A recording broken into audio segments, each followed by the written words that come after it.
One. Can we get another dun? Ah, we're out of the duns. Sag. No, it's my PC. Don't worry. It's on me. It's on me. Don't worry. Is that up? Yeah, it is. All right, I'm here. I'm just gonna flip straight into it. Sup? Hello? What's going on? Hope you all been good. Kind of got rolled there. I think it adds a lot of complexity to it, and I think it's already started, so I might as well just get it going. System better than others, I think they'll come out on top and have an advantage in the game. But I think personally, I like it. I think it adds something to the game that if you play something but you don't want the enemy team to play it, you can just ban it for them, but you can still play it. I think that's good. And let's talk about that. The teams that have adjusted. Looking at these playoffs now, you've obviously played against a lot of these players for quite a while now, and including a couple last week. Where is your money going into the playoffs? If you had to look at these teams and say who would be representing EMEA at these mid-seasons, what teams would jump out to you? Oh, I love Team Rad. Team Rad is my favorite. They got the Trim and Crime, Trust Me, and the Crook. Those are my boys. Yep. Pretty much, yeah. Yeah, I think really the main thing seems to be a lot more focus on the vanguards, I suppose, of just the Emma or the Magneto. I wanted to talk a little bit. Thank you for keeping me sane throughout these grueling months. Finally going to leave my job where I have been pretty much unappreciated by most of the people here. When I'm not here, an entire department crumbles and I can't be successful without being treated like crap. Anyways, thank you for listening to my TED Talk and continue what you do. Flats amazing content. Hey, good for you, Waters. Happy for you. Happy for you. Good luck. Thank you for 4 months. Appreciate you. I think you'll be fine. Sounds like that sounds like a shit situation. Frocky's thinking of 3 months. Verta, thinking of the 4 months. Salem, thinking of the Prime. No Man Cry, thinking of the Rhyme. Hello, hello. Stop. As you're filing in, sub YouTube. Hello, TikTok. 1 sec. The other maps are just more team dependent. So we're kind of hitting the ground running because it was already starting. The team just the enemy team just played better as a team. They had better strategies. They knew how to rotate. They knew how to. But yeah, today's playoffs for Rivals Ignite. So figure we could watch it for a little bit, and then later on in the day, there's the NA matches, and that'll be a sponsor stream later. But we're gonna watch it anyways, so good. Works out. Team play than we did.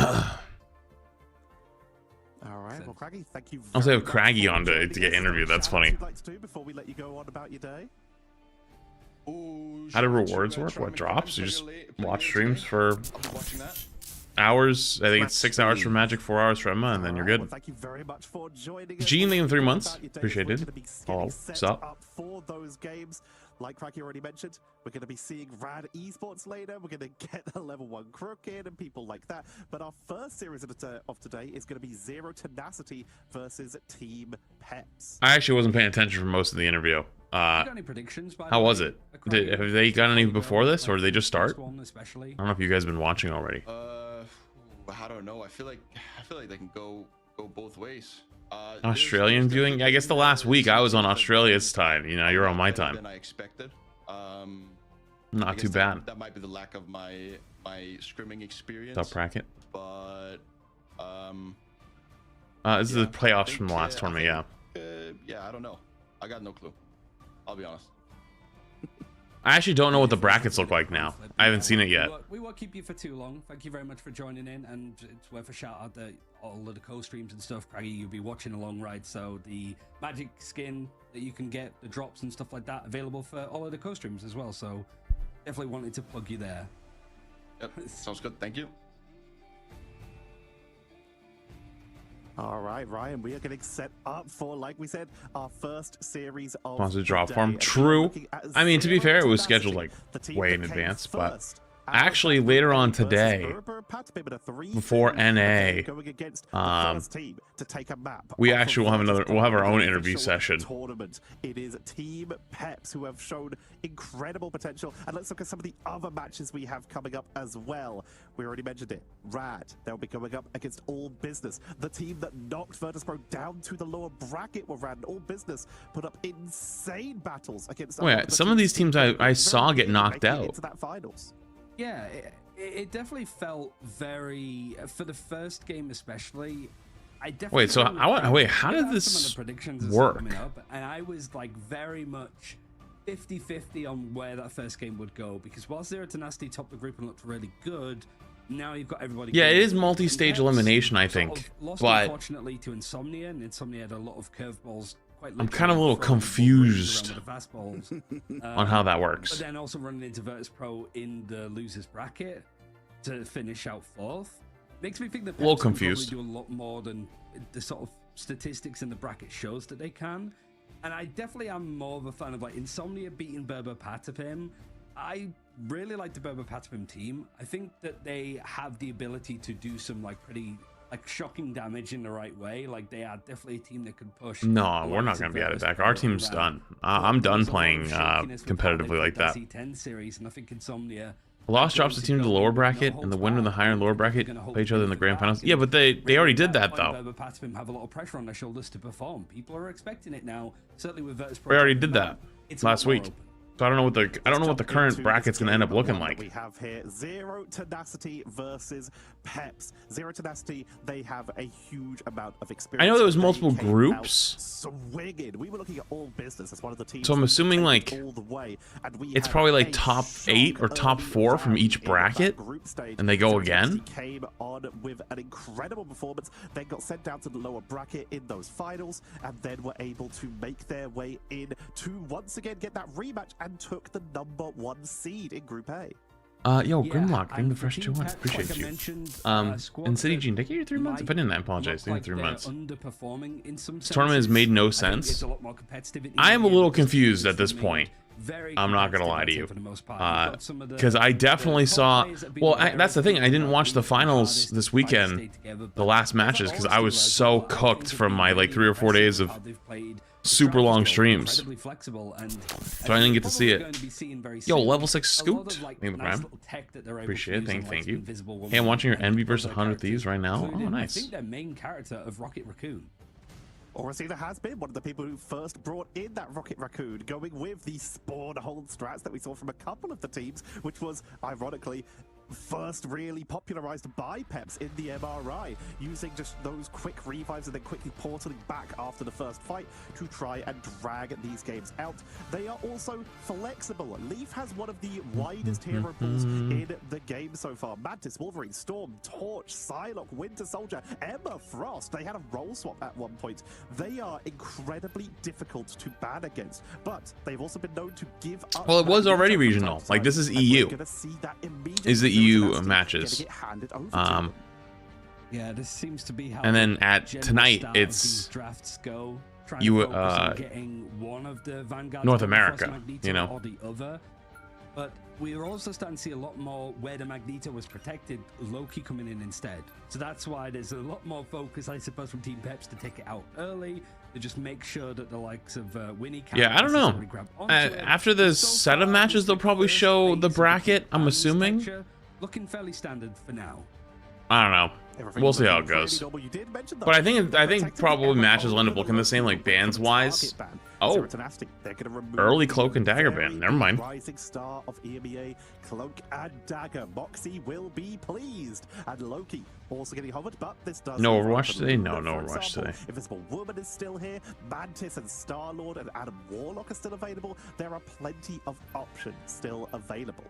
Yeah, it's also worth adding that the first pick and these picks are simultaneous. But we might see them lock in a bit earlier, but for the teams actually in the server, they won't see it until the very, very end. So it's a bit of a game of chicken to see what exactly is going to happen and what the fallout's going to be. Team Peps actually looking to save onto the Lunar Snow, maybe for all. Save Luna, save Emma, makes sense. I don't know how much they've actively tried to protect it themselves. A couple of times, I think it's Oasis that's going to be Watching your rivals when you get back in the game. Haven't played since the end of season 0. Oh, nice. Punisher save, I mean, when you've got players like oh yeah, I hope you enjoy it. I won't lie, I think a lot of people are just kind of like restlessly waiting for season 3. Myself included. I probably won't be playing a whole lot of the base of the game itself until season 3. Get the damage boost, making sure that Zero Tenacity can't just try and steamroll with that Punisher final judgment, so just rush on through. With that human I thought when you start streaming, it starts up like a transformer. You know, honestly, in some ways, you're not wrong. Kind of is. Once before, they're bringing it back. Well, actually, a couple times before. They're bringing back the Namor with Lugia. Going to be one of our season 3 is going to be great. We'll see. I mean, we don't know what it's going to look like. You know, I think everyone wants to be obviously more optimistic than pessimistic, but I'm also like, yeah, like we can say it's going to be great, but like let's actually see what the thing looks like first. It's a good one because it not only hits like Newton that can pick up any flyers like Iron Man and stuff, but Smash Des especially. And I think there was maybe an over focus on trying to get Smash. I have a question. If Team Peps bans Emma, for example, can they still use Emma? Or they have to protect her as well? So bans are for the enemy team, protects her for your own team. So you could ban Emma, and then you pretty much have to protect Emma to play her right now. But you don't have to. Like the enemy team could just choose to not ban Emma. So like let's say you banned Emma for the enemy team, and the enemy team just doesn't ban Emma for you, then you can play Emma. The reason why you're seeing a save is because teams want to ban characters, and certain teams want those characters not banned, so you use a save. You've lost it once. We'll have to see if they're able to turn that. Oh yeah, I forgot up the score of Team Peps will continue. Oh no, okay, never mind. Wait, what? There is a portal engage coming in, and Canuton is out of there. Not wanting to get caught out. Lugia is not so lucky though. Will be popped. Wow, they just TP'd right on their forehead. Leaf with the damage boost. Oh, they have player cams now. Will be making their way onto. Holy shit, they have player cams. So they can go in hard with that Punisher. Wait, that's fire. Wait, hang on, isn't that the same guy? Wait, they just.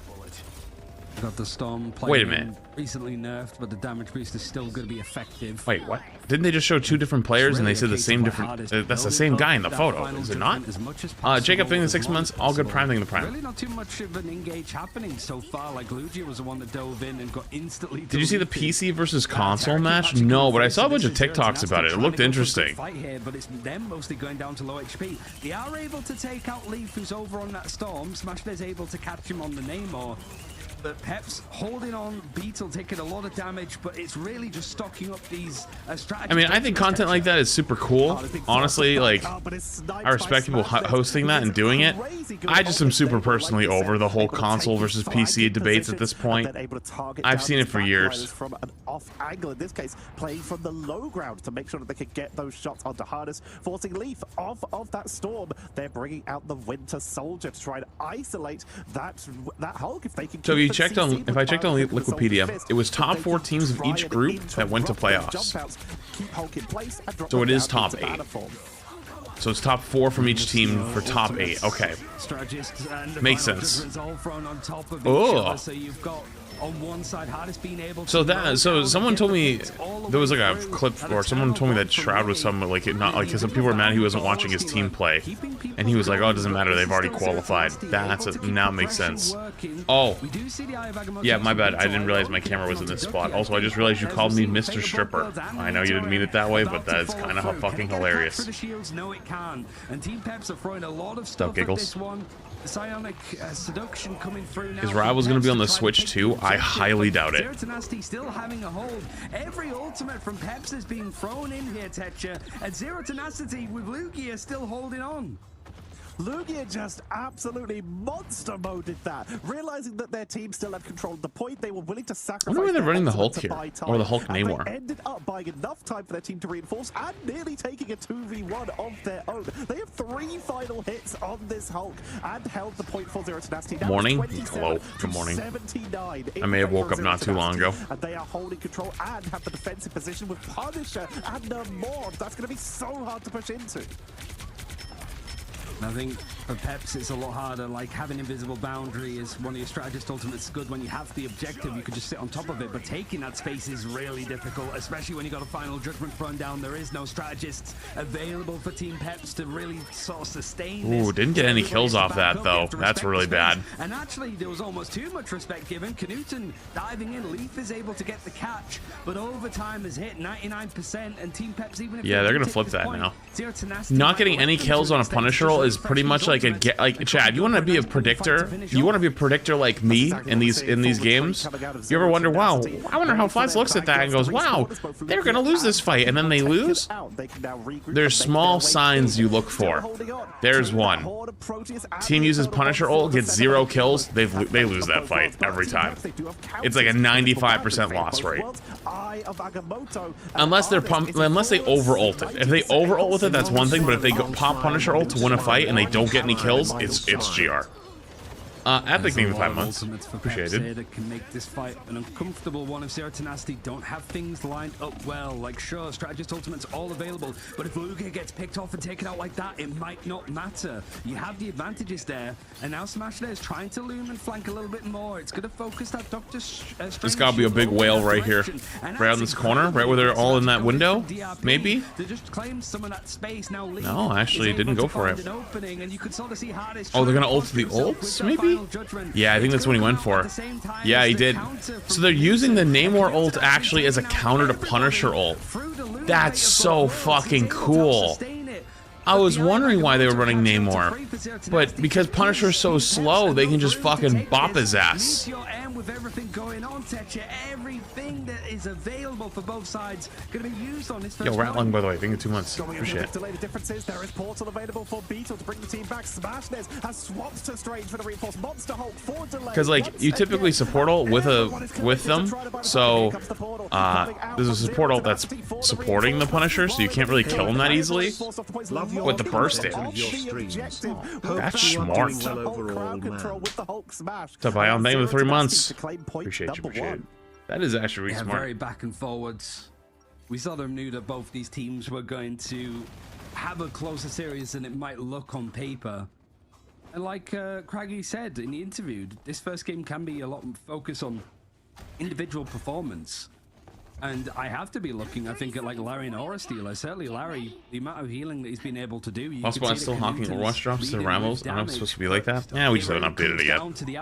As a reminder that here's about watching high-ranked console players. I have no desire to watch anybody right now. On the Invisible Woman, but Aura is so good at that. I'm actually kind of done with it for a while. Even Ultimate does less healing than the majority of like Lunar Snows or Cloak and Daggers. They are still so individually good with their utility. They can make it work. I've never actually seen you play a game. You ever heard of the term object permanence? Just curious. Do you know what that phrase means, or what that terminology means? Just curious. Jasper something the prime. They're gonna TP right on his forehead. They've usually won the fight, but on the odd occasion, Hardness has been able to time it well and has won the duel. As once again, Team Peps with these incredibly aggressive rollouts will get the first pickup. Whether they can hold on to the point long enough, because just giving it up once on that first. Overwatch is hard to get away from. Yeah, you're not wrong. Although I won't lie, streaming Overwatch has gotten harder and harder these days. Being able to be on the Emma Frost is a nerf because they are a fantastic Emma Frost, but they've had to unfortunately move over as teams have realized just how much focus goes onto it. Magneto's going to work in the right areas. And certainly if he can synergize well to Legia, that we haven't seen much Hulk action in the EMEA, maybe in other regions, but not so much here.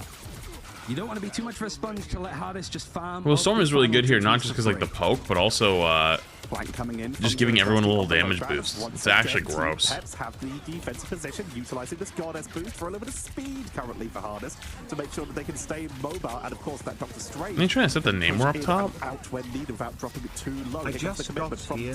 What were the bans how Storm got through? I think in 3 months.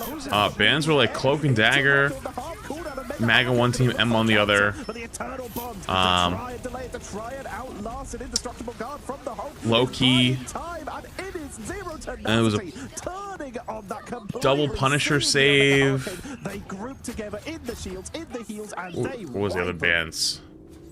just through all of those ultimates too. You got a Fate of Both Worlds from Larry used at the end there.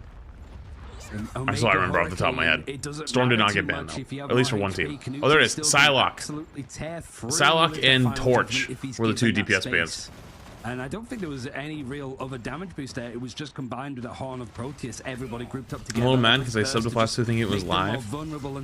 Sorry.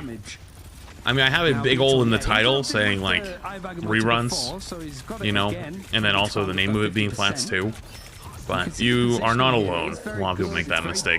Down for Zero Tenacity as they've taken that point, and now the ultimate coming out of Hulk to just buy a bit more time to be a lot more disruptive. Battlefront 2 hit over 35k players on Steam. Nope, I didn't see it, but that is cool.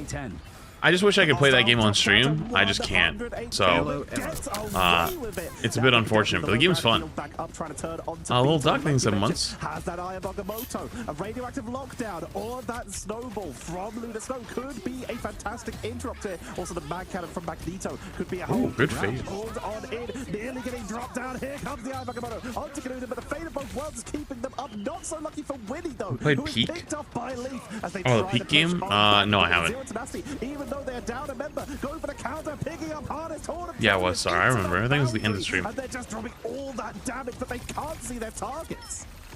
You do have a Fate of Both Worlds. You've gotten ads like 15 minutes. Hit me with them. Well, Omega drop farming's over now, so now we don't have to run like crazy ads. It's nighttime and it's everyone, half the people are AFK. That's peak drop farming hours. Peps managing to take the point before it gets to 99%. They have a lot of good stuff to hold on to this.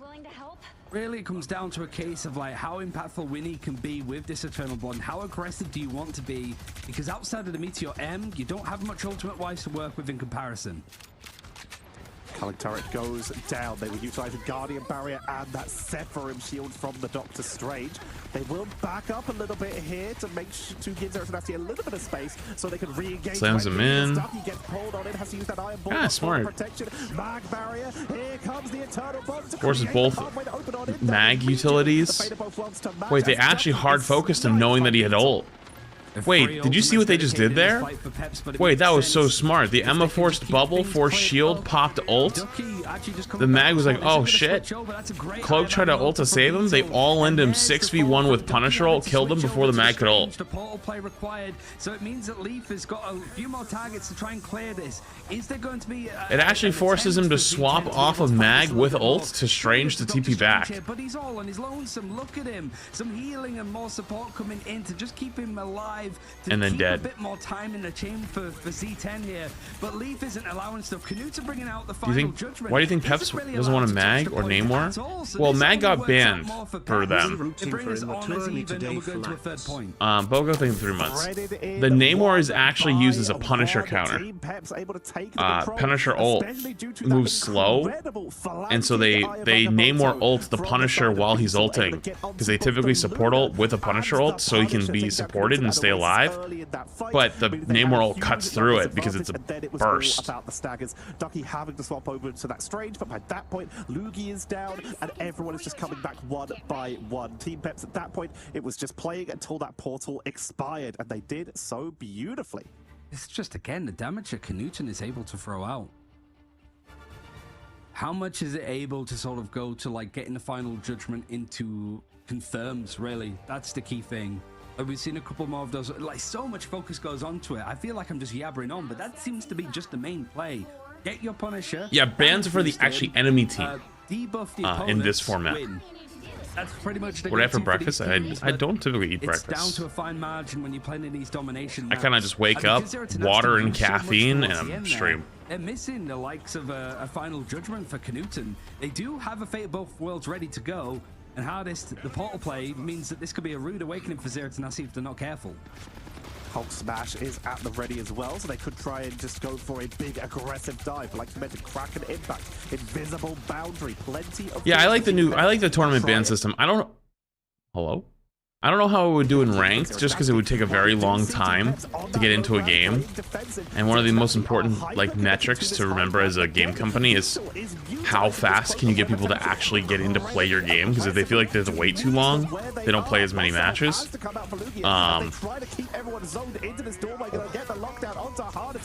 It's always so fun watching a Hulk hit like 16 people with a bunch of his abilities, but not get any kills. Getting that eternal bond a little bit during Oasis's fate of both worlds, so they did overlap a bit mid the half this time. So Aura Stealer, Invincible Boundary, comes on out for a little bit of extra protection, and Zero Tenacity lose defenses early. How do you only have 400 legs? What does that even mean? Block there to stop the Meteor M from catching much, but I think it's Leaf that's actually been the one to find the openings. What does that even mean? Would fight for Eons if available because they're just so good at the new Surrender update patch is good too. Wait, what Surrender update patch? What'd they do? Best place to AFK for draws flats. You're so real for that. And the point finally in the hands of Team I know my niche. I know my audience. Team Peps weren't able to grab it early considering they went for the portal play. That could have been the 99%. Yo, anytime, James. Happy for you. A long fight. Tenacity getting in there in time, but like you said, it came down to just how long it kept going. With Zero Tenacity burning their I think you can surrender even if no one votes no. We're able to turn that round, utilizing that Kraken impact right at the end of the extra couple seconds from Aura Stealer on that invisible boundary. Now we are going to see a little bit of a flank smash. There's and Lugia looking for some flanking potential to see if they can grab it. Yo, Slim Jimmy, thank you 3 months in advance. Appreciate you. Surrender update lets 4+ players surrender with 1 less vote required. Oh. Is there to just keep them alive. Final Judgment. It's a bit too much of an ask, it looks like, especially when it kills through it. Being able to dive on it. And then the yo, hello, Slim Jimmy. With the tier 1 for 3 months and then 10 gifted. More unfortunate that I thought it was just a just love for Slim Jimmy. If you got gift sub, make sure to say thank you. Yo, double to Slim Jimmy. Much love, dude. Appreciate just you. As the objective is starting to rotate, look how much damage Knuten has done. 30k.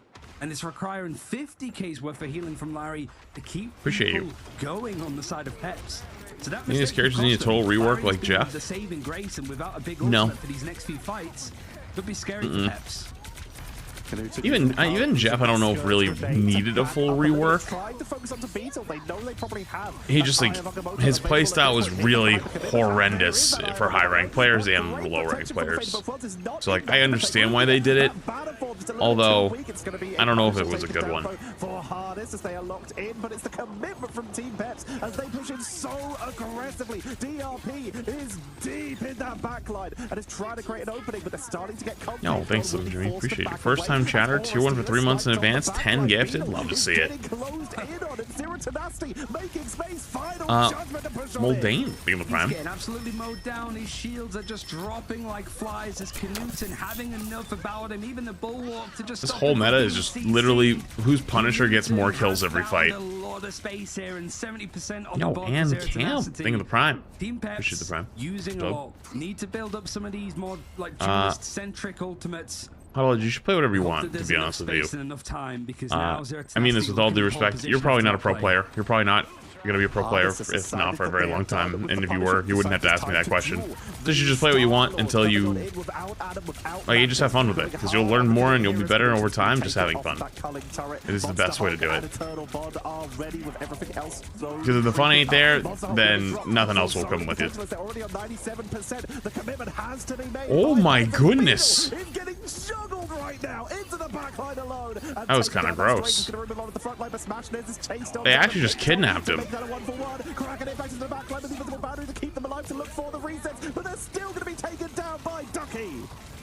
Larry's had to use the fate of both worlds, and you got the invisible boundary, so Peps not having much left. Just as Knuten gets another final judgment. Oh no, kind of needed to get a kill with that. Trying to keep him under control, but he's looking to see if he can find any huge! Got one right at the end. He got at least one. Chat, the rule is still in play. He got a single kill with the Punisher roll. If he did not get one kill, I think they lose 100%, but they have a chance now. They have a chance because they got a singular kill with it. As much as they possibly can, and Zero Tenacity are just not going down. There's Knuten, but the trades are going the other direction. Zero Tenacity able to hold Crash, unbalanced game. Wait, this is pro matches. Do you see the comps they're playing? They're so different. Oh, I guess you can't because you're on TikTok. You only can see the middle of the screen, but... Vondex. Or sorry, Vondex. Jesus, appreciate it. They took a lot more control focusing hard onto that strange really gave them a lot less space to move around, forcing an earlier Eye of Agamotto, allowing a bit more of a dive from the people who were able to do I sleep? Into the No, I am a machine. Pretty solid work. It's again not a character we see too often, but 23k damage. That's keeping up with Leaf and Hardest pretty effectively. The Hawkeye team up nerf was pretty harsh. I'm gonna be honest with you. I think the Hawkeye team up is fucking dog shit. It worked out quite like well, it makes no sense. It shouldn't even exist. It's either a bullshit shit ability that doesn't actually do anything, or it's a bullshit one-shot ability that you feel like you don't know what you're doing. Like, where the fuck did that come from? It feels like it's like 60% luck, 30% guesswork, 10% skill. Just flat out can't compare. It just can't. Like, the AoE healing that's available, I think, to Cloak and Dagger really puts her in an advantage in game modes like this. Thoughts on Ultron? I don't like Ultron. Payload-centric maps, you know, Convergence, Convoy, maybe the Invisible Woman DPS character cosplaying as a support character. But it really did feel boring to play with, boring to play against. Really well, and they have but I don't mind his existence. I just don't like playing with him. Had to respect it. They tried taking up the torch. They tried taking up the Mantis to stop Canute going over to the Alan Warlock, and they did that. But then you're just not able to beat them in a straightforward 2-2-2 setup. Like, that's how good the Zero Tenacity team is, and that's why they were able to top their group. It's pick your poison. What do you want to deal with? Triple strategist? Do you want to deal with a Human Torch, or do you want to deal with just that damage output coming in from Canute and the Smash Nets? Canute did so much work, like you said, with that damage output, with that targeting, but I think a lot of this has to go over to Lugia.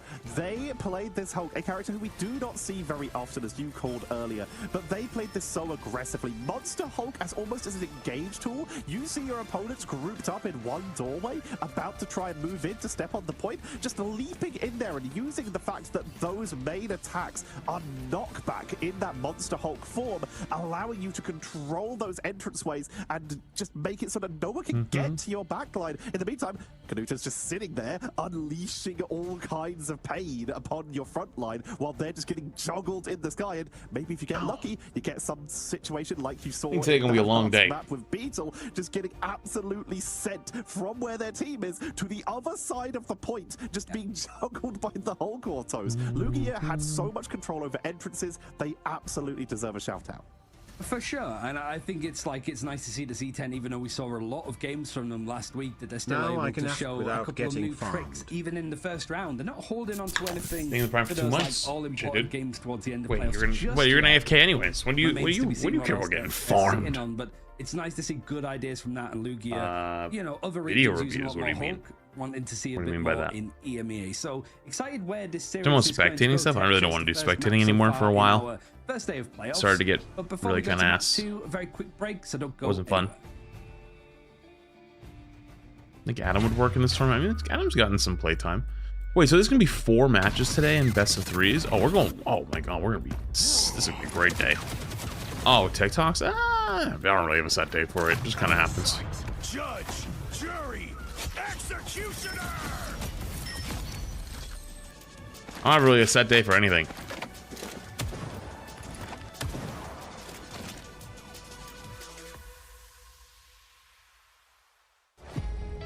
Spectating bronze is funny though. Yeah, but it gets really fucking annoying when people...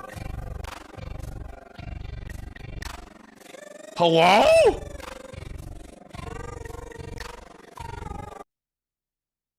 What the fuck was that?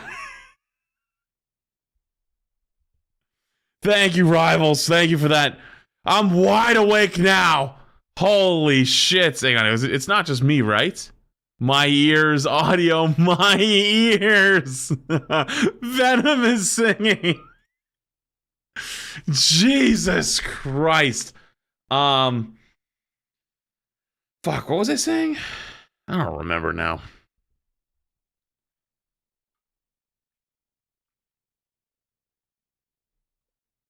$480p and it will be fixed. How does 480p fix the sound? I'm trusting you. If you lied to me, I'm banning you. Why does that fix it? What? Why does 480p fix the sound? What? That is crazy! What? What is this witchcraft? Hang on. I want to know that. How do you know that? How did you figure this out?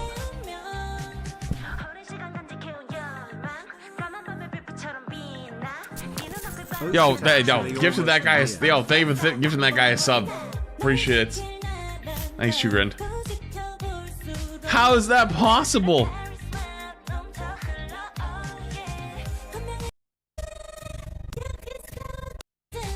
I'm gonna let them know.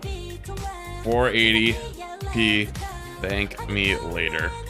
Chat.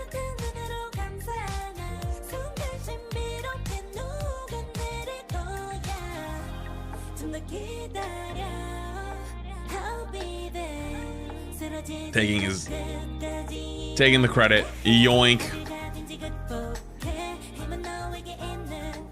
Your video is taking up less bandwidth, so there's more room for audio. That makes no sense. I don't care. That is fucking witchcraft. That is actual witchcraft. I do not give a shit. Choice now, so they get to take us pretty much wherever they want. Hang on, is it still fucked? Apparently, Central Park. Tetcher, I think it's the least popular map that we've seen so far. Wait, just fixed. EMEA. Probably not because of like dislike or disdain for it or anything like that. Probably because teams have just wanted to hold on to show what they play on this. I joined this man screaming. You missed what happened to the audio. So the fact that that didn't make any sense, but. Yo, what's up, Reality? Thank you for this 2 months of membership. Appreciate you. Any of these like convoy or convergence, which of course. Has my day been so far? Not too bad. I just woke up not too long ago. Play a lot more defensively, and Peps have played a little bit more. Juggernaut, thank you the prime. Chugrind, yo, you gifted us up before you can give yourself a tier 1. Hey, that's incredible. Incredibly generous. Thank you for the tier 1. Appreciate you. Some very good defensive spots. That first point. Where are your drops? You're getting them. You're already here. To prevent people from getting really high aggressive pushes on that first setup, and you can hold there a little more efficiently than some of the other convergence maps. And it's a really good map for flyers. Is the audio now so, desynced? Probably. Is exactly where we're going to I'll give it a refresh. Peps, I think, leading the line.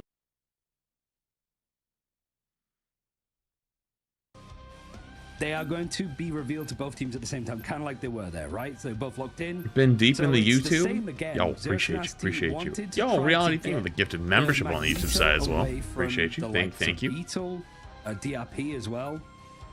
But I think it's a case of like we've seen the majority of. Yeah. So wait, is 240p? You think like insanely good quality audio? But also DRP. Is that how that works now? Also prefer to get their hands over on the Emma Frost themselves if they can help it.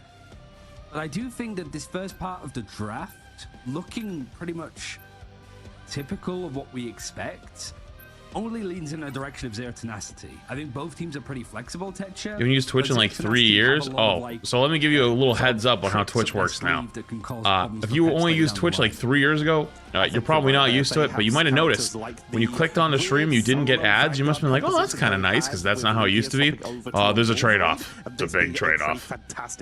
You can get in for free, but once you get into the club, it will hit. But you still get your jobs regardless, so don't worry about it.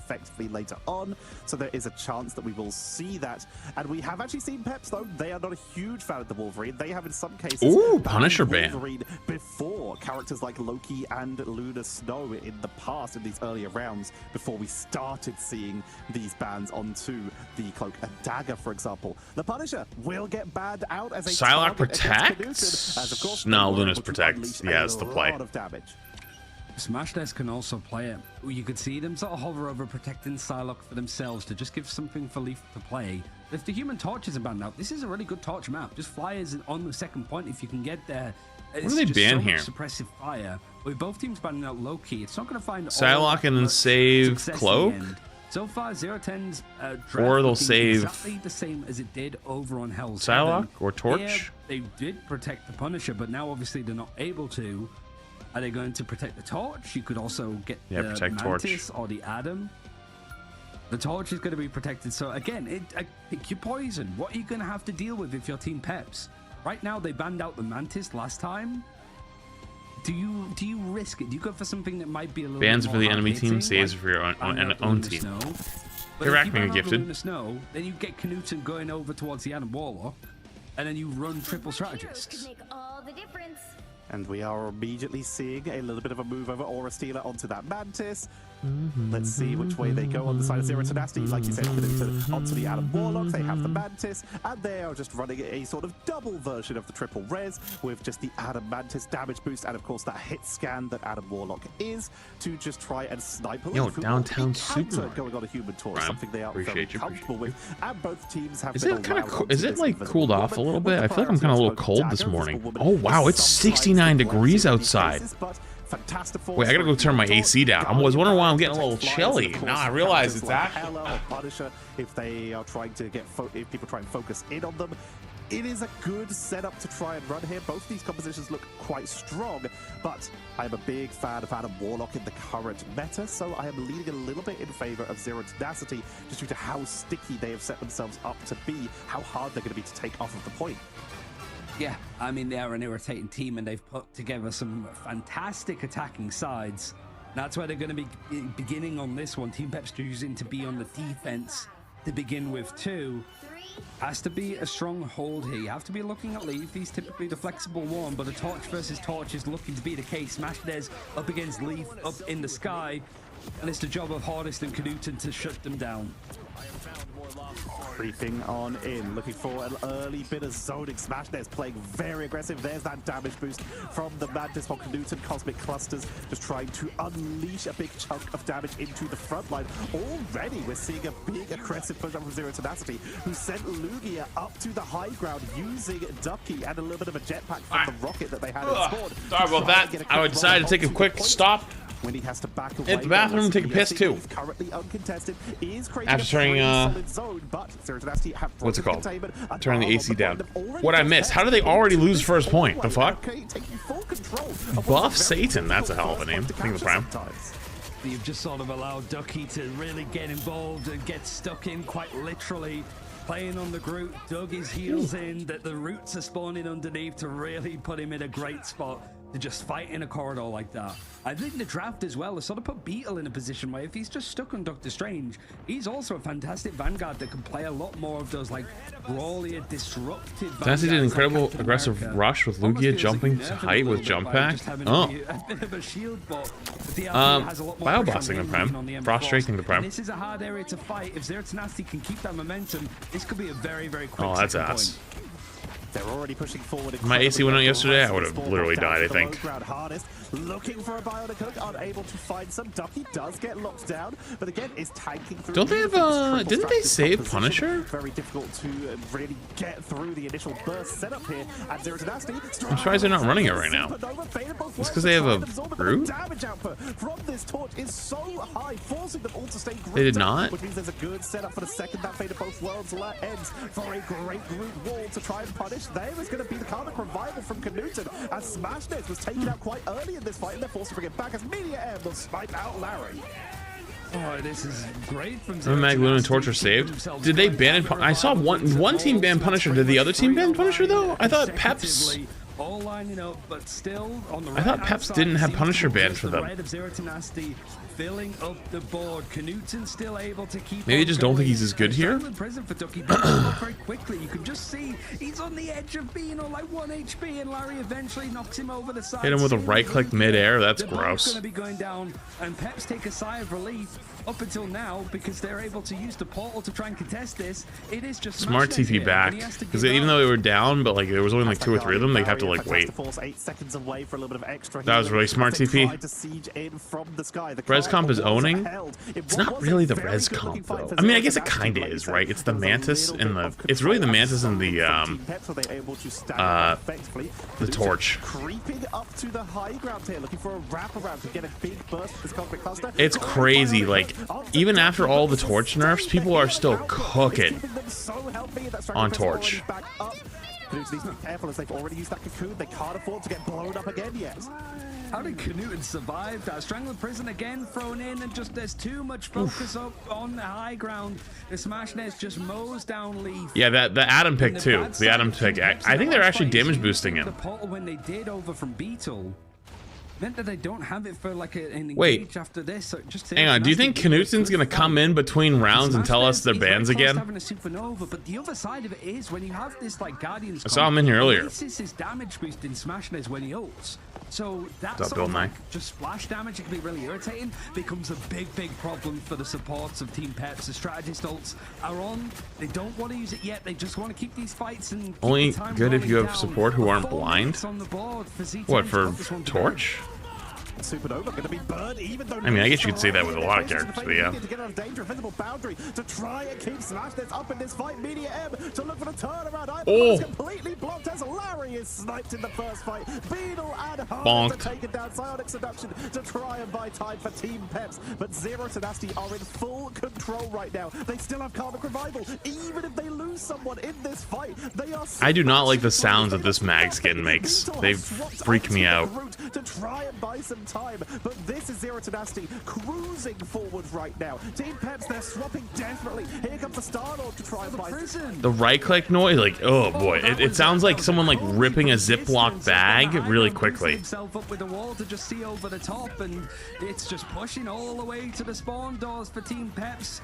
But not in a satisfying way. But his focus isn't on the ground; it's on the targets up in the sky. So he takes out Smashnez. He's looming right above where this Karmic Revival is. That's almost just an arrogant, cocky spot for Knutsen to just place it there. So it should be free damage, but still, it's Peps losing numbers here. You've got the Fate of Both Worlds from Larry and the Supernova enhanced for Smashnez. Might have waited for this ultimate to subside before you just reset. They have plenty of time. Have to reset. Oh, that was close from Peps. Under 5 meters. What's with the commentators? What do you mean? But Zero Tenacity, they still have 2.5 minutes left to regroup up. We've seen how quickly Ducky has been building these straggling prisons, but Beetle will have theirs first. At lower tiers, healers forget about flying champs. Okay, true, but counterpoint, the enemy team does too. Think about it, right? Like every rule you can apply to your team and your teammates, you can also apply to the enemy. Knutsen is adding some supplementary with that hit scan and that Cosmic Cluster. They are getting zoned out a little bit and they can't keep up alone. Smashnez trying to create an opening, group walls to split the team in two, but DRP just a little too tanky at this stage. It's really a case of who's going to move first. Visible boundary for Aura Steel is going to be the main thing for Team Peps, but this damage, this output, especially in Strangling Prison, even in the middle of a support strategist ultimate like that, it's not enough to deal with the damage. And now that was a big brutal. Hard is trying to clear and find something, but it's not enough. Zero Tenacity, it's pretty much a lot of numbers on the board. The 127 cap on this map is pretty fucking solid. All Neo, thank you 2-1. Appreciate it. Frost Drake, thank you the prime. Sorry if I missed it earlier. Appreciate it. Once again, an incredible straggling prison, setting up for the Supernova, and they were able to utilize the strategist ultimates to make sure that Smashnez stayed up and get that focus onto hardest. This is Zero Tenacity in their incredible, just adjustable playstyle. We saw them play a little slower role with that Punisher, the entire strategy being protect the Punisher. This strategy is all about make our way in with just how sustainy we are, and then wombo over and over again with some of the fastest building ultimates in the game, just due to how they play. Ducky and Smashnez were always in sync and were able to just get blow-ups over and over again. Oh, I did miss it. 20k damage from Smashnez. Sorry, sometimes I end up missing one, so I'm like, oh shit, you know. To just be able to sort of see like the stuff like Terra Cape. Are they afraid to buff Mantis because of the value of res comp? I think they're afraid to buff Mantis because I'm pretty sure Mantis has like one of the highest support win rates. Because Oasis, all they have to do is look up, inspire Smashnez, and Smashnez is like, all right, and everybody is just eliminated. It's just literal limbo. Magic is living in this zone. That's how much fire is on the ground from Smashnez here. Wait, speaking of Magic, I don't think we've seen any Magic at all this entire tournament. Smashnez comfortable. And it's his time in the sun so far. Peps have a lot of work to do. They're all sitting in it. Look at his ult charge. They're already 46% to ult on Torch. 47% to ult. Holy mother of fuck. But Ultron's already 45. Quite high up in the damage output, but with no Adam Warlock, they are just going to use this Ultron to try and hello, Laffy. Thoughts on your calls for a BP nerf currently? playing. Who the fuck is calling for that? How good flyers are on this map, just due to how vertically it's built, with all these pillars, with the castle itself acting as fantastic cover to dash back. That's funny. Using it to great effect. Yeah, it's the sort of battle of the triple strategists, really. All of Reddit. Listen, man, I'm not here to fight. I'm not here to start every fight under the sun. But like, at some point, we gotta realize that listening to that is just it's gonna cascade. It's already not gone well, right? The baby is here. Meanwhile, it's a never-ending battle, though, right? Like, let's actually be point blank honest for like with ourselves for like 2 seconds here. Rival so far, I think, is actually pretty good balance-wise. Yeah, some things stand out. Yeah, there's always something a little bit stronger than the others.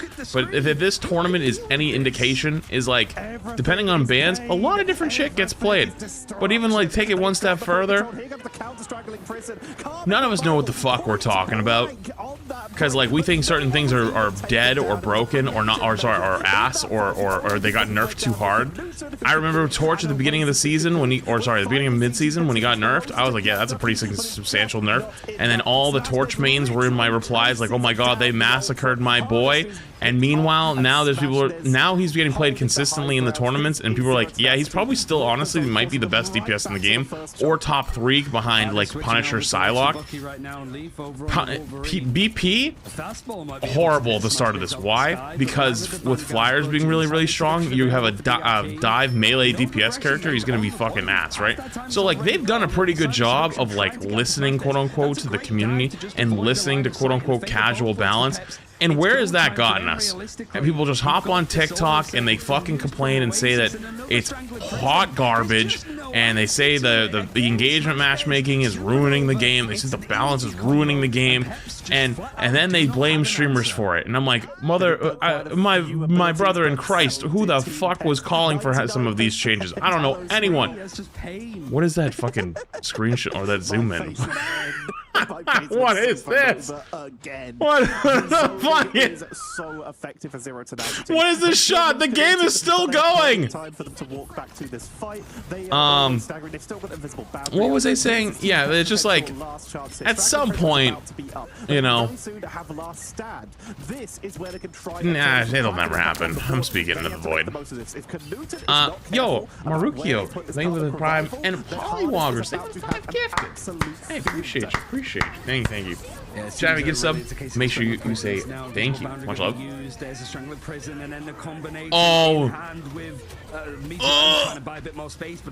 He actually really needed to get that kill right there. I think that kill might be the difference maker. Oh, counter brutals. But they didn't get him again. Yo, Slim Jimmy with another 10 gifted. Hey, hello. Yo, they have another 10 gifted. Yo, W Slim Jimmy. Tier 1 for 3 months in advance. Hello, Canute? Yo, we are flaming the absolute shit out of him when he gets in here, right? For that res. Yo, hello? Wait, they C9. Never mind, they won. I can't say anything. I take that back. Pretend we didn't say anything. I didn't say anything. Apothalock, thank you for the tier 1. I appreciate it. Thank you for the 10 gifted again. Yo, what the fuck? Yo, another 10 gifted. Yo, W Slim Jimmy. 30 total gifted. Back to back to back. Appreciate the big 30 gifties. Chav, you sub. Make sure you say thank you. Can't say Knut sucks. I didn't say he sucks. I said we flame him for that. Just he ran in their backline and res and just immediately fucking died, and his teammates died. But they C9 for it, so it actually is kind of funny. Effectively weren't on the point for too long, allowing that well, the 2-0 victory for Zero Tenacity. They will move on to the bracket, and Peps will make their way down to the lower bracket. Not out yet, but they have an opportunity to make their way into the grand finals. But basically what I was trying to say is just like, incredibly strong. And yeah, Ducky, there's a reason why games over time typically try to like have voices of reason, right? I did it in Overwatch for years, whether people liked it or not, and the game didn't end up in a much better state. It took way too fucking long for it to happen. It took way too fucking long. But like, That's why it was banned. You know, the first time not everyone knows what they're talking about. Not everyone always gets it right either. No one ever has 100% success rate. But like, some people get it right a lot more often than others. You know. People going. And Z10 are feeling confident now. I think Peps gave them a big. And also, some people get it wrong way more than others. Maps like this, what we've not seen them play. That's just kind of how it is. And I think it's going to be tricky for teams to find an answer for them, most certainly in the draft phase. What is that clip? And this is the power of Zero Tenacity. They cause trauma. I'm texting the prime. The first game you mentioned, that torch was banned out, but it was let through this time because Knuten caused trauma, playing the Punisher, and was able to create such a dominating presence that it was Tenacity banned kind of popped out up. in game number 2. And if this was a best of 5, we'd probably see them flip back again, because Smashness is now causing British Summer trauma on that human torch. So I think the 8 months of prime for shit. With the Mantis team up, Zero Tenacity not living up to their name at all. Still hate that Squirrel Girl does more damage than Hulk. I mean, you can't have a tank character doing that much damage. All the tenacity to stay on the point, especially with the fact they kept reviving. Yeah, I mean, I love that. Phoenix, thank you for the prime. Spartan vibes, thank you for 4 months. Appreciate you. Thank you. Really does sum up stuff. Wasn't Peps an Overwatch team? Really Yep. does feel on that note that, like, a lot of these teams are either former Overwatch teams or orgs that just have the same name. Maybe there's an element of them being caught out by Peps because Peps are individually very strong. They've played together a long time, and not only in Marvel Rivals but beyond it too. It really did feel if there was a team that could just catch them with just some of the coordination that they had available to them, it might be Peps. If I'm not mistaken, honestly, I think Paladin's balancing was decided by like a players' council, which was made up of high-level players and content creators that gave 2 sides of it. Okay, in the draft and outside of it. This might sound completely fucking crazy compared to, and depending on what I just said, but I hate that too. The reason why, but it's just not something that Peps have brought out very often. Is with groups of people, like big groups of people, you can never agree in a philosophy. But further than that, I have a bias against it because I know Deadlock was doing that quite a bit when the game was before it went public. Then it went public. It was alpha, and I remember like there was a lot of really good like high level players, like tournament, like pro level players. Like I said, pro for a game that's not even out yet, but you know what I mean. And they'd have homework, right? Like they'd have to go home and do their Valve homework, where they talk about like what characters are strong, why they think they're strong, what they wanted to see, whatever. And like in my humble opinion, they kind of killed it. It was ass. It was not fun. They basically were just turning it into like point and click simulator of like whose point and click was better, and like basically buying like only meta items. Like if you didn't buy the meta items, you were just cooked. And like, don't get me wrong, right? Like on some level, a lot of games end up being like that, but they really pushed in that direction, and it made me not want to play it as much. And granted, I think Deadlock will be a huge game when it comes out long term. But I think that's probably why a lot of people stopped playing it over time, where they just didn't have as much fun with it. They either got burned out on it really quickly, or like they didn't like the direction it was going. And I felt the same way, but I wasn't really a MOBA player yet. Like I hadn't really played a whole lot of MOBAs, so I didn't know how to articulate it very well. But you ran the torch over the Star-Lord, which has been the more consistent in the triple revive meta that we have seen creep in from some teams, but we have seen it run with the torch. I'd love your explanation as to when each one is viable and why, in your case, you do prefer the torch. Well, I think Star-Lord is like a really fake character. I think that character is really, really bad. And Torch is really OP. And I happen to be really good on Torch, so we just prefer playing that. And also, you get so much more control over the map, being able to fly permanently. It's really strong. Makes sense for sure. I think you had some really good combos as well with the Mantis, right? You just get Inspires at the right time, Ducky strangling prisoning people, so it's just an easy target to throw everything you have available at them. What has been like the main focus for you guys going in from Sunday, where you topped your group with a nice series against Denji, thinking prime? Keep thinking of 2 months. Like, you don't Appreciate need to it. reveal too much, but Yeah, I'll play Deadlock again someday. I don't know when, but complacent. You want to be the top dogs in EMEA, or at least in that discussion. But what do you focus on, like, other than preparation against other teams? What the fuck? Torch is dead with the nerfs? Thank you, TikTok chatter. I appreciate you. I hope you don't mind me using you as a quick example.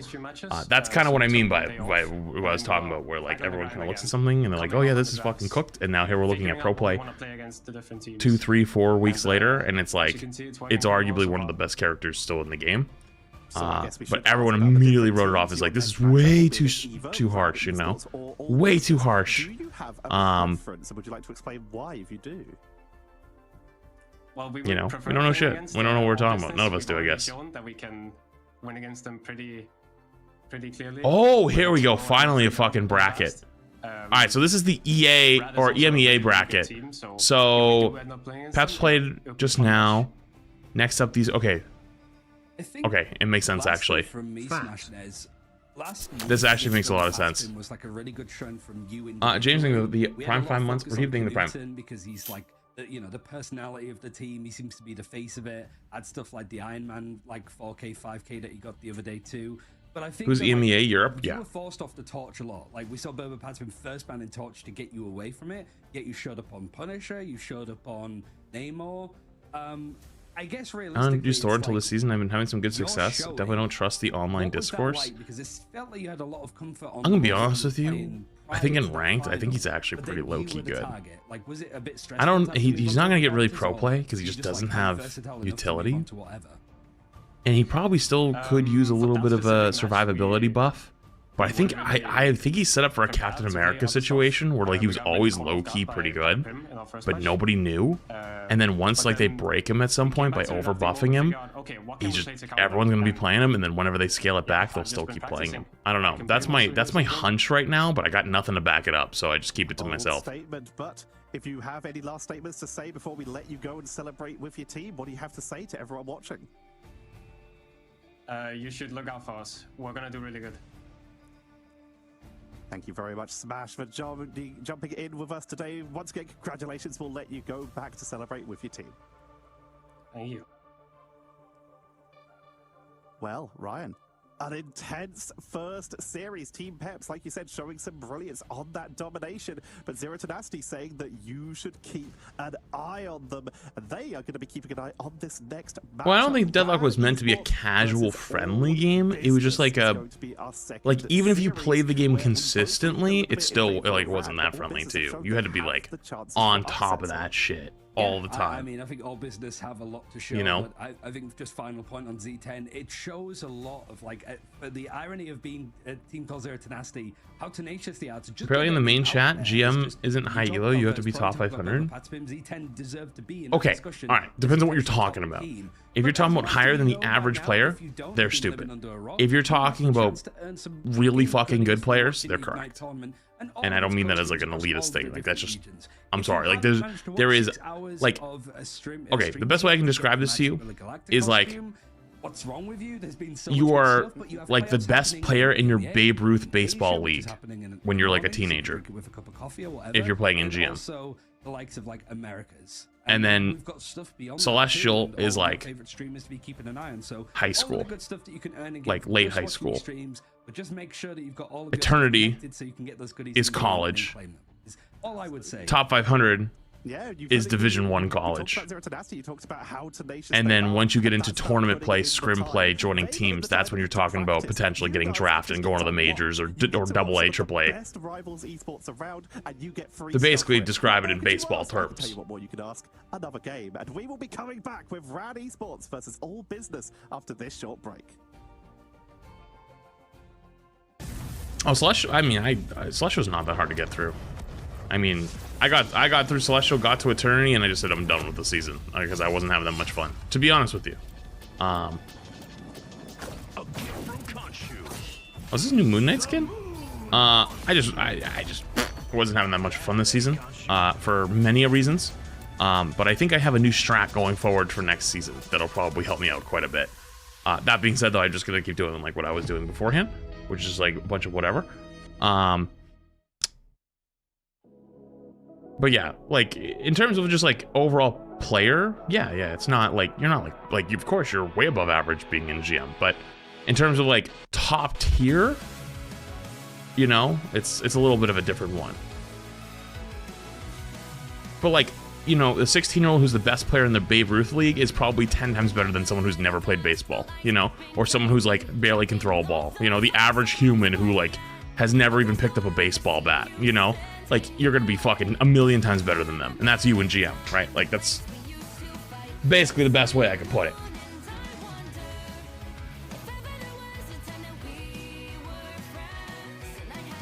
Can we get the strat? What strat? Man, I don't remember what I said. Yo, Rubik's taking 16 months. Appreciate it. What was I talking about? What part of the strat? Oh, of what I'm gonna do next season?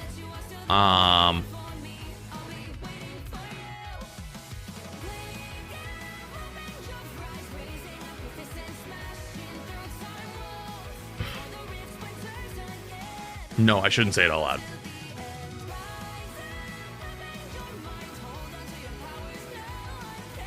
Also, so Jody. Type it. That would be even worse.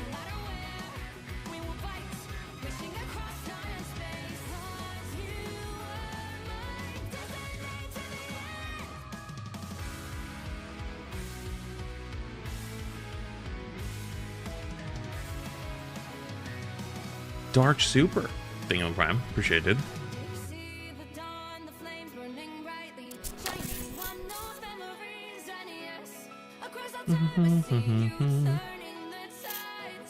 Strat, play support, or play Loki if you're in support jail. I mean, that was always the strat.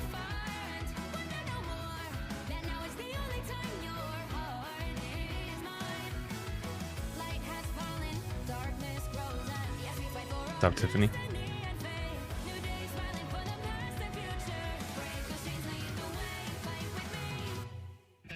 Wait, you went from GM to Gold 1? Oh my goodness, that sounds like a horrible day. That sounds like a horrible week. Jesus.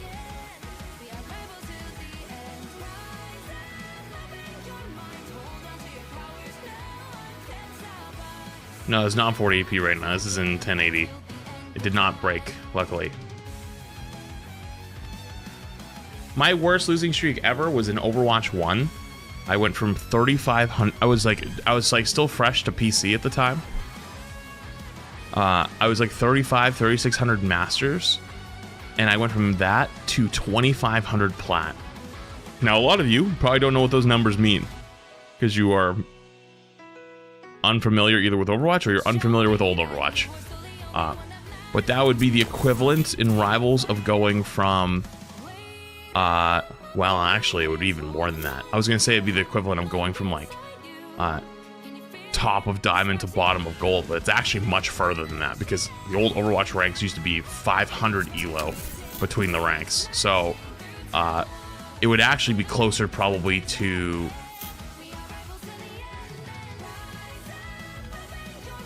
What would that be equivalent to? I guess it would kind of be the equivalent of going from Celestial 3 to like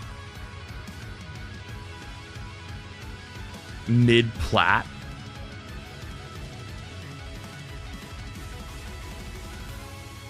Because it's well, hang on, so bottom of Celestial, so it would be all of GM, all of Diamond, but it's 500 points. It's not, because Rivals is 300 on each one, so that's 2 full ranks. Actually, no. Well, no, because it's multiple. Nah, no, that's too far. It would probably be like Celestial 3 to like low Diamond. Okay. Yeah, I think low Diamond probably makes more sense. Yeah, that was miserable. That was the worst night. Oh God, not again. Not again. Not again. Not again. Not again. Not again.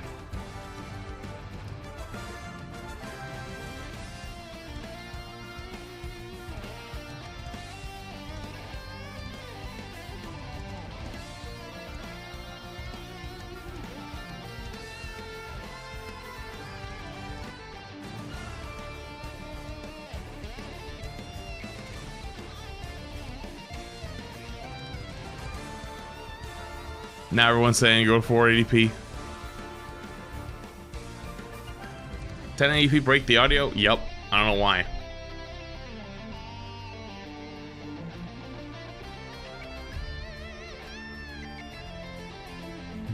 I'm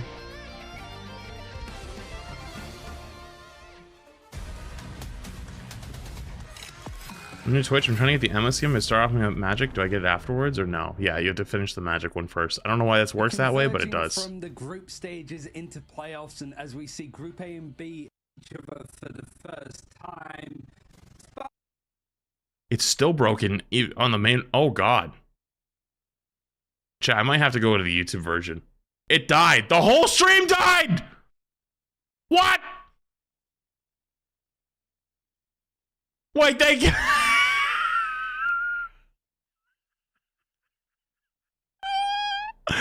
Wait, the whole stream fucking died. It went offline. Oh, GG. Actual GG. Wait, you think the YouTube version is still going?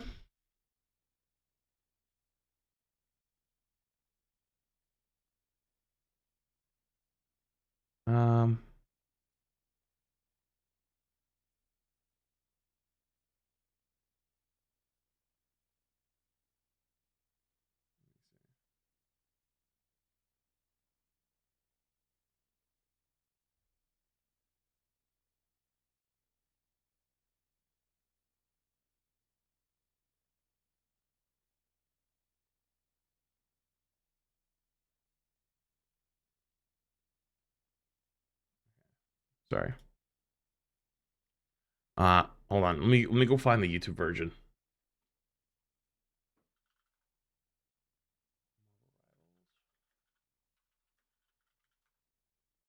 Should be this one. We're going to have a look at the rosters. We saw Vertus Pro change around their drafting style in that rematch versus Rad, and that seemed to make a solid difference for them. It should be fine. Rad, they've shown they have the potential. Melio is one of the most we'll go bathroom real quick while we're in between games. They're still introducing teams. I'll be right back. BRB.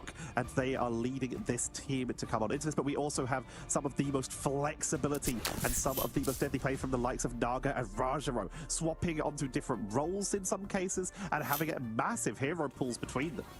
Yeah, and the other side of it as well is that they've got Zestroid very sat much on the desk, appreciated. like on the bench even. So a player that has got good pedigree himself, and I mean, we saw from Rad Fate in an interview saying that Zestroid, it was a matter of time before he shows in one of these actual games.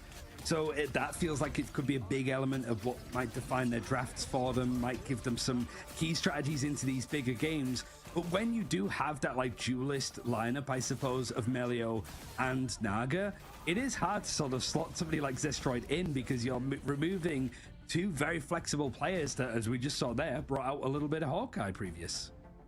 But then, of course, you have this incredible lineup. You have all business. We have Tuzi, who we have been gushing about for weeks at this point. But they have so much flexibility. Toot to Toot has shown some massive burst and dive potential to create a little bit of pressure onto these backlines. But it is Vanguards where we've been seeing a lot of control from them.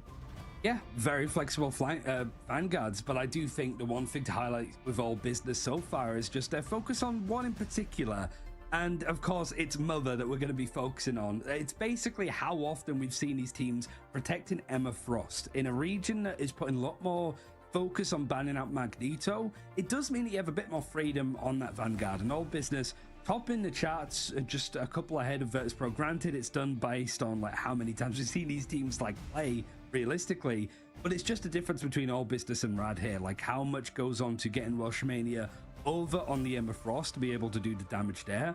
But if he's not got it available, Welshmania will just move over to the like. Wait, hang on, I just got back. Mostly to the Captain America, just something that's a little bit more disruption focused. What am I looking at the top of the screen? Wanting to play around the latest. I was thinking, is there a team named Mommy's Boys? And this is going to do but they very well. No, that's just in against some teams who like to play, for example, that Captain America. Emma with that Carbon Crush is one of the best anti-divers right now. With the removal of Loki, dive has crept in, especially with the rising of Cap and Psylocke in a lot of these cases. You can catch Psylocke right at the end of her ultimate, or even the beginning sometimes. It can be extremely effective. And with Rad liking to play a little bit of Doctor Strange as well, being able to lock them down and try and prevent them from diving in could be a game changer.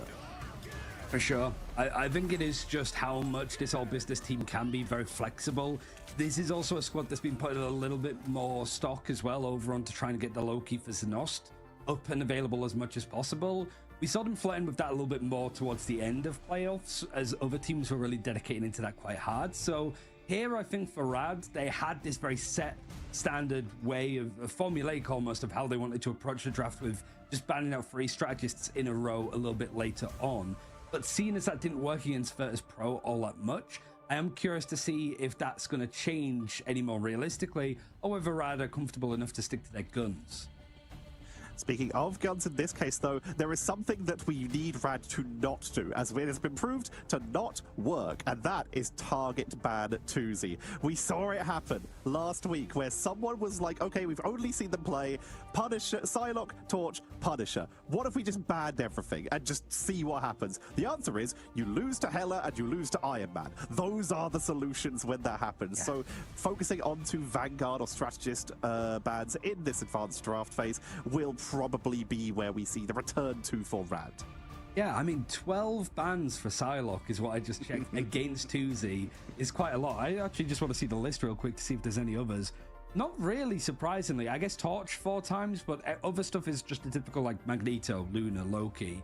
But it's the fact that out of all of those characters, Tuzi's at the top with people banning out the Psylocke against him. So it makes sense, but now you know how flexible he is, but also how much... Twitch should be fixed now? I'm just going to stick on the YouTube one probably for a while. And Inspire, and from the Aura from Storm. Or probably stick with the YouTube one for a bit. What on earth can you do? You saw just how much it was difficulty for Peps to shut down Smashnez. Now it's a case of Tuzi up against the likes of Melio and Naga to an extent. Who's going to have the freedom to go on and do the damage? We will be finding out as we are heading to Hell's Heaven for the second time for our first matchup. And is going to be these early bad stages. Magneto already being hovered for All Business, and it looks like Rad going to be sticking the same. Magneto and Loki have been the dominant characters in a lot of the ban phase. You mentioned how Emma has been banned a fair amount as well and has been protected a fair amount, and we're immediately seeing Rad leaning into that to try and snipe it for themselves first. Like we said, Mother's Boys on one side at least. Rad wanted to sort of up those numbers, but they're deliberating, using as much time as possible. It's the right thing to do. You don't want to rush a decision. But you know that if you do leave that space open to pick up a Loki, that the Emma Frost ban would just come out here. So interesting for All Business to go for such an early ban onto Torch. So Loki is still available and open, and that's actually going to be something that they're potentially looking to pick up themselves. They're not going to go for the Emma Frost. They're going to protect the Psylocke. So, I mean, it's going to be Welsh Mania, not necessarily playing on what they want. No, I've been up for about an hour. Hold up. I guess, but it's making sure that Tuzi does get the freedom to play it on that Psylocke. Looking at what the tanks have played, Welsh Mania has played, like you say, Groot, Emma, and Cap. Then you look at Toot, Venom, Doctor Strange, Groot, Magneto, Hulk, Emma. They have played basically everything. So they do have flexibility, and we are seeing a couple other teams slowly deprioritize some of these vanguards. Zero Tenacity, for example. They deprioritized vanguards in the draft phase, got very hard target ban, and then swapped over to Groot and the Hulk in order to just absolutely blow everyone up immediately with massive wombo combos. So potentially we might see All Business lean in a little bit that way as they lose the Emma as well, but they're gonna get that Captain America Eastman thing was 2 and 3 months. Sorry, I missed that. I don't know if I did. Yeah, these bans are confusing. It's bans for the enemy team. To lose out on will the Emma drop end? That's a good question. I think it's like tomorrow or something, isn't it? Do some more damage it's really soon. Backline potentially if you're Rad. I mean, what's available still? Like Luna's still on the board. Loki, you haven't banned out just yet. You're gonna go for the Luna. Yeah. And so it does mean that like All Business are gonna have access for Zenost to be over on that Loki for free. So it's a tricky one actually. It's a very different draft, but it's really a case of looking at what's not on the table for one team. And All Business being able to have access to Loki without having to... How fun do you think Rivals is to watch? I enjoy it, but I could see how this is probably really difficult unless you are a trained eye, like you play a good amount of the game. You probably look at this and go, what the actual fuck am I watching? Hero shooter, watching hero shooters in a pro tournament is very, very, very confusing. It's much easier when the DPS go crazy to know what's happening, but everything else, it's really difficult. With a Winter Soldier with Bionic Hook, you can try and pull them away and of course percentage damage them with Wolverine, but both of those are situational. It's why I think esports that are like this struggle in comparison to ones like, for example, CS, Valorant. Actually, Valorant actually a little bit less these days. There's a lot of abilities now in Valorant, but definitely like CS. League also is kind of like that, but they've just had, like, they've been around for 10 years, so like a lot of people are like more used to it now. But I'm assuming years ago people probably had a little bit, like, you have to be like a League knower. You can't just like pick up League and watch it unless it's the finals and it's like you just watch it because it's like a fun cultural thing. League is good, yeah, but League's also been around for 10 plus years, and most gamers at some point have played League. I haven't personally, but there's a lot of people out there that have played League at least once or twice. And also, they're having a bit of a revolution with like co-streaming over there, which is kind of cool. Going to be trying to go for the counter pickup of their own Doctor Strange, but Welsh Mania onto one of their favorites. You saw them sail across your screen there. The captain. Why are you question marking me? The Psylocke on the fight, but the Psylocke back to spawn as Melio with the. When Lee started, the game was way slower too. I think the overhead POV helps a lot. Oh. Or just as the regen domain was used and a little bit more. I think we even saw just more healing. Another Punisher Classic game going on right here. Also, now I'm remembering why I was staying on Twitch. The quality on Twitch is just a little better. After this round, or after this map, I'll go back to Twitch. So far, Rad in full control. Here's when you're talking about League instead of Dota. I mean, yeah, you're right. Dota is another. I think of League because Worlds. Worlds is like a gaming cultural event. But you're right. Dota's huge. But I don't know almost anything about Dota. So quickly, making it very hard for all business to get into the commitment here. But here comes the eternal bond from Znoff with the clone and Slowpoke. Oh. Final judgment melts through Melio. Yeah, whoever's Punisher kills the other one during ult, they win the fight every time. Wait, I lied? Even seeing the dance of the butterflies used from Naga, so if this is an over dedication. Wait, how did they? Wait, how did they lose that actually? Oh no, they did. Oh no, they did. Oh, okay, I'm not a liar. I know I'm right. Okay, they did lose. Okay, cool. I was confused there for a second because they popped another ult. Allegedly, it's 3 teams for America. NA really are going to mid-season. Who do you want to represent America? Who do I want to represent America, or who do I think is going to represent America? Right now, I think it's Hunter Thieves for sure. Sentinels, I didn't get to see the Sentinels final match Sunday. I'm a little unsure on them. I'd love to see Sentinels win. And then the last but not least, it's probably FlyQuest. From what I've watched.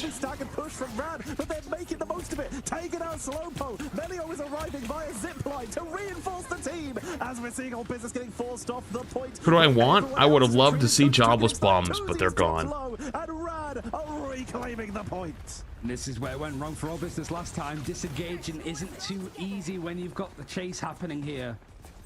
And 2-2, I don't know if the portal was used, if he has it available, because yeah, he's going to go for the portal play now. Means that he won't have it right at the end if it goes to 99%. But up on the high ground to play from, you do have that freedom charge and the dance of the butterflies. And the Eye of Agamotto is going to be used preemptively. Huge eye, but they're just... all the Lokis are stacked up. They're not getting anything out of that. You think of Citadel? Citadel. Who's on Citadel? I don't remember. Names kind of blend together a little bit in that department. Getting these maelstrom kicks and all business now down on numbers. The portal play a complete failure in their eyes, and Rad's Take point 1. Rad with the hold there. The portal play came out, but Aya Wagamoto, while it didn't find any eliminations thanks to the regen domain, kept the it's Mace's team from healing. And that allows everyone in that low grounds to take what is essentially a I didn't get to see a whole lot of their matches. I only watched like 1 or 2 and they looked good. Take unsurprisingly, with no healing being available on the other side, and they were I'm trying to think what happened to them. I don't remember. Take the point, and they are now who did they lose to? Up in this first map, with Naga still having Dance of the Butterfly. Dino being the tier 1. Really appreciate you. Like so much focus went on to just getting 2Z over towards that silo. You're looking at some of the just flat out healing that Fate has been able to do. 16k on Cloak and Dagger. Feels that it's just been the common talking point, or a broken record going over it, but we're still not seeing many teams put too much focus on it flat out just in the drafts. It's such a key element, and when you have the Lunar Snow and a Cloak and Dagger, that is 2 big ultimates to rely on to keep you alive. Am I going to go to land? Thanks for 51 amazing months. He's able to copy them if he gets I don't want to 51 months. You mean the fabled, rumored, exists but doesn't exist China land? That's a big ult right there. I don't think I want to travel, dude. I don't think I want to travel. They get defensive position again, which is where they prefer to be. They have Melio, they have Culling Turret. They want to try and make sure that they have a safe. Thoughts on Heart Thieves dominating everyone and then randomly getting 3-0'd by FlyQuest? Is that what happened on Sunday? I didn't get to watch the Sunday matches. I mean, FlyQuest looked dominant, so I didn't even know that happened, to be honest with you. Luna with the Idol Aura on top of him. He's able to go for these engagements and healing, but it's most important is that both those characters were not involved in the draft at all for all business. It wasn't the focus. Now Final Judgment's going to come out on both sides. Welshmania does find that first pick over onto Naga. And that just Light's so good. Did Light even play? I thought they haven't been playing him. Enough for all business to take a good, clean fight here. They don't want to use any more ults if they can help it. And Zenos actually goes for the God of Mischief. He connects, but he gets taken out by Trust Me. It's all the dedication for all businesses. Dude, the random Punisher turret just set up, just sitting there. Used in that time section free actually, as Welshmania used the Freedom Charge. It looked like they were able to just get off the back of it with the Final Judgment, but Rad do a good job of forcing out a lot more. Rad are able to force out a lot of the. I kind of wish I got to see the Sunday matches, but I was so fucking cooked, man. After like 4 days of like 14, 15-hour streams, my mental was gone. It was just fucking destroyed. But yeah, so FlyQuest probably plays tonight, right? I'd be very curious to see how those matches go. I don't know what the brackets end up looking like, but they looked really, really good. So I'm not that surprised. Is in the backline with the Captain America, causing an Strange goated again? I don't know if I'd say goated. He's definitely very good though. The thing is, Mag gets banned a lot. Mag and Emma get banned, so it's like if Mag and Emma get banned or one of them, it's like who do you play next? And then like it depends on the team, it depends on the comp. Some teams play Cap, some teams play Venom, and then most teams I think play Strange. Should watch the VODs? I don't know if I want to watch the VODs at this point. It's been like 5 days. A little late now. Domain just on top with that Final Judgment. Welshmania is cleaning up house. A really good fight. Yeah, but I don't mind. I didn't mind not taking Sunday off though, because like between you and I, those drop streams were the biggest drop streams I've ever had. Like even bigger than Overwatch, and like even back in like older stuff. I don't know why. I can't explain it to you. Maybe it's because it's a different category. The ad rates are different, but that was bigger than any Overwatch stream I had ever done. So like, it was wild. I like shit my pants when I saw it. I was just looking up. Just camping underneath, waiting to grab him out of hole. That's so funny. That is fucking hilarious. Off the point here. Melio is trying to make something happen and does have Final Judgment. If they can time these defensive abilities to try and take out Slowpoke once that regeneration goes down, but they need to make sure that someone's on the point to delay this while they do so. It's just too much to deal with. Slowpo's putting out a chunk of damage with these final judgments. Welsh Mania and Tuesday like hunting dogs, just finding out those last survivors. Brings us to another full-out map 3 again. We're getting or round 3. These, and really just map 3, the map parity 3. VMEA is down to a map, a round of a map, if that. All Business, I think, looked a lot better there, like playing around their win conditions. Maybe looked a little bit flustered on that first point. The second one built around the ultimates nicely, the right utility in the right spots. And Welsh Mania having a lot more freedom there. 10 final blows from them. Oh, Ego Death, true. Ego Death could be good. That's hard to do if you're a Captain America playing in a game like this. You just have to be in and out and be constantly annoying. And you could already see just how much healing Fate has been putting out. Now it's not mattering too much as All Business are able to out-sustain it. And Tuesday's right behind them, being able to just dash on in. Also, with 10 final hits, these two are playing this backline dive style to just find anyone who's not grouped up and punish them. And this is why Loki is really good. The ability to try and protect you when you are rushed. What's the silliest comp you've seen played in this series? Probably the Ego Death Thor comp. That's the first one I think of. That one's a little silly. They love to portal right on people's foreheads, but unless you get a kill right away... Oh, I did get one, actually.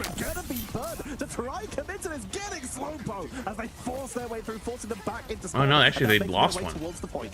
Yo, 100% Salmon, thank you the Prime. Savagen, thank you the Prime. BG Doll, thank you the 1. And Amaraz, thank you the Prime. Appreciate it. Thank you. To gain control early. Didn't matter all that much on the final point, and if Welsh Mania and Tuesday are going to jump on people like that, it might not matter much at all. Silent Seduction's been required to come out from Trust Me, but the Dance of the Butterflies in the backline is turning people on this balcony into absolute baloney. All Business take that point back very quickly. Into baloney? Tuesday making their way around, looking for another flank. You can also see Welsh Mania joining them. They're going to try and find anyone out of position, anyone who's not grouped up. Ultimate Economy very in favor of All Business as they're already catching up that lead that Rad grabbed, burning a final judgment to do so. So the turret on the high ground from Slowpo, he's just dove out a bit to see if he can back out.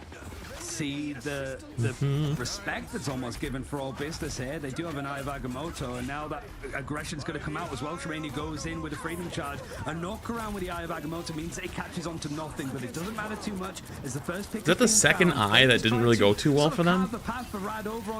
Oh no, it was the other mag, or not the other mag, I mean other Strange, because they have Emma. Still just punching away, holding left click, having a whoopsies. Oh, now that was a fat hole right there. The whole thing is going to flop down now that there's no healing and no support. Wait, no, that was it was a second back and forth. Strange hold that didn't work out because to 22 Rad with the yeah, no, okay. Bringing out the Wolverine. No, I think it, no, I was right. That's a second Strange hold that didn't really look too good out of All Business. Unfortunately, Wolverine feral leap to hold people in place and to try and isolate Doctor Strange. With they're going to be the main front line. If there's only one front line, because Cap is trying to deal with the back line, then you might as well take advantage of it and try to pick them up. The fuck was that? Chasing them onto the point. Slowpoke. Wolverine's sitting around the corner waiting, and Cap standing right fucking behind him, calling him out, probably pinging him, be like, hey guys, he's right here. He's right around this fucking corner. Don't let him know. But I see him. Trust me, to stop the shields means that there's more space for Melio to go in with the final judgment. But it might be just a good principled idea. The execution might be a little bit harder than just discussing it. A Dance of the Butterfly is available for Tuesday. Looking at the backline, Kruk 60% on the invisible boundary. Fate is very close to a Fate of both worlds. You have to be almost aggressive with this like last time. You need to go and try and fight and take this space. Make this more of a brawl on the objective, because All Business, they're trying to peel away from you. Good grab. Great catch onto Welsh Mania. Is there going to be enough follow-up? Because Welsh Mania, as the Captain America, can't get out of there. Damn, they got him again. Down first, though, and the final trigger from Melio holding on to this point.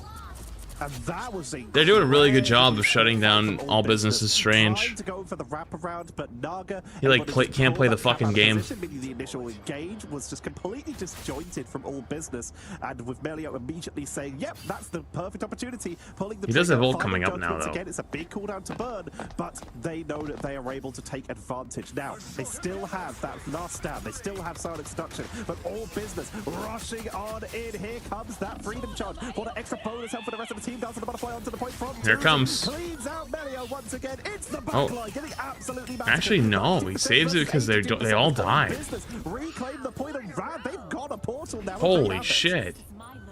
It actually saves Strange Ult. That's crazy. When they jump through, he's going to have Strange Ult ready to go. Wait, they didn't even make it. Just waits a bit long. I don't know if there was a disrupt that came in as well from 2. What the fuck? Just stop that actual progression happening. That contest right at the end.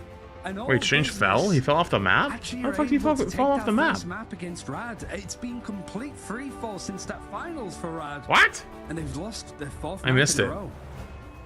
Welsh Mania, one of our many incredible EMEA Captain America players. Hang on, chat. I gotta do something real quick. So I'm just gonna flip over here real quick. I can do it real fast. Well, damage, which is a little bit more. We're in between matches. He is on a duelist for the majority, and also more than we saw, just a little bit less, sorry, than we saw for Melio on the Punisher for the majority of that game. We saw some great duels between the Punisher, Slowpoke being able to turn this round, but it's when they started bringing out that Captain and Psylocke, getting used to it after that first round, that we saw Team Rad losing members on the way to objectives. And that's when All Business were able to hold the point for longer periods of time because they forced more regroups.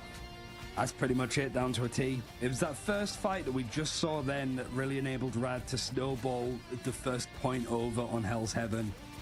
All Business, as you correctly sort of point out, Tetra, like I felt that they really got their stuff together, that they knew exactly what they wanted to be doing in team fights, the coordination a lot stronger, and a very different approach. Even just looking at the draft again, that you've got the likes of Torch being second banned out on the side of All Business. You've got them protecting Psylocke first and then Cap, so you're not playing neither of the scary like Vanguard line of Emma Frost or Magneto. But there, you could just see exactly why. Welsh Mania has the freedom to just be an absolute harasser over on the Captain America, and 2-2 having enough shields to just keep people by when you're going up against like final judgments from Melio. Very nicely done. 2-2, like you said, they are this team, All Business, they actually swap who plays the dive character depending on which one they need, and that just is such a testament to how good these Vanguards are. If it's a Venom, you want to do it, but they can also Magneto, so can Welsh Mania. But if it's Cap, it's all about Welsh Mania being able to run into that backline, and just being able to adjust like that gives them so much freedom. And you mentioned it way earlier in the fight, this Loki, there is no way to put a price on how much value that got them. Yeah. That means real quick. When it's not something that you have to worry about at all as a protect, or it just made it free for Zenost. And like we sort of mentioned in the pre-show, this is a team that has been doing a couple of instances of first picking the Loki, first protecting it instead of the Psylocke. So really, if you're Rad, you should have seen that coming a bit more, I think. And that could cost you potentially if you kept letting that go for the next couple of maps.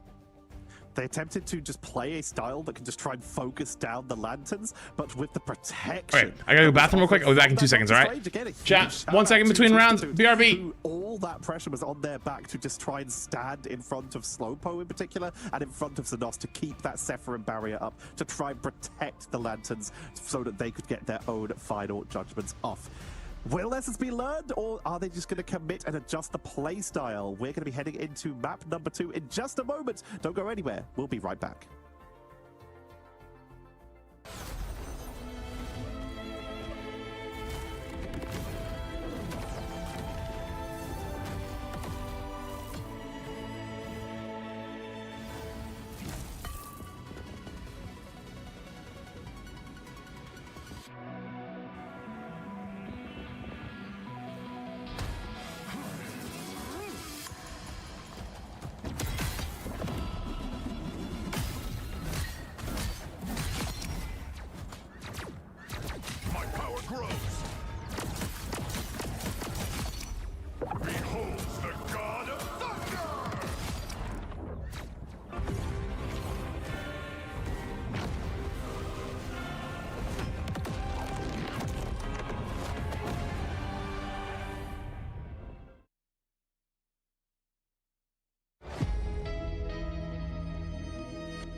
Hi Flats, hope you're doing well.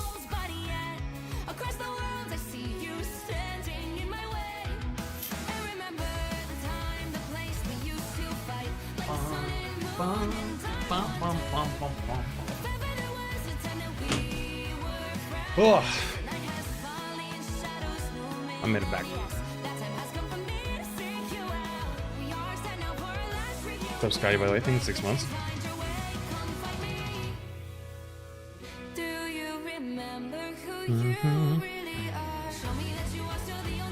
What Emma drops? The ones that's been going on for a few weeks. But you have to finish the magic ones first.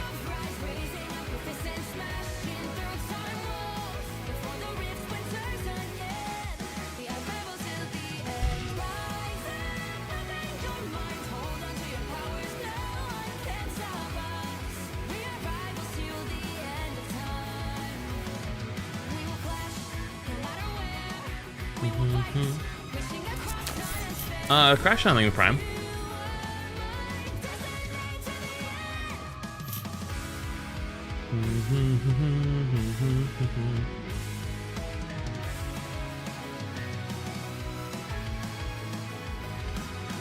See the dawn, the flames burning brightly, shining on those memories, and yes, across all time I see you turning the tides. And do you see now our time we can still fight like the winds and fire. Oh, it cuts off like midway through. Kinda awkward. This is very serious business. There's lots of money on the line and a position. Serious business. True. Serious business. And so far, all serious business. Their name were able to take the first map off of Rad in a 2-1. What's up, Valentino? Rad, how will they adjust heading into this second map, which we have been told is going to be the Intergalactic Empire of Wakanda? We are moving the statue of Bast. Yeah, going to the Halls of Djalia, which is the most picked map, I think, for Rad. They've won it once, they've lost it once, so it's a common place for them to go. But we have seen All Business have some really good performances, I think, on some of these like convergence maps when they can get stuff moving. Some good games against like OGC. Going to America next month. What food you should try? Mayonnaise. Pretty much pushed it to the ends of the map in OT on their second. I was just thinking to myself, why did I think of that as my first suggestion? And then I realized your name is Mayo OW. My brain works in fabulous ways. I didn't even read that. I just straight up, I just read what you said, and for some reason my instant reaction was Mayo. I don't know. Can't explain that one to you. That's a big buff. When you have one team being able to get Captain you should try the that seems to be a big buff, especially when Dunkin' Donuts lobster roll. Doing the work. And Torch is a first ban here. From Rad.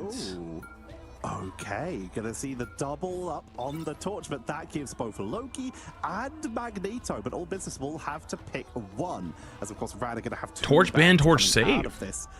But that is still risky. They're giving up one. The question is, which one do All Business value more? For starters, they're going to just try and Vanguard. It isn't available at every location. That is true. Away potentially the Emma. Nope, they're going to stick with Luna just in case. Mag ban, Luna ban, Mag save. Want to have that idle aura, that snowflake giving you healing every time a Vanguard is healed, keeping your frontline alive while also having your aerial assault cause problems. Yeah, it's the idle Psylocke. And I think Rad are going, okay, if you're going to put so much protection over onto the side. We have Mayo in EU. Lies. It's not real Mayo. Now it might just be a case of a very different lies coming into this in a very different style. At least no, not typically Necromancer. Typically a one-time thing. It's going to be the main vanguards on one side and not the other. But this, the end of this draft, I do think, Tetra, is going to be pretty interesting because there's still a lot on the board, and like Loki, for example, still available on both sides. And Magneto, we just talked about it, and they're both still here. All Business have yet to protect either of them, and Rad have yet to ban either. Instead, Rad, realizing that Slowpoke actually put a little bit too much pressure on them here, taking away the Punisher, which Captain America ban, Captain America save. What in the world am I looking at? They haven't even banned Loki yet. Gives that Torch a little bit less pressure. No Loki ban yet? Come on, this is where the Loki ban goes, right? Loki ban, Loki save? Question mark? I mean, I think the Loki here is a good Loki one. ban? Loki question mark? Question mark? People alive in fights where final judgments. Oh, Emma save. You don't need to worry about the final judgments inside of all. Dude, this is the weirdest ban phase I've ever seen. To at least rely on. The Emma Frost being able to be protected gives, I guess, either Trust Me or Rajaro, whichever one wants to go for it. No Loki ban? They banned Adam? Adam final ban. What the actual fuck am I looking at? That was the craziest. The composition that we saw in what? Number 1 with Mantis, Adam, and the I mean, the Adam ban is actually pretty good here because they knew they're going to run Mantis Torch, but hello? And they're using the Ultron as the 2nd/3rd strategist here, meaning that they're going to have a very high damage strategist output here. Ultron, of course, is a hit scan character, has really good damage output. You have Fate with the Loki firing squad. While the healing output is good, and of course being able to clone anything, your damage output, if you get all those clones up, can be insane in those fights. And then currently on the rocket for a bit of pre-armor, but was hovering earlier than Mantis. Damage boost and potentially a self-inspire means that Mantis's damage output is actually pretty solid here. This could be an no, don't actually go to Nugget Donuts and ask for that. They're gonna look at you crazy. Yeah, I'll be interested to see how the comps sort of work out here. Rad, up until now, very straightforward with how they've approached drafts, but day 1 of playoffs showing that they've got a lot more to offer, and all business has certainly taken them on an interesting road, less traveled with how they want to approach things now. Here, Rad attacking first on their map choice of Halls of Dajalia. Trust Me over on that Venom means that Rajaro is going to be on the Emma Frost. He's immediately forced back by that nuisance that is Welshmania on the Captain America. Tuzi is already sneaking around, looking for anyone on that back line. They can get a quick blow up. This could be their trigger, but we already mentioned it. Rad just going for overwhelming push power. Are already nearly at the point, forcing Tuzi to commit quite a bit further. Has to get that Iron Bulwark to make sure that they can stay sustained in this fight. Focus down, forced to back up. Soldier's Fist from Slowpoke to also retreat as they are just getting overwhelmed. Finally, Crook goes down, and that will slow down Rad for a bit. Fate is actually the first pick that comes in. Which says a lot how well Tuzi's been annoying on this Psylocke, having that freedom to go in and perform. And really now it's a case the 1v1 on the flank. Having the support ultimates, maybe even potentially both of them in this fight. What in the world is this 1v1? Out of each other, just to hold and left click going for this engagement.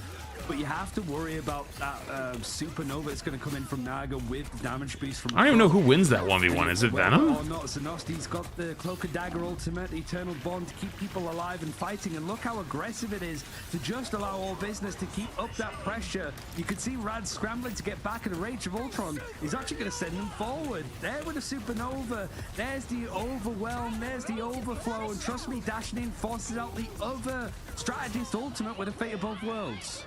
Dozen of modifiers in the backline going to be matched with the Soul Rejuvenation. All business trying to commit to this on the hallway, but the healing. Everyone's pressing Q, but oh, they're finally getting some kills now. I was gonna say that they press so many Qs, but no kills, and there they are. Business and Rad will claim point number 1. A portal will be attempted from Slowpoke, but I don't know if they probably will have enough time. This is going to be a reinforcement here to try and contest this with triple Vanguard.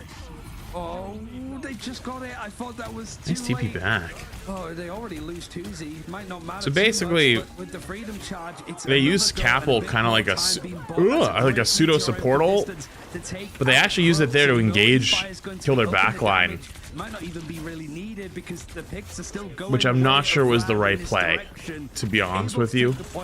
But I understand the attempt. Something else that wasn't the Doctor Strange, so no portal going to be available for now, but at least a little bit more time ball.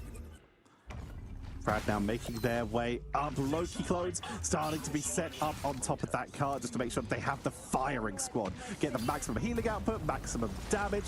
The extra clones do not count as additional bodies on the point, sadly, so it will just continue to move on at a single person rate here.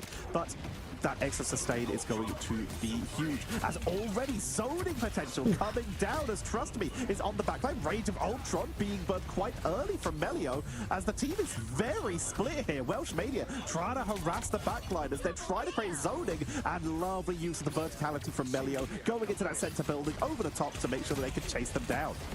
I mean, trust me, on the Venom is a smart move because you're playing chicken almost. You know that there's no Emma Frost available for all business, so the Carbon Crush can't CC you. And then you're essentially sent to 2. Yeah, they're already down to 1 fight here on second because they're taking it so late because they kind of staggered a little. So there's not much. That's kind of like the big risk you take. We're going the TP at the end of first and also just like not dying right away, like trying to get out. With the drone, with the Ultron, it means like even though they're just trading ults for ults right here, if all business loses this fight, they just lose all of second with 1 fight. Oh my god. Yeah, and they're gonna lose it. Yeah. I feel like maybe this is a little bit backseaty, armchair analyst-y to say, but from watching so many of the Rivals matches, I am actually very, very surprised how many teams don't know how to play second point on this map. Of our thing, the Prime. It is very, very surprising how bad teams play second point here. On this map specifically. I don't know what it is about this map, but they have a good chance to get 2 fights if they do it well, and they constantly only get 1. I'm guessing they, like, teams are just like, well, you know, it's worth risking it for first to try to just win, and then second point 2 fights isn't that great anyways. But I don't totally agree with that. With how important ult fights are in Rivals, I feel like as many fights as you can where you make them use all their ults to take a point is the best case scenario. And the Tokyo map, the one where they spawn hold with triple tank, is a great example of that. Where they force 3 fights and it almost wins every time, and if they don't win, they will always hold second point because it forces 1 to 2 fights on second. You know? Of our thing, the Prime. What's the most channel points here? Are there some legends with millions out there? Yes. There's lots of people that have millions. The way the VIP works is every time a person redeems VIP, it goes up. So the reason why it's so expensive for VIP is because people get it, and then it goes up higher and higher. Because you can only have a set number of VIPs as a streamer. So every time one is taken out of circulation by somebody getting it, they become technically more valuable. How much does it go up? Depends. The last time 2 people got it at once, so it went up by 1 million. Taking that defensive position, holding the doorway for the moment, making the best use of that dagger storm. That extra bubble healing from the Cloak and Dagger is already coming in with that Eternal Bond dropping low, keeping the team topped up. There's the dive, fancy arrival from Trust Me, but Tuzi is uncontested. I think I only have like 20 left at this point. So supply and demand. Trust doing it. I don't think it without any damage crease. I think it was just the Rage of Ultron on top. So now 90 seconds on the clock. All business need to go and contest this one. Welshmania is back, so he should be. How did 2 people get it at once if it's the same price? Well, so they got it off of a gamble. So there's like predictions, so you can earn points. And so 2 people were close. They both guessed and won on a big gamble. And they both were able to redeem it back to back. Like, because I'm the one who manually changes the prices. So someone redeems it, I'm like, holy shit, someone got it, and like literally as we're talking about it, somebody else also redeems it. So I'm not gonna screw that guy and be like, oh, that guy got it first, I gotta take yours away. I gave it to both of them, but then it will just jump much higher, you know? Truth Seekers, thank you for 2-1. Appreciate it. But Rad had so much speed in those earlier parts of the map. It was potentially a little bit late for all business for their adjustments. Bringing out that Starlord for the interior fight was a stroke of genius, but it was just. What do VIPs get? Flats' firstborn. Now realizing that fate is just kind of countering them. What do they all have to share? That sounds like free babysitting. It's the risk of just leaving it out. I mean, you saw how much success all business had with it when they had the Loki available to them last time. Now they're on the receiving end of it, and you've got Trust that hasn't died yet. Like, no eliminations have gone on to him. He's been able to survive just going. Could VIPs sell their VIP and start a black market in your chat? And it's one of the few times I guess that you'll see the Ultron out healing somebody. Yeah, but I take a 20% cut. 1K more than the you can sell it, but I'll sell. I take a 20% cut. A little bit behind because so think about that before you do it. you know, house always wins. Interesting. Utilizing rollout speed. Trust me, it's decided that they're not going to go for another Vanguard. They're starting on Spider-Man. Potentially believing they could see an all-business portal out for the rollout. What's up, Java? Just to try and take no fucking way. Sailing past, they find nothing, brother. Heading back to spawn. You're in the playoffs of a $3 million tournament, and you go for the off-the-map pull-off on Spidey? I know he's going to go Venom to swap, but really? Was that really worth? Oh. I guess they got a pick, so I guess it was worth. Lads, I'm looking to get a PC. Do you have any partnership with a company right now? Give me 5 days. You can't persevere through this.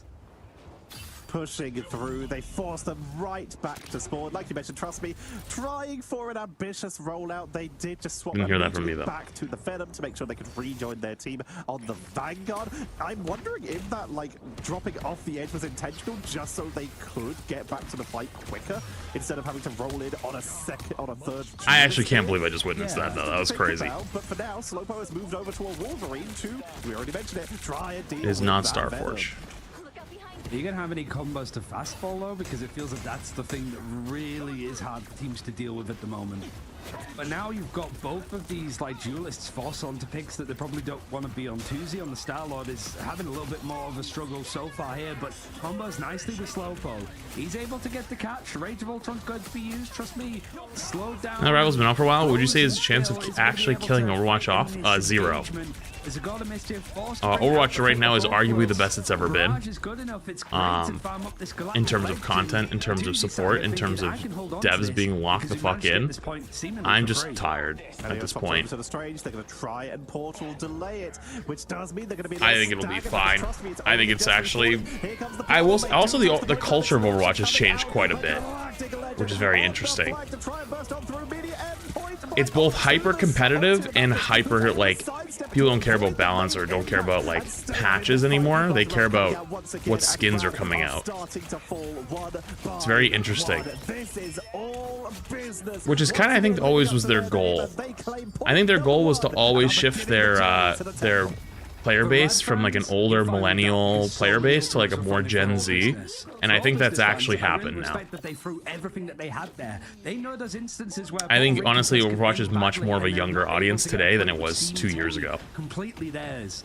So you had the Galactic Legend use, the Last Stand for Slowpo on the Wolverine, Meteor M, Fate of Both Worlds, where you're over halfway to having it for closer. You can see all business trying to set up, go for this engagement yet again. And trust me, doing well to sort of stall. He's pulled all the team back. It's a pick on the other side. Slowpo goes down against Melio's Psylocke now. And it's really a case of the space being taken up. Tuzi almost getting a pick there if it wasn't for the Carbon Crush from Rajaro. Melio dashing away from, you know, caught out by honestly, with the Psylocke nerf, you'd expect in situations like that, if she popped her invis, you'd still be able to kill her pretty easily. But the escape is still fucking good. Yeah, I didn't have that much fun when I went back to play Stadium. It feels very different than when I was playing it. I didn't have a great time with it. But to be honest with you, honestly, when I streamed Overwatch last time, it was a bit ruined for me just because, like, I learned my lesson. I probably won't stream it on YouTube, and I probably won't stream it on TikTok again. Because, like, for some reason, that game, when you stream Overwatch, it just brings out the craziest people you've ever seen. I don't know what it is. And then the fate of both worlds that are falling on both sides. This is an absolute mess. And trust me, with a this is gonna be a big Wolverine ult right here. I'm feeling it. Melio's able to just sort of clean out a little bit more. Galactic Legend up in the sky. Actually, back a little bit more. The Silent Seduction forced him into a actually, there it is. Able to grab on top of him. Now the Last Stand coming in from Slowpo, able to connect onto two, leave them back. They weren't able to get the Venom. Damn. Hands of the defenders. Rad have done a real good job. Worse than Rivals viewers? Oh, for sure. Well, people hate Overwatch, like, have a deep-seated hatred of Overwatch. So, like,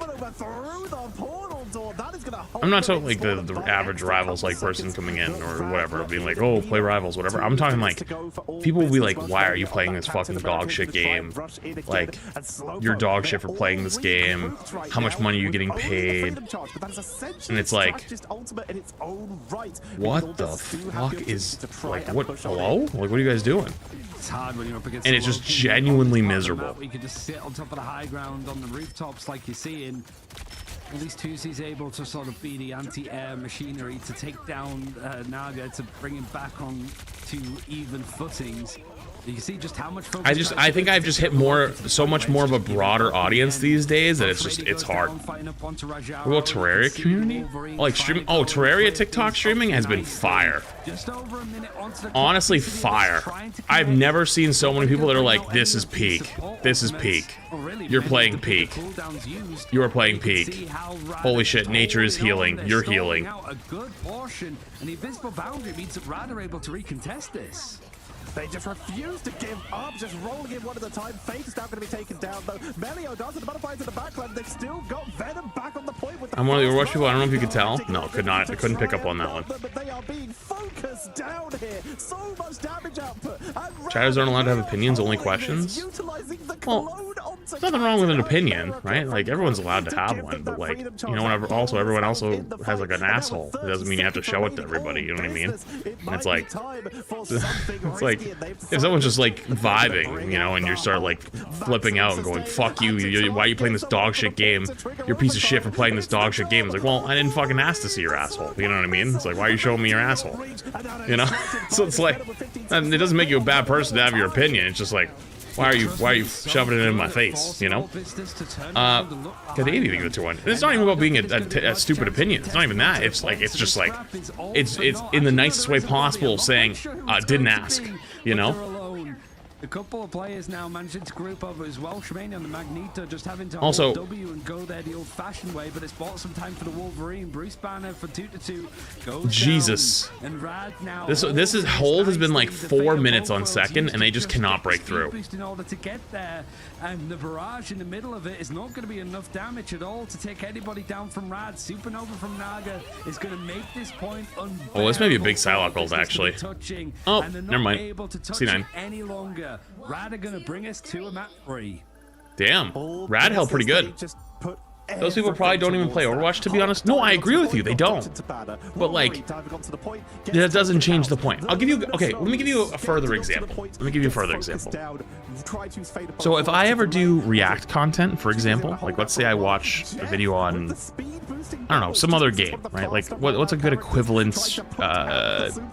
And keep their teams topped up, but like you said, it's a much closer spawn for the not equivalent.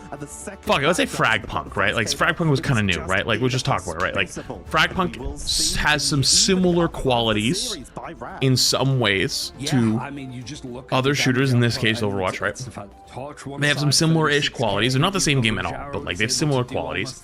And so like let's say I'm watching the video and they're like, oh, we're gonna put this certain thing in the battle pass, and I'm like, oh yeah, like yeah, Overwatch does that. It's pretty good. People will go, don't fucking say that. Don't equivalent this game to Overwatch. Overwatch doesn't do that. Overwatch is dog shit. Why would you say that? Or if I do the opposite, let's say, yeah, I don't really like. I don't know if I like this change. Overwatch did it before, and it wasn't my favorite.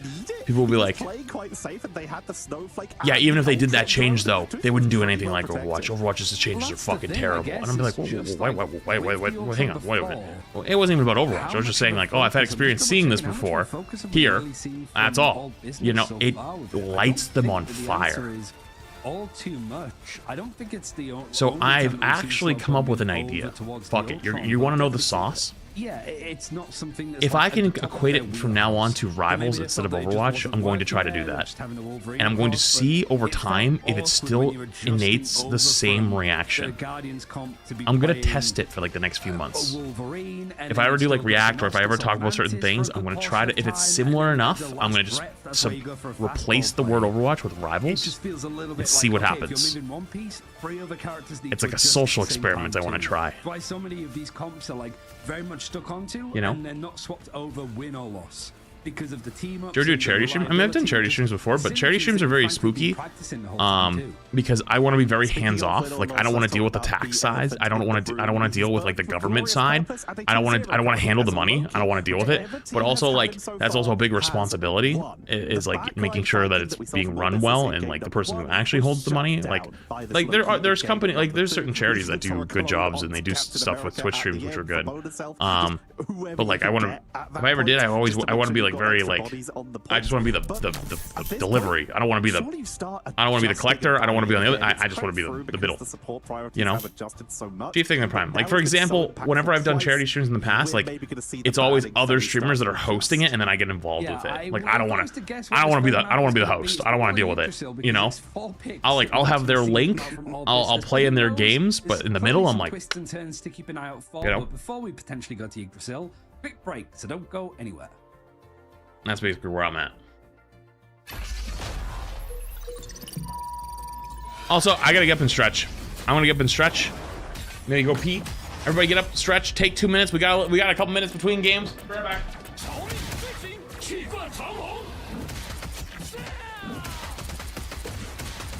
Struck down by living cheek.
Okay.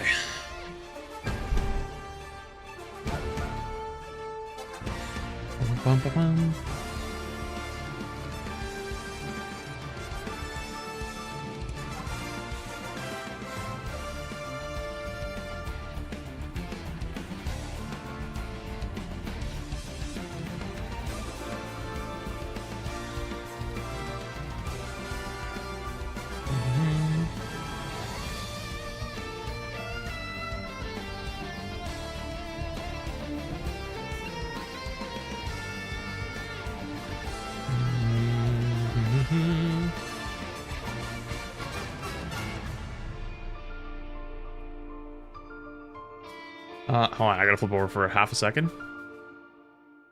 1 sec.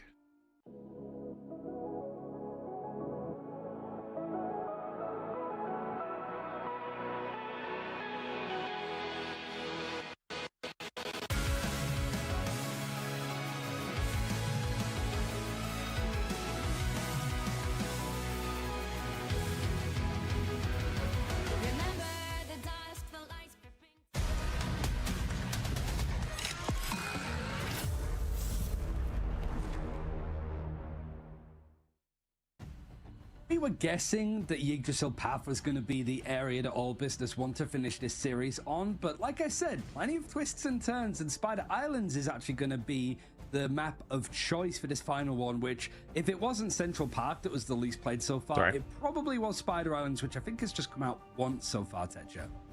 It's definitely not been played a lot. We have been seeing it so rarely. The only thing that's been played less are the maps that aren't in. Ask about Rivals features. I know you talked about NetEase trying to burn as bright as possible, but do you think there's a possibility future for the community? A good way to do that is yeah. maps that are 100%. 100%. Out of their comfort zone. Like, you can build strategies based around the maps themselves. This map, for example, has some lovely verticality where you can really have a hard time to make it a lot not mixing up facts and emotion. Fact. Certainly some interesting moments. Rivals, when they player base, up against Peps, player numbers, how many people are playing the game is declined significantly since launch. Fact. Is the game dying? Emotion. Fiction. Emotion. Kind of like we spoke about before the break, Tetcher.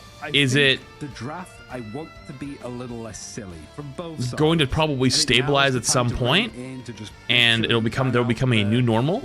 Fact. Well, what that normal looks like, we have no idea, because they're going to change their entire format of their game starting next month, right? So right now the seasons are very long, and because the seasons are very, very long, that causes people to get bored by the before mid-season and before end of season. That shouldn't happen anymore, because they've picked up the pace of releases and content so much so quickly. It's actually unbelievable how fast they're going to be going.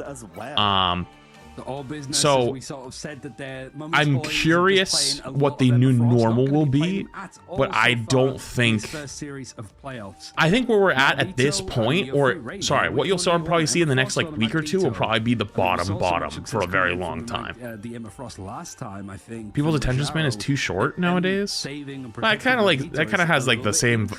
No offense, this has the same vibe as like old man yells at clouds, you know, because every game does that. Every game has to fight for attention, you know. Surely at this point, the Loki's been so impactful, literally has won every game it has shown up in, and it's imagine if you're good at video games, imagine how much more validity your takes would have. I know, right? You should try it. You might get to my level someday. Instead, this could mean the Red looking to lean closer towards potentially a Magneto Strange or a Magneto Groot, where they could just try and lead it a little bit heavier, and they're going to protect the Punisher as well. They have a one-sided Magneto. Sorry, I just got my toes stabbed by something sharp on my carpet. Wait, what? just a blade cutting through. I don't know what it was. I think it's like a thorn from outside that came in on a shoe or something. But I can deal with that later. I have a tissue, so it's fine. Yeah, just make sure you know, like. Oh, man, just giving you a hard time, but why? Like, I feel like rage. Like, I know you're just giving a hard time, but like if it's rage bait, like I feel like rage bait is so cringe, you know. Give a little bit more comfort, but I am curious on like the Wolverine ban, because you're not gonna have torch. Wish they would add roll queue, just have it separate. You can't have it separate. You're opening up a can of worms for people to fight forever at that point. You don't need to worry about the fast. I don't think this game needs roll queue. I think it's an inevitability that people are going to start screaming for it at some point. Going to bring together in this one. But as long as Overwatch exists as a counterweight, I think it probably won't happen. But if a day comes where Overwatch starts really popping off and Rivals really starts shitting the bed, maybe, but I doubt it. I don't think that day will ever happen. How they did so well in game number 1, amongst other things. But in this case, the Loki will be mirror banned, and we did predict correctly though. With that, Punisher will be protected. Does all business getting their Punisher means they will have at least some counter for this Groot, but the Wolverine has been yoinked, making it much more difficult. Westmania is currently hovering Squirrel Girl. That might just be for a portal rollout. I expect they will probably not be rolling this the whole game. You'd hope not. All things considered. Rage baiting is too easy. Challenge yourself and calm bait instead. Look into these two teams that that's real.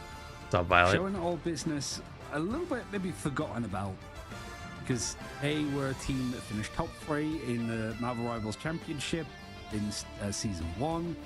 There wasn't really much other tournaments happening at the moment. Like, all of the tier 1 teams were still in that championship. Now it's a bit different because the championship leads into Ignite. Overwatch 66 was actually terrible. It killed me coming back and playing the game again. Vertus Pro in that one. Wait, what are you talking about? It's like, you know, 66 is like a different game mode in Overwatch, right? Definitely is a testament. It's a good showing. In fact, they've really got Rad by the And the potential good, I'd say, if they're not careful, actually, if they go for this engagement, Wolverine's like hovering up in the high ground, trying to see if he could dive on somebody, take them out of position. You know what's super easy? Using your Twitch Prime. True. Don't forget to use your Twitch Prime. Looking to spring the trap. You mentioned Toon is going to be the big target here. As Welshmania is likely going to be moving a little bit too fast, but it's already losing Slowpo and Tuzi. This is going to force the retreat out of all business back into the spawn. And Rad, they strike. I mean, eventually you get a low celestial elo where you have 5 DPS mains. That's a rough one. If you're lucky enough to get through that, it's all pretty balanced. Okay, yeah, but then you get to Eternity and then you get 4 tank players on your team. I speak from experience. And he wasn't able to completely reset, so buys a little bit. I hadn't played Rivals in 2 weeks. My first game on was a literal pro lobby. Like, there was literally 7 pro players, 1 or 2 people I didn't recognize that might have been alt accounts, and my dumbass.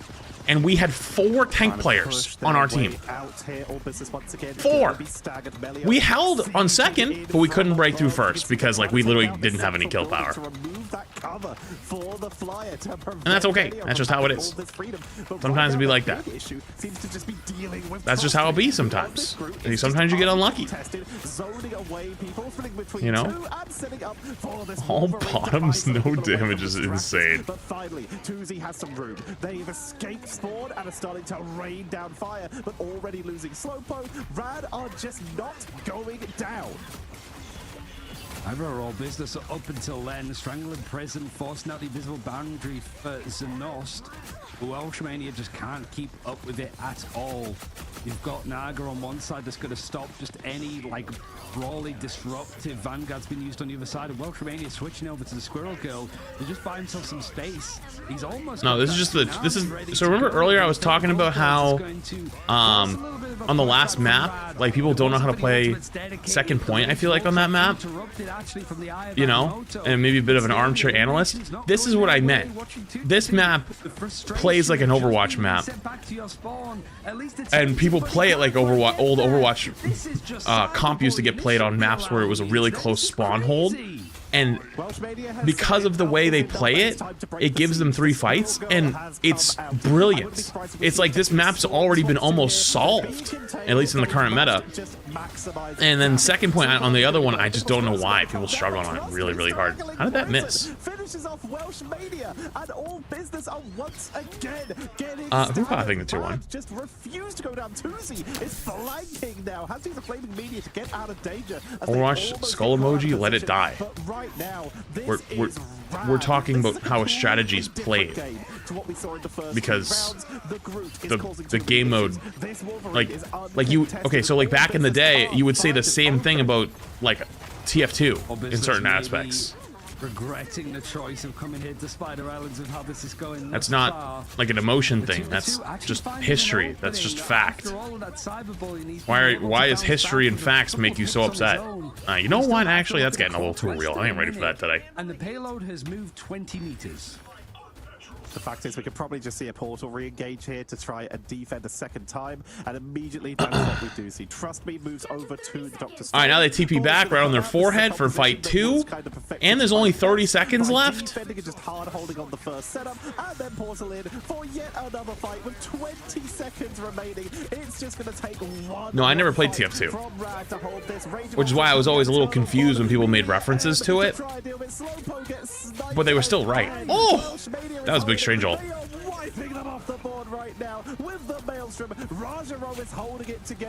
So I think they're still going to lose this fight, though. So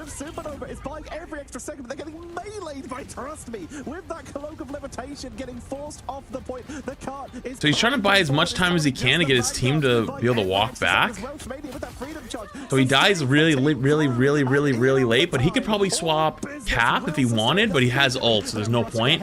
The rest of the team, though, should be able to touch, I believe. Although they get really late spawns because of OT. Honestly, OT might have fucked them there.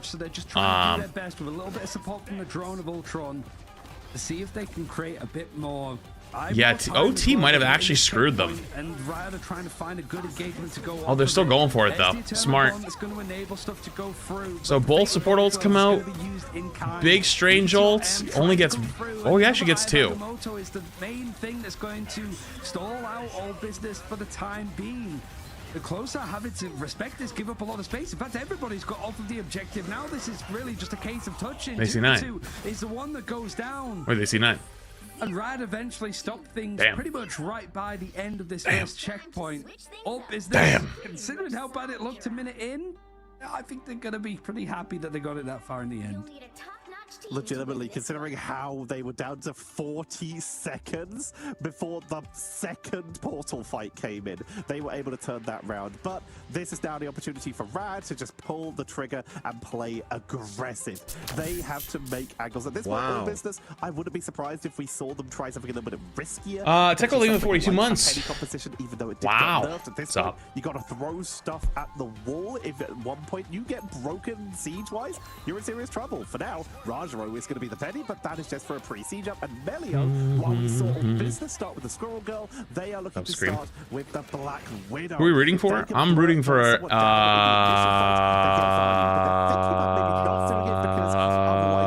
don't actually have one. I was trying to come up with something, but I don't have one.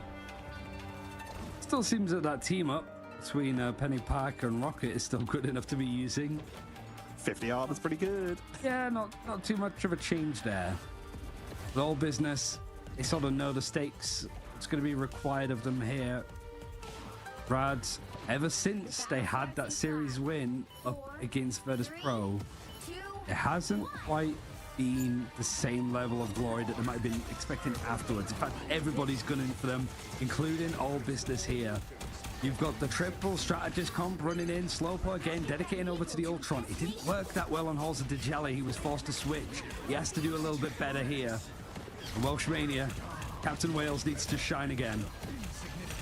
Trying to just harass the backline to give their team some space to make sure they can stay set up. Tuzi, the pressure on them as well to just land these shots from above, setting up pyro prisons whenever possible. The Toot's going to get zoned away. Watching these games makes you think I should add Torch to my bag. Oh yeah, if you get like Torch is really tough to play. Like effectively. Well, you just cooked. You cannot do that on Cap. You cannot stand right in front of a Punisher with a shotgun. You are going to die every time. Holy shit, they're actually getting steamrolled. Trying to get up onto the high ground and to push on in. An aggressive rollout from Melio as the card. I think he's trying to get to the top. Apocalypsing the Prime. They TP back.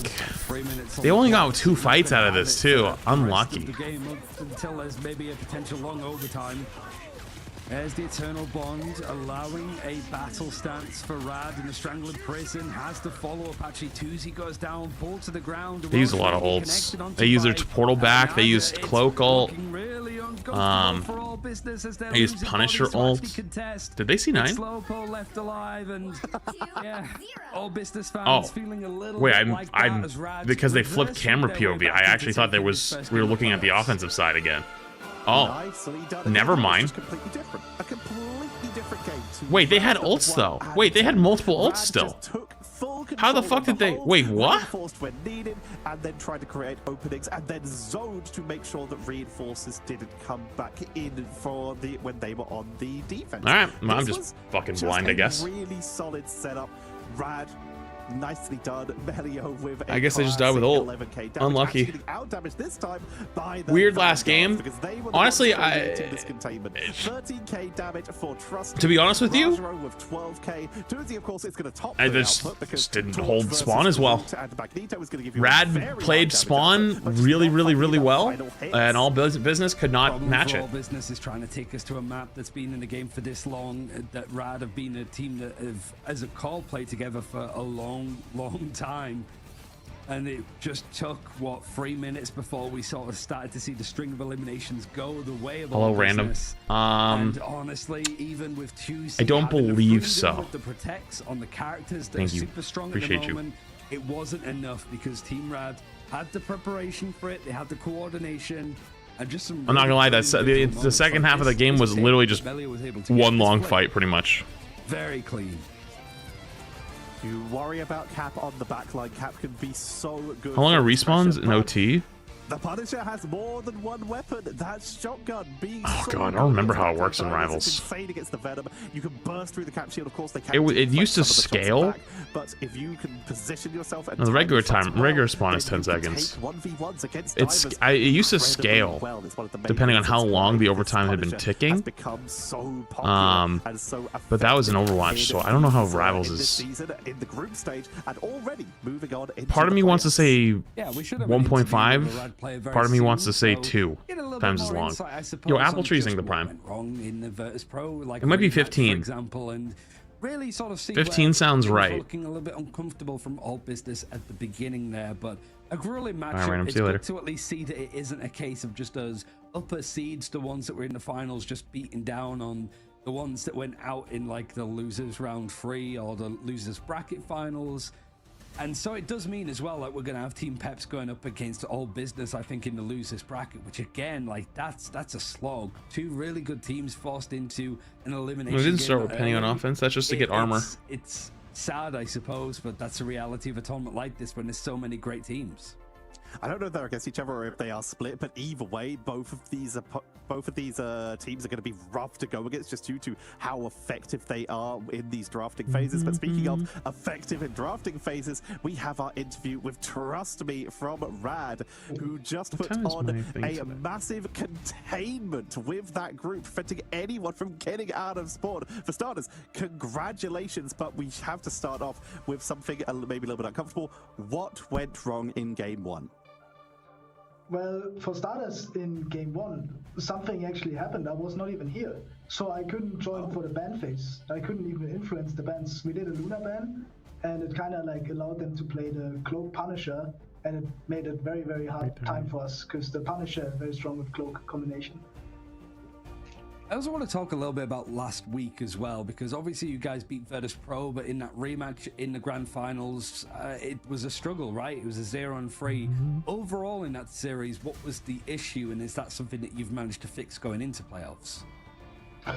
Vertus Pro is always a good contender. We tried all different stuff. I think that the bans also were not good from us, especially against them. We kind of allowed them to play the good characters. We think that currently Psylocke and Torch are insanely strong, and I think that's also the comfort picks of Vertus Pro, which the last time we played them, we haven't really faced them on these characters, and I think that made a very big difference there. So we kind of allowed them to play their strength, and even because the Emma drops kick in after the magic drops. You have to finish the magic drop first. And we had a Loki that only has 250 HP and just gets one-shotted every single time the captain goes in.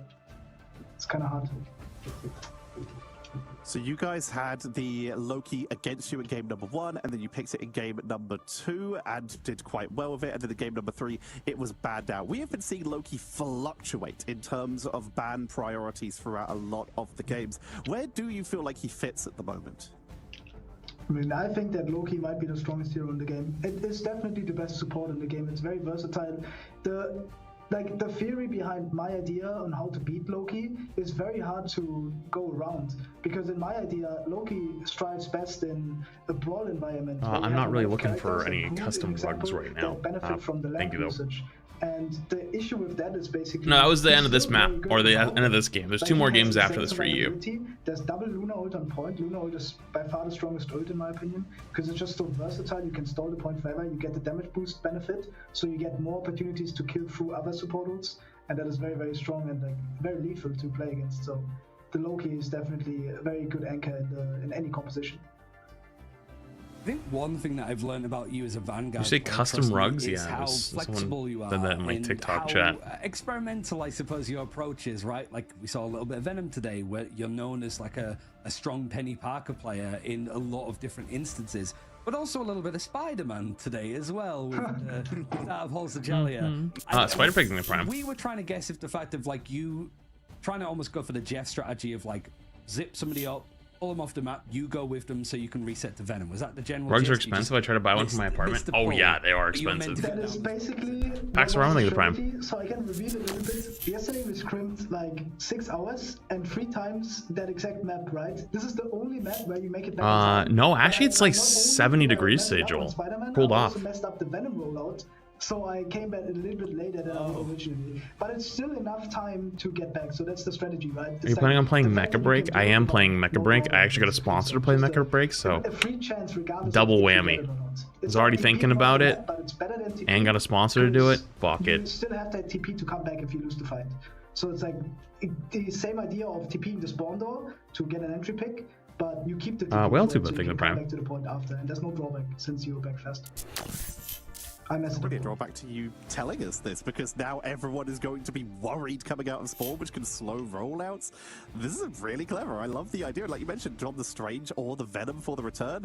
Absolutely genius, but is this something you might consider bringing into your next opponents, as you will move on in the upper bracket? You're going to be going up against a Zero Tenacity.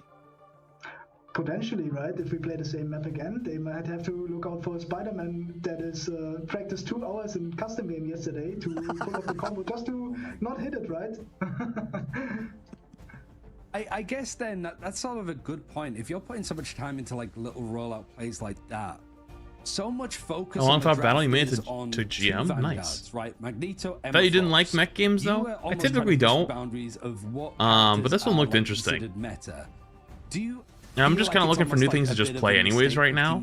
So because I think you went. There's not a whole lot coming out at the moment. Frost or Magneto, and you guys were perfectly fine. Like, do you think that teams are over prioritizing those 2 characters in particular, or is it just I am so good at all of the other vanguards, it's not a problem for me and my teammate? I think this is something that I feel too, because in my experience with scrims, Targets have to run 70% off right now for spring colors. I think, but like, no shit. In our case, in the team, we don't really trust that call. We want to play either Emma or Mech, but I think that we should spend more time. I haven't been a target in a while. Or like we should have had spent more time. Silly game recommendation Peak. Oh yeah, true. If I get a good squad for Peak, I think it would be fire. But whoops, wrong button. This would have been better for me personally to practice that, because I don't think Emma and Mech is always necessary. All right, well, thank you very much for joining us. Trust me, we'll let you go back to celebrate with your team. Your next matchup's going to be against Zero Tenacity, so it's time to start getting more hours in the custom games to see if you can start pulling people off the side again. Hopefully once, right? In scrims I also didn't hit it, but as I said, there's no drawback. So oh my god! Oh, you said he did it 3 times. I assume that you got them 3 times, not that it was. No, I failed it 3 times. And it was funny 3 times, but at the same time, they're like, oh yeah, we got a free entry pick. We're just gonna run in, and then they get hit by a very good Venom Slam, right? And it's like they baited to go to rush to the point, and then they get hit. And that's exactly what happened the first fight, even though I was dead, right? They rushed to the point and they totally sacrificed checking all the angles, checking all the Exhibition 33, yeah. They thought they were upper player, but they're not really. So it's a very good strategy. 10 look out for sure. Thank you very much, man. It was a great pleasure. It was actually a really long interview. I think it's because he actually talked. A lot of the interviews, sometimes they just aren't very comfortable talking on camera. I mean, hopefully I can join you again, right? So they don't end up saying much. Hopefully. Thanks, pal. I want to probably finish the regular tutorial first before anything. Talking to players that are just that nerdy that it's almost psychopathic, honestly. Like, just that level of like minute detail, but like as expected from a player like Trust Me, who's got so much experience in hero shooters, and as a Vanguard needs to be respected. But that matchup versus Z10, considering that you've got Z10 top in their group and then Rad beating Vertus Pro and coming second, like you have to add that asterisk of them beating Vertus Pro every single time, because it's such a testament. But we do get to look for confirmation. We also do get confirmation of Peps versus All Business is going to be that lower bracket first game. So, sad, like I mentioned, but teams have got to drop out of playoffs eventually, right? Someone's gonna have to go out. These 2 teams have also not really met each other that much, so it's gonna be an interesting matchup. That game will be coming tomorrow, but we have even more games coming up today. It's the first game that we disagree on, Ryan. Coming up next, it is Berber Patapim versus Insomnia. And Insomnia, one of the least predictable teams, so hard to draft into. Yeah, I mean, I probably upset the coach that I know from previous games, who I'm pretty close with my prediction against Berber Patapim, but I do think that this Insomnia team have a lot of interesting issues that Berber Patipim need to be aware of. I already talked about player count thing. I don't want to talk about it all day today. Sorry. So, guys, as we continue on with playoffs for EMEA. Which almost lost a while ago. The Bums lost a while ago.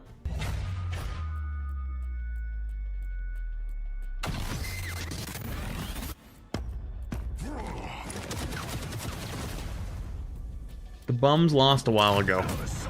Judge, jury, executioner.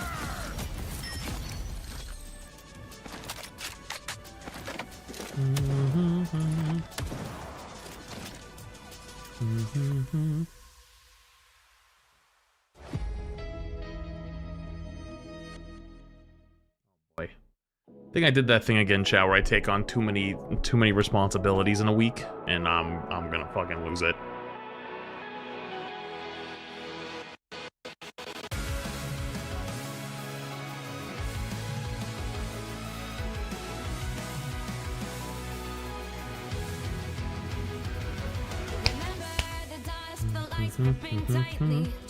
What responsibilities? I think I took on 5 sponsors this week, and I have like 3 IRL or 4 IRL commitments this week.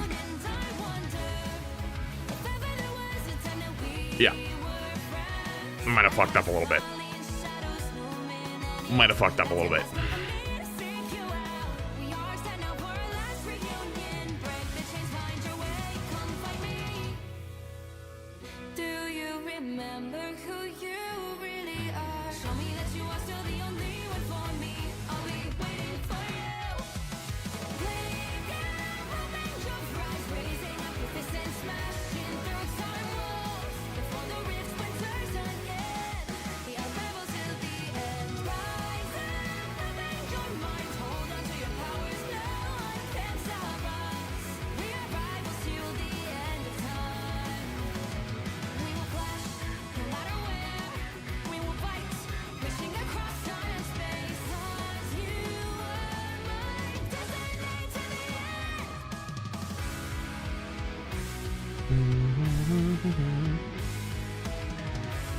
Are you genuinely interested in the Marvel esports scene?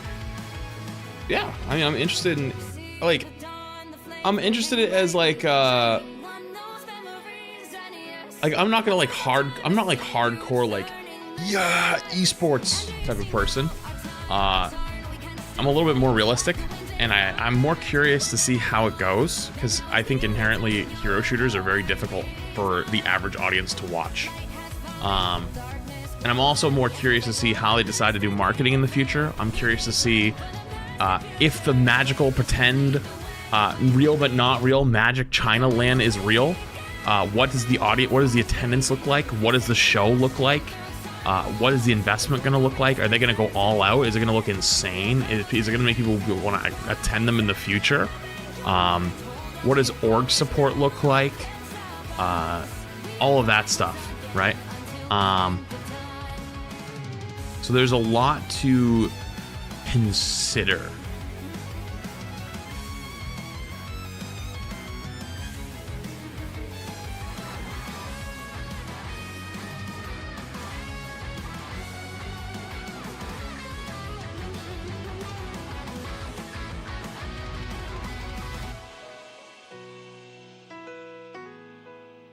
Show me that you are still the only one that matters for me.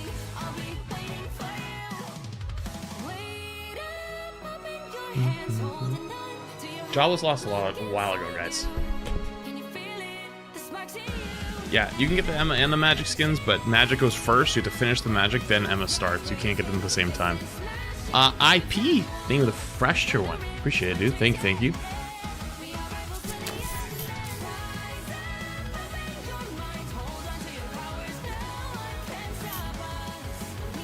What's up, John?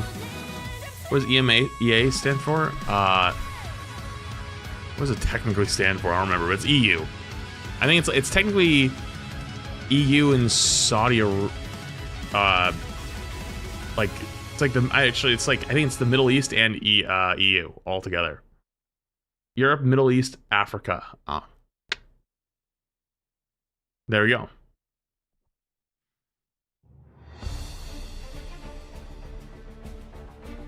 I forgot that Africa was part of that too. Squilly Squill, thank you for 4 months.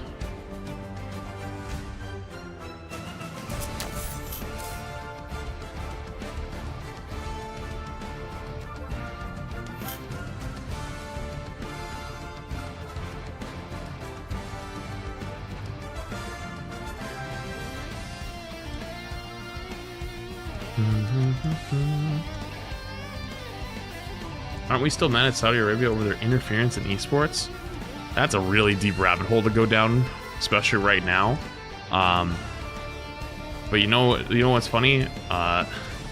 There's a lot of accepted versions of it.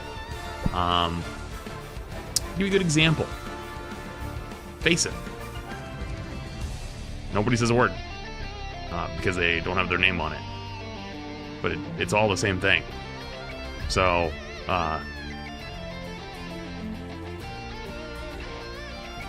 that's a long conversation. Longer than this stream will be today. And it's gonna be a long stream today.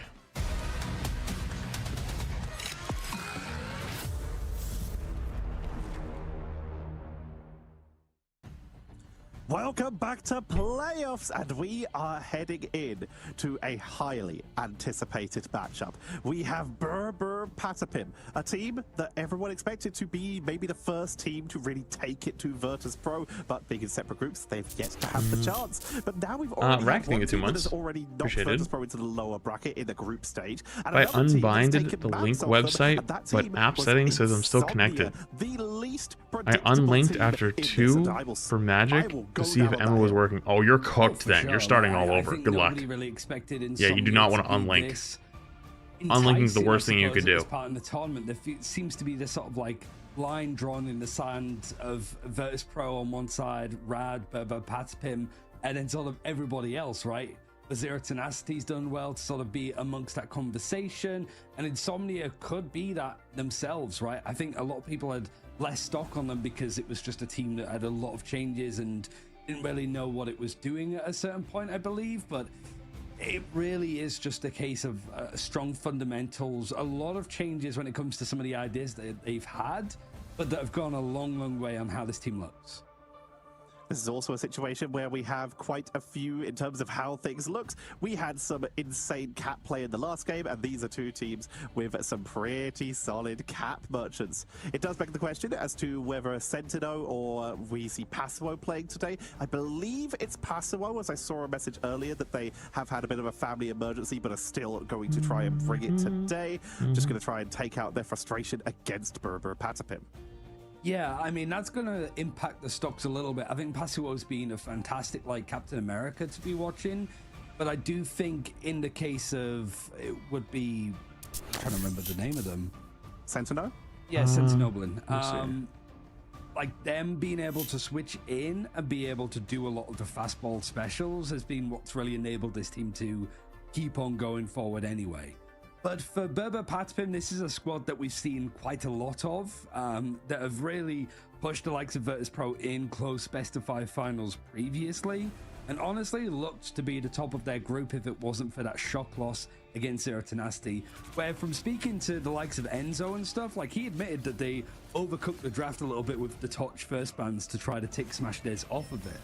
But there are a lot of other teams that are making similar moves as we've seen today, so I don't think it's inherently them making a false move. Sorry, if you wonder why I'm like tabbing out constantly, it's because rematch ability for Zero Tenacity to come in and have so many different looks with their versatility. I have a interview today actually before the NA matches tonight. Lord Dracula thing, the Prime. Another team, like you said, not knowing what to expect. I can't leak it to you, but chat, I wish I could show you what this Discord DM group looks like for it, because like how serious they take it. There's like 30 people. It's just me. So funny. You know, people joining, leaving. Someone gets joined, because you can tell it's like the corporate side. You know, I'm just sitting there like not saying a word, just watch them get joining. It's a really impressive team. What? Bigger than the sum of its parts at the same time. Like, yeah, like I thought it was going to go back to the other one. Okay, we're good. Jack, think of the 2-1. I thought the audio was going to get crunchy again like it did before. My bad. It scared me. Jack, think of the fresh 2-1 though. Appreciate you. Well, they're not even discussing anything. They're just getting the correct people in and like who needs to be like probably like who needs to be in the to watch and like who needs to just like oversee. And it's probably like people's managers and people's like just to wake you up a little. People's managers and bosses and checks to and I'm just sitting there just like, you scared the audio into submission. Yep.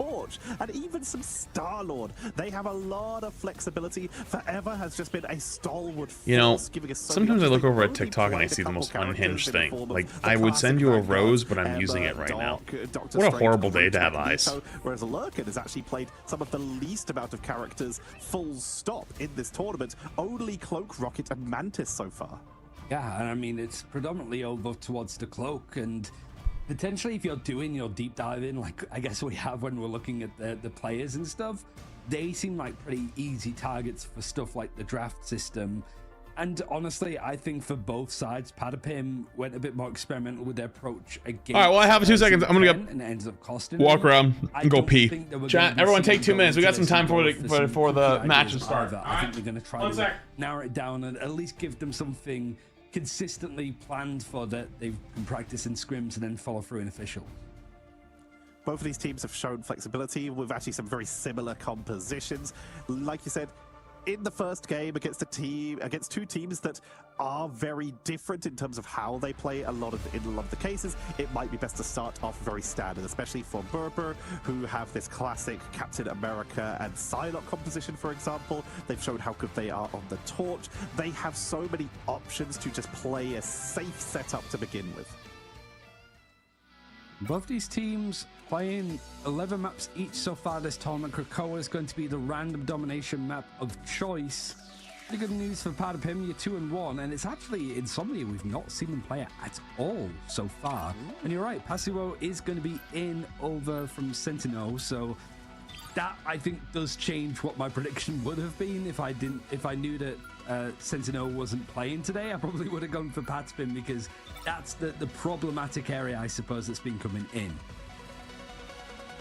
Getting ourselves set up with the early low-key ban. It seems Insomnia are going to the Rad school of drafting, of not hyper-prioritizing some Vanguards in this case, and they are not prioritizing Vanguards at all. As Berber are going to get their hands on the Magneto, we see a Psylocke Loki as the first 2 bans here.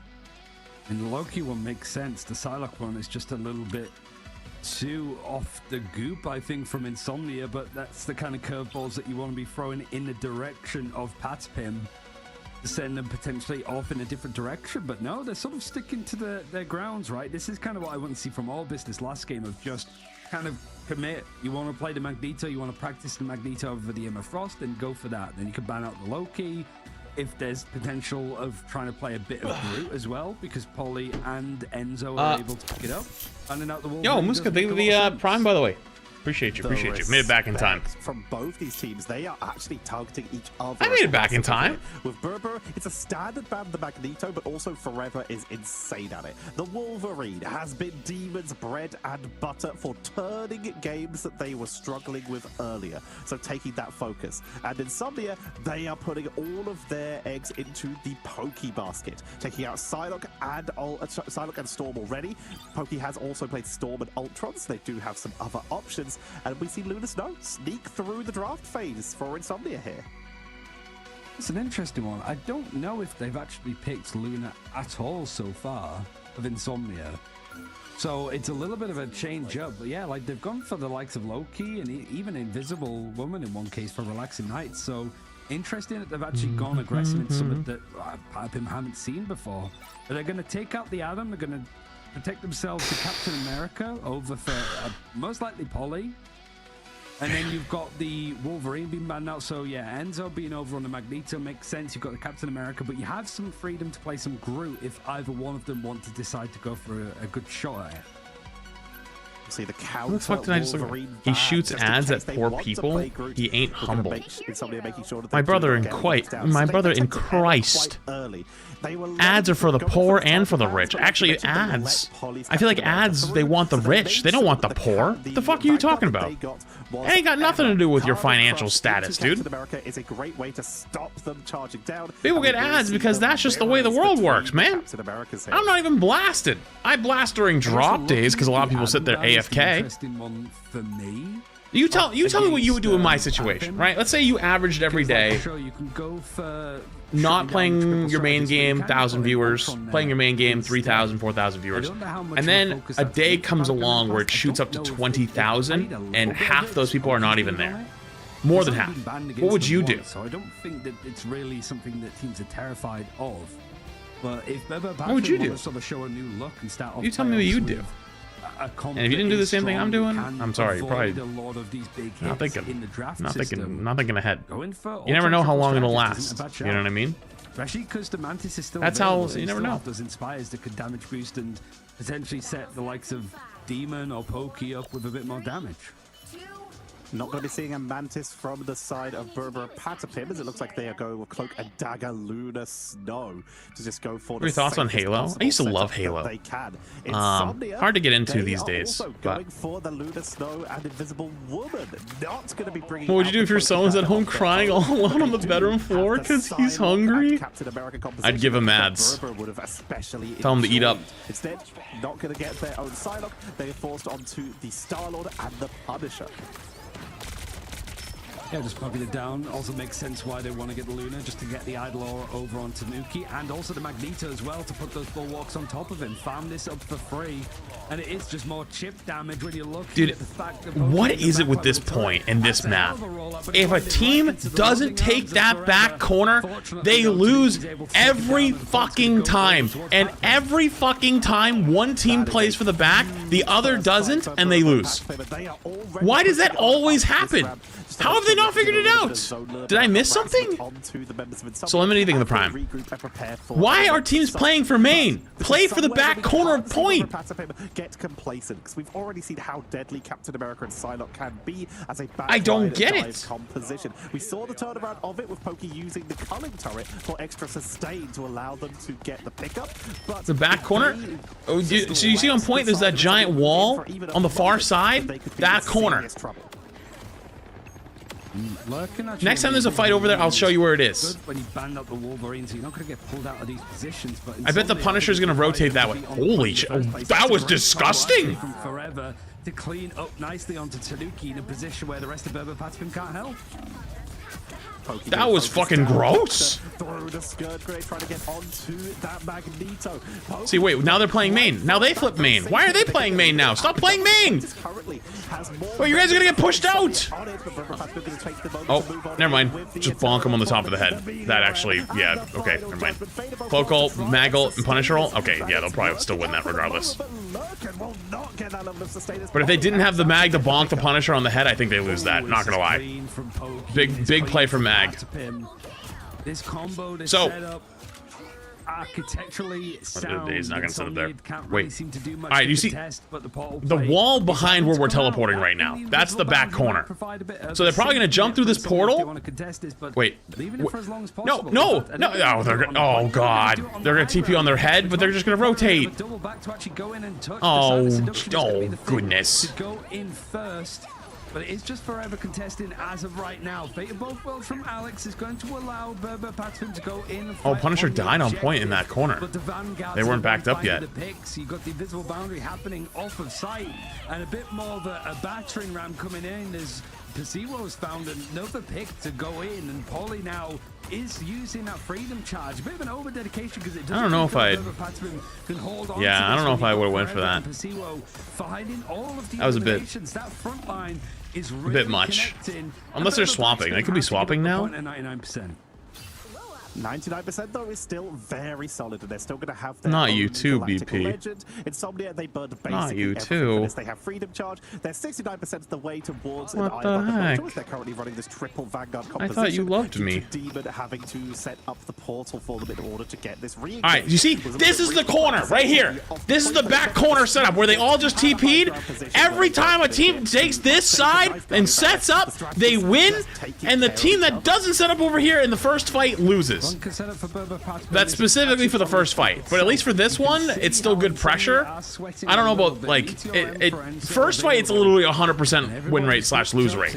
Beyond that, it's just the positioning is so strong. So they, you know, they just bullied their tanks out, right? They just bullied their tanks out of the point a little bit.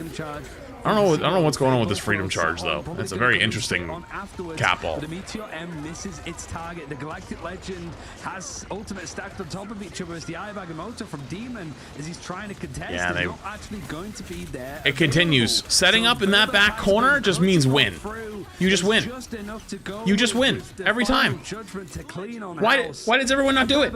What, I've been watching so many of these matches, and all, like, the team that takes that corner first always wins.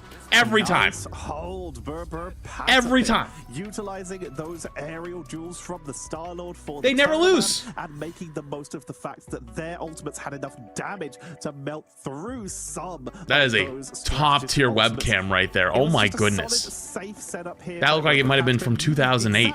Fire. I loved it. It's working out quite well in their favor for the moment. Demon is currently still on the Doctor Strange. We'll see if they continue this triple strategist setup or whether they'll mix it up and bring out something with a little bit more damage, a little bit more oomph. There we go, the torch. I don't know if you saw, after Pokey got the point at the end, he was looking at his camera and fixing his hair. I did not see that. He's got like the David Beckham haircut of like the 1990s. It's great. 20 I know, Wes. Crap will fix it when it reads on. I think he just woke up not too long ago. A little bit. Rebrand yourself potentially. Maybe the night is over and it's a new day and a new dawn for Insomnia, but they've still found themselves a point down over on Krakoa. Not a map that they chose. Great to see some Psylocke representation. Oh, Psylocke's like a perma-played / perma-banned right now. In these. They've chosen well, maybe not perma, but it's top 3. It's like Punisher, Psylocke, and Torch. Oh yeah, you're good, Crap. It wasn't like a super high priority thing. Currently, ultimates, freedom charge for Polly, Dance of the Butterflies for Nocta. This is going to mean that Insomnia may have the opportunity to go for the quicker block, but if they wanted to, they're running out of time. I haven't paid attention in 4 weeks. Have they mentioned anything about reworking ranked? We're reworking ranked how? They tried to go up onto that high ground to go for the backline blow up and will not find anything. Yeah, I think Alex was actually sort of hiding, just ready to peel because they were up on the high ground waiting the whole time. Freedom charge now running through from Polly at the same time that Psionic Seduction from Forever. Oh, that's a big grab at the end there. That Strange is one. Eternal Bond is able to find the pig. The Psychic Spear is available to do a little bit more burst damage to cut on through. And again. Impact to keep these resets flying in. Berber Patspin were the first on the point. They postured up nicely, but it's actually going to be Insomnia to stall it out and take the point first here over on the Cradle. Tell me if this sounds familiar to you, Ryan. Insomnia are struggling a little bit on a map, and Demon says, hold on, I got this, and picks up a different hero. They are suddenly in control on the point and forcing Berber Patspin to push back in. The Winter Soldier. That is a lovely freeze there. But Winter Soldier, with the Bionic Hook, with the Soldier's Fist, they are able to just get so much lockdown to try and stop Polly from getting all that freedom. They're a little bit less vulnerable because they can stay behind the shields compared to being focused down by that Punisher and by the Star-Lord when they were on the torch. It's a lovely adjustment as final judgment for Pokey. Judgment adjustment. No kills though.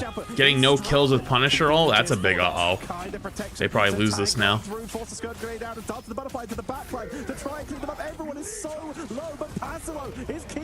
Oh. And Berber with just slivers of HP on Alex and Ken are trying to turn this round, but Ken and Alex both down. Galactic Legend for the turnaround. They had to pop a lot of ults for that. Typically, one Punisher ult and one support ult should win you the fight every time if they don't mirror it. which they don't have to mirror, but they didn't get any kills in the Punisher role, so they had to pop 3 more, which is really bad. Or 2 more. Yo, what's up, JB? Staying at 23 months. What's up, dude? Appreciate you. Broken cassette. I gave you Prime earlier, but didn't I apologize. But they managed to get it over the line. Insomnia building up some good stuff so far. Both bonds having their ults, the Eternal Bond and another. I don't know what the point of player cam is. They're all just going to be extremely locked in with no reaction. It might sound pointless to you, but if this game actually legitimately is going to have a chance to survive as an esport, it is necessary. Unfortunately, a lot of gamers are kind of antisocial and not really good at talking on camera and not really good at a lot of things. But people don't give a fuck about like random teams. They need to have people to actually like root for, or people to actually be like, yeah, I like this guy. And you would be surprised how much a face means to that in marketing and being able to put a face to a name. And so starting it now might not seem like very important, but in a year or 2 from now, if there's some of these players that do really well and go far, and like let's say they go to tournaments and go to LANs and they do well, right? Not only is that good for their career as a potential pro or potential streamer, and stuff like that, it's actually good for the game as well, and good for the esport. The dance to the butterflies from Nocta, at least pushing people off the high ground, didn't really result in an elimination, but it created some space. Oh, another Punisher ult. That's never mind. They dropped. I was gonna say, if going a whole Punisher ult, not getting any kills is really bad again, but they got 3, so it's fine. On the board, so it has to be a pretty abrupt reset, and hoping to go in off Nocta, who's picked up the Strange. Competitive players should be thinking more about their branding. Absolutely, but that does not happen. Actually, one of the big, I think, in my opinion, reason big orgs struggle is because their players are unmarketable, and they don't like putting in the effort to make them because it's really annoying. Because like you have to ask them 16 times, like, hey, can you like record this video? Hey, can you do like whatever? And they just like moan and groan the entire time, and so like it's annoying to have to ask them all the time. Is absolutely melting through that, and Enzo just dunked them into the first win, taking map number 1 for Berber Patapim. Berber Patapim just seemed to understand the assignment right. You don't have to deal with a fastball, but obviously they didn't know that. They didn't know that Sentinel wasn't playing, but they just get rid of the Wolverine out of the draft. They have to go for something that's a little bit more experimental, but they make sure that they take out the Loki. They go for the Adam as well. They take out the Magneto and the Wolverine, and it's just easy setup from that point. I hear it crackling. Setting up the pocket over onto Not again. Loki, and when he's just up on the high ground like that with the turret as the Punisher, what on earth can you do? It's just so hard to contest him when he's just okay, well, I have a second. I'm going to switch back to Twitch. But also able to get that many because the YouTube one is kind of hell, right, to have to deal with breaking. So if I'm gonna break, I might as well break on Twitch. Big final hits. Love that catch there from Cat to try and give them at least a turnaround. Every single member of Insomnia is highly skilled, some of the best in the game right now. But Berber, they've been playing together for a long time. Since MRI, the team... They punish ulted, they're Luna ulted. Well, they typically do that. You typically layer one support ult with punish ult. From OG, they created a monster of a roster that has just been rising and rising throughout the stands of EMEA. Yeah, I mean, I think overall for Berber Patapim, it's a good sign too, because the series that you lost against C10 was frankly... Well, the audio overall is a little scuffed today. Off and be like, it doesn't matter, these are the games that do, and up against a particular prickly team like Insomnia, a first pretty handed like domination win is a good start. But now, you need to worry about Insomnia taking you to Symbiotic Surface, for one, and that's an area that they love to go to. I don't know if that's necessarily going to be the case, because you are missing Sentino, that's going to be setting up a lot of the Hulk thing fastball plays with Demon. But Pasuo has got a bit of experience in them, potentially that's an option. Was the update for the new Thor skin coming? I have no idea. If you want to really give Berber Patapim a good go. Seasons are getting shortened? Yep. next season They starts. do, of course, still have Passimo has been doing so well on this Captain America and very nearly turned that in favor. But like you said, they've been also running that Wolverine even before Sentinel did jump in. But the fact is, they're a sub, and it's between matches. There's nothing stopping them just bringing in Sentinel if that's what they want to do, and they can create these more unexpected drafts if he is available. They can create these unexpected drafts, and they've already shown they have flexibility onto other strategies as well outside of this Canadian missile. We'll see if that does come in, though, as we're going to head to a quick break. When we come back, we will see if we're heading to Symbiotic Surface or whether Insomnia have something else in mind for us. Don't go anywhere. We'll be right back.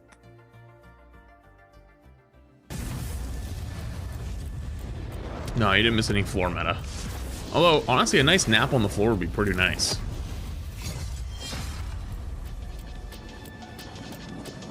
A gift from Khonshu. The moon haunts you. Not bad, eh, Khonshu?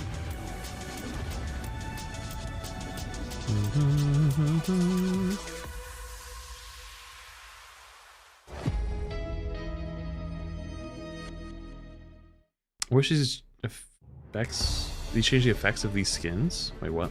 I'm confused. I confused.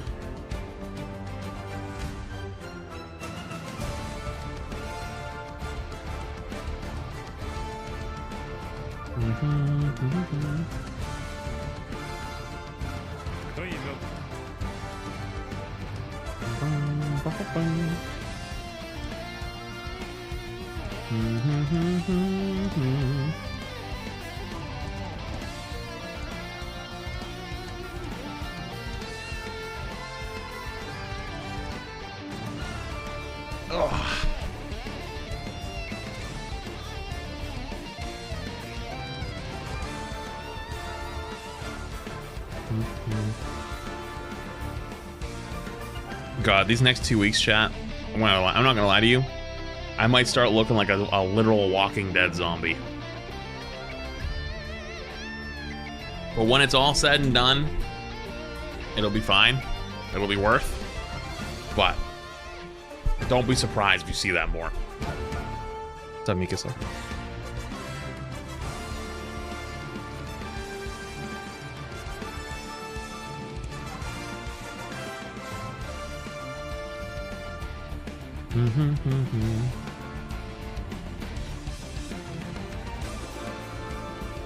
Bum, bum, bum. What's up, Chaos? Just India drops, Mr. Strimmer, you got this. Thanks, 21 months. Appreciate you.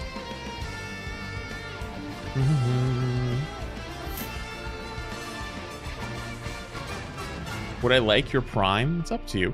Only if you want to. Yay. Smurf, thank you for 5 months. Appreciated. Terraria streams. Terraria streams have been fun. Terraria streams have been great.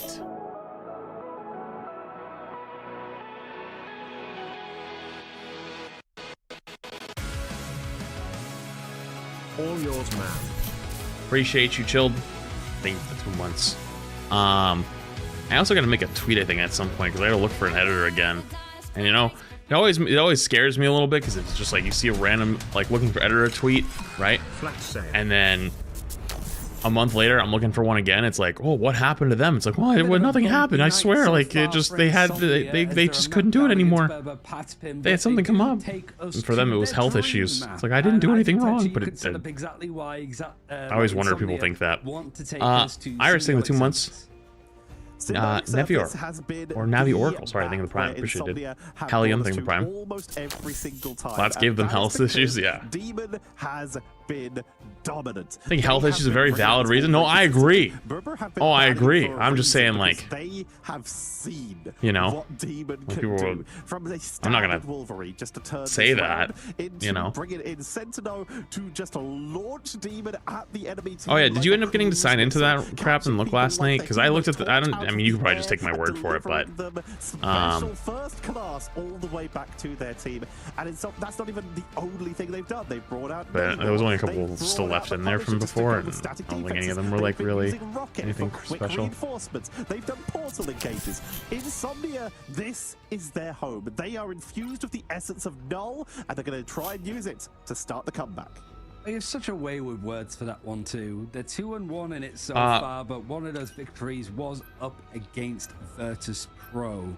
So a pretty good showing. You also have them beating Peps and narrowly losing to Rad, who hadn't dropped a map at all at that point. Looking in, are we seeing the addition of Sentinel? Unfortunately not. Kachunk thing the prime. Have to do, and the save over to the Wolverine makes a lot of sense considering that. Yeah, no, that's fine. You don't have to.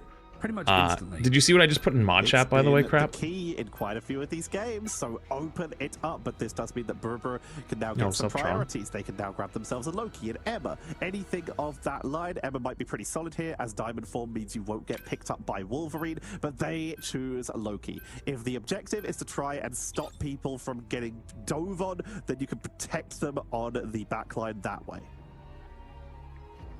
Also just means that if I'm not talking about you guys. I'm talking about something else. Strategist ban here, I'll tell you what I'm talking about. So it's I'm looking for links on something because apparently Riot Games just announced that they're going to allow gambling for their esports and gambling sponsors, which is fucking wild. Feel the need into having it because Insomnia GG are falling into that trap a little bit. It's the Rad draft ban system coming through, but a Punisher taken out on the side of Berber Patspin means that we won't be seeing Demon or Nocta be able to play it. Demon has been very proficient on this Punisher and the Wolverine, but again, they have played Hela, Star-Lord, and Torch as well. Nocta, they still have several solid options. They have been the one who's been bringing out the Adam Warlock, for example, in the composition where they did launch the Wolverine, because the idea is just send them in. If they go down, they get revived by the BRB, and if that goes down, then Adam just gets another revive. This is the main idea, but they have had a little bit of a lead onto Punisher compositions as well. Sports gambling hasn't been a new thing. True, but it is a new thing to publicly accept it and to take it as a sponsor and to collect money for it to advertise it. I mean, that is a new Captain thing. America, so Polly has some comfort here. Enzo, he can move over to the Venom if he wants to play something. So much ads. Hold up. Well. You might I got you. Wolverine here to just forgot to run an ad before the game started. Here you go. Because Insomnia have stopped it. But Hulk would be interesting to try to gun for. I kind of like the idea, but then you sort of put them on the thing, and the thing isn't bad in a lot of cases either, with the Earthbound effect to stop people from being able to get out with movement abilities. But instead of actually, it's an interesting end to this draft, I think. Berber have learned. They have been J6 being the prime. As we will see a very familiar composition for Insomnia, but instead of the rocket, they are bringing out that Luna, and they're bringing out the Cloak and Dagger. Not yet going for a Hulk play. It was very sensible to ban out the Captain America, as that is, while the Hulk throwing system can be extremely deadly, it is very consistent to just give Wolverine a load of bonus health and just let them keep on cruising. But seeing Wolverine come in so consistently, Berber are immediately hovering the thing of their own. Wolverine's power comes from the ability to dash, being hypermobile, and try and pick people up and get away with them. The thing cannot be moved. They cannot be crowd controlled in that way. They can follow anyone who is with an embattled leap to try and protect them, but it looks like they may have decided to go against that and start on Doctor Strange. Yeah, Doctor Strange, Captain America, seeing the Psylocke and the Torch flying around for Berber Patspin. 3, I'd say 2, for the most part. 1. Alex, only visible woman means that you just get a lot of support up in the sky for Tanuki, and obviously that team up at the same time. Right now, portal plays coming in from both sides, and it's a bit of a brutal approach as Berber Patspin were preemptive with their approach. I love how this map's evolved, where teams will set up top here and then try to TP the enemy spawn to stop their TP. But they don't have the Punisher, so no Punisher turret set up. Also, oh, wait a minute, I just realized, wait, this is the Demon, the Demon Hulk Wolverine team up. They're gonna try it. Gonna try and fill in the shoes of Sentinel here, and they're gonna see if they can get a quick pickup. The idea, send them to the skybox, see if we can grab someone, but they don't get it. The psionic force, the somehow missed. From the invisible woman shuts it down, and already they will take out Tanuki. They do still get the follow-up, and Insomnia are gonna try and go for overwhelming momentum right onto the point as fast as possible, forcing them into that hallway, keeping Pokey locked down, using the jump pack from Rocket that they grabbed earlier, but it's not enough for the finishing blokes. The strategist healing is just a bit too much. They got the regen domain out of the way, and Vertus been not really losing numbers. They're still sort of here, so they're able to go for this fight. At least Demon's making sure you can ward them away.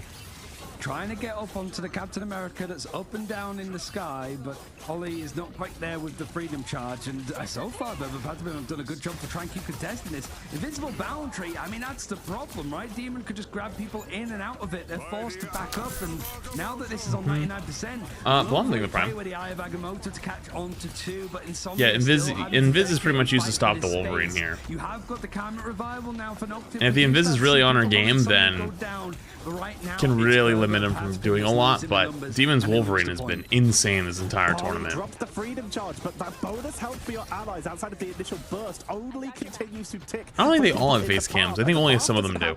If you don't move, radioactive lockdown from Passivo to keep them in place. Also, I love the blackout curtains. Real. Just see what my bedroom has blackout curtains that have not moved in like since I moved into this apartment like a year and a half ago. This is what Vertus would be expecting, yeah. Enzo on the thing, expected it, ready for it. And Alex over on the Invisible Woman, no doubt, for the force physics. It's probably got more dust on that thing at this point than I'm willing to admit.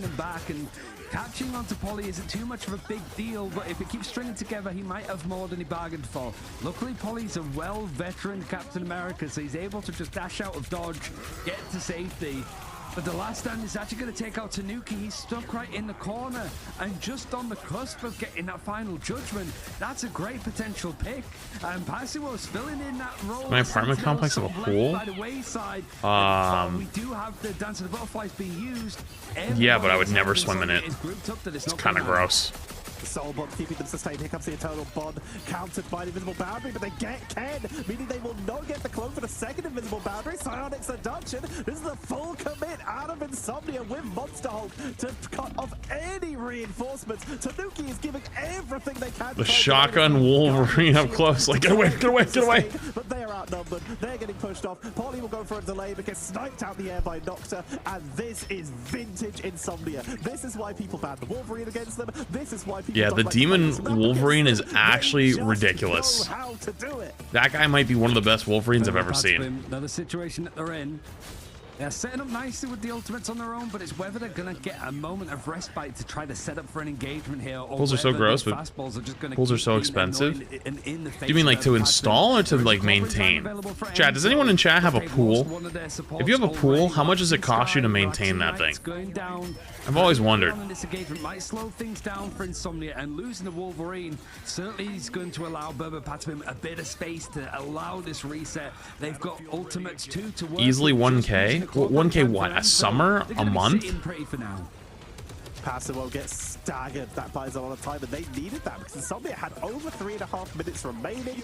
Now they just need to back up and regroup, wait for the return of Passivo on that Hulk. Luckily, Hulk is one of the faster rollouts due to having insane thousands per summer, 2K a year. Try and re-engage. What do you spend? What is the 2K spent on though?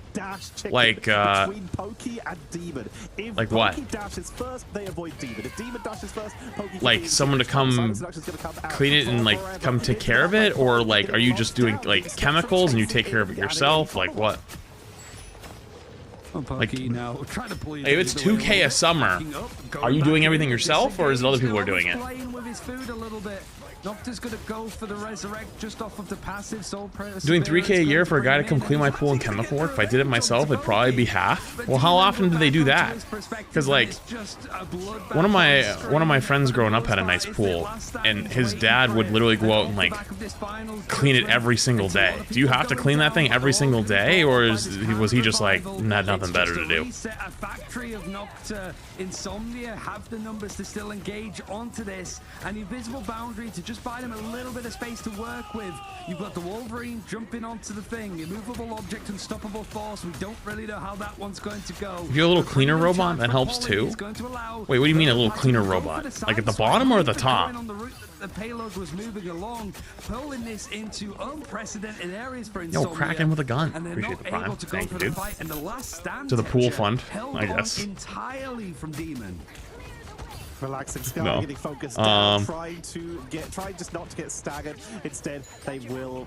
There's nothing they can do. They could try and run to their team. They'd get that's with the dark blue tee again. This is literally the first time I've worn this in a week. I wore a light blue yesterday, and then I think I didn't. I don't know if I showed the day before that, but then I wore a gray before that. Forever has been doing fantastic on these silent structures with the setup. That's just not true. The next launch, blind to the skybox. You might be colorblind. Punisher just able to get away with that as they'll pull back to the car, getting ready for the next duel. So wait, hang on, I didn't get an answer though. Some people said yes to cleaning it every day, some people said no, like once a week is fine with a little robot. I'm just curious. But still, the picks are going away over on Patspin. You lose out over. Depends on the pool. Well, what options do we have for pools here? Are we talking like size? Are we talking about water consistency?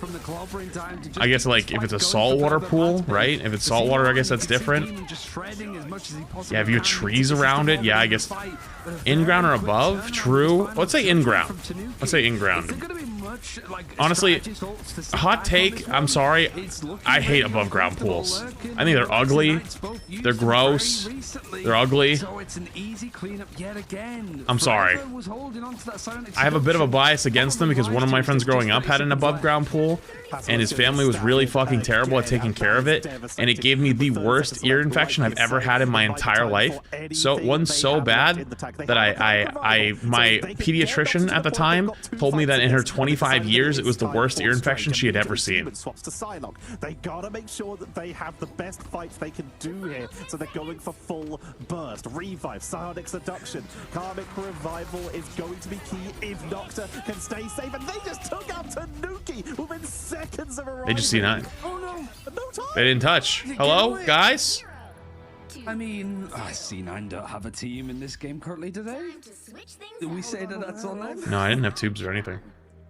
Oh my, Flats wore the same shirt. On the point they got the first pickup, but they same were shirt. not standing on the objective. Still the shirt. Why you wear my fucking nuts on your forehead? Find themselves in a situation Sorry, that was mean. The shirt had a name, Greg. Greg had seen things. Greg had smelled things. But Flats swore it gave him power, not gonna be or maybe just less overtime hijinks. Either way, really Flats and Greg unstoppable, really strong, unwashed, but unstoppable. Just when there wasn't any time left, when it all is said and done, they're able to still just dig deep and find a lot of space that other teams couldn't manage. So the fact that we didn't see overtime triggered there, a big cement pool costs tens of thousands to maintain a year. A cement pool? What do you mean a cement pool? Like you have a pool full of cement, or you're talking about like an in-ground pool? Still potentially gonna hover on that. One quad. Thank you for tier 1. Appreciate it. Composition we saw right at the end of season 1 when the thing was out. Well, which did actually some pretty decent in-ground. Well, where do you live at that point? Because like pools are only open for here for like 3 or 4 months a year. And then you close it for the summer, or sorry, close it for the winter or the fall. In spring. Gonna try and bring it out because they're expecting LA? Okay. So LA probably pools open a lot more than New England, right? Because I think pools here are typically open from like June to maybe September. Seeing Berber Patspin slowly make their way onto the point. At latest, September. The thing is just honestly putting himself on the probably more like August. From Insomnia, forced him down to contest. That alone might find some space for Pokey. It isn't him. He's trying to go down and find a little bit of an alcove to sit in. And Cool cement, come on now. I thought it was funny. He's now going in alongside that tank. That cousin duo has been so strong, and whilst it's not him in the limelight, it's the pick going in the way of Ollie. Polly's keeping the pressure on, diving up. You can see that soul bond getting used. They commit the second it expires. Did ever go ice skating? Yeah, but I didn't know how to skate, so I skated with a trash barrel. Begin to push on in, Ken, burning that god of mischief so that they have the ultimate. Invisible boundary will be committed to lurk and forced to It's your birthday today, T-Power? Yo, happy birthday, T-Power. I hope it's a good one. Doctor again is able to get one up on Tanuki. And so the butterflies coming in from Pokey yet again. All of Insomnia understand the assignment. Oh, big res on the flank. And they lose Lurkin shortly afterwards too. I think it's just a fact of 3 sets to go in for the Camera Revival to bring them straight back. Noctis set this up nicely on this defense. I mean, that's a risk, right? We're seeing the Freedom Charge used alongside that Final Judgment, and Insomnia are holding on. They actually have the numbers, and they're able to turn it around and back again. It's 78% on the board for Berber Patspin, but Insomnia are stopping this from being taken. They've wasted 2 minutes, Tetcher. This could be a complete full hold if they keep this up. Also, the Butterflies and Sonic Seduction are at the ready, whereas Berber currently have nothing. They're about to get clobbering time. Tanuki forced a portal to reinforce to make sure they can try and contest this, attacking from one edge while their team attacks from the other. They're going to try and commit to this. Yazi Street Charge going deep into the backline, but it does. The Butterfly going to be coming out. Polly is taken out immediately at the start of this fight by Pasiwo, who is showing off on this Hulk. Relaxing Sky snipes Tanuki, who is just becoming target practice at this point. Insomnia are locked in on them, realizing how much of a threat they are. And Insomnia hold with 1.5 minutes to go, but Pokey gets a revenge pickup. Oh yeah, that could be big. Tanuki moving over to the Black Panther. Comfort is everything with 1 minute to go, near enough. Silent Seduction's going to be used pretty much off the rip. Wow, BP. Forever wanted to try and claim some space, and it's going to force out Pokey away. I want to see some BP POV. Come on. Show us some BP POV, please. BP POV. BP POV. BP. I can't speak. Not only does it have the Camera Revival, but he goes down to Pokey as well. Paulie now trying to set up and just keep alive. He's very close to having that Freedom Charge, which might be enough, but not necessary. If Pokey keeps up this space, Dance the Butterfly cleans up, and finally Berber Patspin. It takes 1.5 minutes. Damn, it took him a while to cap it. They finally BPPOV. that early pickup BPPOV. Wolverine, they then took the fight before they got back, and they were able to stagger beautifully. Name country for edits. Like a cocoon. Relaxing Sky, of course, does not have a cocoon, and like for a like a TikTok edit. Oh, meaning that Berber were able to time that push Portugal. to perfection. Now it is about hitting that point number 2. Wolverine has been swapped off. Demon has decided the torch is the play, and Tanuki stuck on the ground is going to be having to land these dives perfectly, and it seems to have worked out with Pokey and Tanuki able to take them down, forcing the Karmic Revival immediately. Camera Revival forced out, yeah. And Pokey now having to give up a little bit of space. Didn't Overwatch League let you spectate a player if you wanted to, or am I thinking of League of Legends? Nope, Overwatch did have that actually, but they got rid of it because they went to YouTube to chase money. Smile. Fate of both worlds from Relaxing Nights. You have to look at the backline, right? You're looking at those triple strategists to stay alive when you've got Tanuki and Pokey running in with these combinations. Tremble! Tremble! Nobody trembled. When you look at that combination and the Hulk smash, just trying to carve a little bit more space for Insomnia on this defense. They're buying a lot of time, and they know how far they need to hold off before Berber Patspin can take this map 2-0.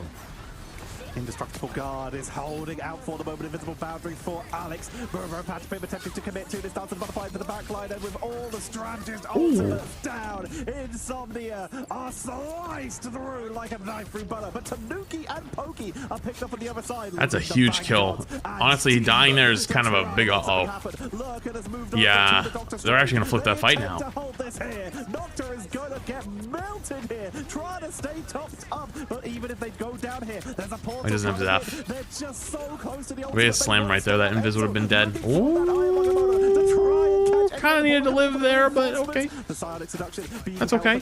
Happens. No, not okay. Actually, they're losing now because of it. Pokey and Tanuki have full control right now, wiping the defenses, and the huge. Already expired. That is going to be Berber Patspin pushing it towards Berber Patspin. It's so hard for Insomnia when you don't have the Loki as well on your side to put down these regeneration domains. It just feels like every single fight Relaxing Knights is the first to go down. When you've got 2 dive characters just jumping on top of you, it's so much work forever to just be holding on. Pasiro's going to move over to the Venom to go for a different approach. A Demon back over on the Wolverine without the combination. Lurkin, I think, switching over to the Rocket Raccoon for a little bit of comfort. My hair got stuck in my headset. Self-heal as well to boost out. That's a huge strange ult. Holy shit. And the cleanup is nice from they probably cap off that. The point hasn't quite reached the second area. Wait, is he on a controller? Wait, I just realized that guy's on a controller. Wait, that guy's a controller gamer. Yeah. Holy shit. A couple of fights left. Insomnia want to just stall this out as much as they possibly can. Nocta moving over towards the Namor. They're going all in on range defense right now. This is how Insomnia like to play. They force you to fight for every inch. They will reinforce with rocket. They'll reinforce with portals. They will just burn whatever it takes to make it so that their team gets to the point first. All right, so they have a minute to hold here. Very, very winnable for Insomnia, but I don't know if they're gonna. They're kind of getting rolled by the dive. And yeah, damn, dive ain't dead. Dive is alive. Dive is alive. Take the 2-0. We need an action replay on the mewing right at the end there to finish it off. But man, it was a good effort from Insomnia. It just felt that once Tanuki moves into that Black Panther, is it's alive. Too much for that backline to deal Dive with. is alive. First every single fight because of the focus. And like I said, you don't have a Loki that can just regen domain. It's hard to find people to actively peel for your backline when it's just under that much unrelenting force. It does mean the Berber Patspin do get to bounce back a little bit more. Insomnia down to the losers bracket. Even with this fastball strategy, Berber Patspin came in very prepared and dealt with it nicely. Monster Craft Show, they really did. They adjusted. They bought out the thing. You still consider BP an F tier DPS? Probably not. They were having a little bit of trouble with That's why when I made that one, I said it's the far too early tier list. Because at the time, with Flyers being played a ton, almost exclusively, a character like BP was just really behind everyone else. I think the bans matter though. Like I think if you have certain characters in the game, yeah, he just kind of can't do shit. But with the way this tournament is going, with like certain bans and certain playstyles that you can force, it actually ends up being pretty worthwhile. To control carts, and they are moving on in that upper bracket to play against either Vertus Pro or Low 9. Yeah, scary stuff. Briss, thank you, Prime. Appreciate it. Thank you. So Berber Patspin getting a chance. Chat, I'm gonna go pee really quick. If you're on the TikTok side, you should come join us on the Twitch side or the YouTube side for matches later. I'll be right back though. I gotta go pee. Get up and stretch as well. It's been a long day today. If you continue on with the losers bracket, you get that rematch potentially a little bit later on. But looking back at this, I think this is a good return to form for Berber Patspin. It was a little bit nervy with how they lost, and to sort of quote what Knuten was saying from Z10 about Berber Patspin in the podcast prior to playoffs, well, prior to Ignite even starting. Berber Patspin is a team that can sort of make it as the top team or break it as the top team. Like they can win against the likes of Vertus Pro, but lose against the bottom teams of the tournament potentially, because they can be that rocky. Here we saw a very strong, resolute tree that is that Berber Patspin squad. They were able to take control, and like you said, they were looked at before we started this tournament as the team that could make or break it, the team that could go to the internationals or could find themselves if they were target banned. We suspected that there might have been some target banning at the start of the season. Not an issue. Berber Patspin have shown that that is not an issue for them at all. They've got easily enough versatility, and they've got their comfort picks that are away from the metas that we've been seeing of people hyper committing to Punisher, to the Lunar Snow and Loki bans, and when they got their hands on it, they still are happy to use them. This team has a preferred style and can also play the meta to the highest level in EMEA. I would be scared if I was any team going against Berber Patspin, and they also took Insomnia, one of the hardest teams to play against, one of the hardest teams to draft against, on their map, the map that they prefer, using the composition that they like to run, and they have clearly studied it and adjusted to deal with it. It shows that they're not just skilled, they are prepared and studying, and we love to see that. Yeah, and I mean, you're sort of looking at the fact of like it's more scores for the chilly today. I gotta turn my AC down even more. It seems to be the way to go. Last couple days, I've been fucking melting to the fucking ground, and now today, I got goosebumps. I don't know what's going on. That was being sort of taken apart the most. Today it's cold. Copy some of the bigger strategist ultimates. You might be able to. I got little goosebumps today. I had to turn my AC way down. It is more the fact that Berber Patapim knowing that the Wolverine was such a key thing for Demon that they could force out that protect early, which means that the Loki is fairly uncontested. Dude, I can't believe it. Yesterday was 92 degrees, and today it's fucking like 68. Down to preference, whether we do see teams like Insomnia who love that Wolverine. Oh, sorry. Now it's up to 72 now. People look at them going into this and were like, it's up to 72 degrees. Peaking out right now. Nah, don't work. Peak hours. They just have too many other options, but in this case, utilizing the Captain America for that extra sustain, but being able to contest it, the Psylocke not really being touched and was able to just dive the backline forever. They get sick though. True. Pretty consistent dueling with the Hulk able to get some lockdowns onto. I just won't go outside. But we actually have the coach for Berber Patapim here to talk. Maybe I just don't go outside. We're going to have some lovely questions about how they get trained up for these matches. Salah is joining us. For starters, congratulations on yet another win, continuing your journey through the bracket. You are up against either Vertus Pro or Low 9 next.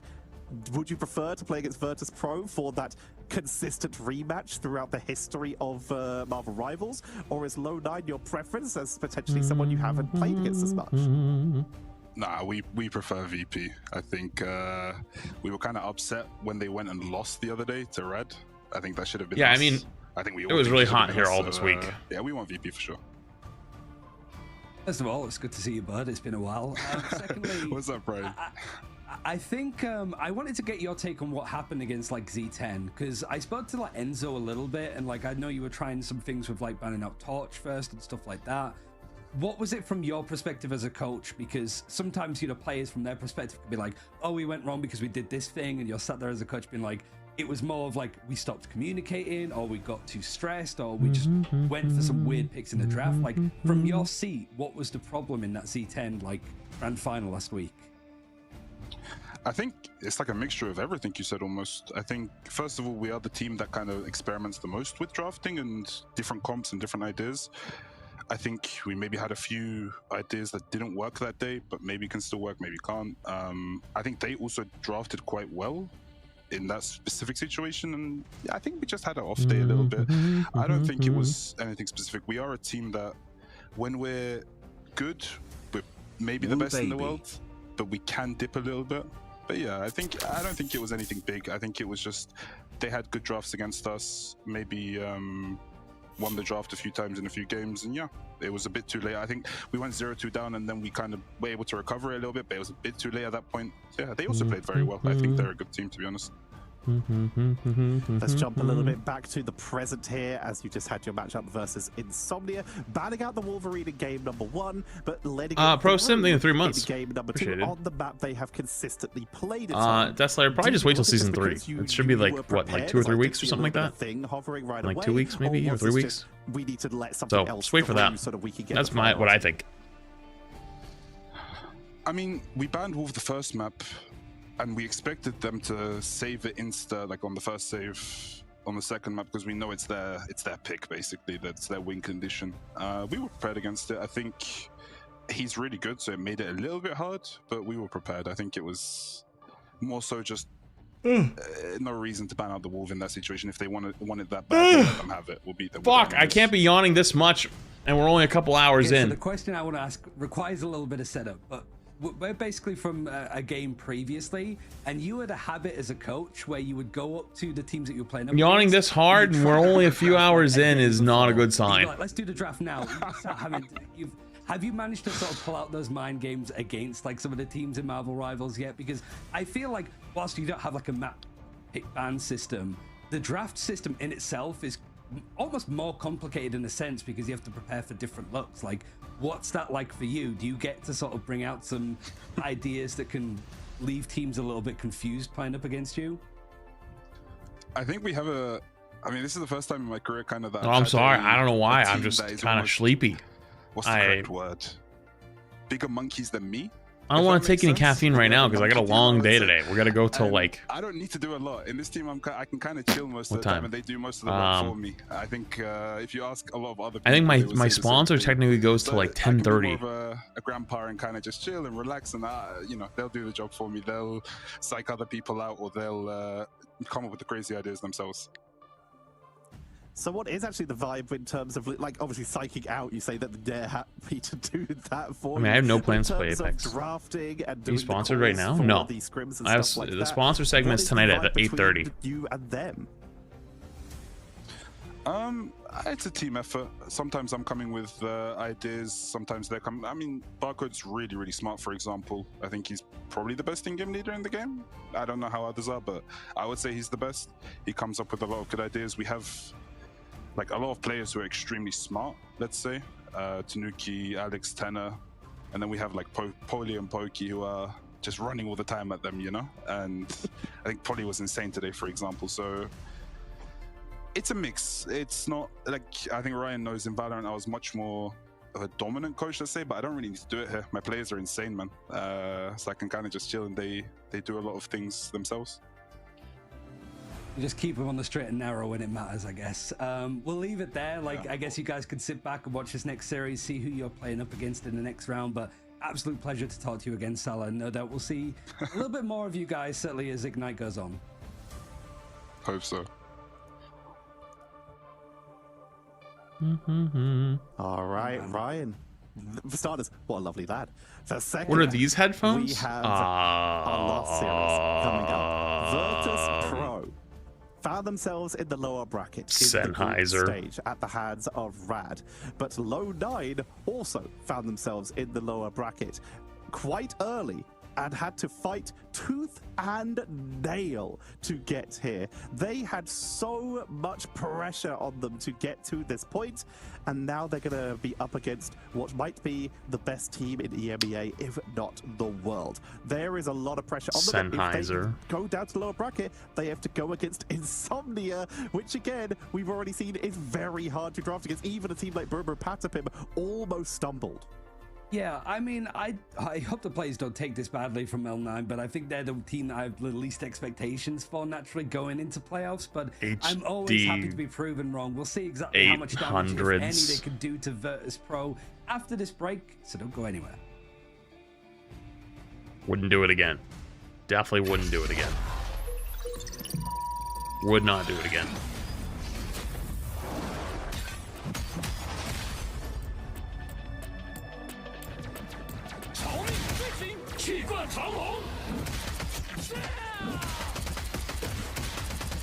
Struck down by living cheek.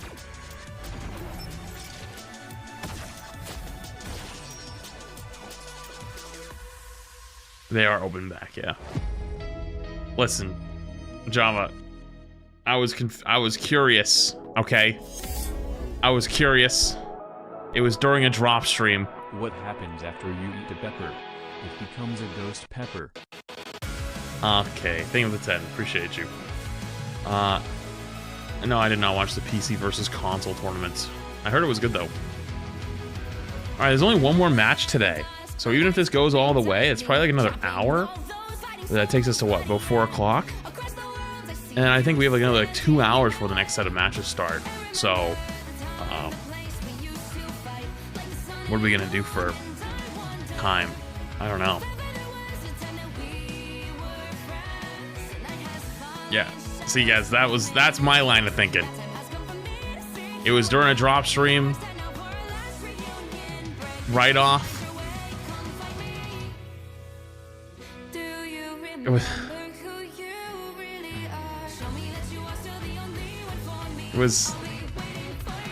was a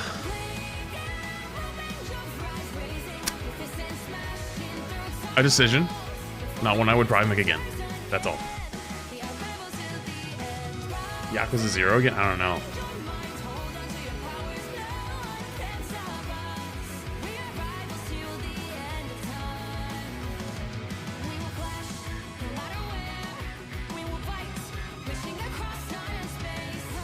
Exile.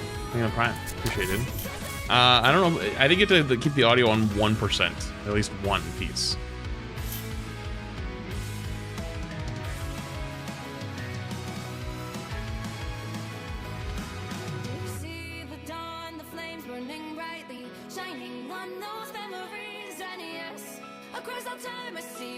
Is this new update? No, that's like 2 weeks from now.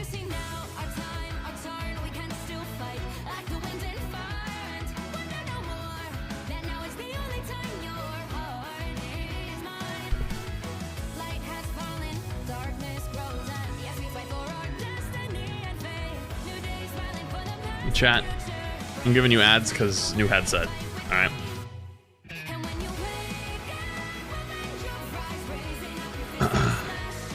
After our conversation, now it's like now you have to understand. Now you get it.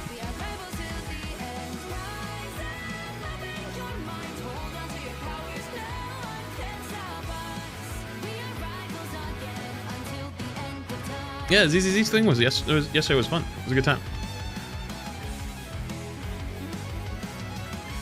Should you really play Apex again? I really don't have any desire to play Apex right now.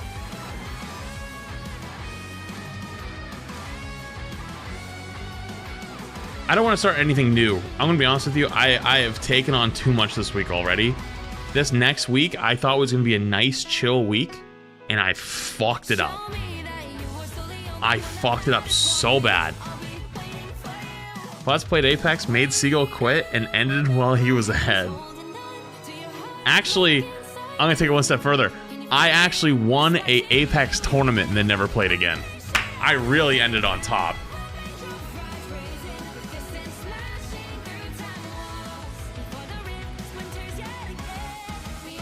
Exile, did I get your prime? If I didn't, I apologize. Give me prime.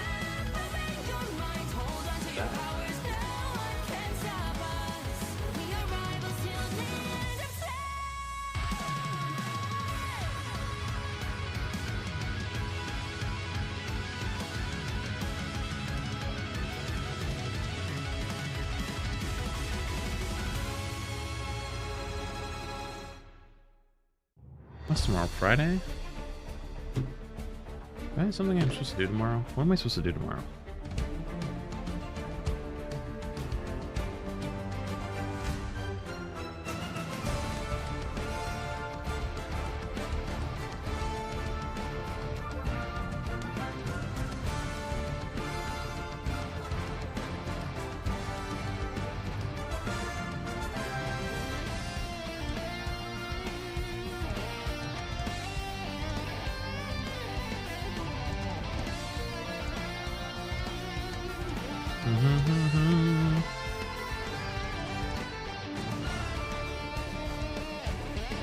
Oh, I forgot. Remind me after the matches are over. I can look at the esports thingy. That's something we can do for a little bit.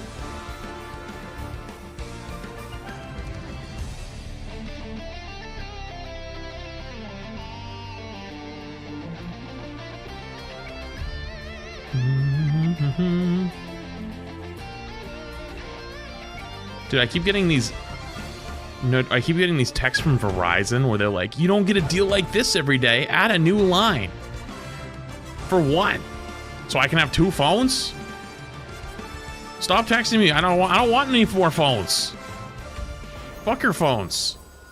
Yo, hello? Yo, Briss with the 25 gifted. Yo, Briss, thank you for the big 25 gifted. W Briss, appreciate you. Chat can sub. Make sure you say thank you. Saving 25 people from ads. Vertus Pro, the undisputed kings of Europe up to now, had to fight to get here. Low 9 have been what a load of teams were looking at and saying that they might struggle, but they are here and they have earned it tooth and nail. But speaking of earning it, you can earn yourself some absolute drip by heading to the store and endeavoring through mighty trials to showcase your prestige on the battlefield in Thor's majestic raiment costume and the Punisher's Daredevil Born Again costume. You feel bad for always missing stream because of my job? You don't gotta worry about anything like that. I know that you and me were talking beforehand. We're both big Daredevil fans, so we'd love to see this. We've been talking about. Wait, does this come out tonight? Not a no. This is a yes. Yeah, I mean, one of my favorite Marvel things is the Defenders like TV series stuff. So Daredevil, Jessica Jones, Iron Fist, and stuff. So I think that's tonight. Like this, I was gonna do the whole like wait, but I feel like my voice has gone enough that I could probably just pull off the like, let me tell you something red kind of stuff. But regardless, we do have a red team for low 9 at the very least, so we're sort of going to be looking at this series getting back into it swimmingly. Honestly, I think with Vertus Pro, we can sort of look a little bit more at the team that has been dominant at the top, right? When it comes to the pedigree that this squad has, Tetra, they've essentially won everything in EMEA. Yep, they have not lost since beta, basically. They have proceeded to do MR. They've not lost since beta. Looks at team, peels it back. Former pro Overwatch team. Makes sense. A single series. They are incredible. Have you seen how Suppressed plays Punisher? Only losing It's this insane one the amount series of in it those group Valhalla. stages. No, I haven't, but I did. I mean, I guess I kind of did because I played with him before. So, England 5. They've then been through triple res comps. They've been through the Psylocke returning once again for Sparker, one of their most legendary characters. They've been picking up the Captain America again. Vertus Pro are terrifying. Yeah, tournament's been really good. Perfectly though when it comes to like adjusting. Thor has so many skins already. I mean, chat, is Thor the Kiriko of Rivals?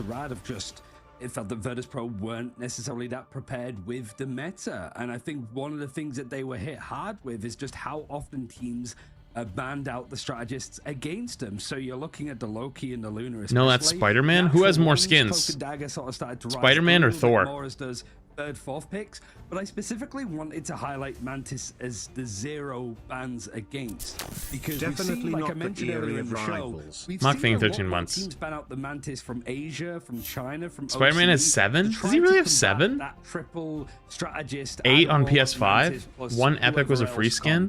Where you have those like Kamek revivals and also the team up resurrects with Star-Lord and stuff. So that is something that we started to see a little bit more. Thor has like 3 skins. Thor definitely has more than 3 skins. You're fucking tripping. More teams looking at that Mantis are going. He's like 5. Out because it shuts down everything else around what Vertus Pro want to do here. Venom does not count. Venom's got a bunch of reskin or recolors. Those does not count. That Mantis may be a worthy ban because not just the Star-Lord, we've also been seeing Fire when they don't get their hands on that, looking at the Human Torch sometimes. Dude, Venom is literally just Control-C, Control-V, paint, color. Low 9 on the other side, they save as as very consistently, but they have been playing a little bit less versatile. They have shown a lot less heroes than some other people, with the exception of Jerky, who has played 4 characters: Psylocke, Torch, Ultron, and Wolverine. Crisis has played Punisher, the Winter Soldier, Hela, Psylocke, Star-Lord. But in terms of Pink Clone, Invisible Woman, and Luna, Gonski, Spider-Man has 4 recolors. They have been very consistent when it comes to their strategist bans as well. But there's one player who I want to bring attention to. We love our dive players in the side of EMEA, and Saintamoto has only one hero can twerk. So that is true for them. They have played 11 maps so far in the Marvel Rivals Ignite. They have had Captain America banned against them 9 of those 11 maps, and the amount of times they've won when the Captain America has been picked is 2. They are 2-0. I mean, that's the data that's gonna matter. Like, that's hard to get, I'll be honest, when you're sort of doing stuff manually, but like that is the stuff that teams are going to be wanting to keep an eye on, is just like the win rate when they get, or the win rate when they ban. And Captain America is such a interesting character at the moment, because you go and play him in quick play or ranked and you're not going to feel the impact that he has in a coordinated 6 versus 6 setting.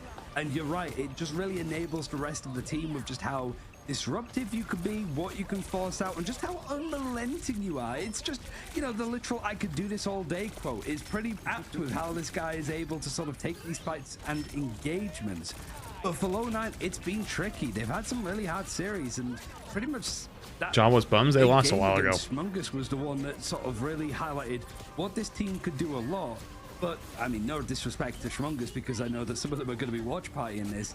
They are the team that sort of scrims the least, right? So low 9, if they are practicing as much consistently as the other teams, they should be beating Shmungus, and maybe should be beating Shmungus 2-0 and not dropping them out. But they did lose domination, as Craggy said earlier. It can be a little bit of a dice roll and be a lot of how you deal with stuff in the moment as opposed to preparation. We'll have to see how they do deal with it in the moment, as of course that first domination map is random. So of course a lot of these teams will be scrimming on every single domination map they can with whoever they can get their hands on to be a scrim partner. You mentioned that Low9, they should have been taking these matches versus Schmongers in potentially a 2-0. They got 2-0'd by All Business in the semi-finals, but in the group stage quarterfinals in the upper bracket, they did take a map off of All Business. So Low9, they have been able to take maps off of other teams in this playoff stage. So I'm wondering here. Emma ban and Emma save. Classic. So one of the things that we sort of failed to mention about Low9 as well is that they actually started off, from what we saw, that trend of picking Loki first. Like Gonski has been gunning for this character in this first protect, and Loki ban, Loki save. Doing it before we saw any of the other teams, and you know we see Vertus Pro talking about it, being like, "Oh, we put a lot. We're not revealing anything about the fact that we're, you know, picking Loki or protecting Loki first." What's interesting here is that Vertus Pro aren't doing it themselves. In fact, they're going for the Emma Frost. Surely they know that Low9 also Loki enthusiasts. So what are they going to do about it?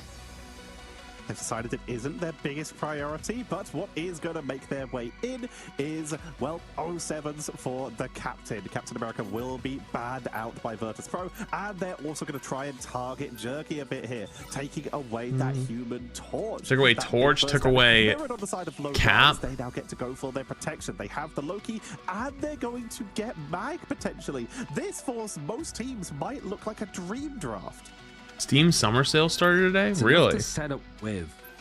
Make sure you're losing out on stuff like the torch, the cap for the Saint. What's on there? So anything big? Those win rates might not look too good.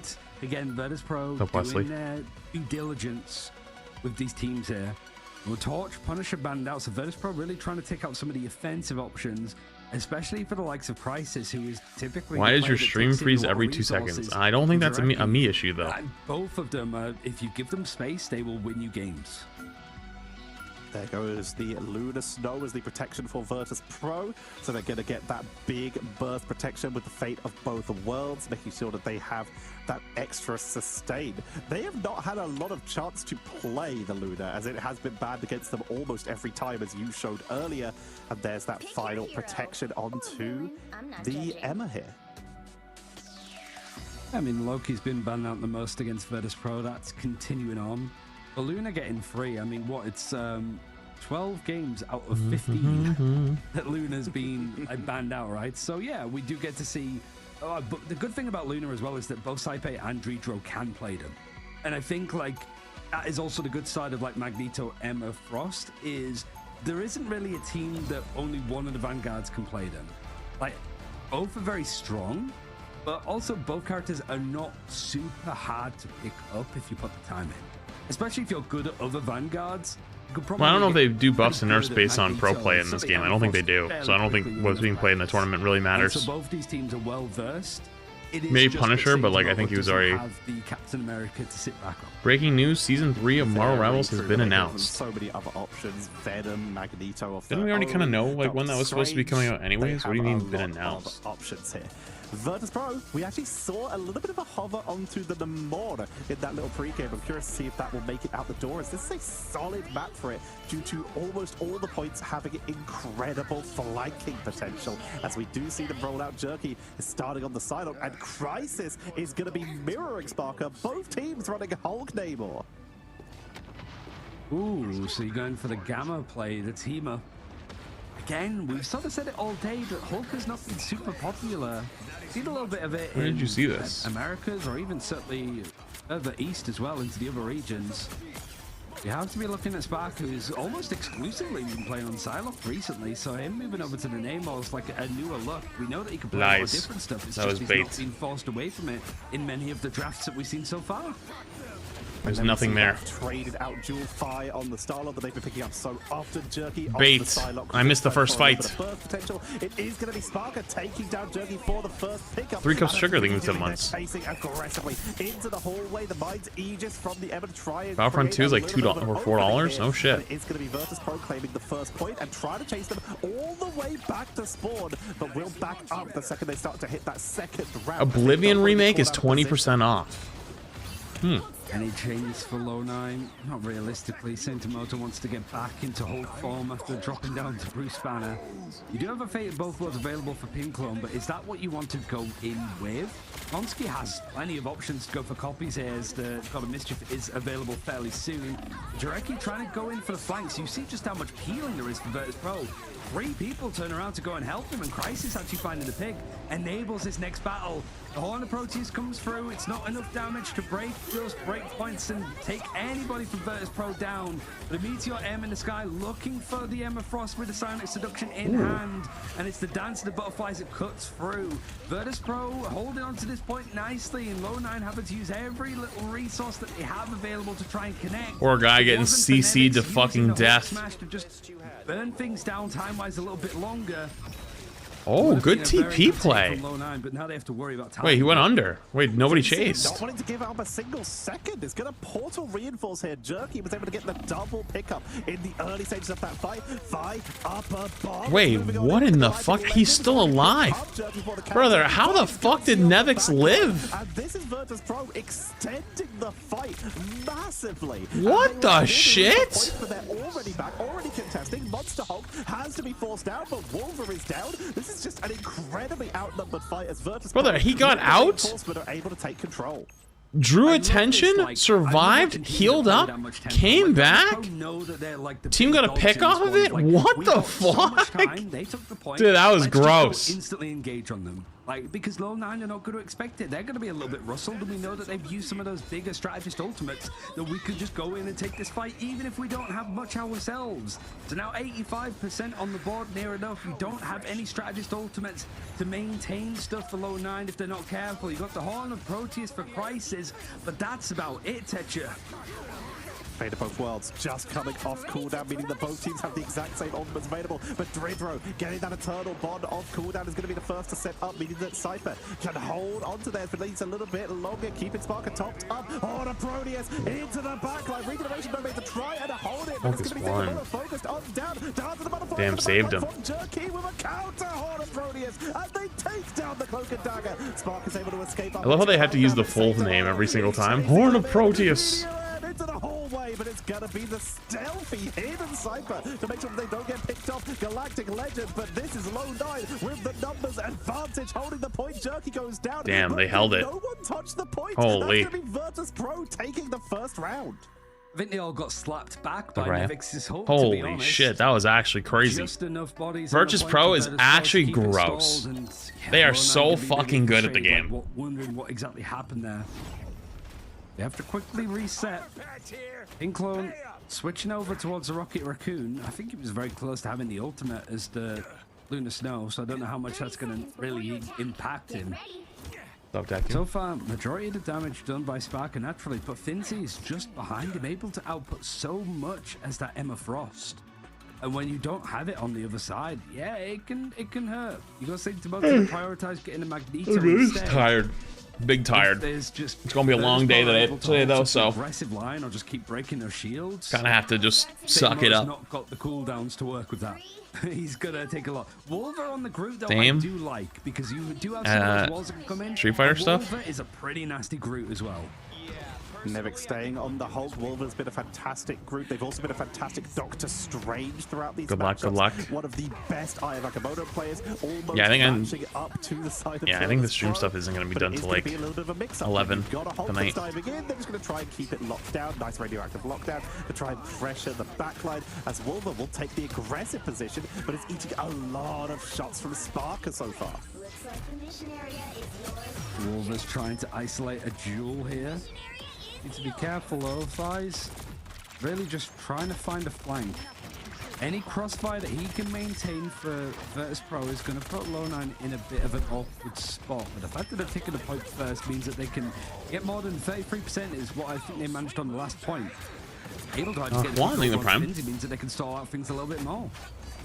forcing them back. Nevix nearly getting picked off, is forced to leap back to the rest of their team. As Sparker's trying to create an opening, setting off that Monstro off to the side, so that the team has to choose between hitting them or hitting that Monstro. Fi moves off the Star-Lord, sees that Groot, and is like, ooh, tasty, and is going to be playing the Wolverine with the Incredible Hulk. It's double Hulk team-up time. They're going to look for the backline. Lovely man cannon, locks it down immediately.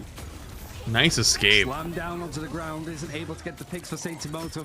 Both worlds. Why is it giving progress for only Magic, not Emma? Because you had to finish the Magic one first. I don't know why it works that way. It's just how it is.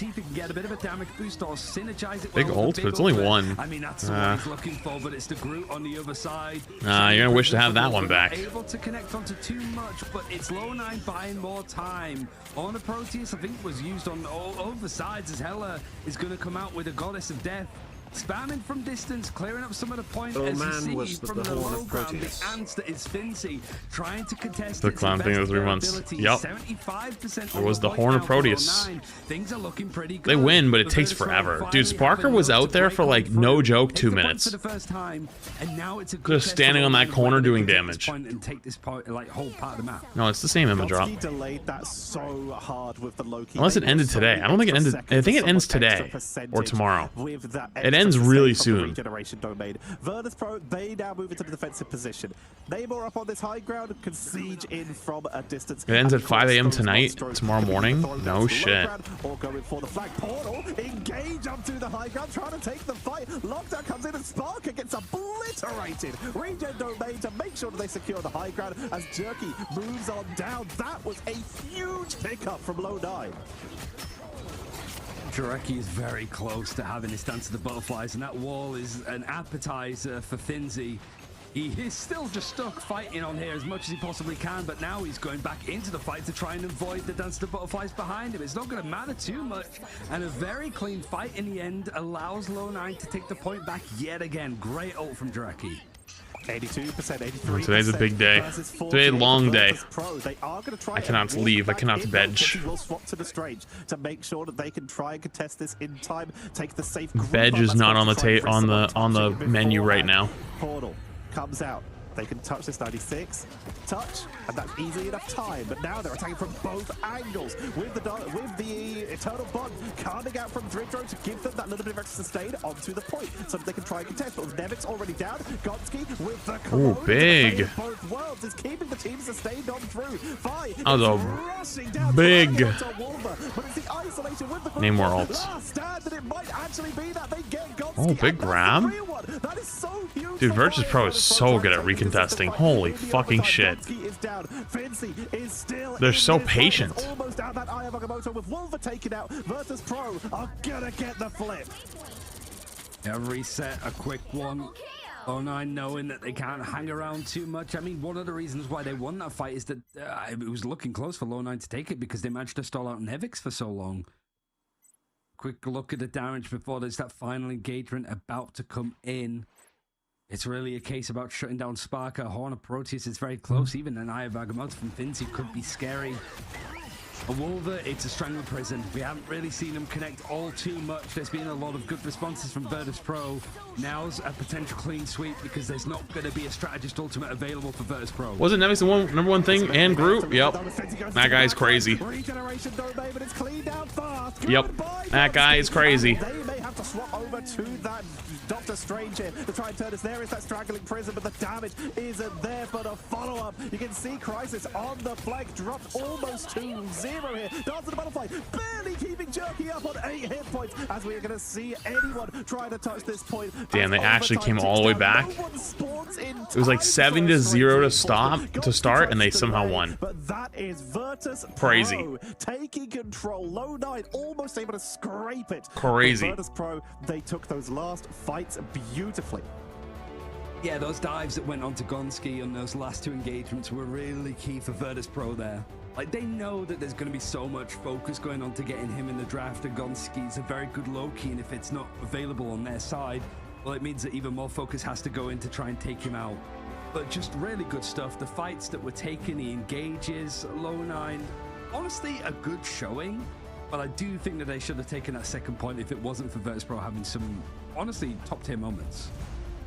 Penclone with 36k healing, a solid 9k more than literally anyone else in the game. Did so when you get your ranked skins? What do you mean your ranked skins? You're like the ones that get gold? You don't get those till the end of the season. When it came down to individuals getting targeted, and that is Vertus Pro, one of the things they excel at, targeting, being able to call a individual and take them out. And you can see that coming in here from Fi, choosing the right target, Blaster Barrage to King Drew using the Prime. Member, and Sparker here in the doorway, knowing where their opponents would retreat to, and Horde approaching directly onto themselves. If someone dove them, they could punish it. If they're not, then they get a knockdown and they're still able to capitalize.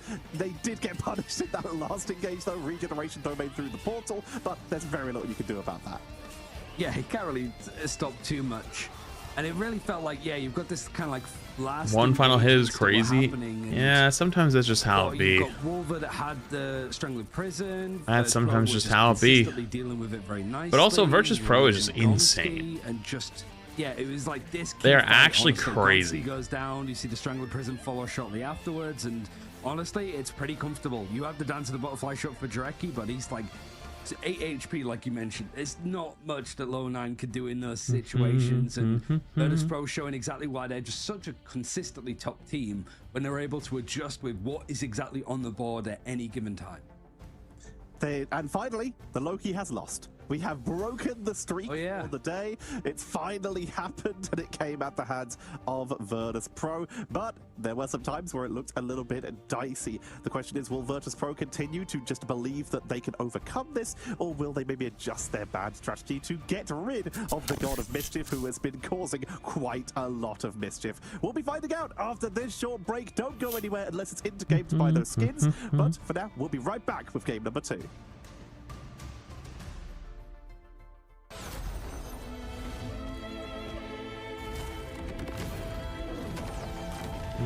Damn everything in the Prime.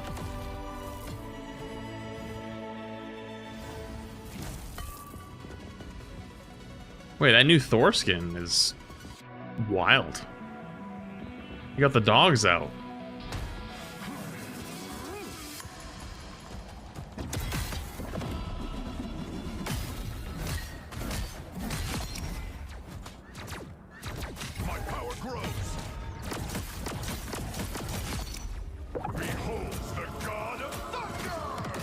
Well, the game isn't over yet. Still another round. Damn, they're really showing them off in the highlight intro, or the MVP intro. Really showing off the dogs. God damn.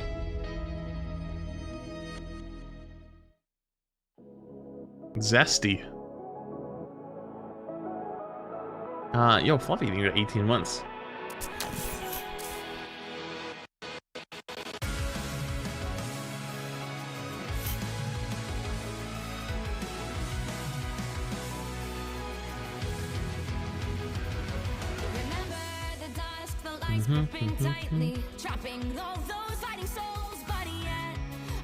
Thor feet on a rainbow for Pride Month? Real.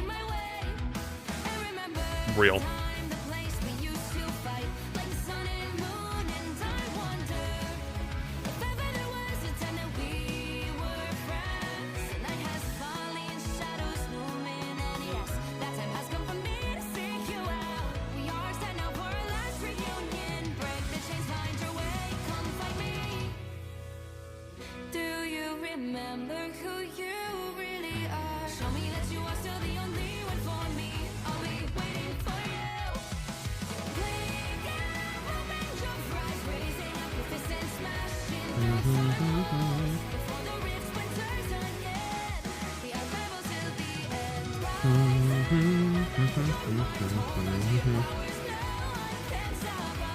You could go for a large or a double Baconator and a large Frosty right now. Brother, I haven't had a Baconator in like 5 years.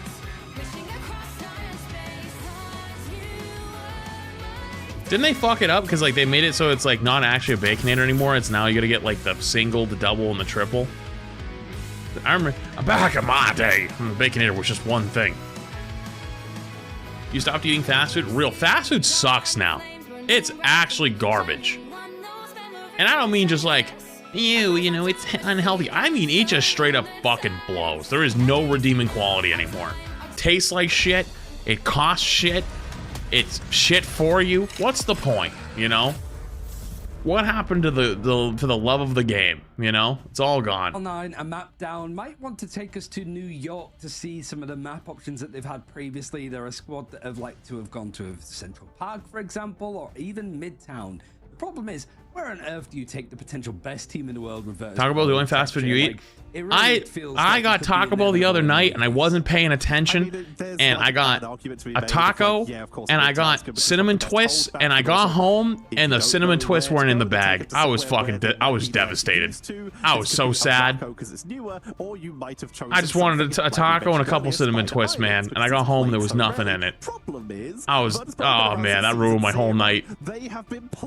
Oh, big sad. I was big sad. You can't just take them to something like that just because it's played less nowadays, because they have more hours on it than some people have in the game, full stop. I mean, if the majority of Spider Island games go like the one that we saw earlier, I'm not surprised that we see it so little in pro games. And you're right, like Vertus Pro, on the receiving end of it previously when they lost to Peps. Taco Bell's specialty is getting your order wrong. So far in the lifespan of I'm going to take this one step further. Remember the other day, somebody asked me about my top 5 sodas, and I think it was like 4 or 5. I was like, Mountain Dew's in there, but then like just blanket statement all of it. I take back what I said about Baja Blast. I think that's why some teams did try to take it was not my favorite, but I don't know what it is. I went and had that Baja Blast, and it was fucking horrible. It was actual battery acid. Potentially stealing some of the strategies. That's what teams like to do in a lot of other games. Okay, there's a new map out. Let's see what the top teams do on it, and then we'll just copy that strategy and I don't know what happened. Depending on like our comforts. It's hard work. Yeah, Baja ass. Exactly what real.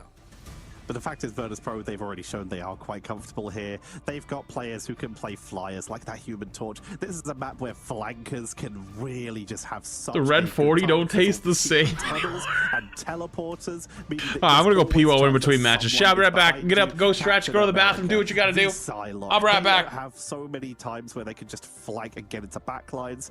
It's a risky thing to play into a team like Vertus Pro, but we do know that there is a little bit of a chance that Low 9, we know Jerky loves that Psylocke, could try and mirror as well, with Vertus Pro so far banning the torch to prevent them from getting on it. Yeah, I'm really curious, I suppose, on where Low 9 can take us here. And ultimately, like, your best performing maps are Symbiotic Surface, which you've won, you're 2-0 on. Central Park you picked, but you lost. Midtown you picked twice, won one, lost one.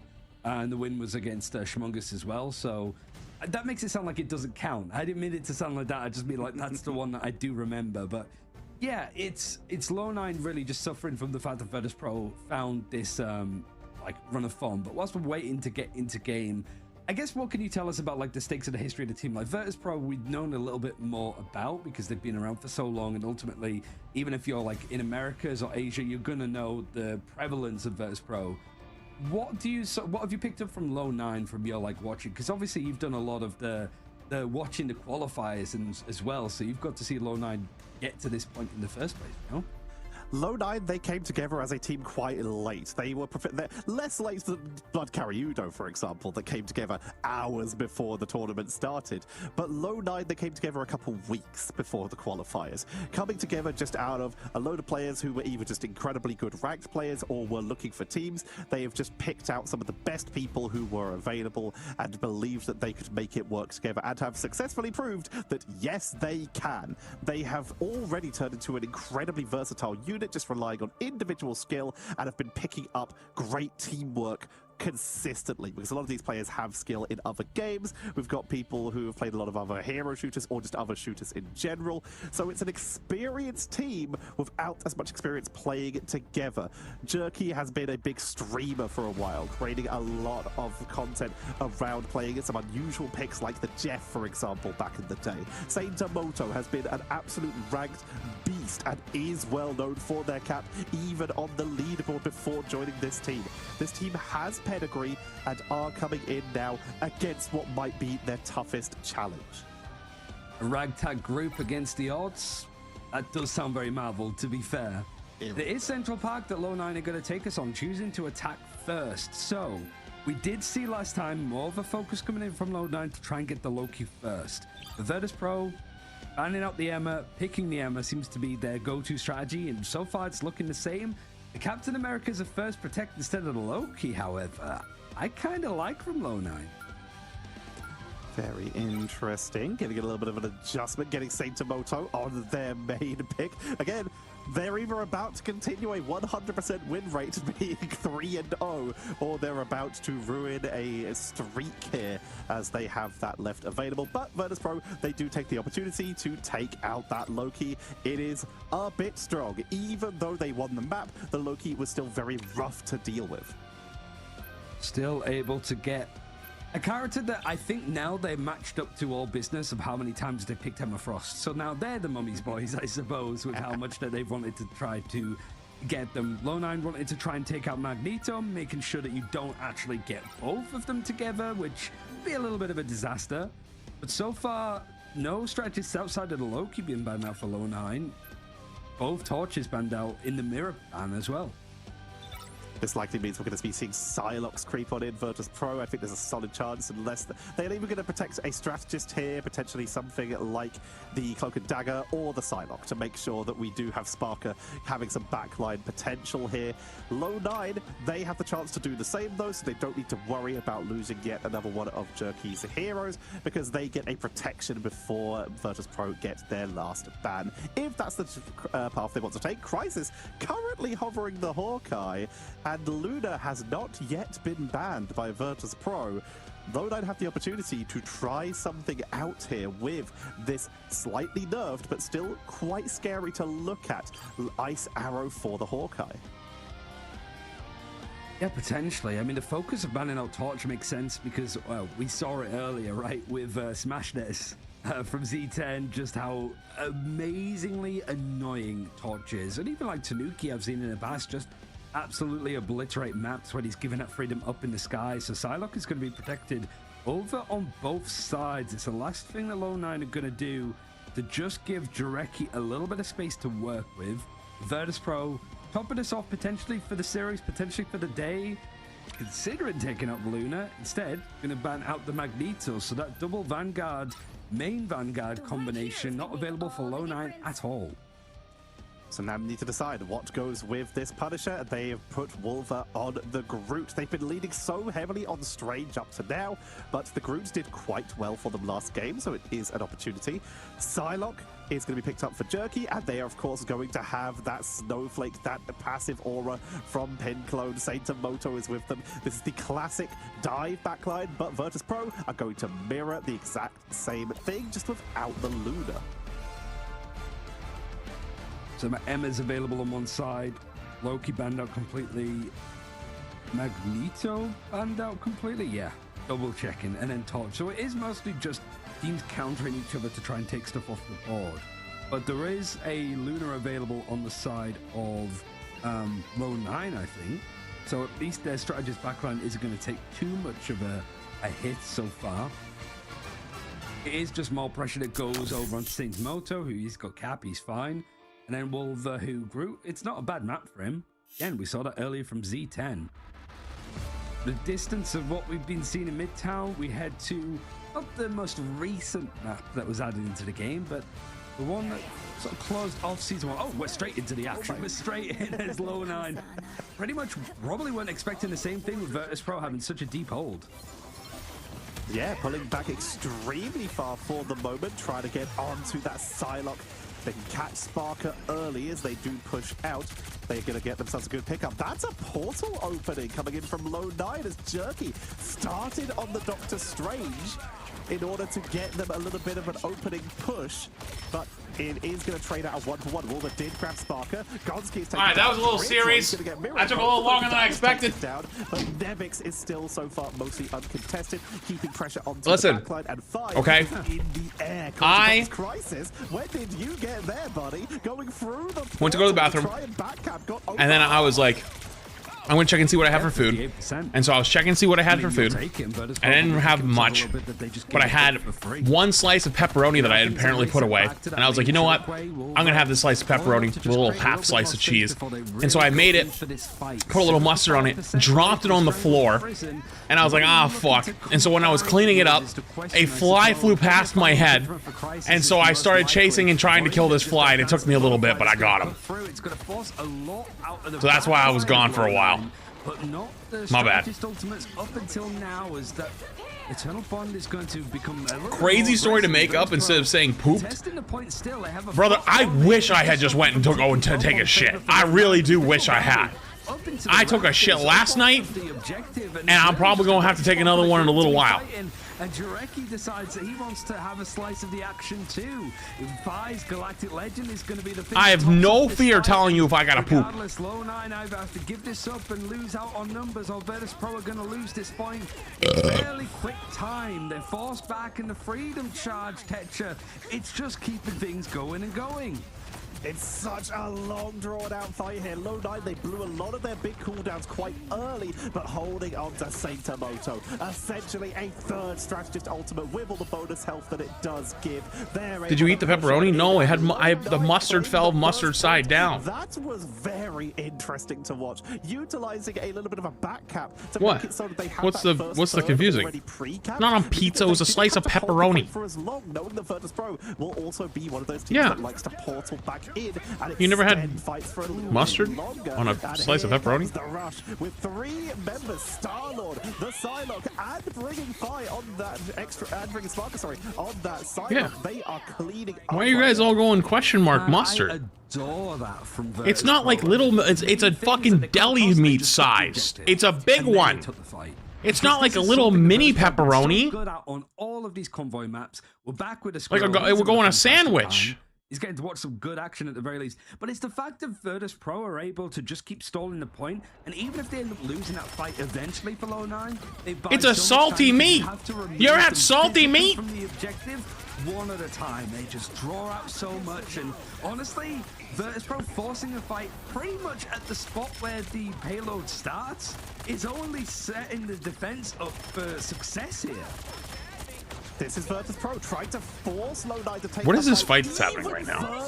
Dude, salty meat with some mustard. It goes good. Go down. There's still even longer for Low9 to want to try and go for the reinforcement. It's invisible boundary. Eternal Bond comes on out pink clone with that fate of both worlds, but it's about to. I subscribed exactly for this content, which I missed actually. Thank you, Sean, for the Prime, and Rafa thing the Prime. It's gonna be Vertus Pro who timed their ultimates a little bit better. Cypher gets a double here. The quick duel between the Psylocks, but it's a holy shit. Numbers game. How the hell did Sparker just live? Will take out Jerky. They're actually spawn holding him. Oh, it's a spawn does hold. Maybe bacon? You know what's actually fire? Maple bacon. I haven't had maple bacon in forever, and now I thought about it, I want maple bacon. First place, Nevix having another. Straight into the engagement, just as White's taking 15 months. The freedom charges used on Low9's side, but it's not enough when he got the final judgment. Classic Punisher. Just walk into them, they all die. But they used Capel as a pseudo support ult. You have to throw everything you have at Vertus Pro, otherwise that payload ain't moving. Low9, they burn the cooldowns, but like you say, it's all about distance because Low9 are having to try and push this cart while Vertus Pro take fights behind them, which is not ideal. But finally, Low9 have an opening. They set up the culling turret. Saintamoto is on the flank. It's all about. Do I have a team I'm rooting for? I'd probably root for Vertus Pro because there are a lot of former Overwatch people. Add back and spawn. Gonski 78, 80 now % on that cloak, and Dagger getting the early Eternal Bond, but Cypher has the same again. Blow up here. They've done it again, just sort of cutting behind where these attackers are coming from to try to stop the payload from there. It's a great Miss Adelaide, thank you for the 6 months. Appreciate the Prime for 6 months. Much love, much love. Because Vertus Pro are just doing so well to stall out the point. Wait, is it Adelaide or Adelaide? I probably fucked it up. My bad if I did. Just a little bit of chip damage done from Fi to just get this ultimate online. If he can disengage and then go for a clean fight towards the end of the checkpoint, that might be enough, but that's not the game plan for Vertus Pro. just keep throwing bodies at this point. Stop it from moving. Gain every meter that you possibly can. Yeah, Vertus Pro is actually holding this pretty good. Vertus Pro set themselves up nicely and they have this payload from getting any they have 2 big support ults and a 2 big DPS ults and a support ult coming up if they can live. Oh wait, how did they die? Oh, it must have been extra damage that came in because they were patty caking. Cap trying to delay with mobility. Walls set up to keep everyone off the point. Oh, I did say it right. Are done with this backline delay stuff. They hit point number 2 and they get an extra minute. Is this the Asian server? No, this is EMEA. EU games. If you can catch somebody that might have got some poor timing, because you can see the Vertus Pro were a little bit split there. It's blood in the water for Jarecki to be able to smell that opportunity out, and Saitomoto wants to keep this tempo going if he can. Freedom Charge going to be used. He does get Calm and Crush, but it's not going to matter too much. He was on his own, but he's able to dash out, and now awesome. Crisis though, taking out the other duelist on the stops side cart. Yep, stops cart. Cutting on through with a they're all walking forward right now with ults. Meanwhile, their cart's not moving an inch. And he gets out and he survives. Good touch, stops the cart, go all the way back around, have another fight, still fine. Where you can't expect him to. Vertus Pro split that beautifully. Terracate coming in for that Galactic Legend. They're trying to get onto the backline, trying to focus onto Crisis, but the team is staying very grouped up. Gonski keeping the team sustained. Here's the straggling Prison, able to catch the Star-Lord, but the damage output, they can't seem to find it. It's going to be jerky. It's going to be a team wipe is what it's going to be. Pinklo falling off. Criminal thing with Prime. Runs off. They know that they need to regroup, and it's time for my favorite things change constantly. What in the... I think it was from Vertus Pro. Like what, dude? What is this shot? Poke and dagger for Dreedra to be able to just get out of dodge from the Strangling Prison. So great work from Dreedra to keep people alive, because you can just see how much damage Wolvo was able to do off the back of the Strangling Prison. So the backline being huge kick, kills 3. Not really going to find too much with his Dance to the Butterflies on his side. His Vertus Pro pretty much cleaned on house. 5 seconds left. The payload in control. How hard is it to solo queue to GM? It's really not difficult at all. From Saitomoto, it's a plea more than GM's pretty easy. Celestial's a little harder. You gotta say Techido. Oh, never mind. I was gonna say it was dusted, and it is, because unfortunately he wasn't able to touch. But all things considered, Low9 made a good show of that. If it wasn't for Vertus Pro having some really cool stuff on the second point. An incredible push coming in from Low9. Just stopped on that last portal for starters. It's one of the hardest maps to pull. Imagine if we had Mustard Venom. I feel like some things should be kept to themselves. There should be like an inside thought. Via the force physics coming in from Cypher, preventing them from coming through the portal to touch for that overtime. Lovely little setup by Vertus Pro there, and that is going to be still a very solid push by Low9 in the grand scheme of things, making it easily over halfway. Now it's and see what Vertus Pro want to do on the attack, because I don't believe that they've shown any action on Central Park. No, they haven't. They've shown plenty over on Symbiotic Service and Dejalia. The first debut of Central Park, at least in Ignite. I think it's only Krakoa, which we saw. So it's only Spider Islands that we haven't actually seen from Vertus Pro so far this event. We're ticking them off like bingo. We'll see if there's a little bit more. And honestly, Saitomoto, even though it was a grueling fight, only going down twice, testament to why he picked it up and protected it in the first place. It's banned almost every game for a reason. It was banned in game number 1, meaning that we are now 10 out of 12 games with it being banned. Sorry, 10 out of 13 as of this one. The question is, will we see Vertus Pro? I played Overwatch the other day. If they can, we've broken the streak, but Low9 have already set up on the defense. Although I do admittedly play a lot less these days. Seeing that Captain America rushing on through from Nevix, it's time for crowd. Mayonnaise Venom. What are we just going to make the condiment comp? He's won. That's what Tetra found out prior to this, so it's either going to be continuing on or it's going to be a bit of a rude awakening for Saitomoto. Now it's more of that fight happening on the objective. Wolver having to give up a lot of space, pretty much fighting all the way back to this choke, and he goes down. Just there's too much focus, too much of a force of nature. I mean, I do a lot of Rivals YouTube stuff, but I don't know if I'd say main. My goal is to kind of not main anything, if that makes any sense.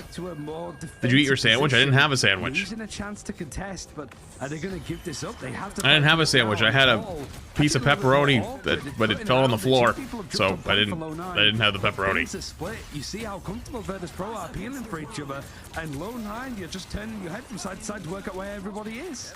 Eternal Bonds lay it, and they've actually managed to force Vertus Pro out. It's okay. I kind of haven't gone to the grocery store in like 3 weeks, which is a bit on me.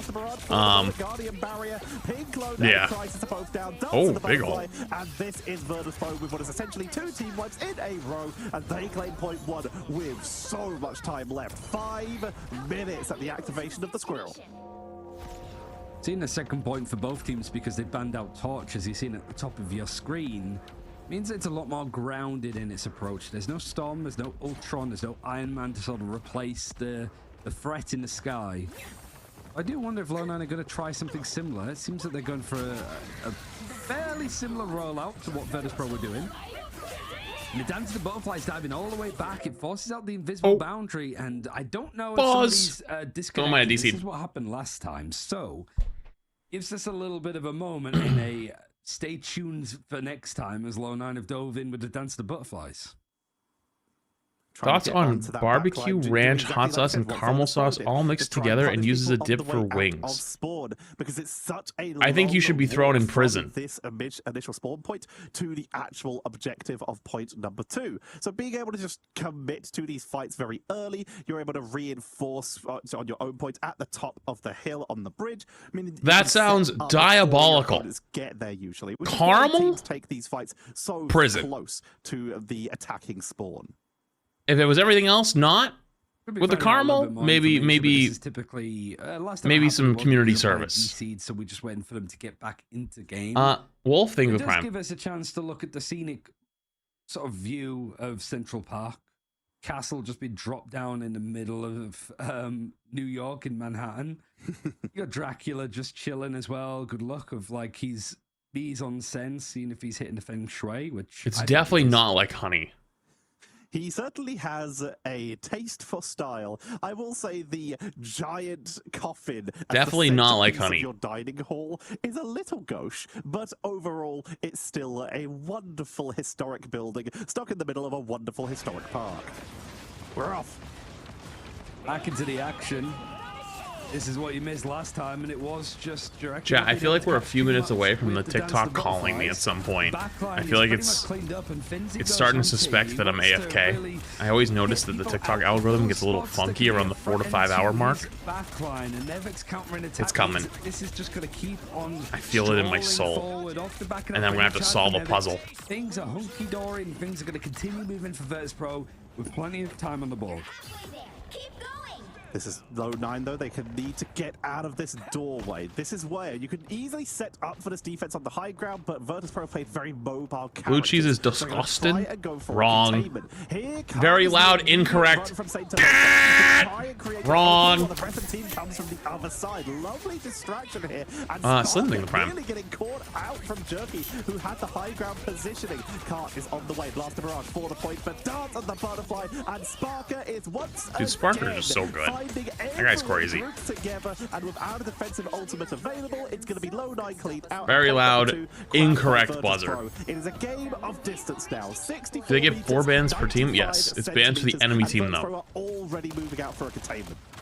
Ooh, but 5 minutes on the clock. Low9, you got to put an end to this, or you got to slow things down. He is correct. Don't censor him. Blue cheese is beyond gross. Very loud, incorrect. Blue cheese is top tier. You just have to get good blue cheese. There's not shit. You don't get blue cheese off the shelf. If you get blue cheese off the shelf, you get like Hidden Valley Ranch blue cheese. Yeah, no shit. It's fucking dog shit. Eternal bonds being used from the cloak and daggers, and the pull up forces out some early utility from Treedro. The Terror Cape is a good one. Finzi having the follow through, and then you've got Fee as well. Just with the back of the Galactic Legend, all of this space has to be cleared. Even if it doesn't get the picks onto Low9, they have to back up all the way up the stairs. They're buying as much time as they can, but they were, like you said, forced up the stairs, meaning that Squirrel crept on forwards at 57, 58, and low 9. They need to keep reinforcing, which means they have to take this fight on Vertus Pro's terms. Nevix gets a freedom charge, meaning they're going to get all that bonus out. Straggling prison, but all it does is seal the fate. You know, it's not pretty. It's like very methodical, but Jesus Christ, 346 to cap and win. That was gross. Kind of crushed it. Yeah, results sort of going as most would have in the pick'ems. And Low 9 just couldn't really get much going over on Central Park. Just a couple of. Does Dredro just get MVP every single game, no matter what? Slowed down a lot, and then the third one you were only guaranteed a couple of fights before you run out of time. I'm showing at Vertus Pro. I feel like they do. Pretty much all of them at all in favor now. And when you see stuff like this that hasn't been shown, we all know Pepperjack is the best at all from Vertus Pro over in it's a bit debatable, but it's okay. Makes you a little bit worried about what else we haven't seen from this Vertus Pro team, because that looked like a day in the office for them.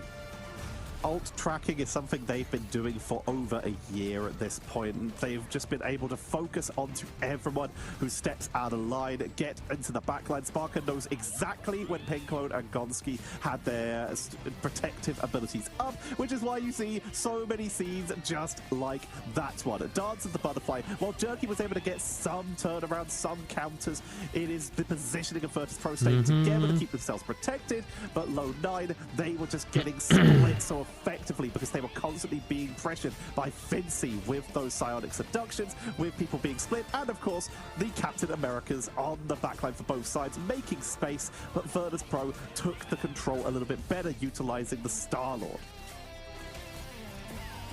Low 9. Yeah, Silent. The losers bracket up against Insomnia, like you said. Silent is kind of crazy. Game potentially, at least now for all of the teams. I believe it all goes into best of 5, so you have more freedom to pull back a series if you're 2 maps down.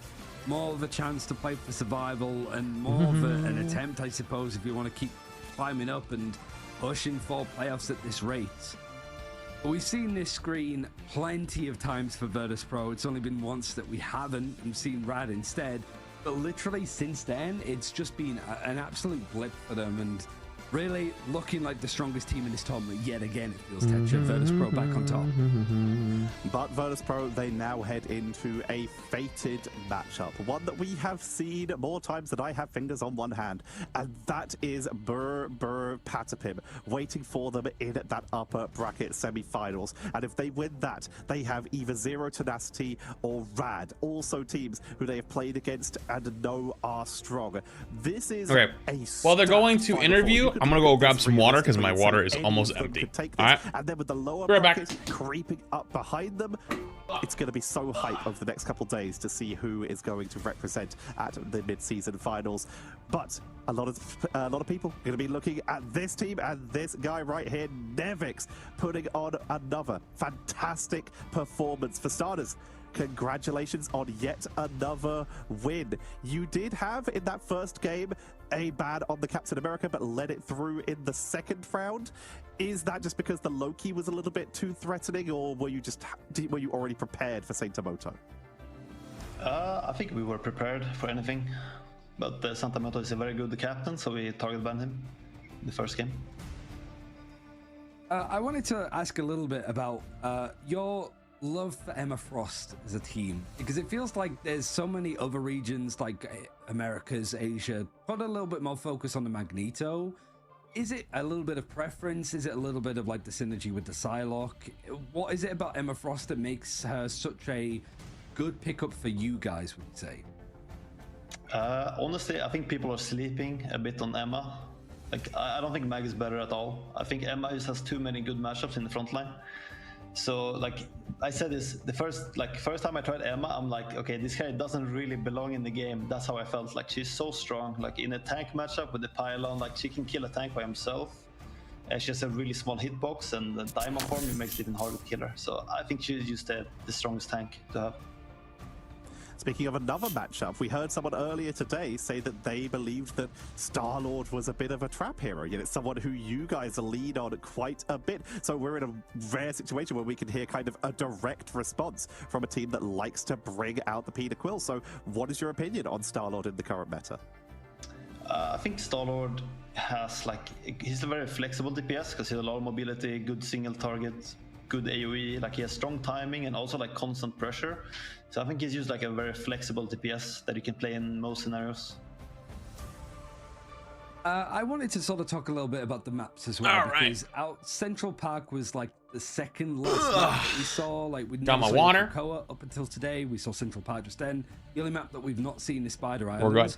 How much does it take to sort of prepare on all of these maps? Because you know that teams want to see what you're doing so they can effectively copy you in some things. You had some really nice plays on that second point on the defense where you're just sort of running behind where the payload is, with Freedom Charge and stuff. It was probably the first time in a while I've seen Central Park without any flyers on it as well. So it must be pretty exhausting to just be prepared on any map because people want to take you to stuff that they've not seen yet, right? Yeah, there's so many maps and also matchups to take in account because there's people trying to cheese on some maps. People play very standard. It's always randoms. Every scrim event, every map is usually different depending on the bans and everything and what people prefer. Because now there's also a lot of viable styles, in my opinion. So yeah, there's a lot to think about. So moving on to these upper bracket semi-finals, you are up against the team that has probably the most, for at least the longest and most consistently tried to be taking your title. You are up against Patapim. You have a lot of experience in this matchup. How confident are you feeling? I'm pretty confident. I mean, they never beat us yet, so let's not make that happen yet. I actually wanted to ask a little bit about something that you said just then about how tough it is with all of the different matchups and stuff. I know you from a previous hero shooter that didn't have stuff like picks and bans in it from way back when, where you essentially could play the same map and it's the same comps every single time on, the maps that I'm talking about. How has it been for you personally to deal with that? I guess having Emma Frost for you and Finzi, who's probably in the same boat, to sort of lean back on as needed is probably good, but how much of that has been an adjustment for you, especially with the new pick ban phase? How exhausting is it as a Vanguard when you can be taken out of the pool quite a lot? Yeah, so I think in this game flexibility is very important, and I like that because I'm a pretty flexible player in general. Okay. So I like being able to play a lot of different tanks and a lot of different maps, different situations, and all do the counter pick and ban. Kind of in-game, someone goes wolf out. When this interview is over, we're gonna look at the flanking. I like that gambling stuff, but I am gonna consolidate down to 2 chats. So I want to end TikTok stream just because I'm tired today. Reading 3 chats I'm definitely just ignoring it too much. So all right, well, if you're on the TikTok side, just apologize. But Twitch and YouTube will keep going. See you later. The upper bracket. Nevix, thank you very much for joining us today. Any final words for the fans? Thank you guys. Well, I want to shout out to VP and all the fans. Thank you guys for supporting us, and let's go. Also, Thank you very much to Nevix. We are going to be heading I'm very sleepy today, end of our show today, preparing for Americans coming up later, and of consolidate course down a little. Matches for EMEA starting tomorrow. We already have our first champions for Marvel Rivals Ignite, as of course the Oceanic region has already finished its playoffs with Ground Zero Gaming becoming our champions over there, but we are still hunting for ours here in EMEA as we are looking at that playoff bracket beginning to fill out. The top 2 teams, seed-wise, from each region are in the upper bracket semi-finals. Who'd have thunk it? But in the lower bracket, there is still some absolutely terrifying prospects there, and what might be some of the most belter matches we've seen. Tetra, I hope we're going to see the schedule in a second. I hope we're casting those upper bracket games because, oh my god, C10 versus Rad, and then Patapim versus Vertus Pro to follow. And we are in luck, actually. Yes. Oh, sorry, Moxie. Sorry, Leg Day.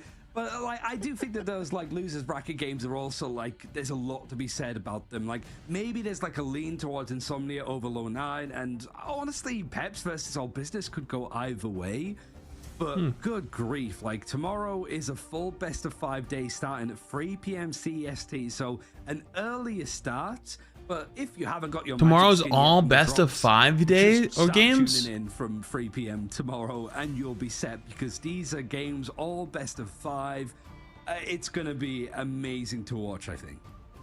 Legitimately, yes. These matches are going to be so good. I don't think I'm going to be on tomorrow, by the way. I think I need an off day. Games we've seen so far. I'll be honest with you, chat. I think I need an off day tomorrow. Patapin versus Vertus Pro. Literally, as Nebek said, they haven't beaten us yet, but there's a big old yet there. Rad Esports hadn't beaten them yet until a couple weeks ago, and things can change. And then, of course, Zero Tenacity, Rad, two of the most pedigreed teams now here, doing so well in those upper brackets, fighting for dominance. Ryan, I'm so excited for tomorrow. It should be a really good day. I believe that's everything that we've got for EMEA, but of course, like Techa mentioned, we do see America starting up in about 3 and a bit hours, so just tune into your favorite streamers until then, because no doubt America's is going to have some good action. Not quite as good as the action that we're seeing here, but a pretty close second, I would say. But thanks for watching. Big ass pep with mustard, yeah. I probably should get food too. Really deep into the playoffs. What should I get? Not to miss it, and we'll see you tomorrow.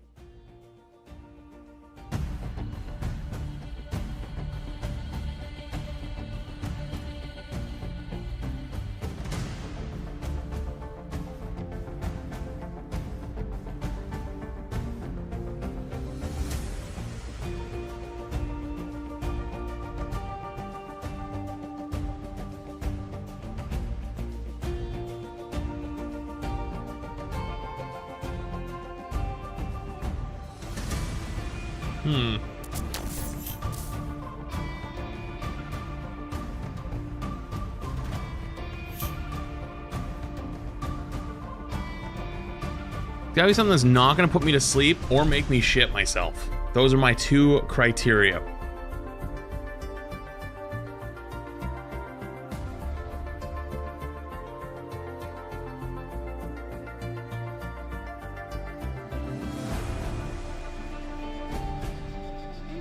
Kind of a low bar. True.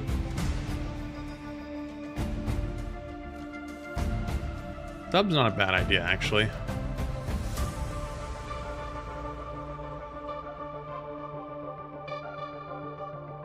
Dub is definitely not a bad idea.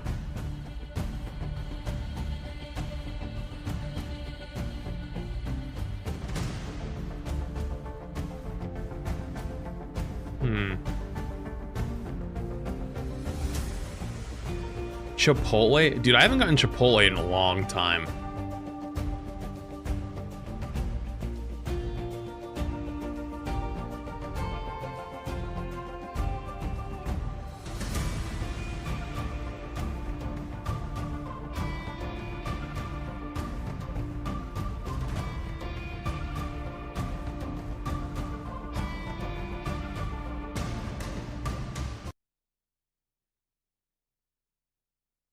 You will shit with Chipotle?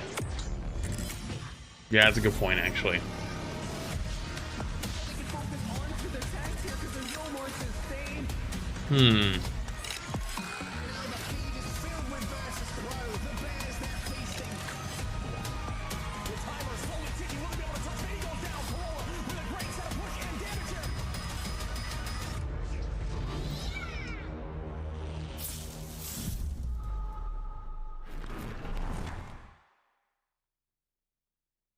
Something zesty and sour would be refreshing.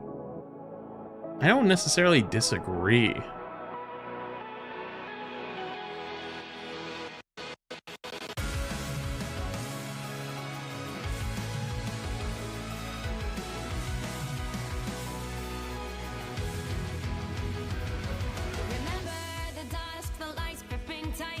Trapping all those fighting souls, but yet across the world I see you standing in my way. Did it just end? Doesn't even finish the song? That's kind of evil. At least let us finish the song. Come on now, that's fucked up. Come on now, that's fucked up. That's me.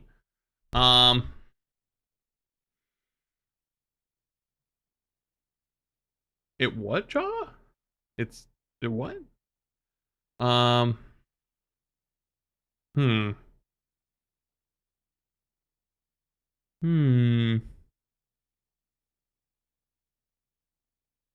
What's this guy name?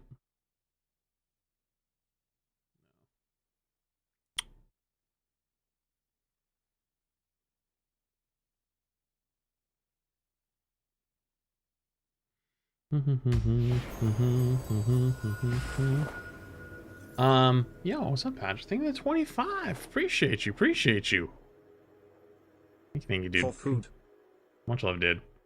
Trying to think what route I want to go.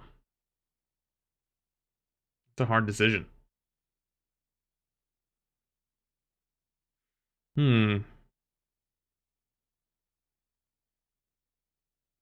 This place. Absolutely not. Yo, Azira, thank you for the Prime. Appreciate you. Curious Lamp, thank you for the gifted as well. Let me see. I thought there was a Jersey Mike's within.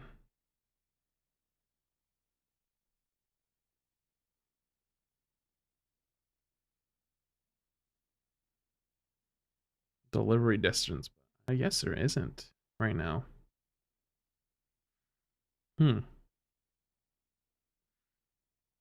That's kind of disappointing.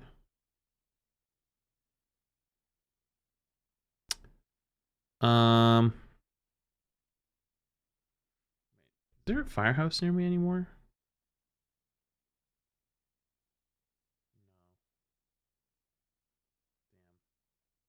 No. Really took the L on that one. Let me see.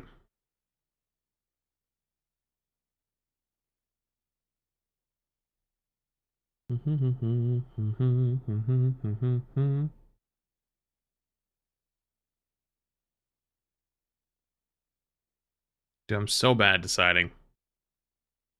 Yeah, I'm looking at local places now. See what we got available.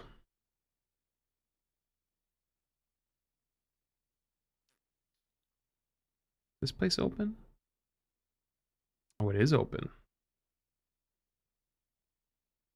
Hang on. Trying to see if they have anything different.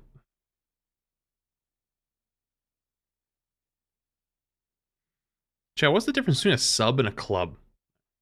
I always wonder what is even the difference?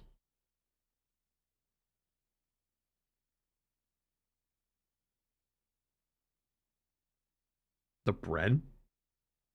Different.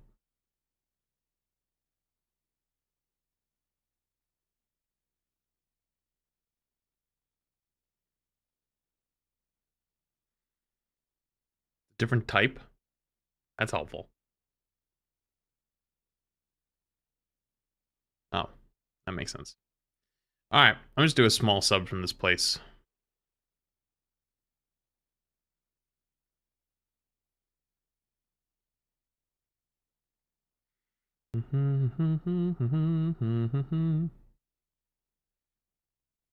Sub is square?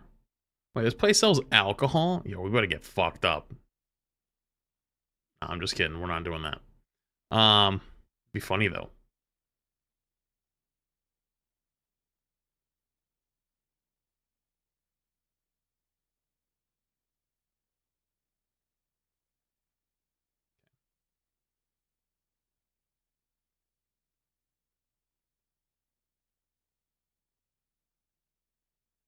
You know what always kind of drives me a little quasi? Why does DoorDash and Uber Eats and stuff like that calculate your tip based off of how much you spent as opposed to the distance?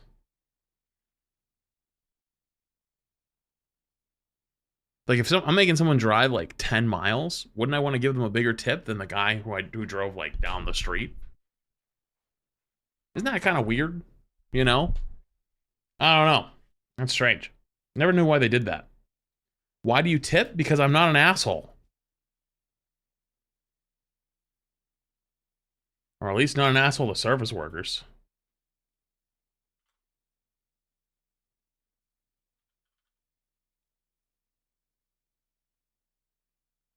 All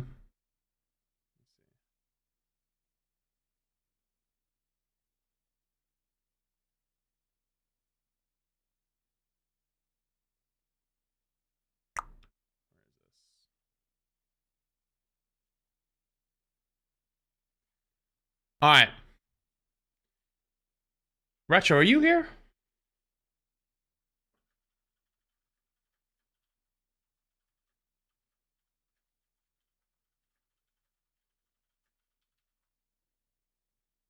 Is Retro here? I don't know if he is. That dating in Prime. I messaged him, but we'll see.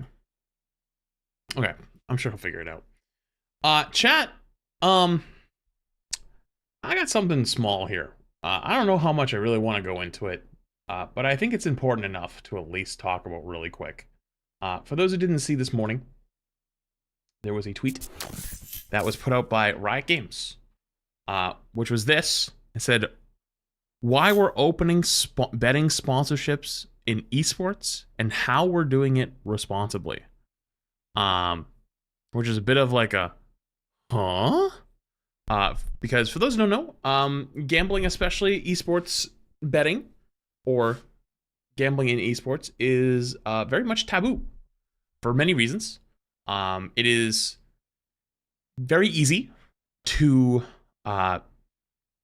manipulate and very easy to get in to fuck up when gambling is involved. I would argue probably easier than traditional sports. For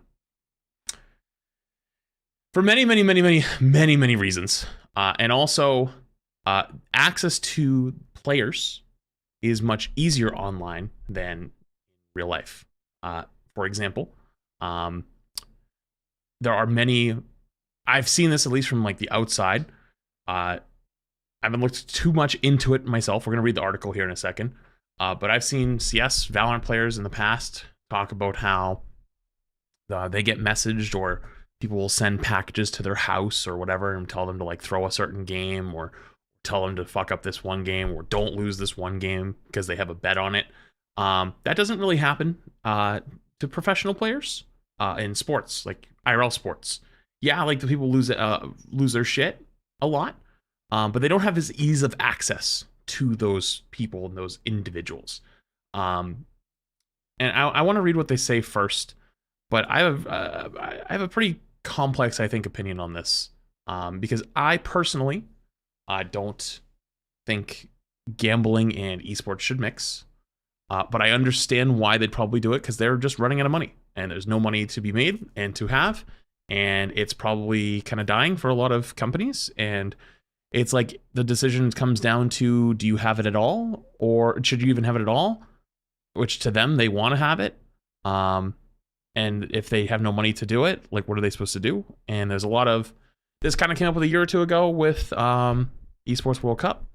And it also came up with just how the bubble popped in like 2022. Why don't you think so?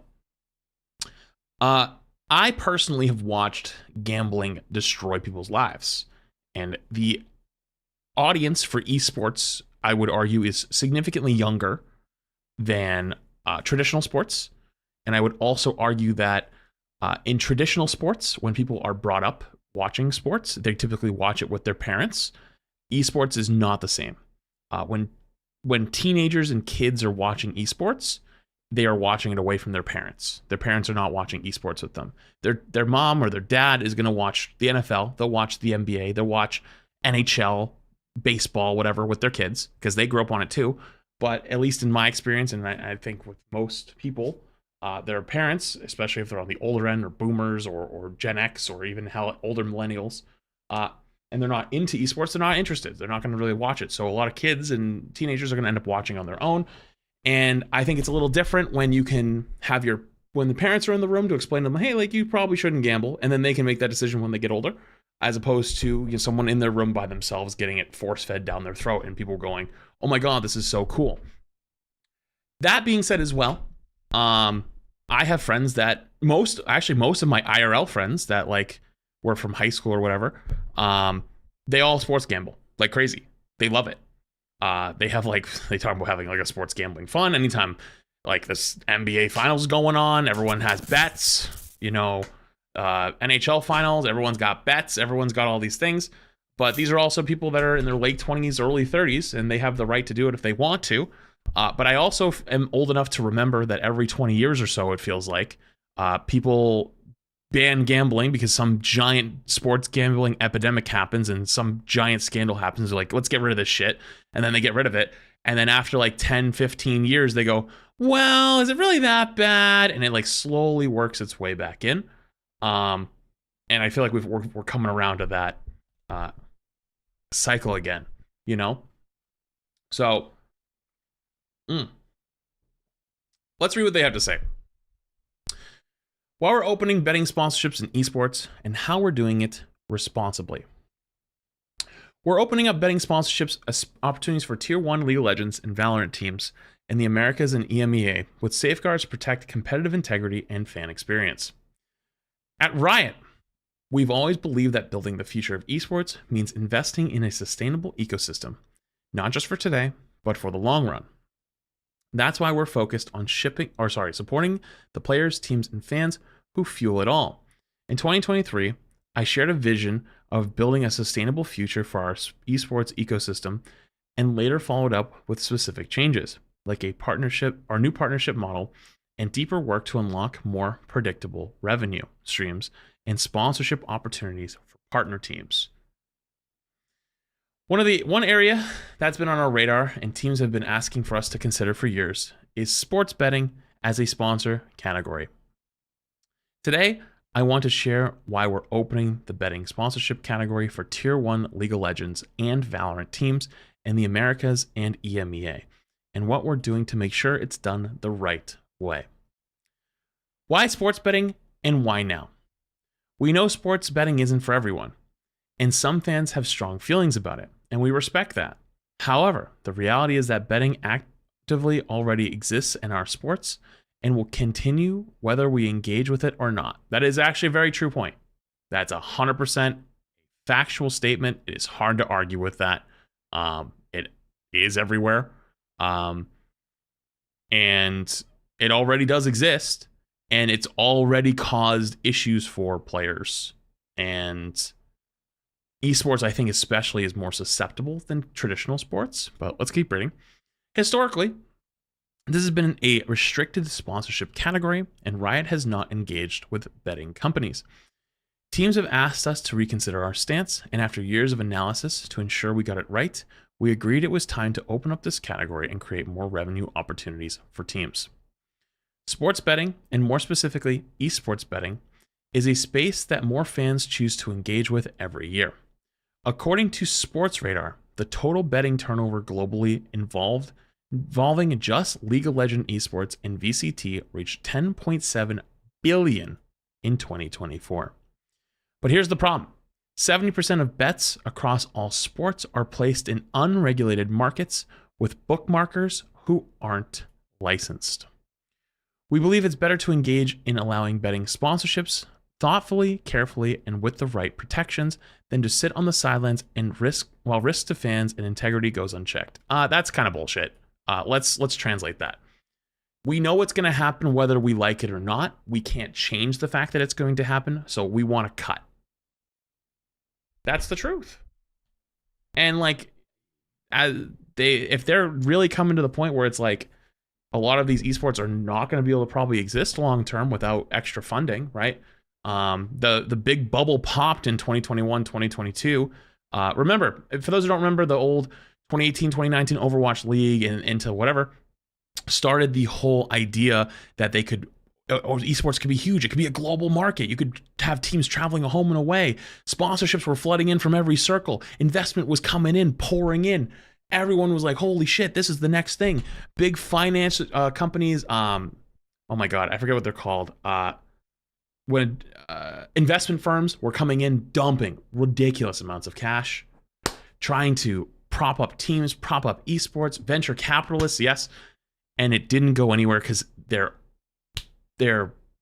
viewer base and their fan base are teenage to college age students with no money. We ran into this problem when I worked in Overwatch League. We had the most expensive tickets at like $140 for the 2-day pass for Overwatch League. And we were so far, like we were like literally punched and kicked into the ground for quote, gouging fans.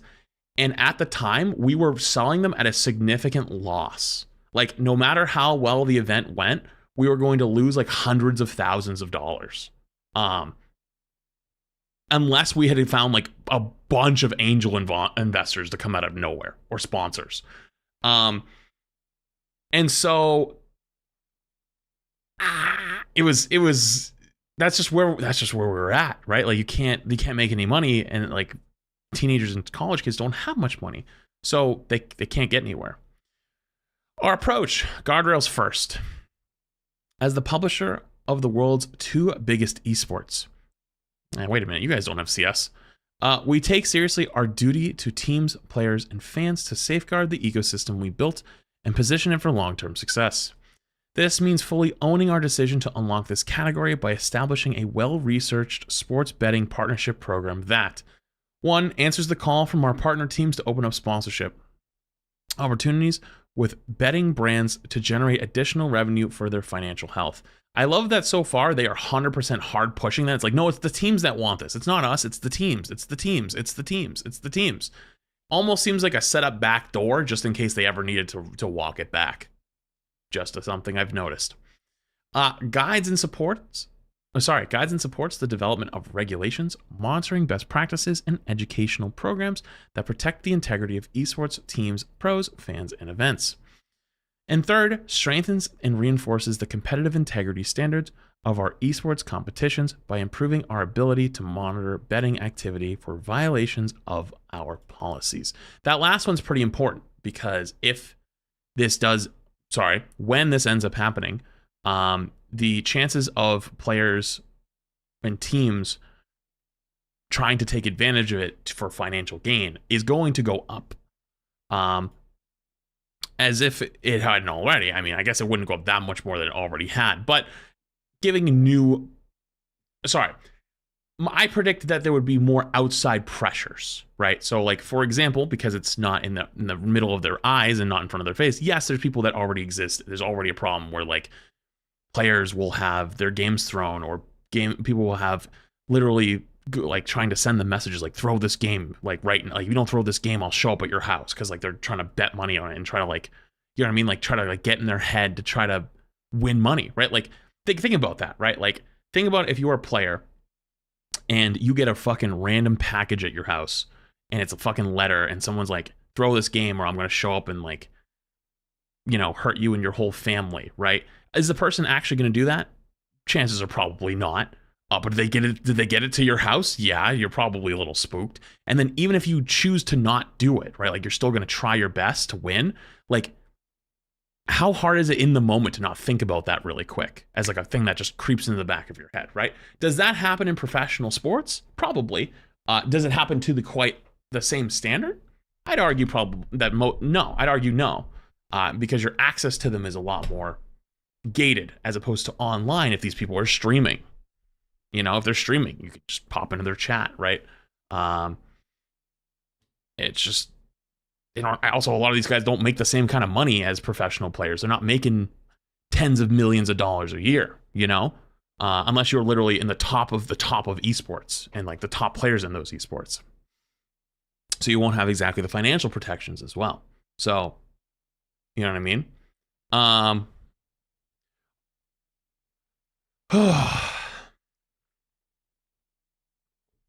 You know who's insulin against this stuff? Professional athletes. You know who won't be is professional gamers. Yeah, that's pretty much what I'm getting at. Our ability to meet these goals means we have to equip teams with the right tools and guidance to effectively navigate the sports betting sponsorship space in a manner that protects a fan and esports event experience. Here are the highlights of how we are engaging in sports betting partners. Number 1, vet and approve all potential sports betting partners.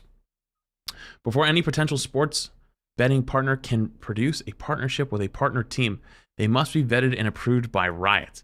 It's important for us to bring the same razor of scrutiny to all betting brands interested in our teams. Well, I mean, they're not going to deny someone like DraftKings or FanDuel or something like that. I mean, I'll give you full disclosure. I've been offered sponsorships with them before. And when I turned them down, even though it was a gross amount of money, they'd be like, why? Why not? And I just told them it wasn't something at the time I felt comfortable doing. And then they were like, well, so we have this streamer and they did it. And I'd be like, okay, that's great. You know, like the time, especially in Overwatch, like, you know, even though my audience is definitely on the older end from gamers, especially in my space, you know, if I have a younger audience as well, I've watched gambling destroy people's lives. Like my grandma was a big gambler, you know, she used to love to go to the casino and do slots. And my grandfather, when he couldn't like really walk or see anymore, she wouldn't let him leave him at home by himself. So she would take him with her to the casino and leave him in the car all night. And like he'd sit in the car for like 8 hours waiting for her to be done gambling at the casino, you know? And it was really sad. It was actually so sad that he got caught by security trying to take a piss because he was stuck in the car for so long, right? I never do any of this. And then when I got older, she wanted to go, she couldn't drive at night anymore. She asked me to take her one time, and I took her, and I told her I'd just drop her off and come get her later because she wanted to be there for like 10 hours. And she was really upset. She was like, no, you should stay. And I was like, well, are you going to leave? She's like, no. And I was like, so then why am I staying? I'll come back and get you. So I left, and I came back about 10 hours later. And when I came back, I had to search the whole casino to go find her. And I finally found her, and I'm like, hey, you know, it's 1 a.m, you know, time to come home. And she was upset. She was like, why are we leaving? I was like, because you've been here 10 hours. I just came back to pick you up. She's like, no, I don't want to leave yet. I'm like, well, too bad. It's 1 a.m. I just drove an hour back to come get you, and I got to drive you back home another hour, and then I got to drive home another like 30 minutes. Like, I'll get home at like 3 a.m. And she was not happy. She was legitimately upset that we had done that.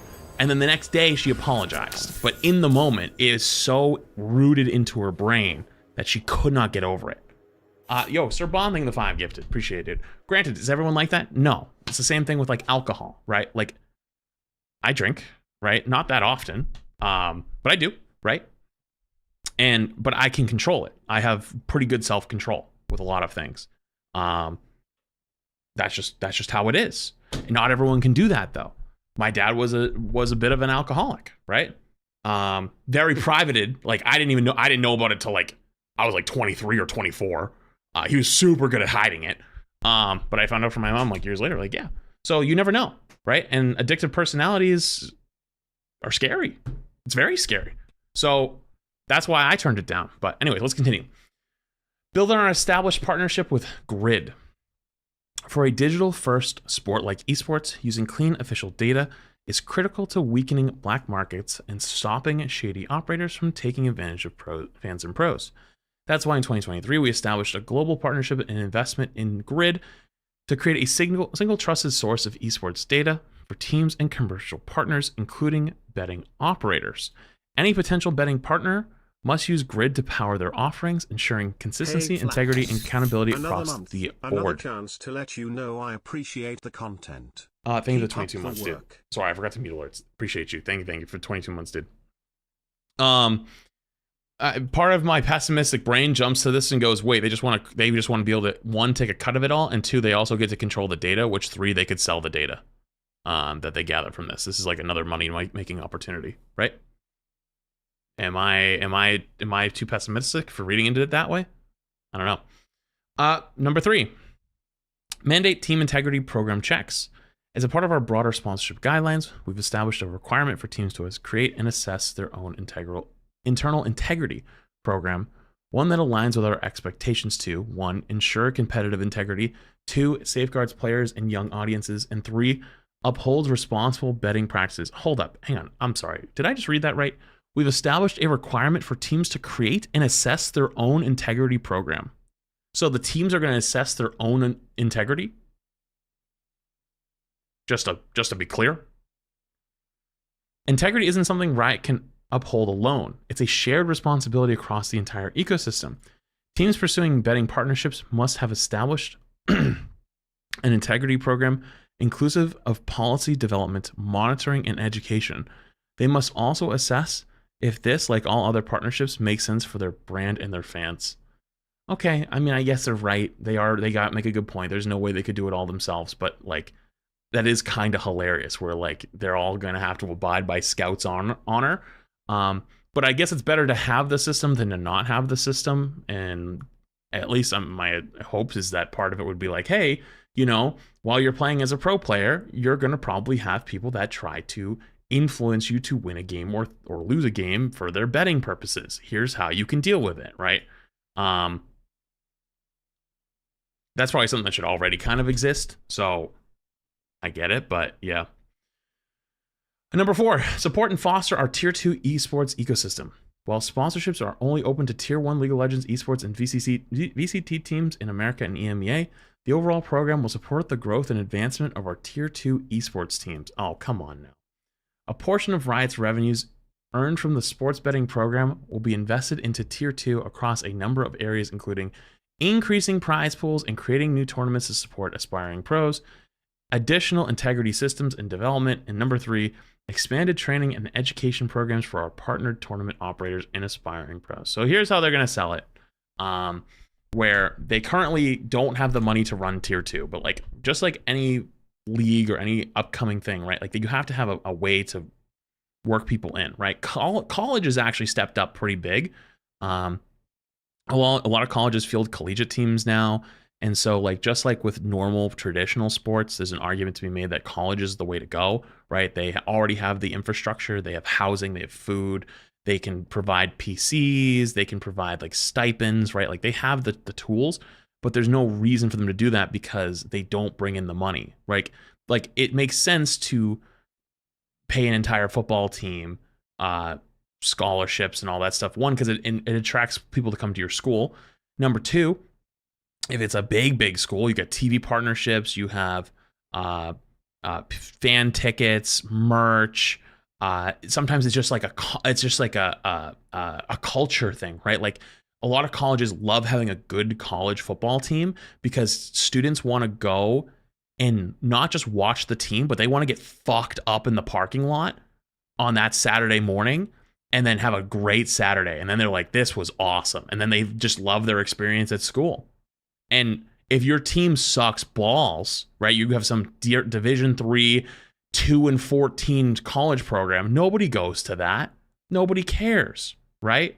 I work for a college that has an esports arena and our students love it. Hey, I'm not surprised. I bet they do. Honestly, I think collegiate is the way to go. I just meant like why more colleges probably don't go harder on like trying to recruit top tier talent to a college, right? They just don't have a return for it, like publicly, like make money for it yet. It's just not there yet. That's all I mean when I say that. Like I think it is great. But do you get what I mean? When I say that, when I like they're not going to make giant money back from it, so it's not there yet. So the idea is by saying this is like we can support more Tier 2 and stuff in the future. You know, it means like they'll have an ecosystem because, I mean, the way this is worded and the way the industry is probably going, in their eyes, it's probably this or nothing. You know, and I think that's the case for a lot of esports. I wouldn't be surprised if you don't see either more esports follow this trend or just start to kind of fade out. We're protecting the viewing experience. The last thing we want to do is disrupt League of Legends esports and VCT broadcasts with an influx of sports betting ads. So we've established at the onset that Riot-owned broadcasts and social channels will stay betting free, which means no ads, no sponsored segments from betting partners, and no betting partner logos on team jerseys. Oh, it will be up to each team how to craft how sports betting related content shows up on their channels within the guidelines of the sponsorship program, content platform, or TOS and local regulations. Whoa, that kind of changes things quite a bit. Wait.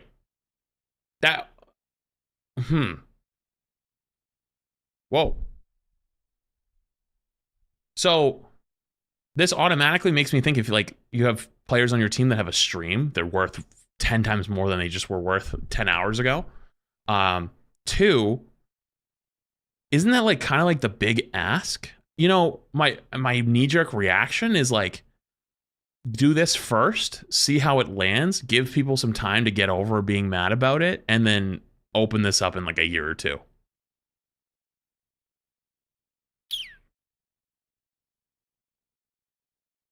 That's what I think too, or at least at the moment. Because like, I think if the internet has taught us anything in the last few years is like, even if people outrage about something and they get really, really, really, really mad, they kind of just move on, and they can kind of still do whatever thing that they wanted to do, as long as they do it slowly.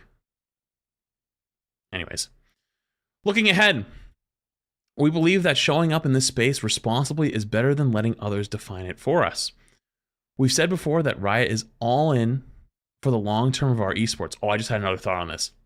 Long term for our esports, and that means stepping into arenas like sports betting with an objective to both guide and protect our brands from bad actors by establishing what good looks like, while also providing an avenue for teams to benefit financially. Wait a minute, hang on, I gotta go back. With any new endeavor, there will be challenges, and if we need to make adjustments, we will. Please know our overall commitment to do right, is to do right by our players, teams, and fans, as well as the world-class esports experience that we've built together and want to see thrive for years to come. So wait a minute, hang on. We've established the onset that Riot-owned broadcast and social channels will stay betting free. So my question is, how is Riot gonna, oh my goodness, it's from this. Wait, they're gonna make money from the Grid partnership. So the teams, the sports bettors have to go register with Grid, right? They have to register with Grid and work with Grid. I wonder if Riot's able to take a cut on League of Legends based betting / the data that they generate from having these partnerships, and then they use that to have more money for tier 2. Because otherwise, like, they wouldn't be making anything, because like broadcast rights is the big one. So it has to be from data, and it has to be from the actual betting themselves. They're going to take a cut. Holy shit. That's crazy. So, all right, pessimistic / I don't know, realistic take. I think that this part last here is them kind of like being like, listen, we know we're going to get shit for it, but we need it to happen. And I think their hope, if I was in the boardroom, I think their hope is that others will follow suit, because Riot is arguably one of the, if not biggest esports not named CS, and that other esports will take up the reins and join them, and someone is going to get greedy. I have a guess on who I'd want to guess, but someone's going to get greedy, and they're going to go a step beyond Riot's and actually show some small ads or some small things on jerseys, etc., and let them take the heat for it being on screen, and then they push it to be more mainstream and more acceptable, and then they can get in behind them. So it's like they're opening the door, taking a bunch of shit, stepping to the side, hoping somebody walks in front of them, and they can get back in line and follow through. I mean, realistically, it's like realistically, if the options on the table here are no esports at all, or taking stuff like this, I guess it depends on who you ask. I think from the company's perspective, they would take this every day of the week. I think from fans' perspective, I think you're going to see a lot of people split. It is a little sad, but there is nowhere else to go. Like there's 2 places. There's Saudi money, and there's betting money, or gambling / crypto. There isn't anywhere else to go for esports money. So they kind of don't have a choice, which is kind of sad, but it is, I guess, the reality of the situation. Didn't see that totally coming. So is this a Riot W? I don't believe so. I mean, I personally don't believe that advertising sports betting to minors that are unaccompanied by adults, because most of the kids / teenagers / young adults who are watching esports are probably watching it by themselves in their room, which is very different than watching it on the couch with mom and dad and brothers and stuff like that. But even in that argument, you could say that there's probably parents that talk about betting and stuff like that. But you would hope that at that point the parents would be like, yeah, like this is still a dangerous thing, and like teach them about the dangers of gambling. And it is a fact that it's more and more socially acceptable. And most people that I know, like IRL friends that are not like gamers and they do other stuff, all do sports betting. So it is just kind of reality, even if we don't like it. And I personally don't like gambling, for why I explained earlier. But man, I don't know. It looks like esports is changing quite a bit, and it doesn't look like they have a choice though. They kind of have to change, or they're gonna run out of money and run out of whatever, and kind of feels weird. But you know, I hate to say it too, I feel like they waited till the perfect time. I feel like if they did this about a year earlier, I think people probably would have been really upset. But just from the last year or so of how things have kind of went everywhere, I feel like people got other problems. They got other shit to think about. They got other issues. This is probably going to be such a small, like maybe the hardcore Riot / Valorant / League community might get really upset about it. But outside of that, they'll probably die down pretty quickly. I don't know. But there you go. I guess esports is probably changing forever. Okay. Cool. I just wanted to talk about that real quick because I thought that was pretty important. I think that was a pretty important thing to go over. All things considered. All right, let me load up Rivals. Wait, is my food here? No, it's getting delivered, like, soon. Where's my Rivals? Wait, there's an update. I gotta cue this update.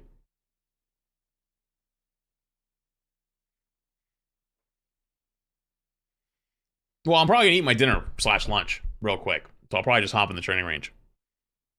And just chill out.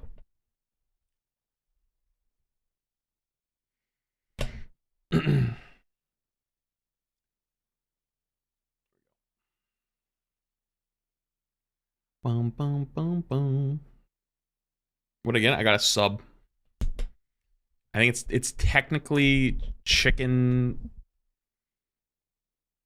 It's like, it has a special name for it. It's like their own like local name for it. But it's like, I think it's technically chicken fingers. Technically, Kaisek's in 28 months.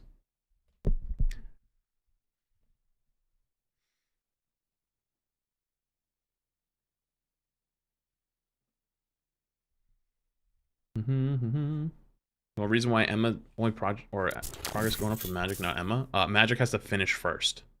I don't know why it works that way. It's just how it is.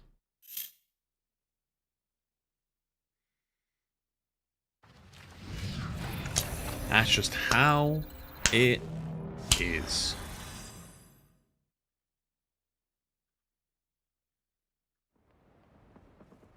I mean, I'm gonna be on for a while because we have Overwatch tonight. Why is this not? Oh, where I played Overwatch the other day.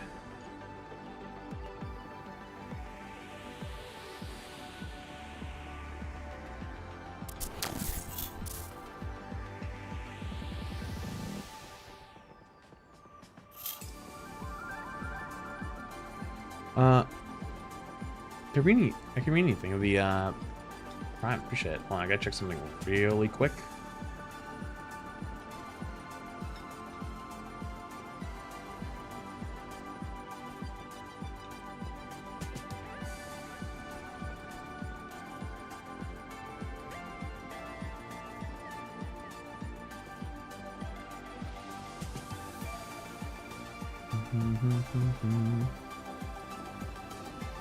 I probably should go grab it right now, actually. I think it's about to be dropped off, so.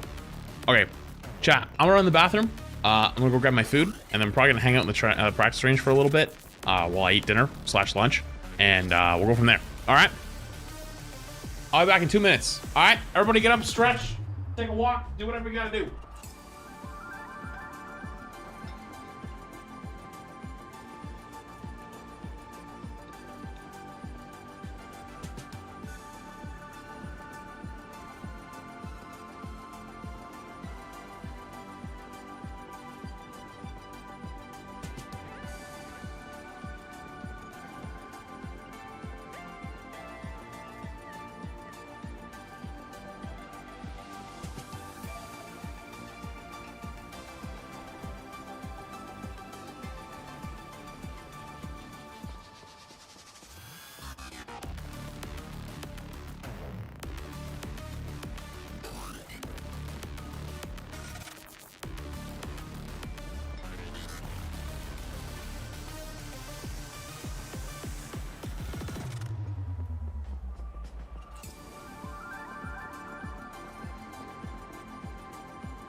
Hey, chat. I don't know if today is my lucky day, or I don't know what, but I ordered 1 sub, small, and I went out to get my order, and it's a lot more than just that.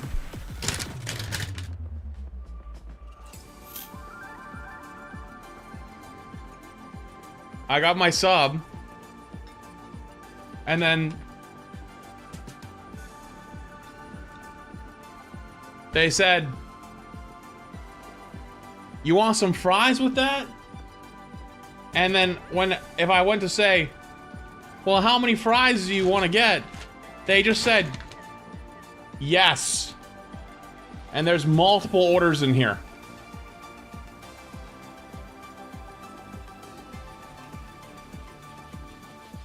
And then, randomly, there's a marinara sauce on the top. Oh, wait, I lied! That's not fries! It's mozzarella sticks! Wait! It's mozzarella sticks! There's just fries on the top! Wait! We got a fucking haul! Wait, that's fire!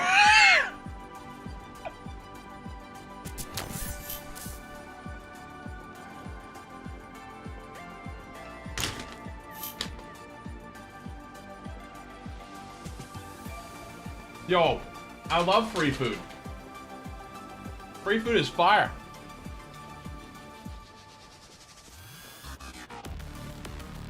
Now I'm definitely gonna have to hit the practice range. Actually, fuck it. I'm gonna sit right here.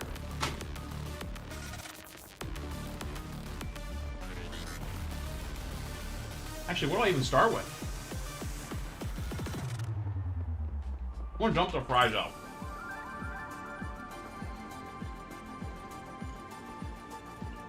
Bro, look at this motherfucker. I said, how many fries you want?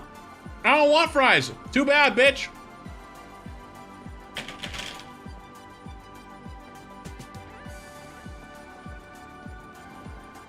I just dumped this much on the plate, and it's still full.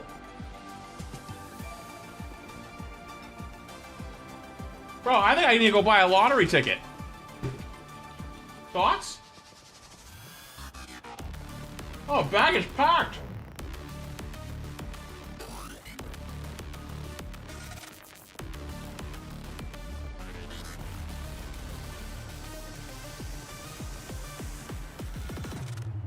That's crazy.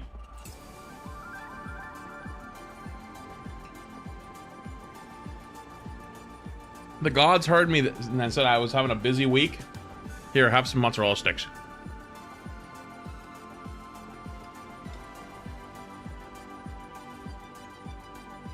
We literally just had a whole talk about gambling. Yeah, that's a good point, actually.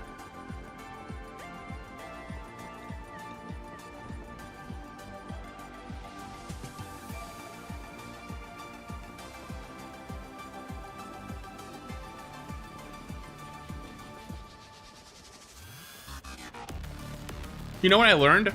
I learned last year. I went to buy some scratch tickets for my mom. Put in a card, because like she likes scratch tickets every once in a while.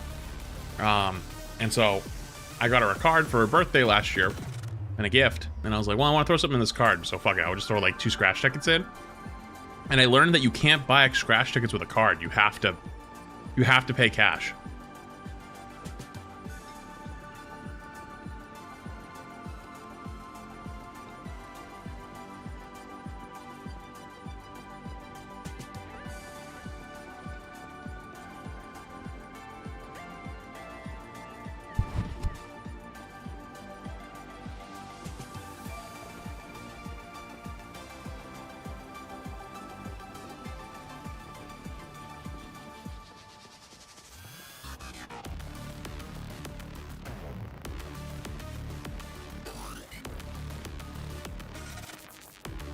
Run ads, you won't. Well, I mean, I'm just eating my food right now anyways. I'm not even gonna get to the sub. I'm actually not gonna make it.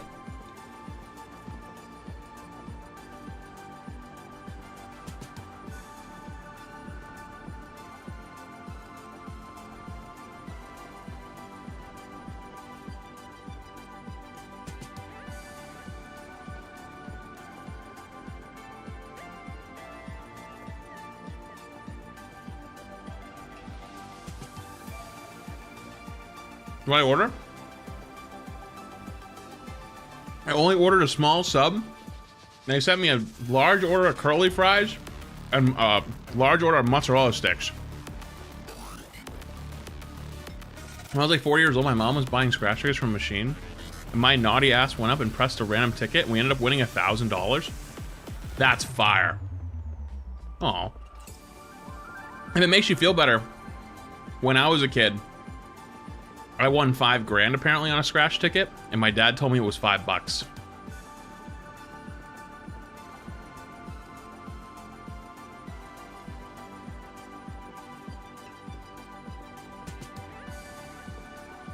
He gave me the whole $5, and I was so happy. Didn't learn until many years later. It was not $5.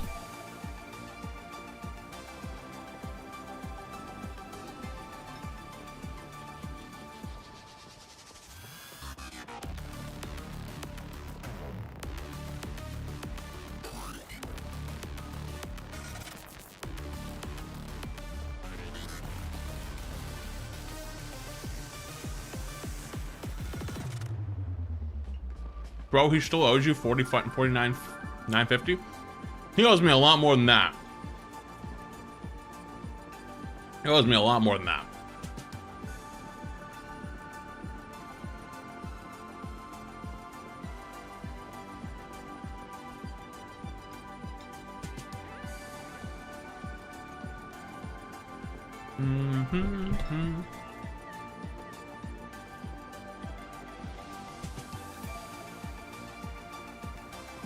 Oh yeah, he kept the rest.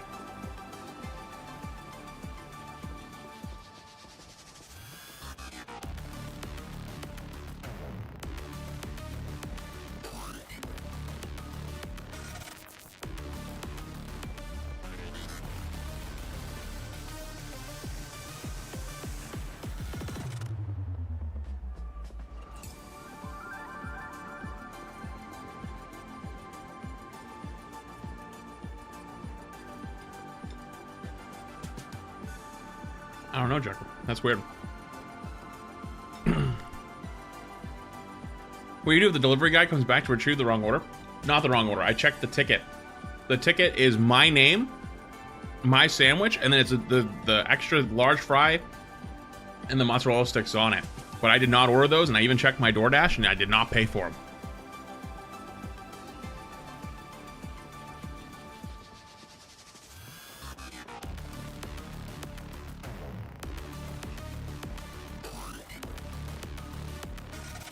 I haven't double checked. Let me look.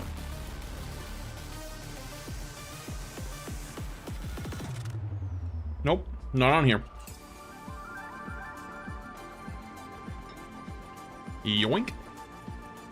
Somebody paid for that? Wasn't me. What do you want me to do? Want me to drive it back to the store? Be like, hey guys.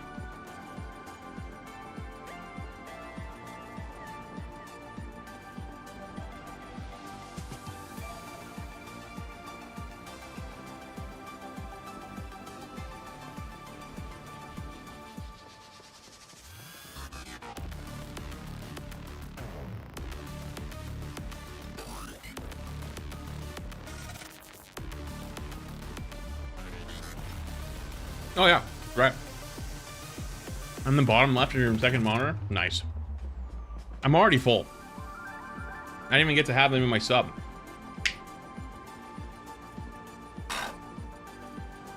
Also, shit is greasy. Fucking everywhere.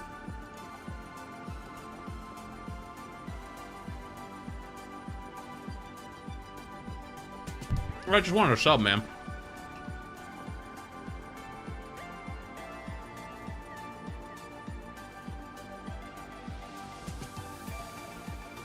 True! I could save it for late night.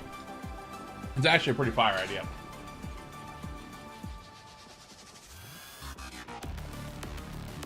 Got one mozzie left. One mozzarella stick.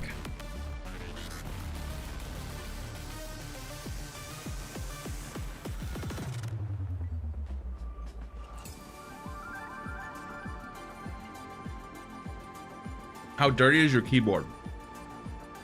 Well, I've had the same keyboard for about 7 years, so it is pretty dirty. But I don't know if you've noticed, but I literally have not touched my keyboard at all since I started eating. Because I'm really anal about that shit. I do not like there being crumbs or anything on my setup. So even this right now is a little bit out of character. But it's free food. And I'm stuck here for the next 6 hours anyways. So what else am I supposed to do?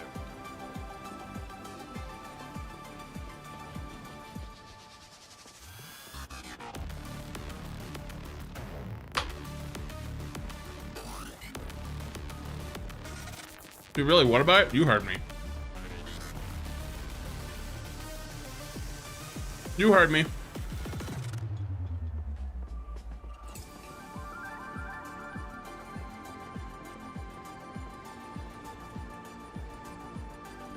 Will this run for 8 hours?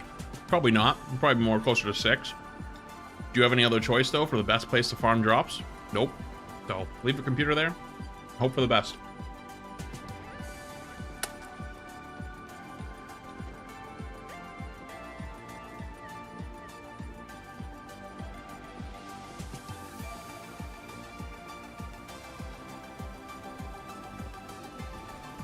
What is chapati? What is that?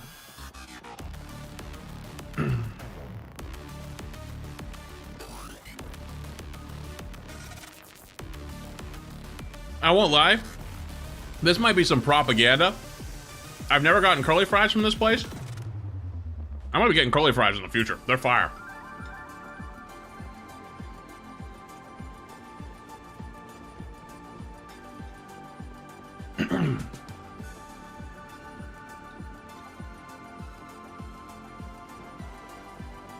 It's like pita, but made with cow ghee. What is cow ghee? I feel like I'm gonna get hit with a cow ghee's nuts or some shit.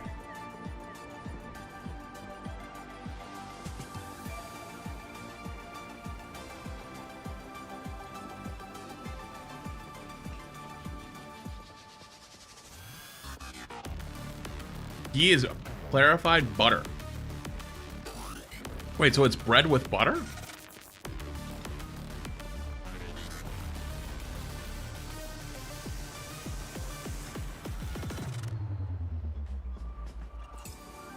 Is that, I mean, that sounds good.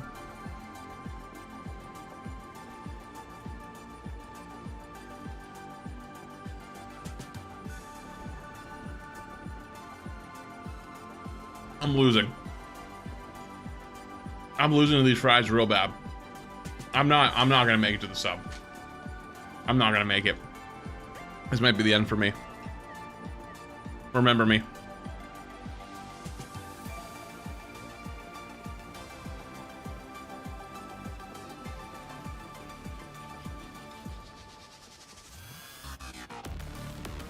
Yeah, I think we got about an hour and a half to kill.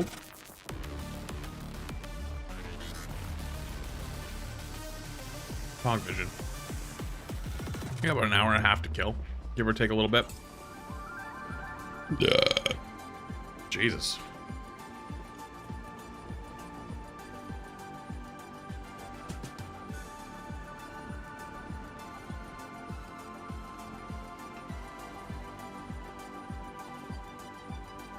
Spicy.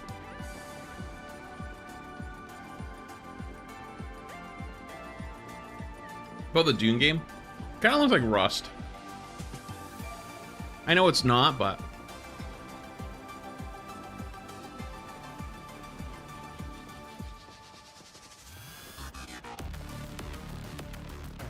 I know about smoke points. I watched some guy on TikTok who's obsessed with steel pans, and all he does is talk about smoke point of oil. It's funny as shit.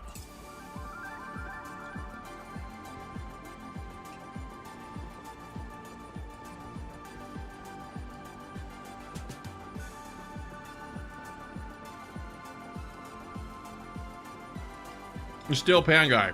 Yeah, that guy.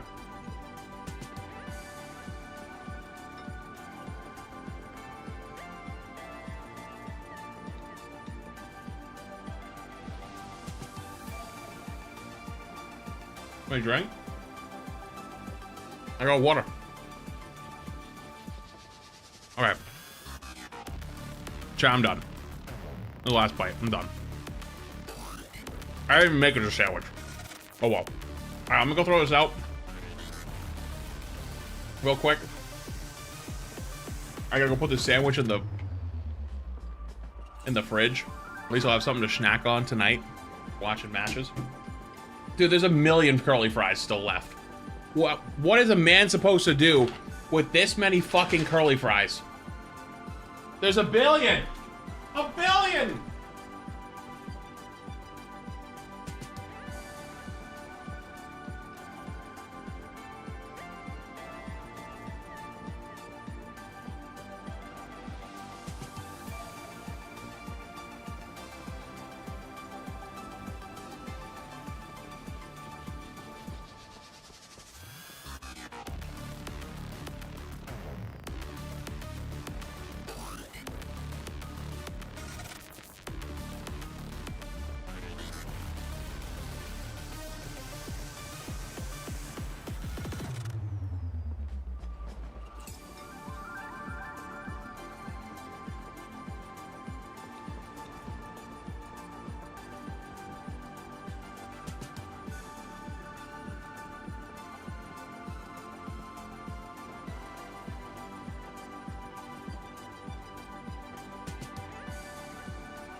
Oh, I forgot to put the ketchup away. Whoops.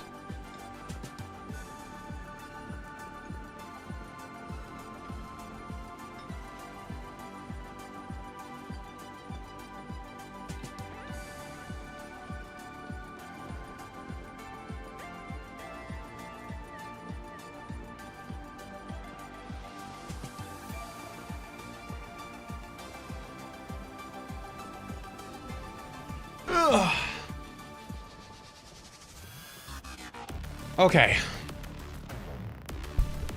Oof.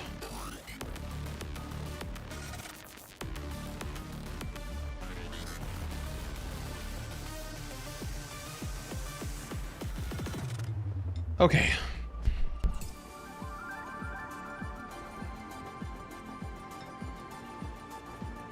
All right. Got all cleaned up.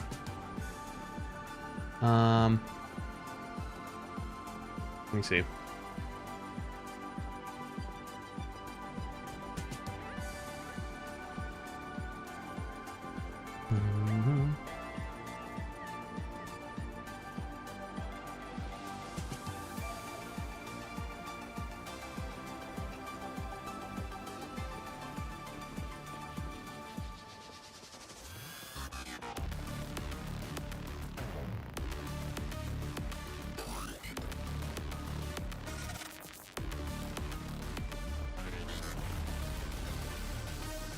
Cool.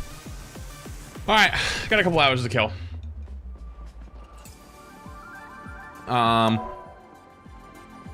Fuck it. Just some QP for a little bit, or we can play like the new game mode a little.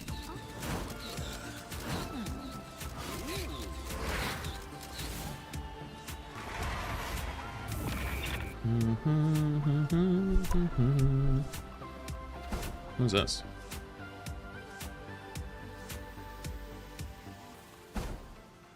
Where's the thing I have? Yeah. Here it is. All my Spidey games. Chat, should I go fucking run it down on some more Spidey? Wow, I really was a government agent. Holy. Any tips for Thing? I don't really understand them. How? You just sit there and you fucking punch things. Chat, I think I run it down on some Spidey. Thoughts?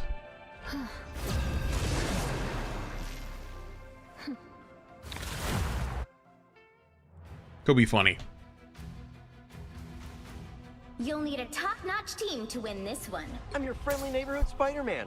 Only my neighborhood is now like multiple realities. Cool, right?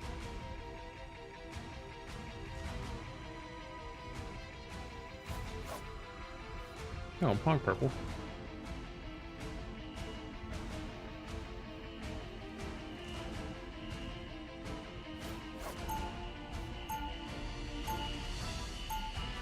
Need to feed. Escape pod ready. Opening escape capsule. Now I'm in the actual game. Someone Yeah, I gotta restart stop TikTok Doom. stream. I mean, Dooms. I hope there's only 2. It's gonna freeze my camera. 30 seconds before you attack. Get ready. Oh, maybe. Defense, huh? Maybe. Okay, let's try it. Gee, aren't you the cutest little thing ever? Get over here. You should totally join my squad. Damn it. Wait, quick question. Do you know how to eat squirrel? Everybody ready for the 19 dodooms? Dodoom. The battle starts in 5, 4, 3, 2, 1. All you need to do is capture the mission area. Got it? Love that. A choice between 2 dudes. Thank you, TikTok, for the 19th notification in a row. I TikTok, please. I'm gonna fucking go crazy. I'm gonna go crazy. Gives me another goddamn notification. Nice working with you, kid. There we go. Hello? Heroes are more dangerous. There's more than one. Oh.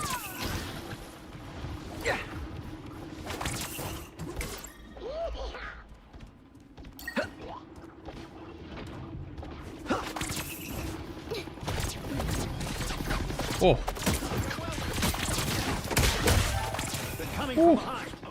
One of Moon Knight's uncles. Oh, it's one of those games? Feeling good. I forgot that that's like a thing. That's how you do it, The bitch. next version of me I meet is nicer. Cool. The moon haunts. Oh, okay. I tried to swing, but I got stuck wall climbing.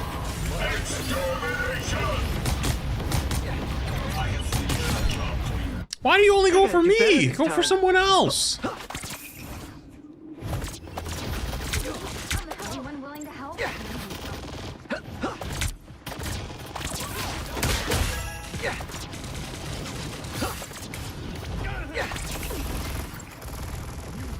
Ground and pound.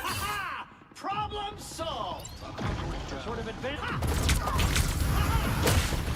Okay, that's not what I meant to do.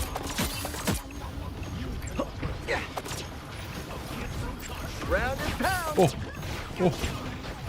How do I hit him? Oh, I can't hit him.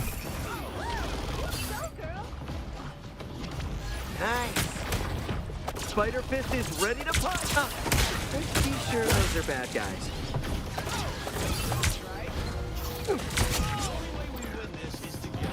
Round and don't mess with the amazing Spider-Man. Wait, was that kind of fire? Wait, that was kind of fire, no?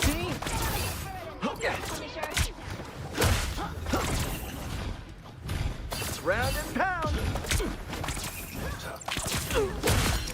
Wait, that was kind of fire, wasn't it? Not bad.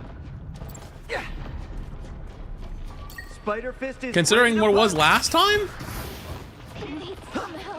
I remembered some information. And I'm dead.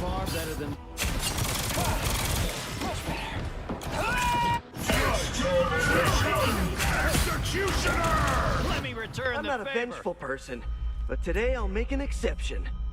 You're halfway there. Keep going. The moon haunts you.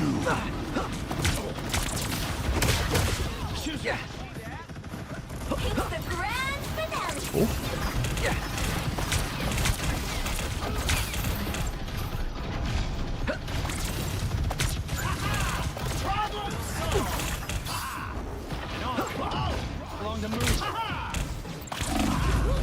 No! I had to say sorry. I've got him into tanking. That's fucked up. That's fucked up. I gotta do better this time. A little help, please. Get that vehicle moving again. Oh. Oh. Ow.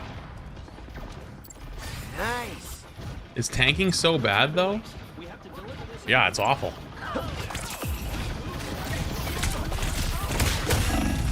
Oh. Oh. Oh, hey. Spider Fist is ready to punch.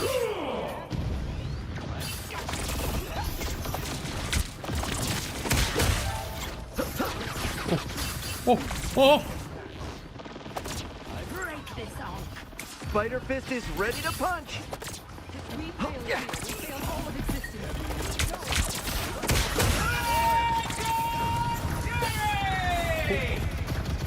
It's gonna take a little walkie walk. Uh-oh. Oh. Oh. Oh. Oh. Oh. Oh. Okay, let's try it. Need some help. I'm scared. If I died right there, I would have been so upset.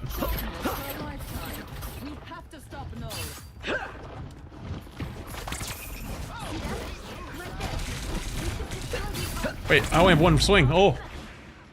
Judge, jury, executioner. I'm gonna go over here.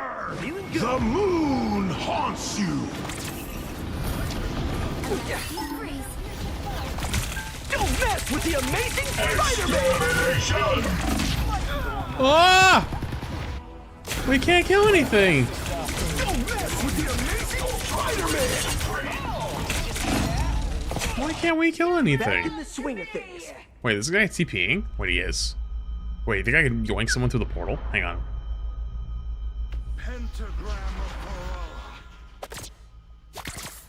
Fuck. Huh?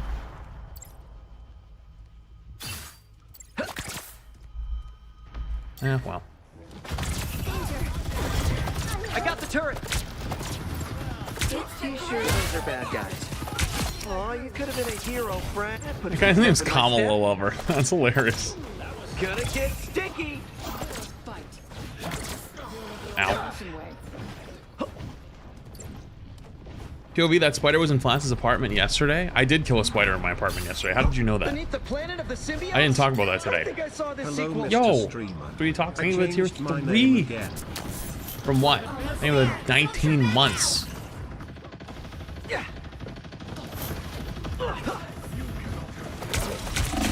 Oh. Oh. Ow. That was simple. Only 60 seconds left. What'd you change your name from? Something to prove.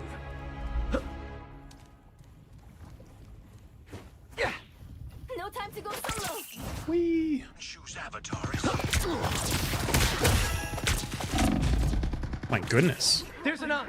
Better than Aunt May's chicken. Us taken care of. I did match another spider. Yep. I'm hungry down. Wait, chat. Do you think I could? As if being on the surface of Clintar wasn't bad. Judge, jury, executioner.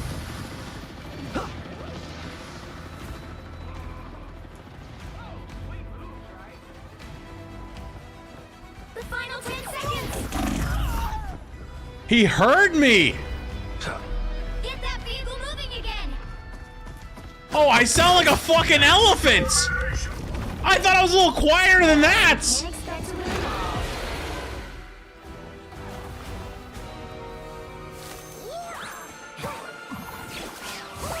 Dude, I thought I was way quieter than that.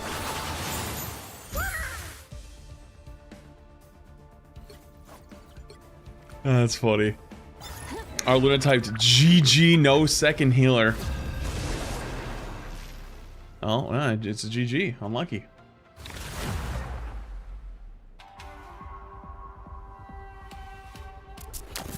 It's just seeing the prime. Magic drop means magic drops on Twitch. Toxic. Okay, okay. Wait, what happened? Wait, what? What? Wait, what happened to my game?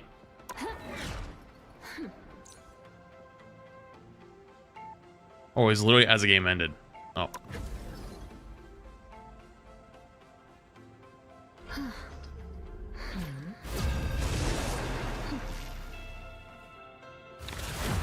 What's up, Samantha? The right heroes could make all the difference. I'm your friendly neighborhood Spider-Man. Kinda lock it. Only my neighborhood is now like multiple realities. Cool, right? I'm not gonna lie. My tummy hurts.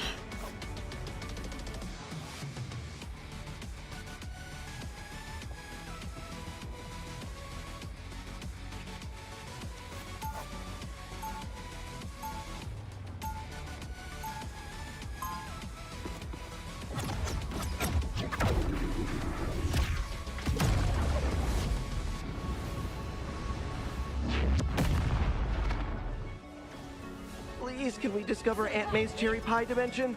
They'll be coming in 30 seconds. The mozzarella sticks came for free for a reason. Yeah, but still. What'd you eat? Well, I ordered a sub, and then the sub came with a mozzarella stick order and a large fry order, and I was like, well, I didn't order these, but free food, fuck it. And so I started with the mozzarella sticks and the fries, and then I got about halfway through it, and I went, wow, this is a lot. I can't get through this. The battle starts in and now 5, my tummy hurt. 4, 3, 2, 1.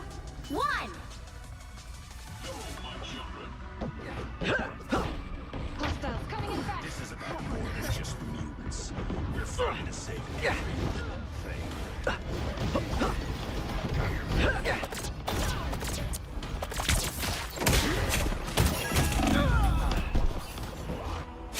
How did my uppercut not hit, by the way?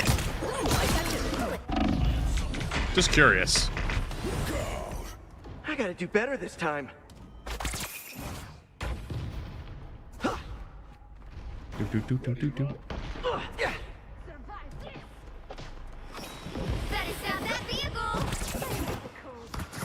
Uh-oh. No! I got him too, but he can jump. Oh god, I forgot that's the one guy who could jump out. Oh. I want my clip. Put some pep in my step. Be sure those are bad guys. No. Are you sitting back there waiting for me? Be honest. Oh, he's looking for somewhere else. Mindful. Thank you for the 3 months. RPing as every Spider-Man you ever had on your team.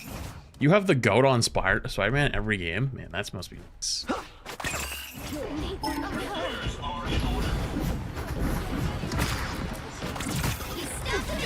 Oh. Oh.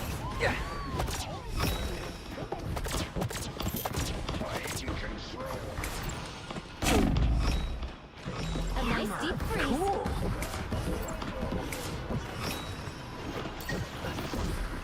You know, if you die here, that's on you. Got you back. Oh, oh, oh! I didn't have my thing. Spider Fist is ready to punch.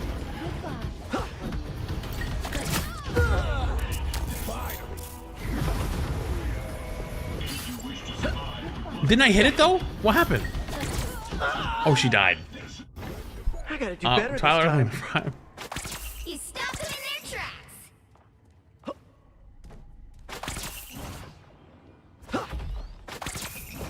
Oh, only my my teammates didn't notice, right? Okay, let's try it.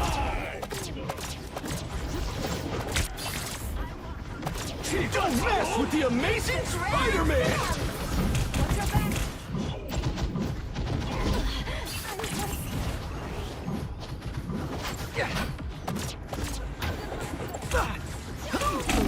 Oh, it's one of those where he just chases me. Yo. Yo, come, dude, do it again. Do it again. Watch what happens. Watch what fucking happens. Gonna get sticky. Finally, someone worth clout. Don't mess with the amazing Yeah, that's what I thought, but that's what I thought, bitch. Oh, that was the wrong guy. I was trying to. Uh-oh. Don't mess with the amazing Spider-Man. That's what I thought. Baited that guy like a fiddle. Wait, that's not how that works.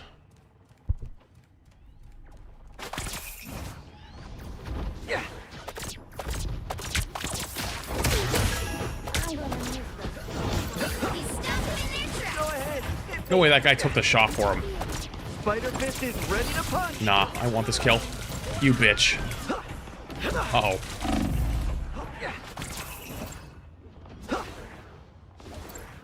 Rainbow stands with you. Strong together. Only 60 Did fiddles not bait? Can the fiddle not bait? You don't think about it? What if I just sit right here? They can get him. I'm not sure. Someone's up there.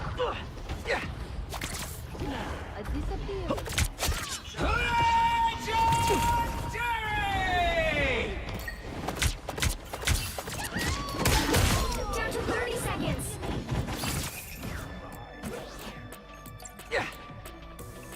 Ground and pound.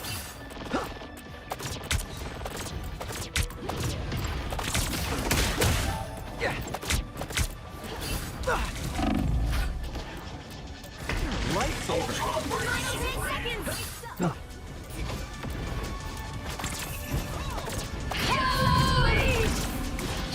Ah! AC9. Another epic victory. Master fiddle baiter. True.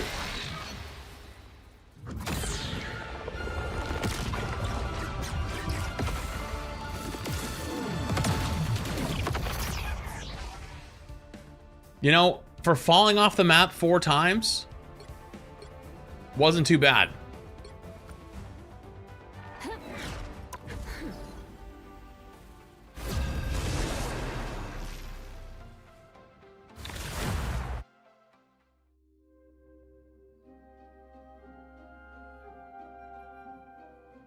You'll need a top-notch team to win this one. Okay, insta-locked. Neighborhood Spider-Man. Only my neighborhood is now. Wait, that guy literally... Oh, I played with that guy. That guy's a Hawkeye-only player, and he insta-locks it every time. Kind of crazy. Wow, the sponsor stuff hasn't started yet. That's tonight.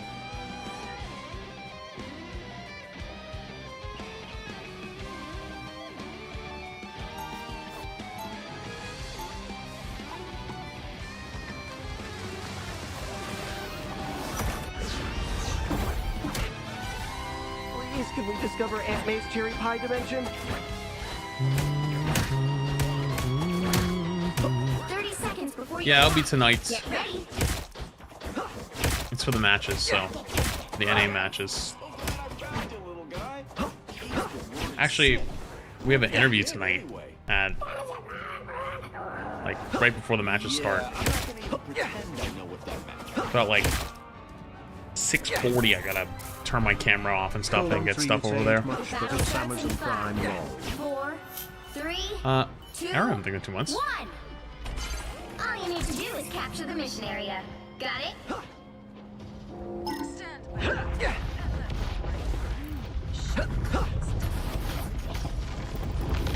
Watch out, they're headed our way.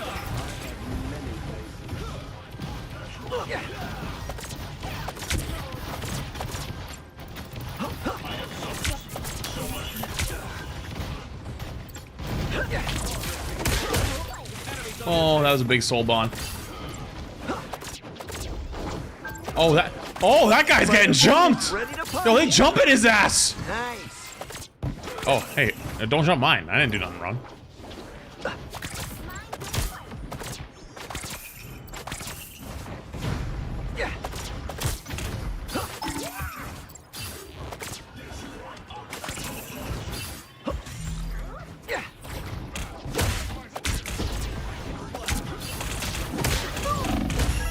Ooh.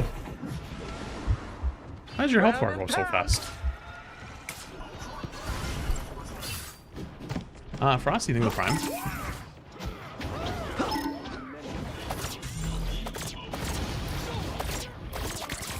Oh, Put some well, pep that's in my not good. step. Hey, let's do this. What's up? Okay, fair enough. That's right, I just heard him up here. Chicken soup. Thunder Sling.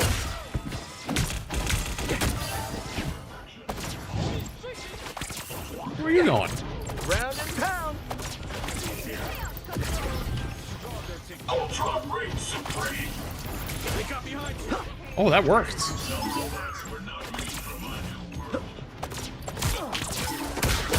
Where you little shit?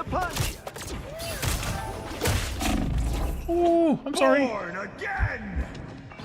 Feeling good. Yes. Round and Your pound. powers are mine. Multiple cheaper town halls going off? Oh, that missed. Tried. Hey. Gonna get sticky. Don't mess with the amazing. Wait, why am I stuck in the middle thing? Oh my god, I would have killed both of them, but I couldn't get over it. Oh, that's so fucked up. Why am I stuck on it? Oh, that's so ass. Now I've got something to prove.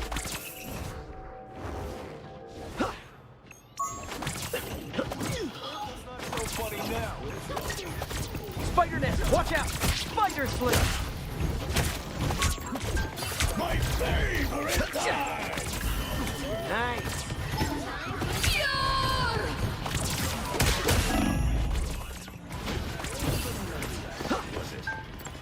Appreciate it. Gonna get sticky. Tremble before boss. You sure those are bad guys? Evil robot down.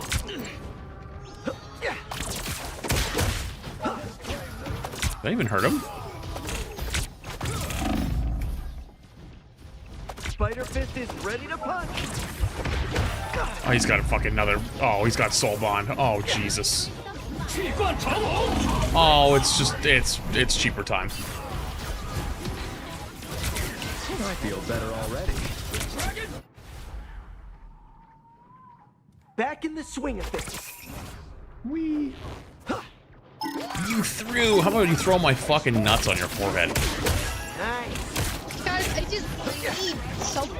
Like, I just need someone. Only 60 seconds left. What do you need? Yeah, me too. Like, I'm trying to help you Companionship? guys, but I feel like I'm just doing nothing, because all I do is just run up and die. Oh, I thought they were talking about something else. Never mind. Don't play the thing against Penny. Spider Fist is ready to punch. Well, my guy just wants to have some fun and quick play. I mean, but then again, I guess he was playing, so. Easier slam agility. I'm just trying to play things together with the flankers, because like, it's the main reason why I'm not getting killed. You know, I think this is what people mean when they talk about how, like, just turning off voice chat and text chat is, like, the best thing to do.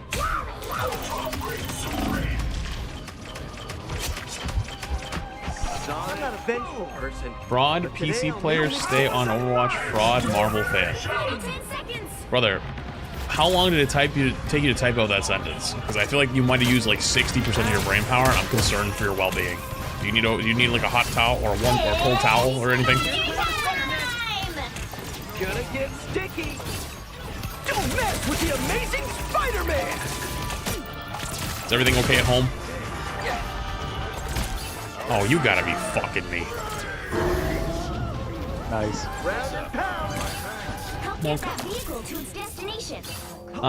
MV King of Prime. That's how you play, no chats? Fair. Fair.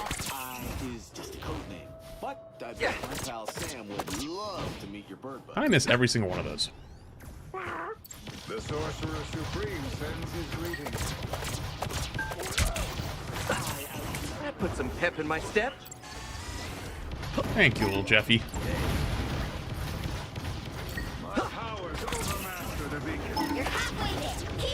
I just realized they're on triple support now. Oh boy.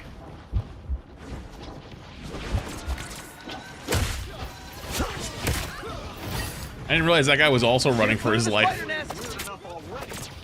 Round and pound.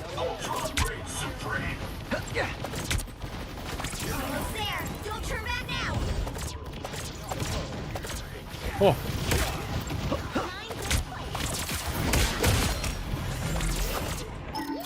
Oh, that's how you do the little tech.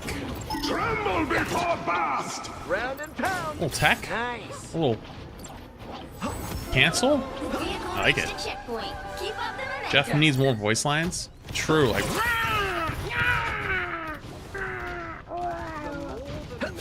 Now I got. Yeah.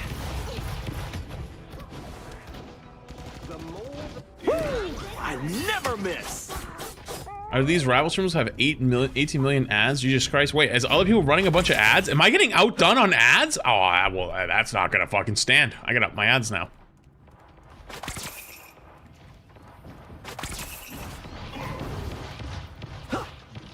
I can't not be the best.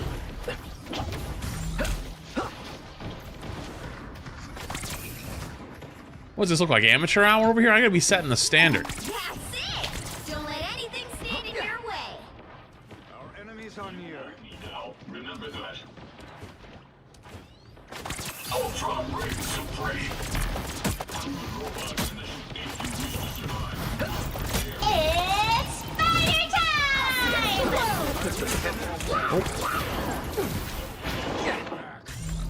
Armed and dangerous! Crack the whip. That's a long way down. Again. Don't mess with the amazing Spider-Man. Too sticky for you. Wait, we just went fucking bananas. We just went banana nut muffins. Wait a minute, hold up. Who the fuck is this guy? Wait a minute. That was crazy. Spider Fist is ready to punch.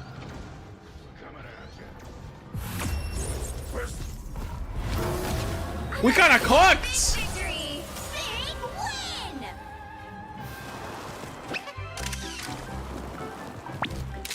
Guy said, "Thank God that's over." Why do you say "Thank God that's over"? I thought it was a fun game. That's your clip? I finally have a clip. I finally have a Spidey clip. Feels good, man. Chat, you know how long I've been trying to get a Spidey clip? like at least a few hours.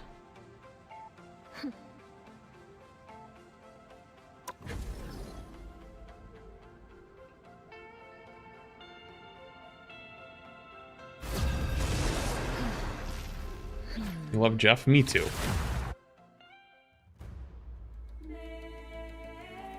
Me too. I do love Jeff. You'll need a top-notch Chat, we got an team to insta-lock win this again. one. Don't let anyone else take it. Spider-Man. Yoink. Only my neighborhood is now like multiple realities. Cool, right? I mean, those Spidey clip farmers do it as their full-time job, so it makes sense. True. Stop, Juicebox. True. Chat, is this a generational Spidey talent? I think so.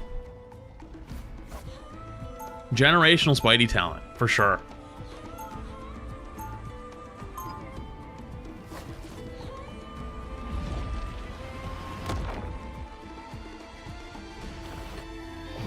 Life is hard sometimes, but at least maybe I can make it easier for other people. 30 seconds before you attack. Get ready. Whoa. What year is it where you come from? What year is it anyway? It is slightly longer, but I think the time frame for watching is slightly longer too. I mean, to get it. I think it goes to like July 15th or something. You have like 3 weeks to get it. 4, 3, 2. All you need to do is capture the mission area. Got it? Wait, I heard someone. Sure, those are bad guys.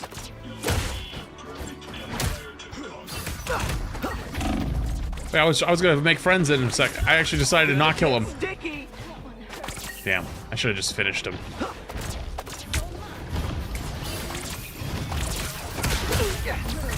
Uh-oh. Oh.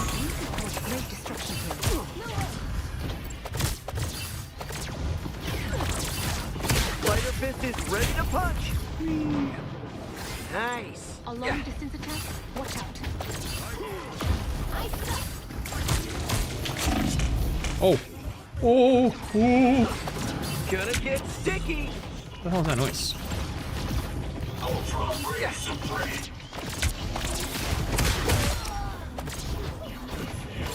Have a tactical advantage, a sniper. Honk. Round and pound. Oh! Don't let me die. Don't let me die. Sniper ain't one. Thank you. A nice deep freeze.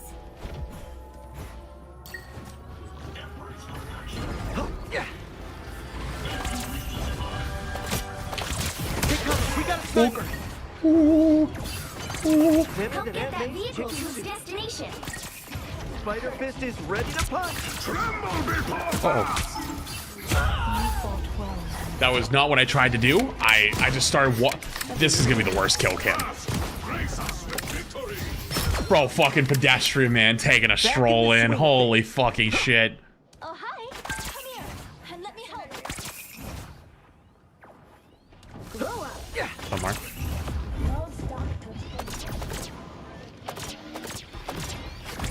Oh. Keep an eye on this spot.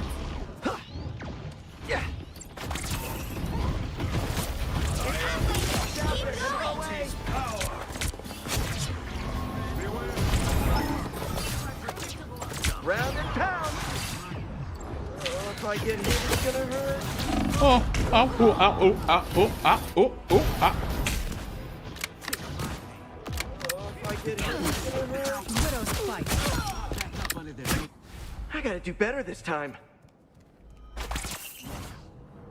Ultra Reign Supreme.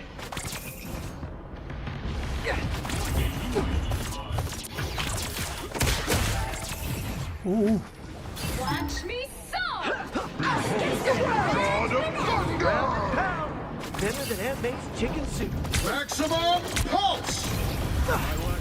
Take cover. We got a sniper.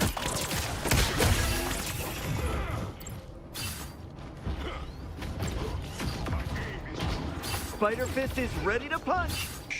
No stopping now. Let's prove this thing. Oh. Get that vehicle moving again.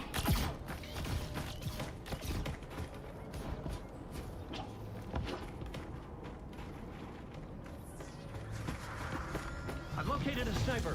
Plasma! Don't mess with the amazing Spider-Man!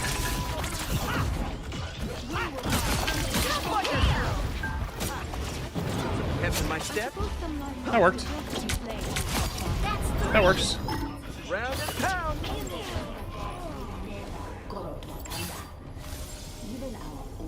Respecting the rose just like Uncle Ben would have wanted. Okay.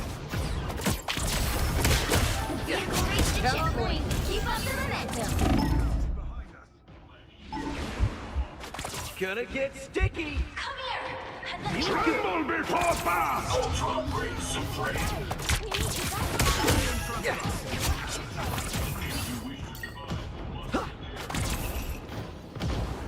Round and pound. Sniper, watch your head. This secret carbon pad might reach its destination. Okay.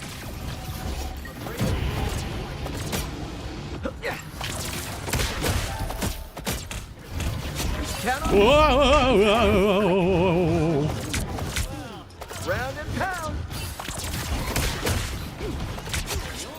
They have a tactical advantage, a sniper.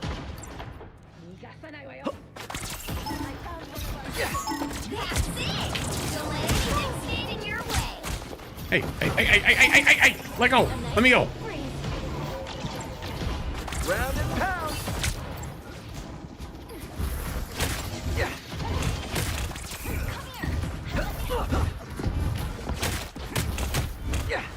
That was it for revivals. Let's be sure those are bad guys. Oh. Hey, how you doing? Yippee, yippee. Round and pound. Oh, can't touch this. Oh, can't touch this. Behold the god of thunder! Is there Widow running up to kick me?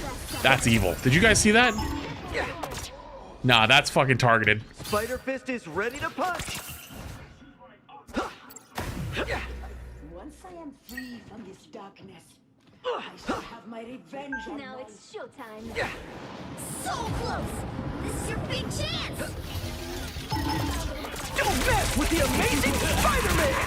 This is real firepower! I suck!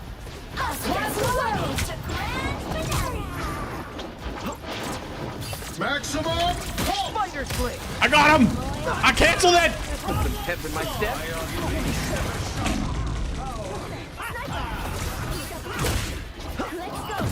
You've made me believe in magic, Steve. Hello? Okay. Hey, that was kind of fire! Yo, get your fucking scamming ass out of my goddamn TikTok. Are you fucking bum? Fucking...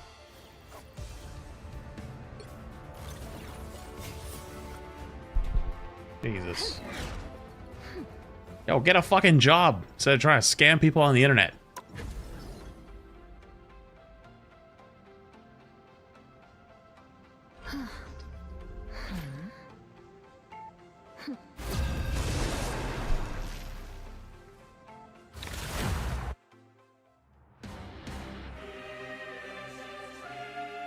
The right heroes could make all the difference. We go again. I'm your friendly neighborhood Spider-Man. Only my neighborhood Yoink. is now like multiple realities. Oh god, we have someone on our team tonight. ISO Skibbity.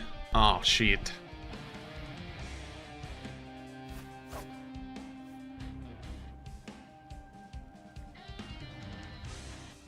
ISO Skibbity. Wait, if you say it fast, if you say it fast enough, it sounds like you're saying I'm so Skibbity. Wait, that's why it's... Oh my god. Kill me.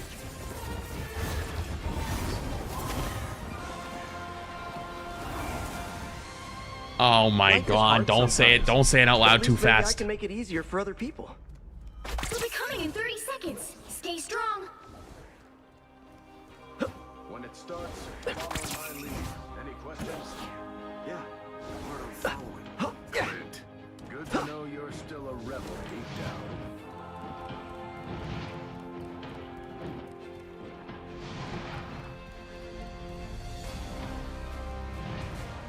The battle starts in 5, 4, 3, 2, 1. You need to stop that vehicle in its tracks. Oh.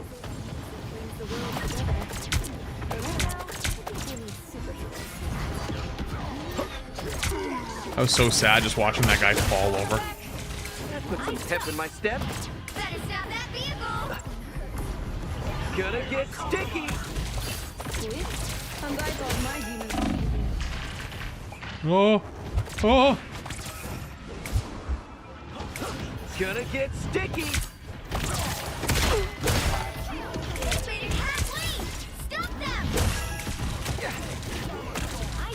That guy is like literally a single HP.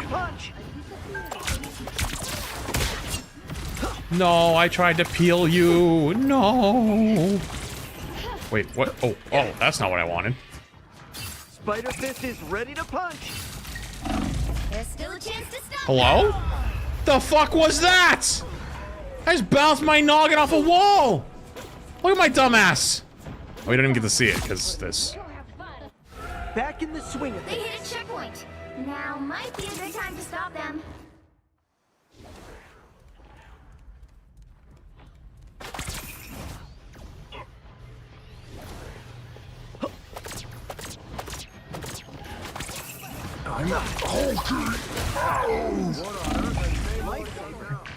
Chat, I don't think this is fair. They're running Namor, Witch, Thing, Hulk, Invis, Cloak, and it's me and fucking ISO Skibbity running on fucking Cap and fucking Spidey.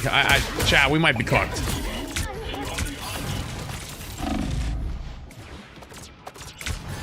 Spider Fist is ready to punch. Spider Sling. That's not what I wanted to do. Spider Fist is ready to punch. Time to go turbo feed. I saw one of these on a beach in Jersey once. Actually, you know what? I don't want to turbo feed. I changed my mind. I want to live. I died. Monsters of the deep. I've died 2 times. And Now I've I've died got 2 something to times prove. to an octopus. Better stop that vehicle.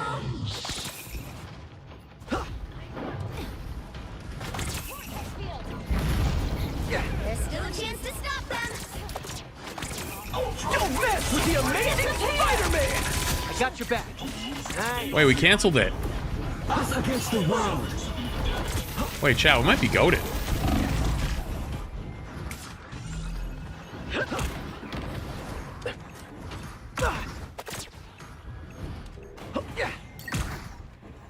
Better than Aunt May's chicken soup.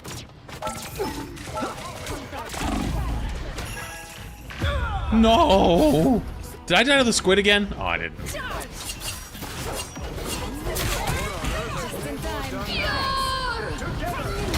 Back in the swing of things.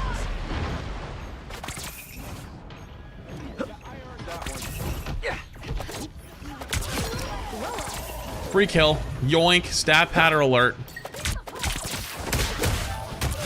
Double KO.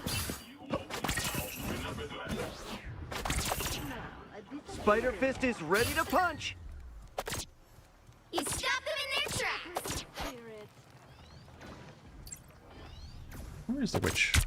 If you wish to survive, you must repair. Dude, why you just run out in the middle of the street like that? What the fuck? Spider Fist is ready to punch. I like the cold. Enemy ahead. Prepare to engage. Alright, ISO Skibbity. Let's go. Spiders love things with 8 legs, but this? Round and pound.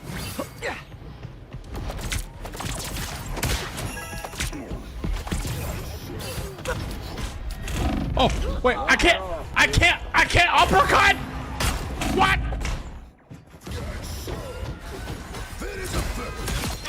That counts as a movement ability?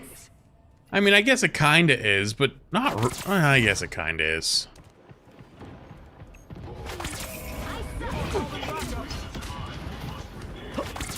Feeling good.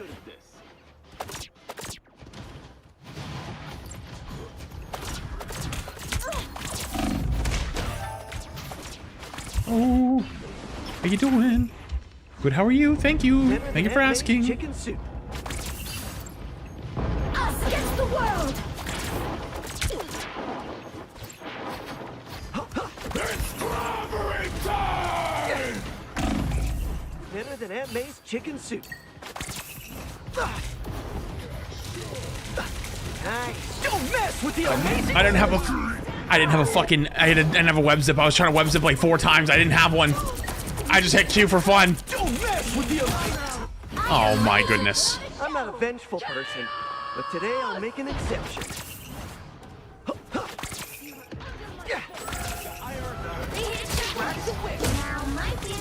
Well, fuck you on the way by. Why? Because fuck you. That's it. Round and pound. Feeling good. Together to victory. They look like they mean a little help, please. To the death, boys. Oops.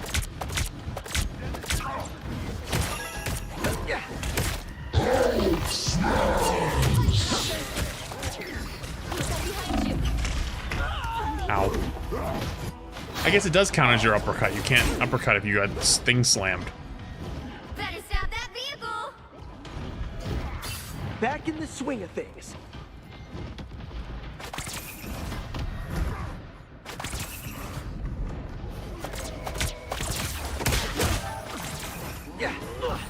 How you doing? Excuse me? Pardon me? Excuse me? Gonna get sticky. Oh, you gotta be fucking me. I was in trouble. I like the cold. Now I've got something to prove. Boom, boom, boom, boom. Good soldiers down. Now I'll protect you.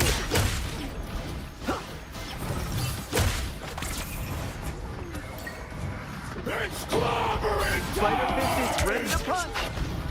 A nice deep breath. You need me.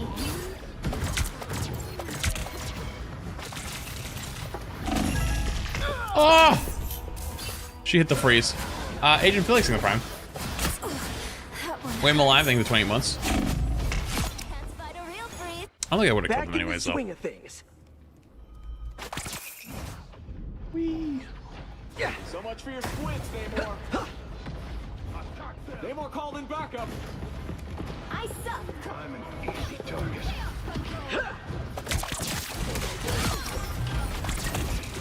Oh, I put some pep in my step.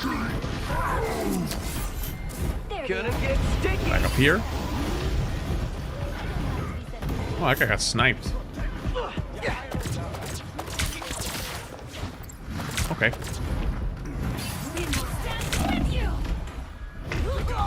Ow. I didn't know there's still one more. It's the last day for the Emma drop, yeah. But Magic, you still got like 2 weeks. To Luna, by the way. You're fine. I'm not a vengeful person, but today I'll make an exception. I am ready to put on a show. He's stopping in their tracks. Cool. I'm holding. Wonder Flip. I saw one of these on a beach in Jersey once. Together to victory. Only 60 seconds left. No. Let me be in your essence.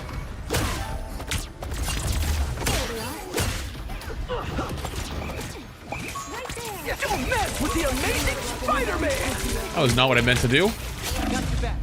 That was not what I meant to do at all. But I got one, so it kind of looks like it does. Oh my god, I have so many deaths. But don't worry, it's because I come back quick. Right? Isn't that the excuse? I come back quick? We must hold out a little longer. We stopped them in their tracks.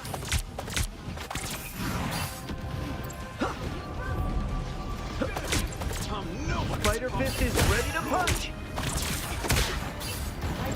The final 10 seconds. Nice. Strange is at it again. Portal. Here's how you shoot.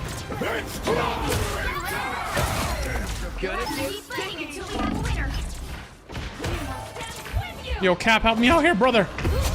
Ah! Skibidi! Come on now, you gotta be there a little quicker.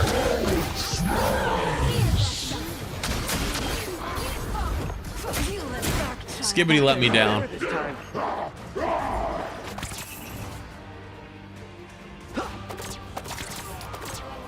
Oh, I want my kill credit. No. You know, maybe this Spidey thing isn't very hard. I think it might be kind of easy.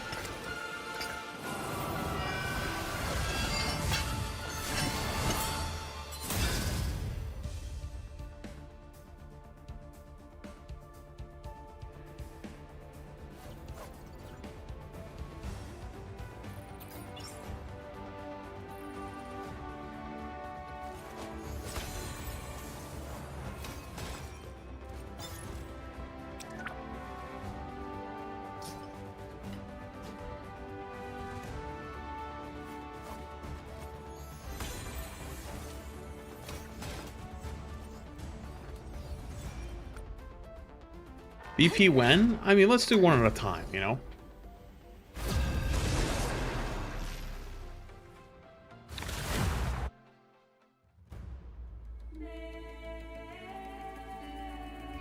You'll need a top-notch team to win this one. Oh, I'm your friendly neighborhood Spider-Man. there we go. Only my neighborhood is now like multiple realities. Cool, right? Yeah, it's kind of easy. It's actually kind of easy. Also, let me go turn my AC down. It's actually getting warm here now.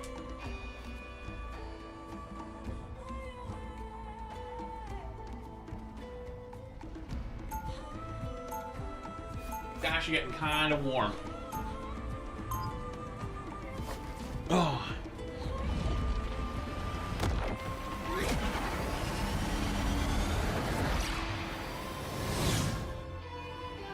Anybody who has the chance can be. Do you not play ranked anymore? Not hating, by the way. I already got my eternity for the season. I don't want to grind for one above all because one above all is basically an indicator of just how much you play. I don't play the game that much anymore. Like, or I do play it, but I don't play like enough to do that all the time because it just goes up and up and up and up and up and up and up and up and up. I don't even know what the bottom is. I'd have to check. I bet it's like 200 or 300 at least. And I don't want to grind that. I'd rather just take the next like 2 or 3 weeks of just The battle starts in 5. you know, downtime between the next season and do whatever. 2, 1. Look, Narth. I don't really have anything to prove. I don't really have anything to prove to anything to anyone or myself. Like, I've done it before. If I wanted to do it, I'd do it again. But I don't want to do it again. I want to just play other things and do other things. And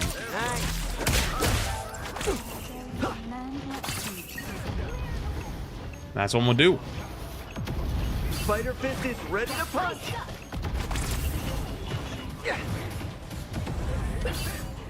Where are we going, Cap? What do you see?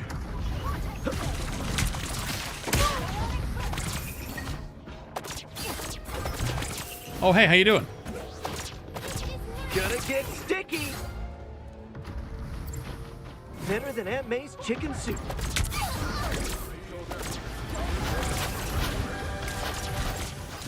That's not what I wanted to do.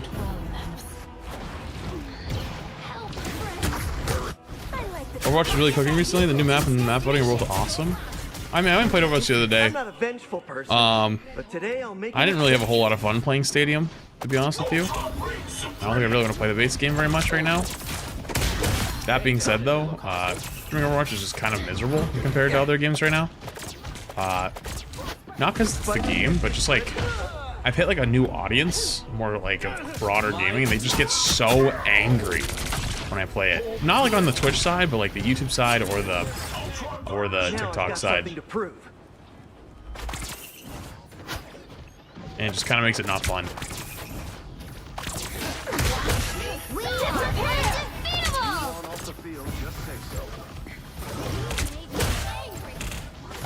Spider Fist is ready to punch. You're a lifesaver. The fate will come to life. Gonna get sticky. Assemble! Together to victory! Gonna get sticky.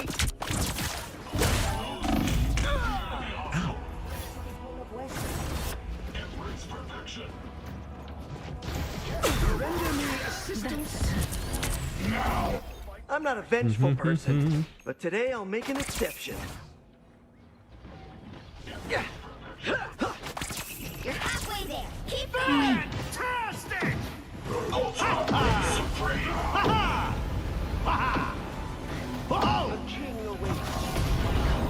Repairs are in order.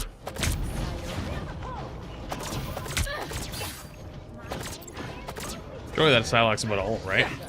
Spider Fist is ready. Don't mess with the amazing Spider-Man! Once Poor I get guy. you stuck, get Spider Sling. Double KO. That put some pep in my step. Gonna get sticky. Oh. Watch out, they're headed our way. Vehicle reached a checkpoint. Keep up the momentum. Magneto made me prime. Spider Fist is ready to punch. Watch me disappear. Defeatable.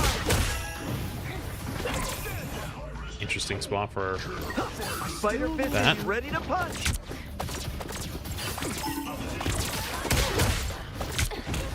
Nice.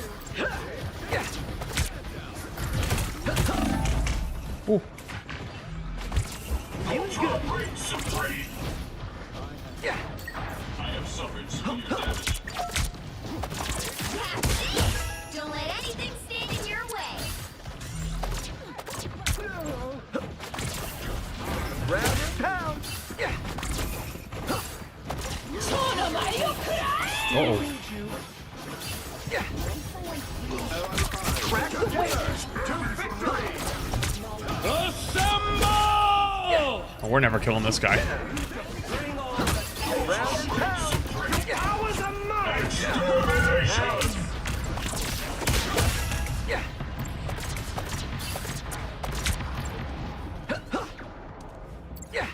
Spider Fist is ready to punch. So close. This is your big chance. Oh, I not hit. Okay.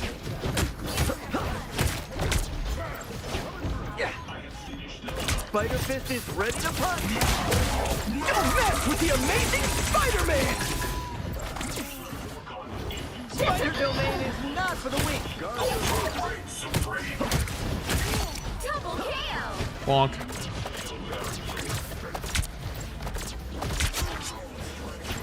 Nice. Another epic victory. Big win.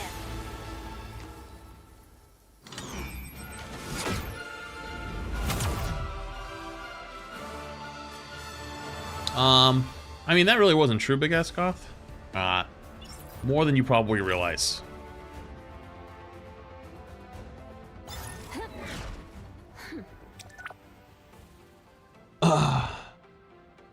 Did the watch party end? No, it's NA hasn't started up yet. EU ended earlier, so I guess technically, but it won't start up for another like hour-ish.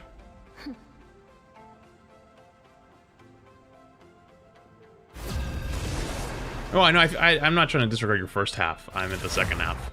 Sorry. You'll need a top-notch team to win this one. I didn't mean it that way. Neighborhood Spider-Man. Only my neighborhood is now like multiple It realities. was actually much more the right? opposite. And it still kind of is, actually. Although I don't have as much to say these days.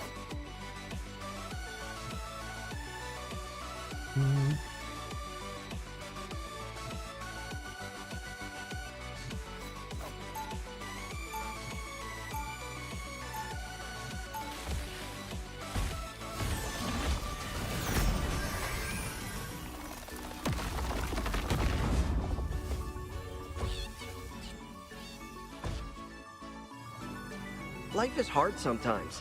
30 But at least seconds maybe I can before make you it attack. easier for other Get people. ready. Did we not always imagine this, brother? Battling side by side with the fate of at stake.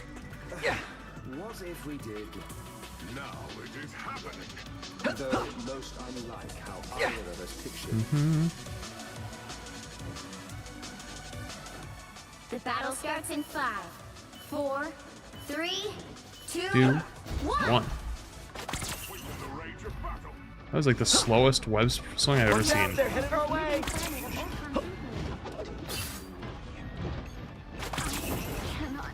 Dude, what are these swings? These might be some of the worst swings of all mankind.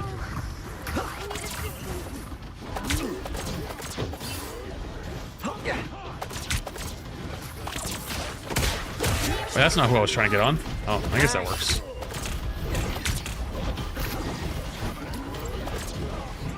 Round and pound.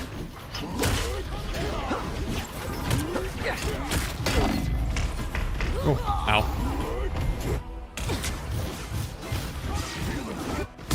God, I am tired. Oh, actually, you know what? It's about to, after this game, remind me. I think it's caffeine time.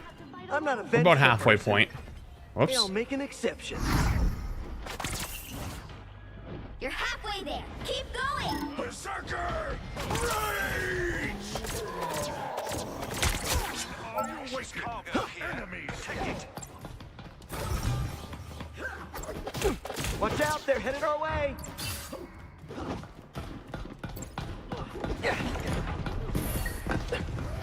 Almost there. Don't turn Remember back that now. makes chicken soup. What am I? What is this? Gonna get sticky. This is real firepower! Defense, huh? Okay, let's try it.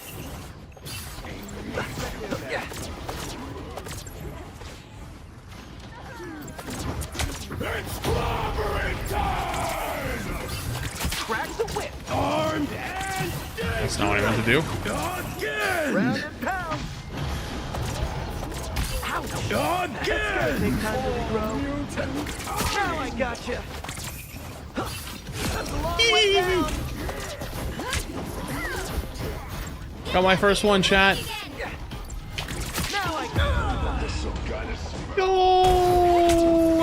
Was it on the Emma or was it on the? Pep in my step. Now I. Oh, it was on the Emma. She died though. Now I've got something to prove.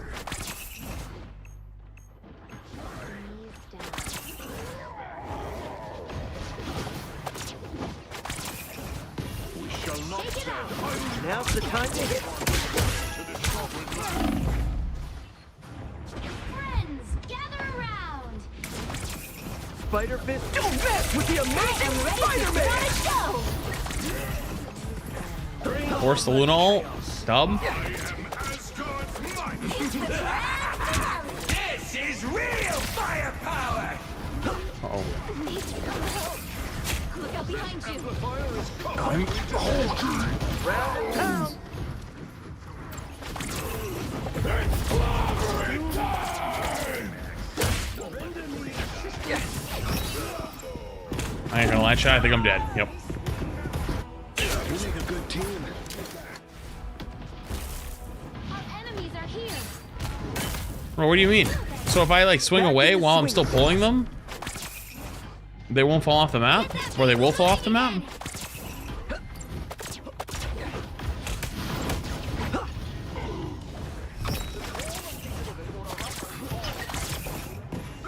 How does that work? I thought I needed to keep the momentum going. Pep in my step.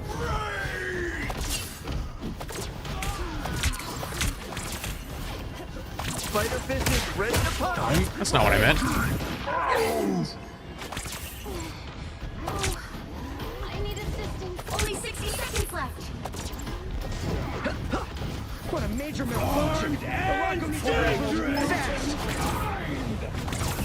Oh my god, that guy got nuked.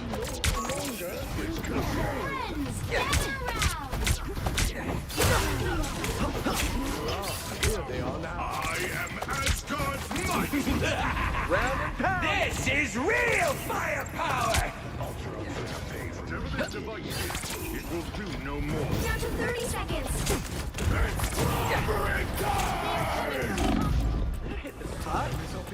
Don't mess with the amazing Spider-Man.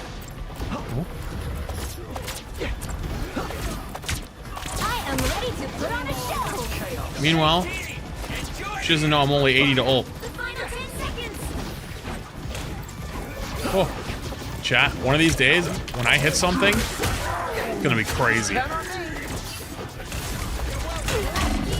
until we have a winner.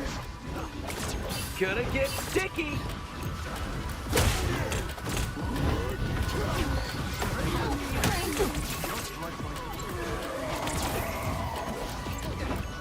Don't mess with the amazing Spider-Man. I don't know if I needed that, but it looked cool. Jeez, I didn't mean to hog the bad guys. The vehicle reached a checkpoint. Keep up the momentum. I am Loki. Or am I? Greetings, friend.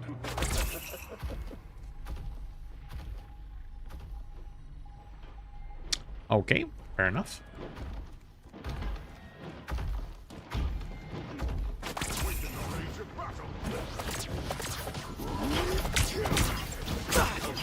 Ow. Ow. New ability? I guess so. Time to vanish. I gotta do better this time. Your god is suffering. This is real firepower! It's clobbering time! Cool. Yeah. For mutant kind! Spider Fist is ready to punch! Yeah. Man, my Mantis is going crazy back here. Hey, we make a pretty good team. Wait, let's go, Mantis. Don't mess with the amazing round and pound. Yeah. Said it, fuck it, I'll do it myself. Thank you. Oh, thank you.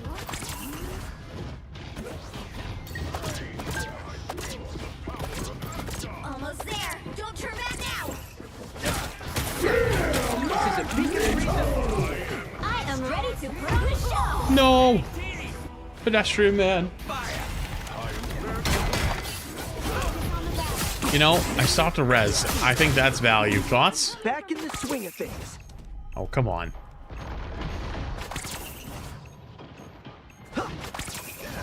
Don't worry, man.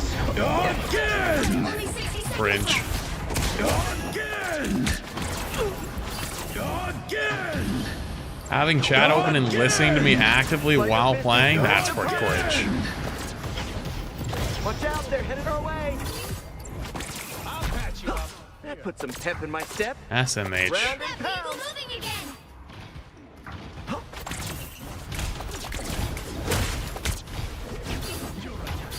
Yeah. Down to 30 seconds. Yeah. Yeah, it is kind of cringe. It's kind of weird. Yeah. Gonna get sticky. I don't know. I personally wouldn't do it. I think it's probably kind of weird. Final 10 seconds. You're ready for action. I wanted to see if I could bait him to going into the corner and going and typing something. Keep fighting until we have Back a in winner. the swing of things.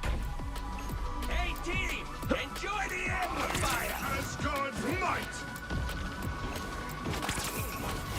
Thanks, huh? Okay, let's try it. Count on me. Looks like we get to be a Rocco's IT department. Spider Fist is ready to punch. Yeah. The vehicle reached a checkpoint. Keep up the momentum. Let's dance. I have spotted it. Yeah. I'll patch you up. Spider Fist is ready to punch. Yeah. Be wary of this. Armed and dangerous! You're welcome. Oh my goodness. Don't mess with the amazing I missed my E. Yeah. Don't mess with the amazing Spider-Man! Damn, I did not want to die pretty bad. Here comes trouble. I respect it. Assemble! I wonder if I could. Friends, gather around. Only 60 seconds left. Spider Sling! Yeah. Boom. See ya! Triumph together. We must purge Ultron and it's clobbering time! That That was kind of clean. Gonna get sticky. That's it! Don't let anything stand in your way. Down to 30 seconds. Ow. Real firepower. Learning. Spider mode. Spider Fist is ready to punch.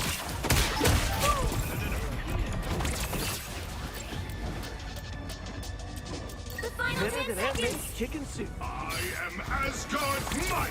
Time to wipe Ultron with the face Arms and dangerous. You'll have to keep fighting until we have a winner.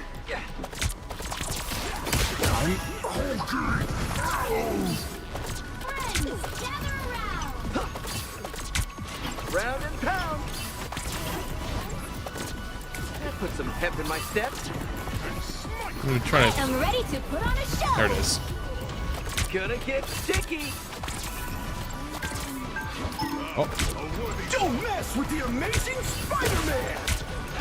Jeez, look at her and Spider. Fuck it. With the amazing Spider-Man. Eat the soul. JK, second one right into it.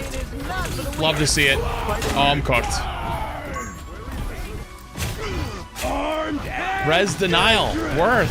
Again. We see 9.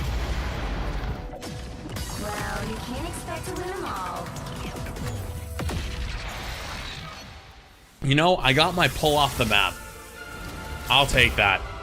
It has taken forever to get any clean looking pull off the maps. We got one that game.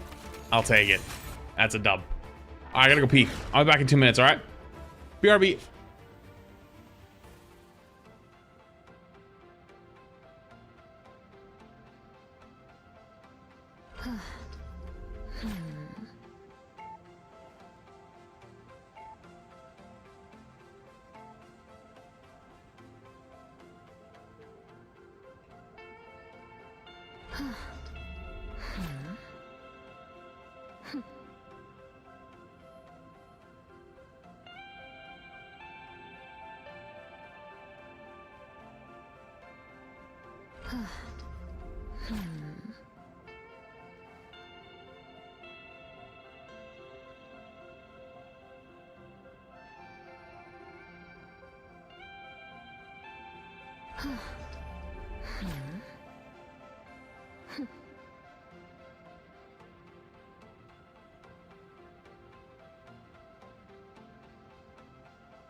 Okay.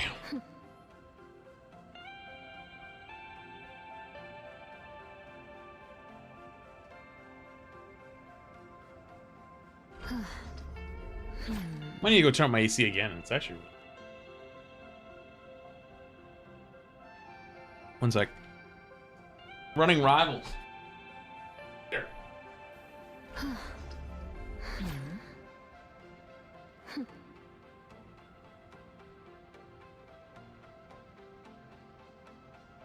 It's like a heater.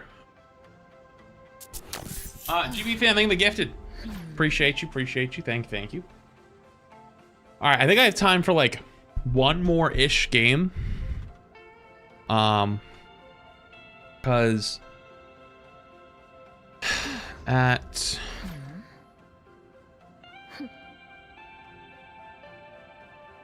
what time? 6:40. I need to join this thing to get ready for the interview thing. So when I do that eventually later, the way that is going to work is I'm going to like turn off my camera and stuff. And yeah, so you won't be able to see me. I'll have to figure out what I can show you. Maybe something on screen.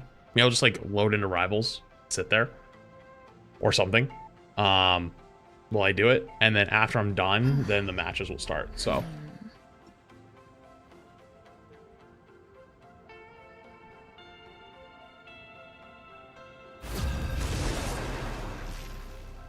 why cam off? Because I have to send the feed to them.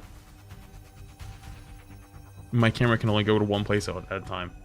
You'll need a top-notch team to win this one. Oh. I'm your friendly neighborhood Before anyone else yoinks it, yoink. Cool, right?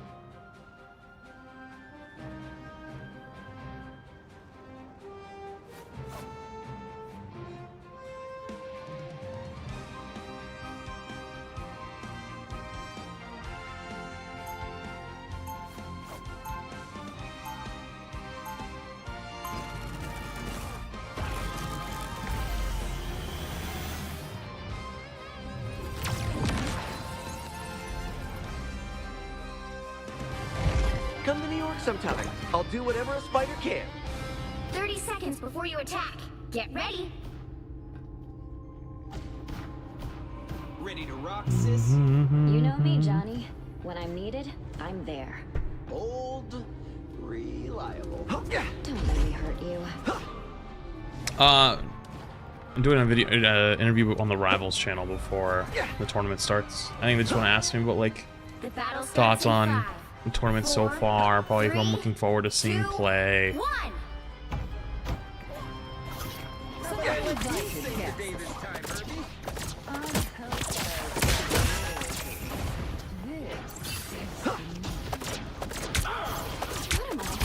Round and pound.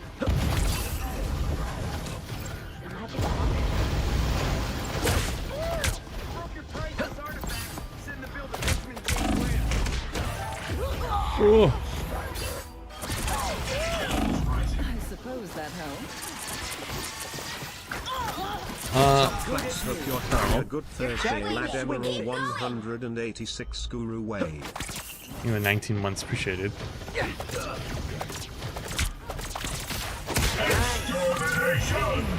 Getting this robot to Avengers Tower should be simple enough. Round and pound. Hello? What? I just became one with the wall. Watch out, they're headed our way. Here's enough.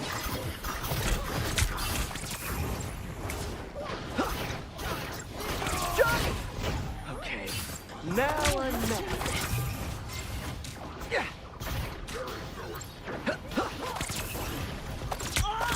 Feel the wrath of the goddess! Uh-oh.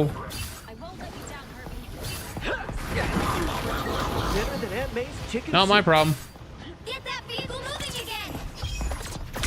That's the problem. But also I feel more comfortable.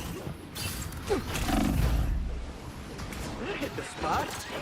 Gonna get sticky. Don't mess with the amazing Spider-Man! Double KO. I'm bright like a star. Round pound. I'm clocking some bad guys. Yeah, it'll be like as the tournament's starting. Spider Fist is ready to punch. You know.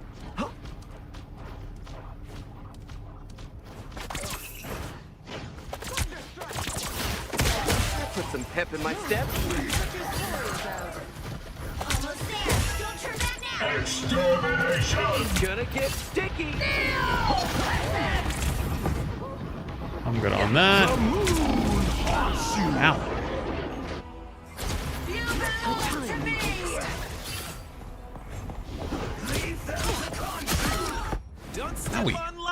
better this time.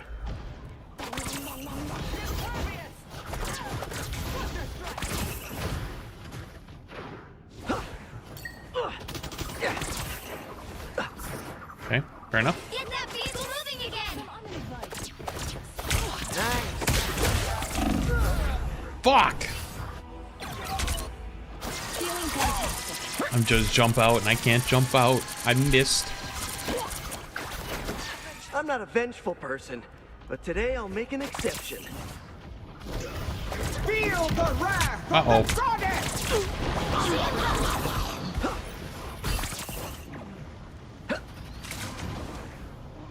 Spider Fist is ready to punch. Hey, we make a pretty good team.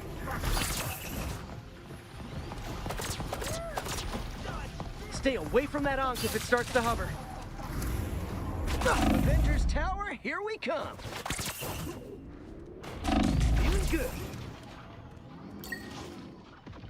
Extermination! Spider-Man. Only 60 seconds left. Chicken soup. Watch out, they're headed our way. Gonna get sticky. Oh god. No, Fish! Mr. Fish! I tried to help you! Oh, he didn't even hit him once. Now I've got something to prove. Mr. Fish, I tried. Down to 30 seconds. The vehicle reached a checkpoint. Keep up the momentum.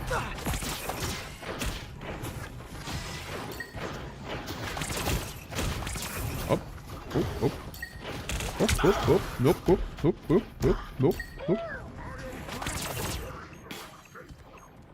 That was kind of clean. Better than Aunt May's chicken soup. Oh, Johnny! Okay, now I'm... That was not... Uh-oh. Hello. Hello. Hello. Let me go. I've been a good spider. I've been a good... Oh! Oh!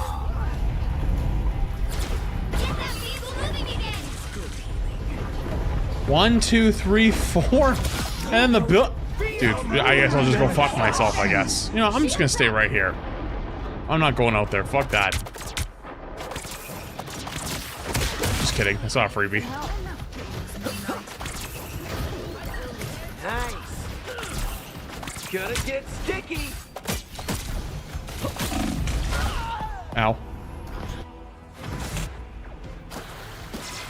Like a day at the spa. Owie. Halfway there. Keep going. I'm not a vengeful person, but today I'll make an exception.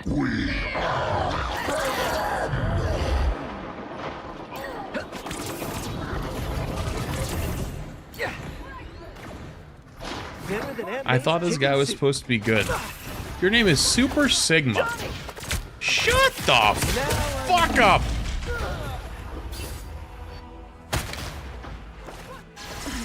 That helped. Shut your bitch ass up! Pop's eating the prime. Appreciated. Put some pep in my Oh, step. hey, that was clean. Wait, hold up. Wait, uh-oh. Uh-oh. I did it perfectly twice, and then I fucked up the third one. Wait, did I fuck up the third one, or is it because I hit him? I think it's because I hit him. I think it's because I hit him.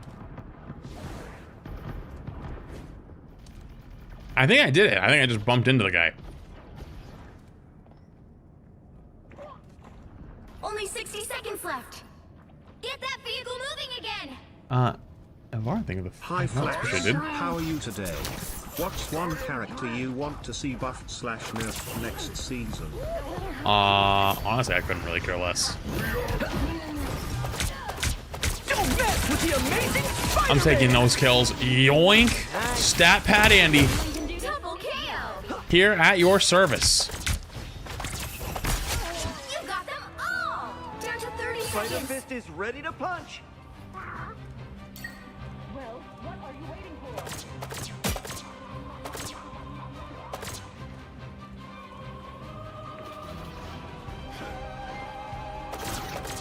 Feel the wrath of the No way this works. Oh. Oh. Why are you looking at me? Look somewhere else. Get a job.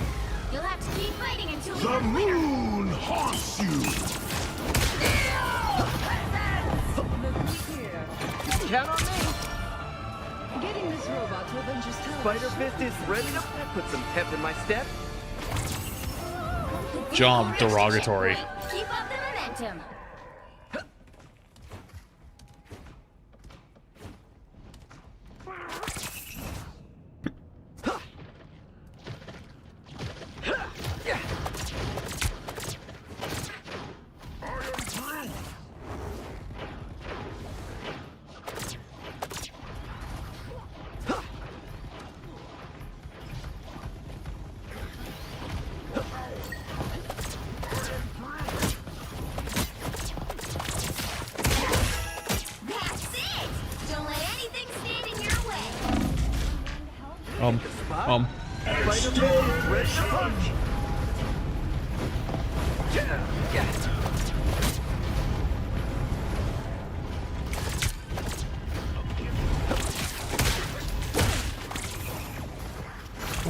Behind us.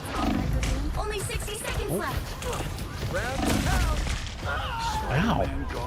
How did I die? Oh. I didn't see the other.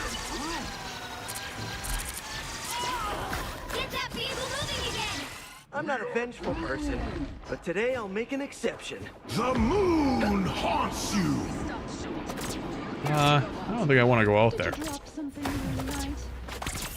That guy's still alive? Anyone can do this? You, Herbie. Don't mess with the amazing Spider-Man! Too sticky for you! Double KO! That's 3! I need a timeout.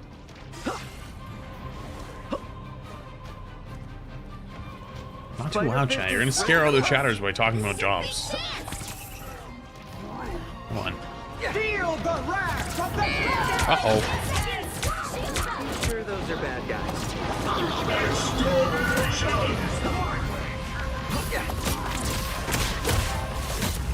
You'll have to keep fighting until we have a winner. Gonna get stick. Dead. That's 3. Getting stressed. Well, you can't What about careers? Oh, that's even worse. That's even scarier. Taxes? Oh, good lord. Someone's gonna have a breakdown and keep that up.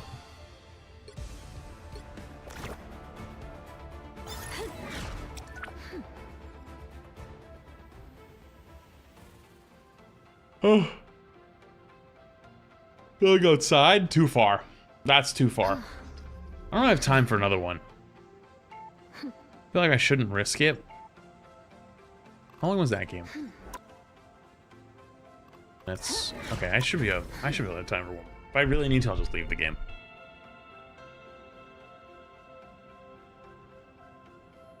An even scarier term, retirement. No, retirement's just being jobless after having a job.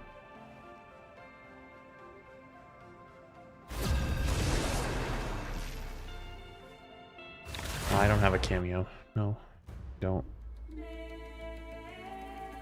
You'll need a top-notch team to win this one. I'm your friendly neighborhood Spider-Man. Only my neighborhood is now like multiple realities. Cool, right? The stream is unfun. Stop talking about J. Star B. Thank you for censoring that horrible word for us.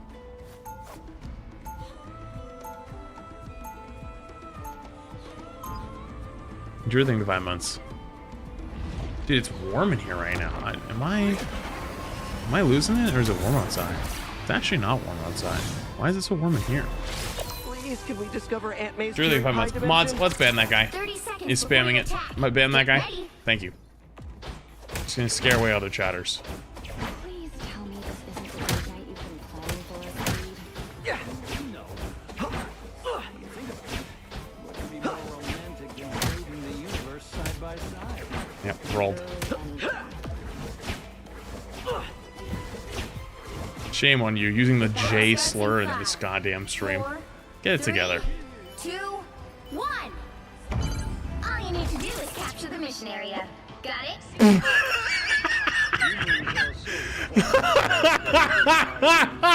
I triggered it and flew over it, and that guy, they exploded. That's tough. That's tough, brother.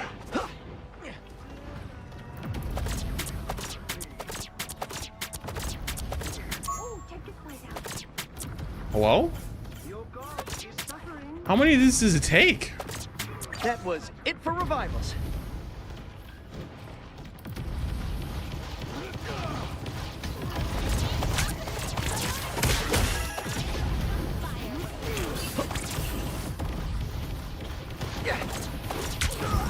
Why is that guy's name a website?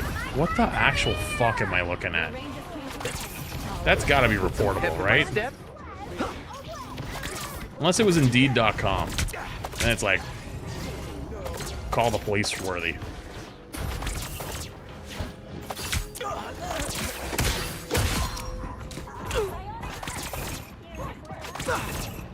Gonna get sticky.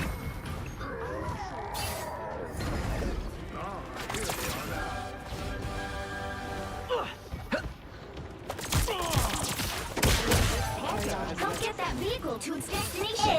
It's spider time! Round and pound. What the fuck am I looking at right now? There's no way.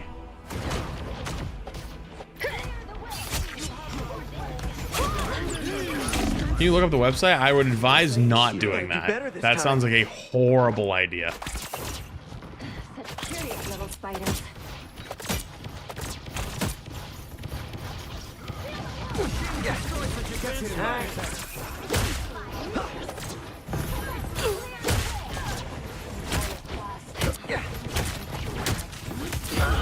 Oh, there's mines.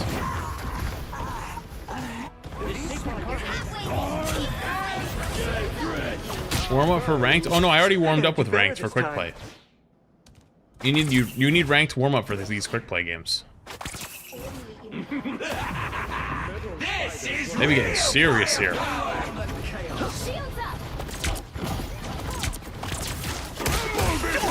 the amazing Spider-Man. Disappear! My squirrels.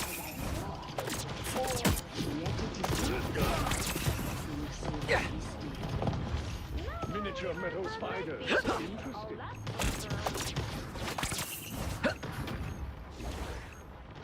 Feeling good. Yeah. Hey, just sitting back here looking at me. It's spider time!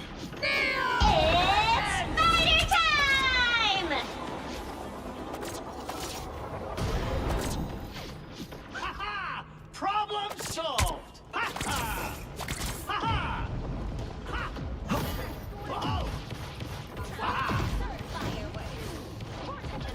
Spider net, watch out!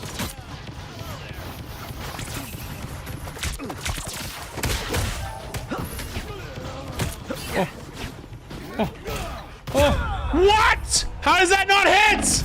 How did none of those hit? That one? Yeah, that's crazy.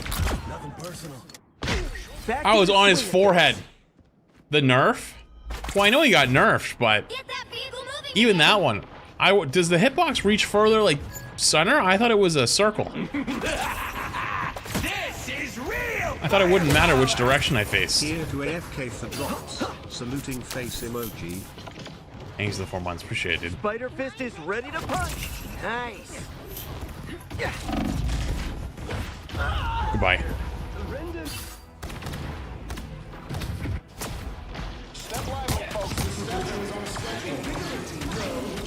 No, they should be working. Now I've got something to prove.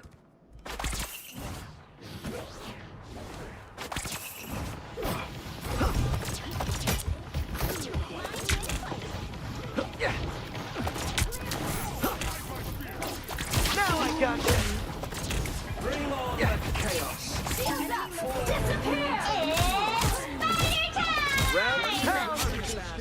Got my one. Pulse charge.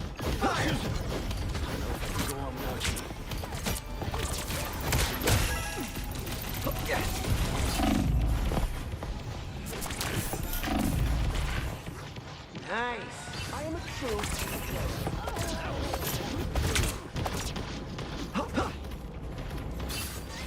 Whoa, check this place out. Rocket's revival is over. Vehicle reached a checkpoint. Keep up the momentum. You never fail to impress me, Lee. You have my full support. Spider Fist is ready to punch. Problem solved. Oh! Great! We made the new season of the Paradise Idol.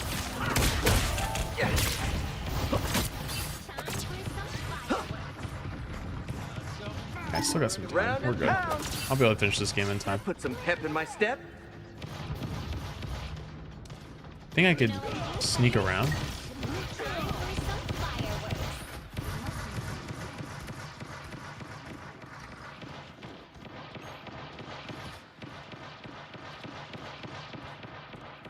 Z clearly in 2-1. Shit. Armed and dangerous. Self-guided spider balls? Yes. Again! This is Don't move, they won't see you. Spider slip. That was not who I was trying to pull. No, you can go back to do whatever you're doing. You know what? I'll wait. That's fine. I'll wait. I'll wait. Fantasy Cat, the Prime. Appreciated. Get that vehicle moving again.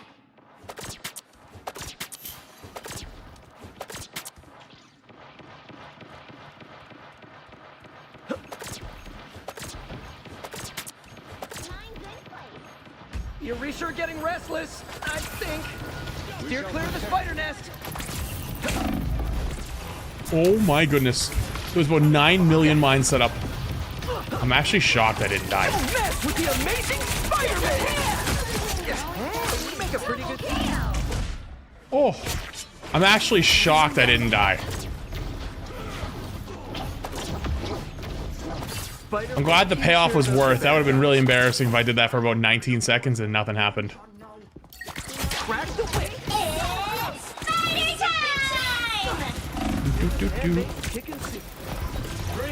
Why are you so... Hey, hey. What's going on, bro? The portal army is shut down.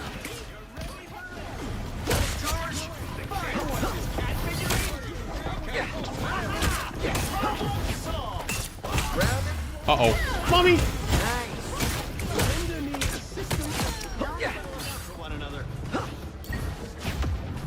Nice. Yo, Lincoln Ray, king with the 5 gift. Appreciate you, big 5 gifted subbies. I appreciate you, thank you. Try to get something just to thank you. Airborne Hazard, thank you the Prime. Fantasy Cat, thank you the Prime. Z-Air, thank you the Tier 1. Fenhara, thank you the Prime. Alchemist of Bullshit, thank you the Prime. Behind you, fool, thank you the Prime. Thank you for all the subs, appreciate you. That's been crazy. All right, I gotta go pee really quick. We do not have time for another game, so we're just gonna sit and yap for a little bit until I have interview stuff. So I'll be right back.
Okay.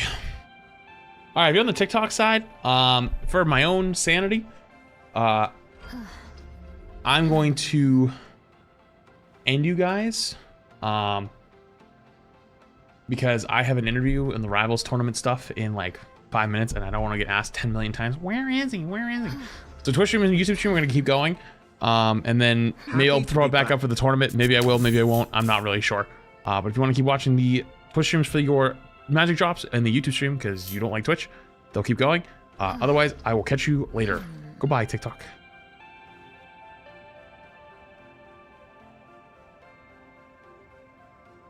Chat, I think I found the cheat code.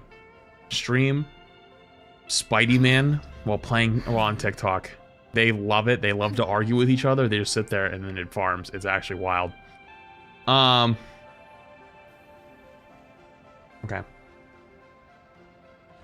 I've got a couple minutes to kill before I gotta join this thing. I got 3 minutes, so. So chat, FlyQuest beat 100 Thieves last Sunday, right? Is that true?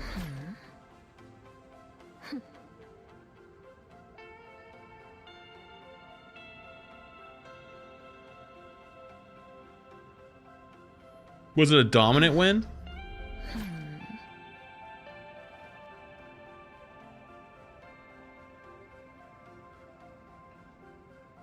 Plenty of time to clear your notifications. What have I got?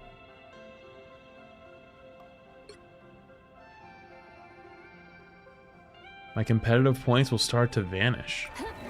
Uh-oh. Uh-oh. Uh-oh. What do you do in America? What do you mean? What do you want to do? What are you thinking?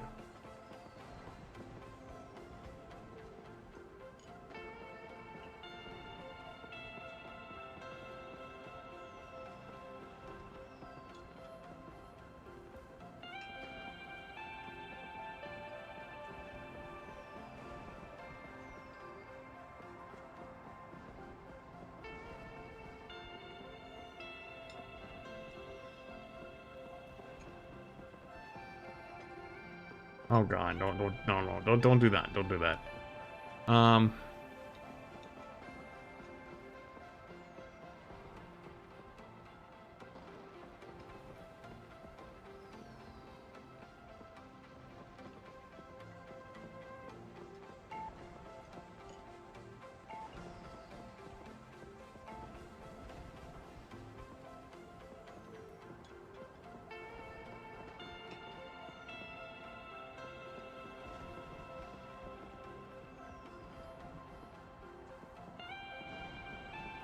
Okay. So I'm gonna have to go check in. I gotta turn my camera off and stuff. Okay. And oops. Join this.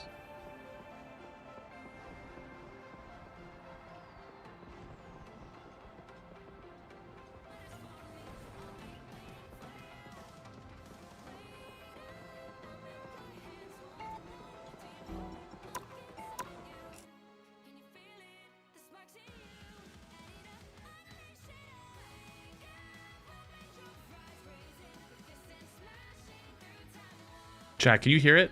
It's really, really quiet because I'm in the thing. You're probably going to be able to hear it.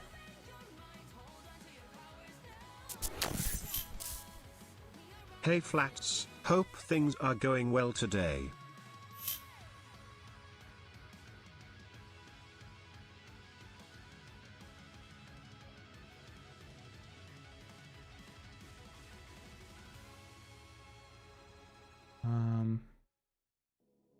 Maybe this.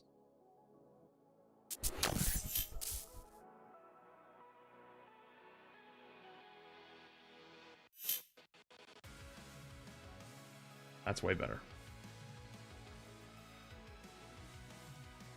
Tiny Pickle, Big Prime. Oh. Hello? Hi, do you hear me? Yeah, I can hear you. Great. So as you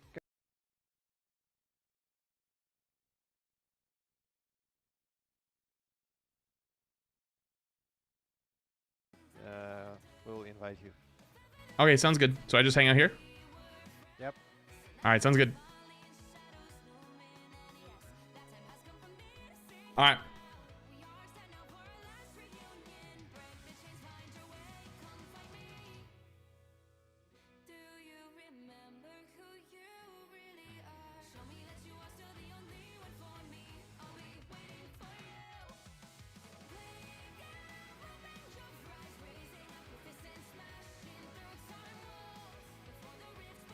Where's main broadcast? Just the main rivals one.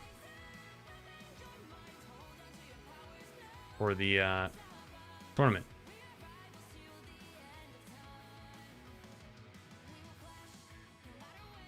Sorry, it might end up being really quiet for you guys. I don't know how to change it for you guys. I might be able to do it on the fly. We'll see. Is this not the main Marvel Rivals stream?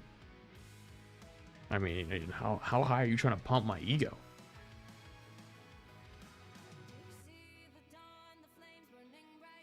The CFO of Rivals.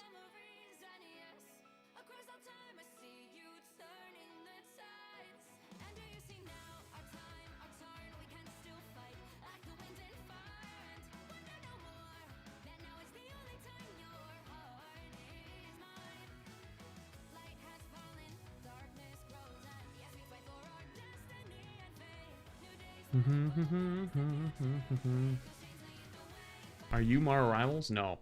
I am the CFO.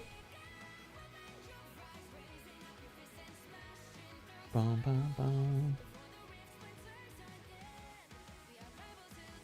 What was the interview about? Well, I don't know. They sent me a run of show, which is like gonna have the questions on it, but I didn't have access, and I didn't want to go through the trouble of making them give me access. I was like, fuck it, I'll just answer all the questions on the fly. I don't need to be prepped. And if they ask me a question I don't know, well, then I'll just go, Isn't it required to put ad? Well, this isn't sponsored. I have a sponsor section later, but this isn't sponsored. Sir, can we do a sound check? Hello? Yeah, just for checking the sound, if it's correct or not. Sure. If you need me to talk or anything, just let me know. Okay, all fine on our side. To be honest, that's all I need. All right, cool.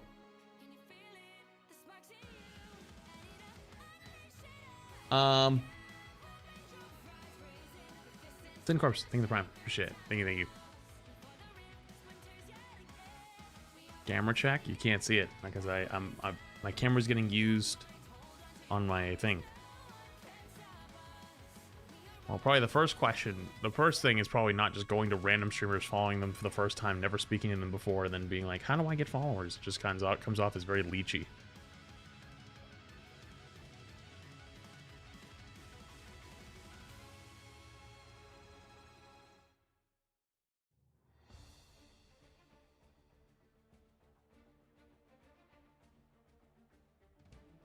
Can we get an emote of flats on the screen? Unless Kraft can throw something together within the next, like, 5 minutes or 10 minutes, then probably not.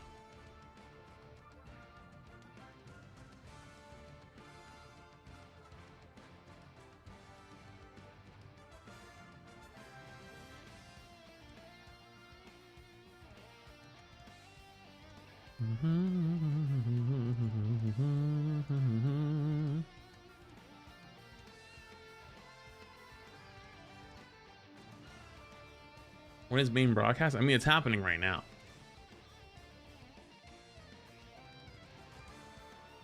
I don't think I'm supposed to show you my screen though, so I'm not gonna do that.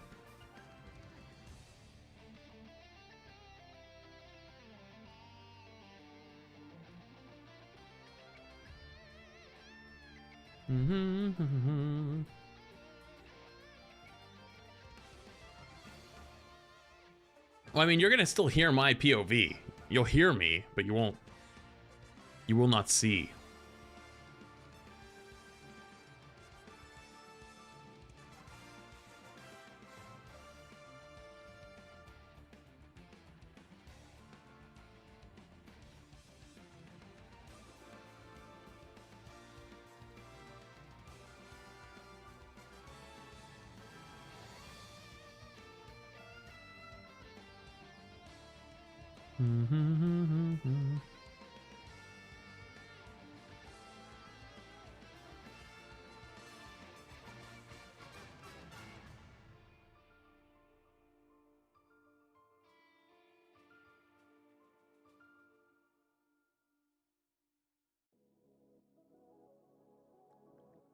Alright, I probably gotta get ready to go in, so I'm gonna unmute and just chill.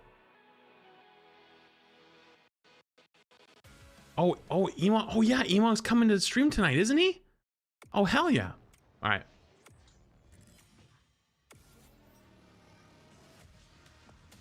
Well, actually, I can hear them when they pull me in. Never mind, I can still talk. Yeah, I think Emon actually has a sponsor to watch tonight, as well.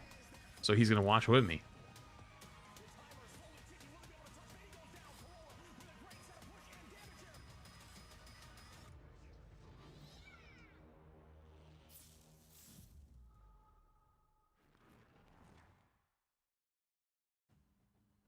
Right. What's going on, guys, and welcome back. You can feel it in the air. The group stage is now behind us, and in front of us is the gauntlet that is the Marvel Rivals Ignite playoffs, and the road to LAN begins. I'm Cozy, joined by the always brilliant Vicky. How you doing?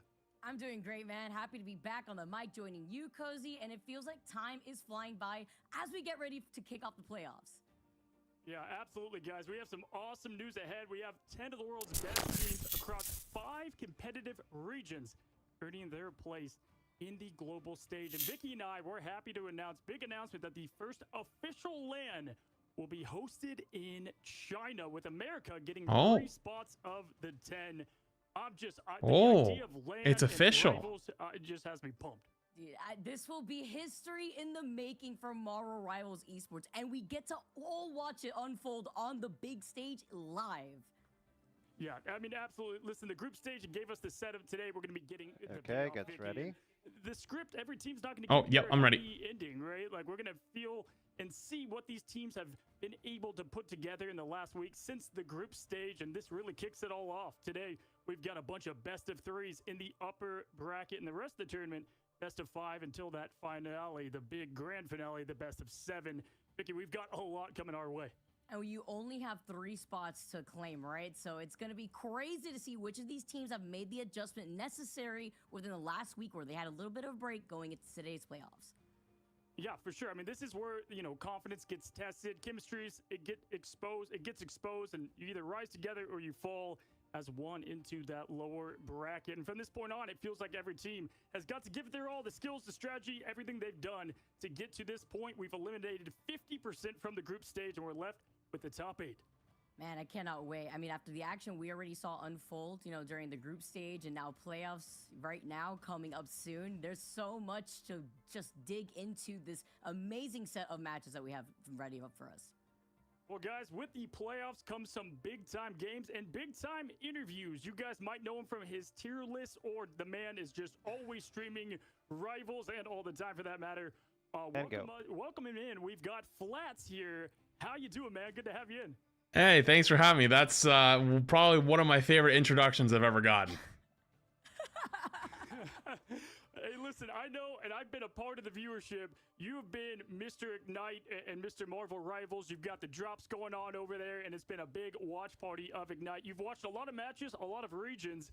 Flats, first of all, it's good to talk to you, face to face here, but also, what has been, your favorite matchup, your moment from the tournament so far? You know, I'm actually going to throw you a curveball. I think my favorite matchups have actually been the OCE ones at night.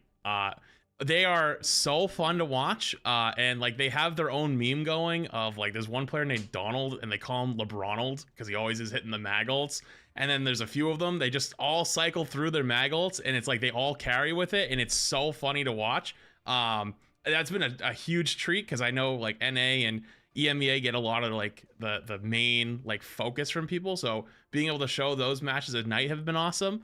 And I think the other one have probably been FlyQuest's turnaround. Watching FlyQuest, I think lost to Ego Death, and then they just turned around and now they just stomp everybody and they're unbeatable. So like I don't know what happened, but that's kind of awesome. Yeah. Dude, going from across regions, you've been invested, man. Oceania, NA out here, EMEA. First off, Flats, it's happy to hear from you again. Being able to see your face out here, it's always been a pleasure. And now being able to just basically watch Ignite and how you've been able to play two Marvel Rivals. How has watching the Ignite series influenced you so far within your own respective matches? Like, I see that Spider-Man, but how have you approached the game any differently?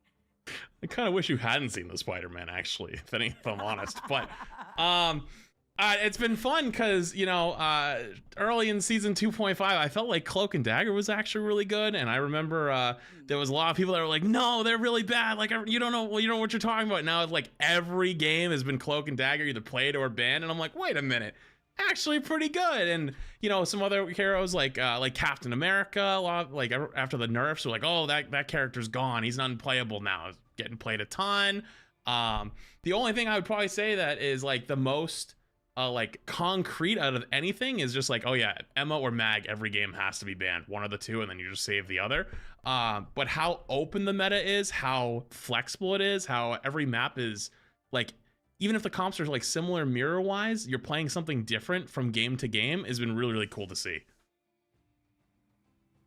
Yeah, the new pick and ban system has helped with that a ton. And I love what you said about OCE. I just, you know, I have a Rivals podcast that kind of recaps the Ignite. And I had the OCE team on just to like tell me about the scene there. It's chaos. Thor and Moon Knight before the build, I mean, they're going crazy with the team comps and just the hype. And I mean, you've been on like 20 hours a day. It's insane the shifts you're pulling over there, man.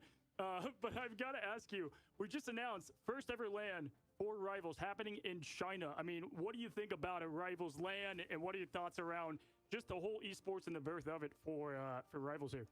I think honestly, the esports as a whole has been like, I don't know how I want to describe it. Just like the last couple years have been tough for esports, and Rivals has been like the biggest game of the last year. And I think they have an opportunity to really like set the stage. And being able to do it in China, like there is a chance that if they go all out with it, and it's a huge, massive event, and people from all around the world see it, it could be like the start of the next major phenomenon esport. Just from like the hype alone, from what Rivals has had, and as well as just like, I don't know how many LANs you've seen out of like the China region before, but they go hard. They go really hard there. So I'm excited. I don't know. We'll have to see. I mean, it just got announced, right? Like I think I heard you guys announce it like a few minutes ago. So I'd love to know more details about it, but it is exciting.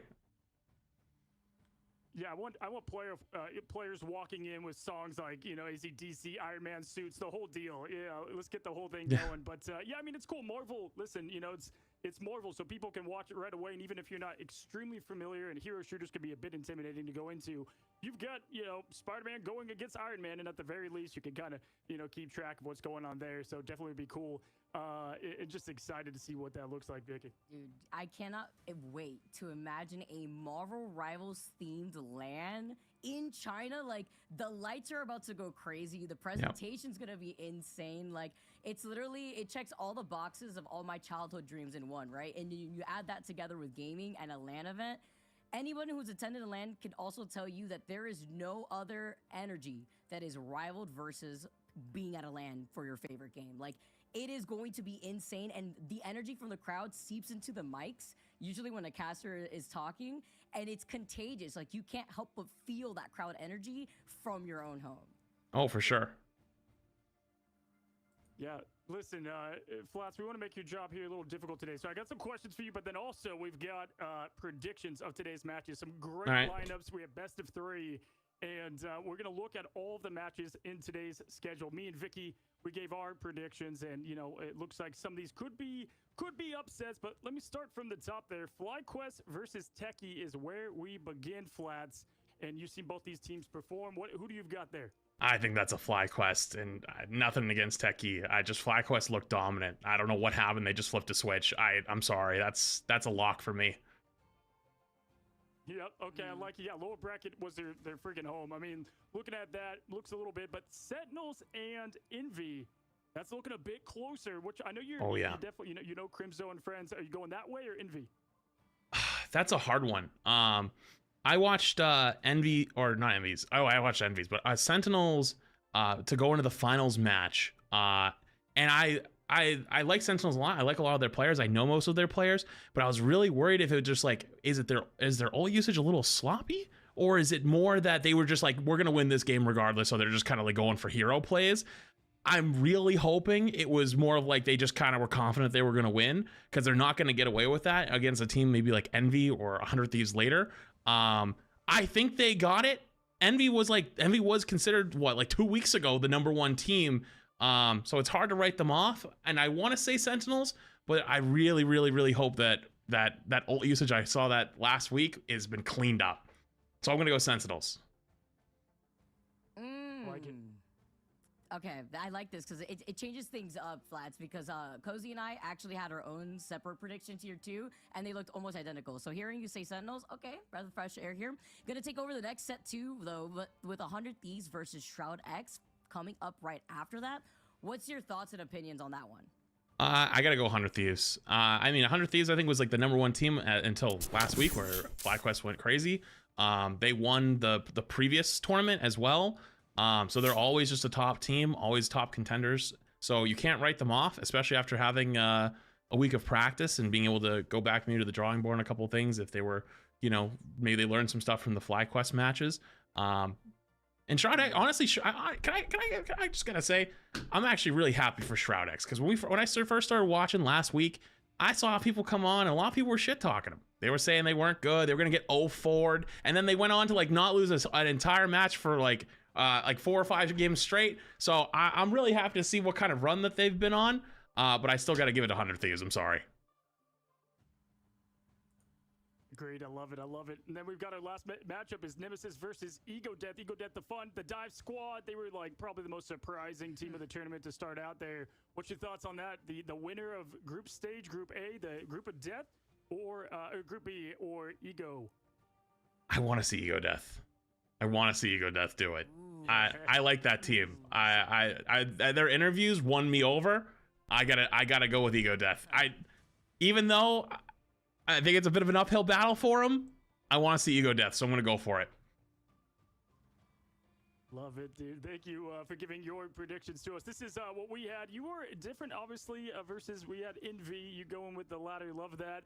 And then Ego Death. What a spicy pick, man. That's that would be one way to kick off the playoffs here as they're trying to fight for land. Well, listen, man, back to you. As we look at our predictions and go to you, I've got a couple questions for you, okay? You know, you're a streamer. You almost qualified to get in here for Ignite. You guys were close over there. I've got to ask you, what's harder, you know, playing on a big stage like that or trying to manage your chat backseat gaming over there? Which one's harder? Oh, if we're talking mentally, definitely the chats. If we're talking like just, you know, playing in, yeah, we got to be locked in for those tournaments. And, you know, I'm getting up there. I feel like I'm getting a little old now. You know, it's hard to keep up with these younger whippersnappers. You know, they're a little quicker on the draw. And I kind of have to just be like, hey, like, how did you guys figure this out? Tell me how you did it. Like, how did you, like, we had some insane little strats. Like Gasquin taught me a lot from our time in the tournament. So I appreciated all of them. All of my teammates were awesome. But honestly, I think I enjoy this side a little bit more these days, where the co-streaming, just having a good time with it. It's way less stressful. Although sometimes I regret reading, especially TikTok chat. I see things there that no one should ever see. The Wild West. Yeah. Where, again, whippersnappers is a term I haven't heard in a decade. Thank you for bringing that back. I love it. Listen, one more. Okay, I got another one for you. If you were to You had to lock in one hero for 8 hours straight. Who is it? And if you could banish one hero from the roster, who would it be? I'm banishing Wolverine no matter what. Don't care. I don't think I have anything else has to be said. That was your answer. If I'm locking one hero for 8 hours, I feel like I'd stay the most sane on Strange, but I'd have the most fun on Captain America. So I'm going to lock it in. I'm going Captain America. I like it. All right. So going back to our predictions, man, if there was one team, because the way that you highlight Ego Death, it gave me thought. If there was one team that would cause an entire upset here, and you would want them to sit in the grand finals right now, what team would it be? I like Ego Death a lot. I don't know if I could even pretend I could see them going all that far because there's just so many good teams. Yeah. I would love to see. I think I'd love to see Sentinels go all the way to the finals. I think I'm maybe a bit biased in that department, but I think that would be a fun one. Or honestly, I would love to see at some point a rematch of FlyQuest and 100 Thieves. I just like seeing good matches, and I think that's probably the best potential. And then also I think one of these guys is gonna get really good really soon, because I don't know who's gonna beat Vertus Pro over from the EU side. They just look unbeatable. So they gotta start really getting it together over here. Yeah, it's gonna be fun. I mean, that's what LAN's gonna bring, right? We can finally see some of these top squads, and 3 make it from America. I think 2 make it from EMEA. So it'll be interesting to see, the matchups between the two. I got 2 final, 1 quick answer questions here. First of all, if you could have any character coming with season 3 in a couple weeks, but moving past season 3, one Marvel hero that can come to the game, your choice. You get to pick the flat special. Who is it?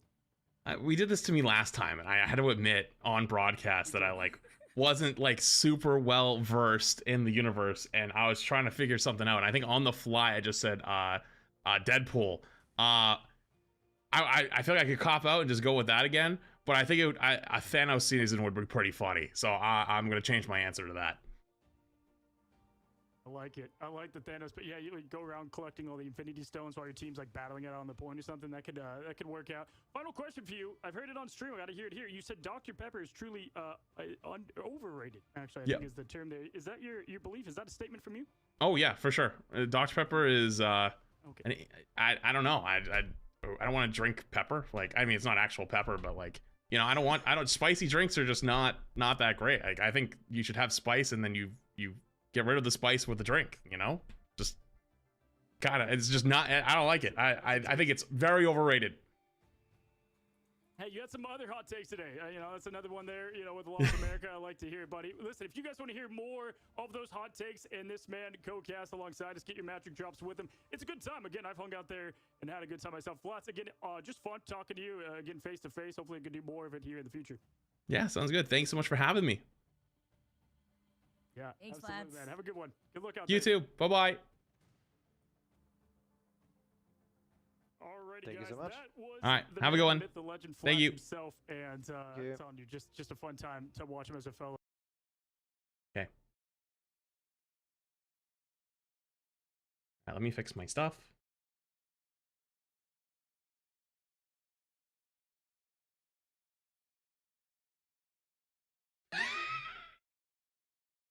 What? Why is it frozen over here? What the fuck happened? What is that? What? Oh my god. Crap baited people with the... I was wondering why people kept coming in saying... I was wondering why people kept coming in and saying that I was frozen. Oh my god. It actually almost got me. I think that would be a fun one. Or honestly, I would love to see at some point a rematch of FlyQuest and 100 Thieves. I just like seeing good matches, and I think that's probably the best potential. And then why'd you not pick Cap? What are you talking about? I think one of these guys is gonna get really good really soon, because I don't know who's gonna beat Vertus Pro over from the EU side. They just look unbeatable. So same shirt. They gotta start really, what do you mean? What's wrong with the shirt? Yeah, sure, it looks fine. LAN's gonna bring, right? We can finally see some of these top squads, and 3 make it from America. I think 2 make it from EMEA. So it'll be interesting to see, the matchups between the two. I got 2 final. Nice job, thank you. Questions here. First of all, if you could have any character coming with season 3 in a couple weeks, but moving past season 3, one Marvel hero that can come to the game, your choice. You get to pick the flat special. Who is it? I can't believe I I should have prepared for that question. I had to admit on broadcast that I like wasn't like super well versed in the universe, and I was trying to figure something out. And I think on the fly I just said Deadpool. I feel like I could cop out and just go with that again, but I think a Thanos season would be pretty funny. So I'm gonna change my answer to that. I like it. I like the Thanos, but yeah, you go around collecting all the Infinity Stones while your team's like battling it out on the point or something. That could work out. Final question for you. I heard it on stream. I got to hear it here. You said Dr. Pepper is truly overrated. Actually, I think is the term there. Is that your belief? Is that a statement from you? Oh yeah, for sure. Dr. Pepper is. Okay. I don't know. I don't want to drink pepper. Like, I mean, it's not actual pepper, but like, you know, I don't. Spicy drinks are just not that great. Like, I think you should have spice, and then you get rid of the spice with the drink, you know? Just, it's just not, I don't like it. I think it's very overrated. Hey, you had some other hot takes today. You know, that's another one there, you know, with a lot of America. I like to hear it, buddy. Listen, if you guys want to hear more of those hot takes and this man co-cast alongside us, get your magic drops with him. It's a good time. Again, I hung out there. Sorry, I spoke to the truth. Just fun talking to you, again, face to face. Sorry, I spoke the truth. More of it here in the future. Yeah, sounds good. Thanks so much for having me. I don't know what to tell you. Yeah, thanks, lads. Man. Have a good one. Good luck out there. You too. Bye-bye. Alrighty, guys, that was the man, the myth, the legend, Flats himself, and telling you, just a fun time to watch him as a fellow content creator. Just been fun to, you know, to see the content he's putting out there, tier lists, see the comments. It's always just chaos out there, but Vicky, either way, we've got ourselves, as he said it, we had some hot takes, but honestly, I also think they could just be based just by how close these teams are going to be in their matchups and what we look at, you know, as we head towards the first one. Dude, I love listening to Flats and like his opinions on things too. Like, he's just got that cadence. Don't forget, guys, to show your support to Flats. He's definitely streaming right now. That's why I mentioned the Spider-Man. He was like stalking up behind the rocket for like a solid like minute before he decided to attack. But I'm excited. I'm excited to dig into all the action that we're about to have here. No, that's so fucked up. Yeah, oh, that was not a good Listen, one. The new pick and ban system was new to a lot of people, but over all of the regions, this was insane to look at. These are all the heroes. Did you slip up with the shit talk? Amount. So Loki across all regions taking first place. I know Emma Frost in they didn't America, tell me you can't. I mean, it's just like etiquette. But Loki first there. Magneto, I mean, obviously like, a lot of those tanks that we saw earlier. I drive it home. You know, like when you bring me on somewhere, you know what you're getting. You know what I mean? Vicky, pretty interesting on the ban side here. Yeah, of course, like the Punisher just allowing itself to have a lot more range against these flyers have been pesky in the skies. The Ultron, though, has been the cherry on top, in my opinion, too, because I remember when everyone was looking at Ultron, it was a complete write-off of, oh, it's not going to be enough healing situation, it's going to be another Mantis out here. Yet, when you have that power-up either with Iron Man or even just standalone in a triple support composition, it's shown just how powerful it is. But I think the one pick that surprised both of us the most, Cozy, has to go towards the Torch. I was wondering why you guys were so loud. Yeah, Human Torch has been everywhere, and oftentimes we saw with Nemesis, the player, the team with the better Torch, thank you for the 2 for 8 months again, he's just been a monster impact for just pressure, positioning, make sure and combinations in the old stare. Thank you. But looking at the bans across the game modes, again, this is now for America. You're seeing Emma at the top of this list. Loki often. You see a lot of these kind of core healing strategies. Should I restart the TikTok? Leading the pack here, and let me then go pee really quick. That on I'll go to the bathroom and then I'll restart Wolverine, TikTok. Vicky, I gotta say, and Flat said it himself. He said if we could pick one hero to banish, it'd be Wolverine. We're seeing that here. The team that bans Wolverine is typically having success if they have access to him as well. Yeah, actually, I feel like you talked to Energy specifically about going to map-specific situations where the Wolverine comes into play. Just looking at what is locked into just kind of gives you that hint. And Wolverine in itself, if you've played ranked, you understand the type of problem Wolverine is, especially when it comes to game-making opportunities. It literally leans into a win condition if you get that one huge kidnap. And again, yes, I mean, looking into it, Energy saying it best, you know, the game is won with picks and bans. And the picks here, the locks, the saves, showing a little bit of a different story. Obviously, you're going to have Magneto, Emma high up there because it's going to be the inverse of what we saw. We started to see teams also lock in whoever their best player duelist was. We got some duelist bans that we continue to see as well. So it's going to make for an interesting story. Again, different than ladder. These teams are going to be picking for their team and then banning against their team. And so if they ban Wolverine, they can still access it themselves if you are new and coming just for the playoffs here. But we start things off with the big one, Vicky. FlyQuest, the winners and the 8 seed. And honestly, they don't want to be called underdogs, all right? They don't call them to their face. They think they're ready for this matchup, and FlyQuest on one of the biggest victories yet. I mean, just check out the results from it. Yeah, we had kind of our upset there at the beginning with Ego Death going 0-2 or 2-0 on them. Ever since then, really, it's been lights out. Yeah, and then on the other side, Techie getting double eliminated by Shroud X2, hopefully figuring out what they need to do, because they say to everybody, they said it on our interview, don't sleep on us, like you're gonna remember why we have our name out here, but they have to put in the results, and FlyQuest being the first competitors that you have to deal with now in the playoffs bracket is definitely gonna be a testament here. Yeah, taking out Citadel Gaming, Dark Zero, both really good teams. You know, Shroud X does have, seem to have their number on the first couple games there. But either way, they might be seated low, but they've got the fire, the pace, and the chip on their shoulder to make things interesting and fast. And hey, FlyQuest, they were out round 1 last time. Hello, maybe they're Drizzle? comfortable in the lower bracket. Drizzle with another big. We'll have to see here. I know that we've got a lot of favor for them. And again, here is their roster now. I do believe Audios will be in there instead of Light, just as we've seen in the past. Maybe it'll surprise us here on air, but we expect that going in. But Vest and my goodness, Spark Chief, some of the best Vanguards in the business. I had the privilege of talking to Energy. He backs up his team all the way, and it was our forecasters kind of duelist of the week. This team has it all. That's why when I take a look at this lineup here and what we've already seen from FlyQuest, man, they're all so good and they all bring out something completely different, very flexible. And then you look at Techie and you see the comparison between FlyQuest and Techie. This is going to be basically like the battle of the Psylocks between Energy and Tap specifically. And seeing how that's going to work into even the ban systems, because obviously if you have these strong Psylocks coming out, you have to imagine what the Emma Frost is going to incorporate with the team up too. Yeah, if you guys want to see some of the best Psylocke action in the world, get your friends that play Psylocke. If you want to learn, it's going to be Tap versus Energy himself. We expect to see a lot of that. Avery, great flyer as well. Avery has been able to really support, depending on how Tap's able to pop off, support in the air. That's the flyer of the team. But don't sleep on the strategists on both sides. Obviously, Cooper putting up insane numbers on FlyQuest. And Ad has been doing insane on the part of Techie. So altogether, a lightning and electric matchup between the two teams. And listen, we've seen a little bit of everything from both of them. We've seen things of triple res to Captain America going crazy on the Vanguard play. And then FlyQuest, they pride themselves in being diverse, and they've definitely showed it. Yeah, you talk about some crazy matchups. The Brute versus Spark Chief matchup is going to be also interesting, right? You talk about the possible big plays of Captain America. We don't see Magneto coming to fruition. Then you have Spark coming out on the Hulk.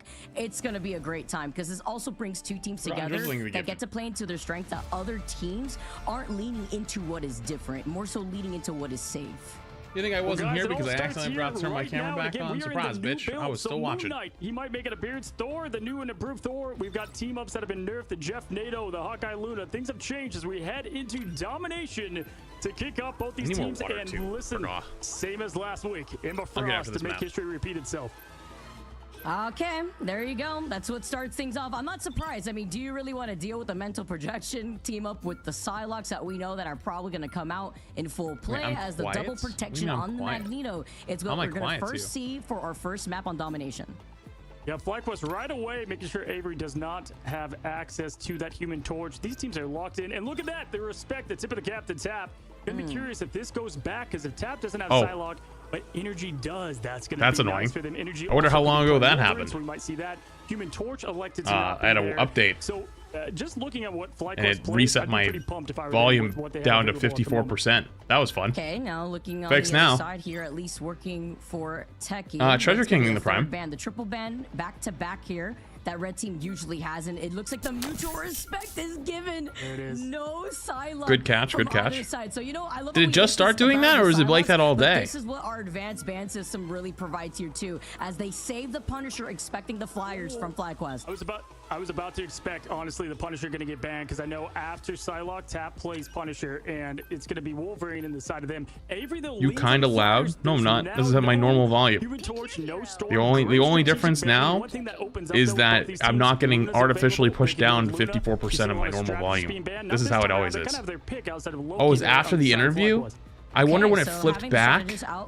To play here, it fucked up somehow. Any sort of dive shenanigans as well here too, but looking like we get to lean onto that. Ow, hurting my ears, my brother in Christ. You have your own sound controls. The Torch and the Psylocke, obviously, though, not going to be able to run that Torch or Psylocke here in this equation. Yeah, here, guys. Now, again, if you don't know, best of 3, first to 2. The first map's always domination. The loser gets a pick between Convoy and Convergence. So that is what we will see as we start off in Wakanda. We may not have any Black Panther now, but I can guarantee we will have some later for you if that's what you're looking for, as we have the flyover of this gorgeous Marvel location, home of the Vibranium. And listen, I saw teams lock in already. We've got the Cap on the side of Blur, and we have the good old Wolverine energy and Vest back to Magneto. Exactly what worked for them in group stage. Let's get this started here. Trying to kick off our playoffs now for our first match, FlyQuest versus Techie. And let's not forget, you guys get to submit your own votes. Which team will win match number 1? You guys can then check down below. Try to see whether you agree with us here. FlyQuest with that 87% huge lead versus the Techie expectations. Explain the difference between ranked bans and pro bans. Ranked bans are each team bans 2, and it's applied to the entire game. Pro bans are 4 bans per team, and they only apply to the enemy team. You also have 2 saves for your own team.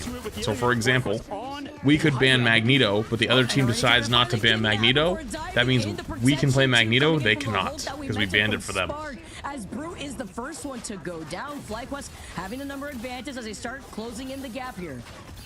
Yeah, Cooper picking up where he left off with that freeze there on Brute right away. This year Magneto in this first fight's going to be tough here. Spark Chief just going crazy on the Gamma God that we've seen in Hulk. But Tap electing to play Hella from the flank angle. I like that. Energy's going to have to keep an eye on him if he plans to not let him get too many picks here. But right Can you say someone who's banned? No, they must be saved before they're banned. Yeah, imagine being on the Dios right here on the Ultron, and you're looking at Tap being on the Hella, and then Avery being on the Punisher. 2 hit scans that could definitely try to deal with you, but luckily on this round though, you have these 2. He must be saved before the ban. Falling a little bit low. The extermination though is gonna be able to bring him right back to health. Yeah, Adios already getting the extermination, but Tap again if he's left unchecked there from the I don't think Magic's gotten banned a single time or played a single time. Even like Penny and Thor and Black Panther have all gotten played. Even Rocket. Magic is one of them that just hasn't. At least they stalled for I think like Mr. Fantastic. 35% as they're gonna be able to now flip the point, and we really get to see some Doctor Strange portal plays from Adios. Yeah, Adios getting that. Oh, Magic, Fantastic, and like, well, Widow got played out of Spawn one time, but when you have Spark Chief on the Hulk, why not, right? The King of the Sea can do his. I'm trying to think if there's any others that didn't get played. Vest now trying to get an opening here and get some poke damage as Adios is going to try to join in. It's funny, every stream you explain how bans work, it's even funnier that it's every match. Welcome to being a streamer. The best analogy I've ever heard is that being a streamer sometimes is like working in a nursing home where everyone has Alzheimer's, and you know it's not their fault that they don't know or don't remember, or in this case have not been told, but it's still equally as like, oh, commenting the Prime. As the lamps also come up from both angles. Now cool is that we can now see some of the players kind of home face cams there and what they do. To be honest with you, communication means absolutely fuck all on ranked. Unless you're top 500. It means absolutely fuck all. It's all mechanical. Forcing Wolfles to get the fate of both worlds out there, and right now Cooper doing the same in matching, and Energy though is going to get rid of mechanical or game sense, depending on where you're at. That pick now on the Ultron and keep it spicy. Almost got the clip off the map off to the very side here before getting that finishing blow onto Tap. Brute with the Techie actually looking pretty good here right now. Sent out the Namor ult. Meteor now called in from Brute, tries to find the choke point and still gets that good little right click play. Cooper as he was just trying to hide away from him. Spark also gets a reset with the whole ultimate. Now off the backboard, all he oops himself and gets the pick there on Luna. Great job from Brute there. Again, 88% Techie looking very comfortable right now. And ever since losing that first point, wow, a little bit on their rocker. 80% of you guys picking FlyQuest to win. Well, they got to get this first point to get that started. And Avery with the finish exclamation point there on Spark Chief to get the first point. Damn, Techie looking pretty good. Starting things off as strong as we were expecting playoffs to be. A little crazy out here. Nice longer stagger too onto Spark off the Bruce. This is fine. This is playoffs. So apparently the other one was group stages, but there was a finals of group stages. This is playoffs. I mean, color me surprised, but also in the interview, I think it was Blur. He's like, "Hey, we're not underdogs. Ray, I'm now going to tell you. You guys may not know us. I know respect I'm going to tell you now. You need to improve your listening skills because I just explained it. Though, the Punisher actually being a problem. And if you consider it right here too, that was exactly what they had protected aside from the Mag. If you somehow cursed FlyQuest, that would be hilarious. It wouldn't be the first time. I've cursed multiple teams. Was that indicator to lean into Avery's strength? Yeah, absolutely. There again, player of the week for us was Energy, and Wolverine. That's tough. Didn't get enough there from that one. So we are going to have a switch up here. Audios is going to be going, and switching as Energy is going to be going to Namor as Bast and Black Panther gaze upon us here as we enter the map. And looking at it, we have Audios back on Ultron. We get to see the flexibility coming out from Techie. It's not about the flyers here from Avery. It's about being utilized here on the Punisher. Look at this turret explosion spam. Oh my, he just went from 60% ult charge to ult. Did you see that? Literally from 60 to full. I'm trying to get SK back on Rivals? Yeah, why? I mean, listen, if you're FlyQuest, you know right now who is the person doing the job, and that is Avery on Punisher. You got to make sure that you can track him and get him eliminated, making Audios' time just rough out there against, you know, both Hella and both hit scans. This could be a tough job. A Spark Sheep does get the elimination, does get the pressure on tap. Will comes out, and the whole C follows behind Moby Dick as they get the triple to open up this point. I mean, the old man in the sea gave me a little taste of that as they found themselves drowning on that boat before backing away. Now, this is still trying to harass Cooper, or rather the other side of Wolffuls, who does have that Luna ultimate.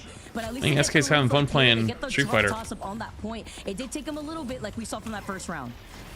Yeah, I like the switch up over there to Namor. That's going to be clean as we've got now a few ults online for Fly. Techie's going to have pretty much everything in the bank. Blur's going to open it up there, doing it all day with Steve Rock. Yeah, this is like my normal volume, but it must have been fucked up earlier. Which is actually huge, and a job well done as he backs up to his team. The Fate of both worlds not available after the Freedom Charge that's forced that out from Blur, and they have a plethora of ultimates, 5 on the board here for Techie as they have the ultimate advantage going into this next fight. Yeah, we've got the purple ball up, and good fade. Unfortunately, does not connect, and he goes off the back glass there. But we do have the Goddess of Death going up top, trying to get a big pick. But we have the Meteorium going up. Vest has landed these all day in the group stage, but the Loki Lanterns keeping everybody protected there. Avery in the combo wombo that we saw plenty in the group stage as well with the Luna, but the whale. Oh, you know what I forgot to tell them when during my interview? I forgot to tell them about how the players from some teams come join my stream and they're like, oh, root for us, and I'm like, is it actually you? Tell me what your band phase looks like, and then they tell us what their band phase looks like, and we're like, oh shit, it's them. And so we yoink their band phase before it even happens. 2,000 plus pounds, way more than that, of the whale on them and eliminating. They did use a lot of their economy. Wolffuls does have an ult ready to respond. It was 100% accurate because it was actually him. It was actually the guy who plays in it, or who was playing in it. Is creeping about is Tap, nearing that 85% in favor for FlyQuest right now on the point, but then you have to worry currently about the No More Energy in position with those squids, while the rest of FlyQuest continuously press in front of Techie's front lines. Yeah, Vest, I like this little point here, poking forward, getting that pressure on Energy to follow with Audios. Beautiful picks as things get going, and not only that, they use the Wolffuls Fate of both worlds. You're gonna want that back as overtime persists. They're putting pressure on, but Tap getting that resurrection is gonna give them the momentum they need, Vicky. After getting that pick 2 onto Energy, big first pick here just to flip this point. It made Wolffuls using that Fate of both worlds worth it here in this second round at the very end. Cooper actually reflecting the same thing here, and now the reset from Spark being on this hold before trying to jump away back into Cooper's line of sight. Vez turns around, he sends out the meteor, he does boot out currently over to the other side, just trying to help out Spark as he was falling. I love how fast they killed that Hella. Would have killed their backline. To just disengage on the Goddess of Death. Oh, they bubbled him! Oh, they bubbled him! They bubbled him! They bubbled him! CC here when you're on the Punisher using that final judgment. Yeah, nice hiding, a little hide and seek here from Avery. Yeah, so all the teams caught on or have found a way to deal with the Punisher winning every fight. Just go Namor. Jungle Bell, Sting the Prime. Comes out from Ad there, the Loki copy that's going to give them all the pressure and sustain that they need. Eternal Bond also doing favor for FlyQuest here. Spark Chief trying to get the most of what he can put out with the Hulk here. Groot now trading with energy, and at this point, momentum going back over to Techie, 23% and climbing. Loki holding on though to that ultimate, using the fate. There's many reasons why you could be getting this RP. Time for Techie to take care of these squids, and now delay here as they're gonna start approaching that 40% mark after flipping it at 0%. Yeah, honestly, I love them throwing out the Hail Mary a little bit with Wolfos to open it up. Yes, you know, it's definitely going to have a lot of punishment if you don't get the point, but they capitalized every receiver in the end zone. They scored multiple touchdowns, getting that point up now to 50%. See, though, if they could take it all the way home, though, Blur does have that Eye of Agamotto after going over to that Strange Brute 2. You know, it's so nice to have a DPS that shoots the squids, huh? Going into this next fight, another whale coming to the other side. Blur this time. They continue. Oh, that's a big kill, actually. Energy. I feel like they need to reset right now. They're barely escaping them, but unfortunately, oh, that's a big D-Mac. Cleaning up right now. Avery punishing heavily. Adios just has not been able to get much going with both of those hit scans. Down to one fight. Just popping off. We've seen so much great Punisher play. One of the most banned heroes in this tournament, showcasing why Frank Castle is an absolute unit within. Well, yeah. And that's why you're seeing the change too from energy. He's right. You're comparing your diamond to plat level gameplay to the literal top of pro play. I hate to break it to you, but these guys rarely miss shots. They rarely miss ults. The reason why they have so much coordination is because if you just popped a random ult on some player, they would absolutely just eat it. No problem. You need to have like Punisher ult. You will always see a support ult come out with a Punisher ult every single time, and then the mag will say bubble. Why? Because otherwise that guy's getting absolutely one shot while he can't move. That is not going to happen in your plat game. You're in plat, like, and I mean this like with all due respect. The people in plat can't hit straight headshots. Actually, a lot of times they can't even hit straight body shots. So, you can literally just. Which, by the way, holy shit! Did FlyQuest just get rolled? FlyQuest just got shit on. That is crazy. Over the 1 seed FlyQuest, only dropping 4 maps, I guess. You're playing in plat. Like, you should be able to out mechanic every single person around you, and it's not even close. In Group A, but Techie, they said don't. We cursed them. Actual caster curse. Let's go. Big leafing the prime, by the way. Appreciate it. How is this happening? History repeating itself just in different forms, I guess, here, Cozy. This is best of 3.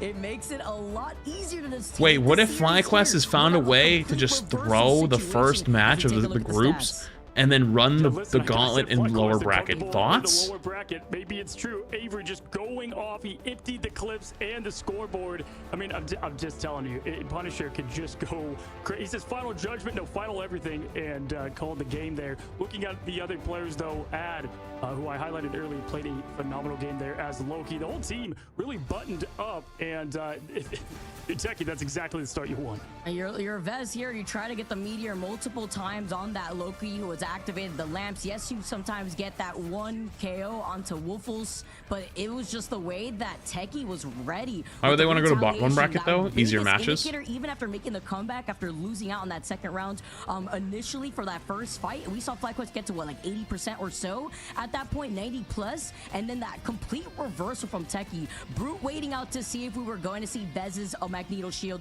Once that was used up already, then they were able to retaliate, utilize their own meteor, and it was just a losers bracket here. Yeah, cat and mouse for them to retaliate. Basically, think about what was the group stage before. Sure. Throw that out. It's like the same thing. FlyQuest was yelling at the same time, like, I got it, and then no one getting in. They all get eliminated. It just felt like each and every team fight, Techie was able to get the all-important eliminations right before things began or as they escalated. What? Brother, I gave you literally. What do you mean getting roasted, brother? I'm keeping it a buck with you. I gave you actual honest advice, and you think I'm attacking you.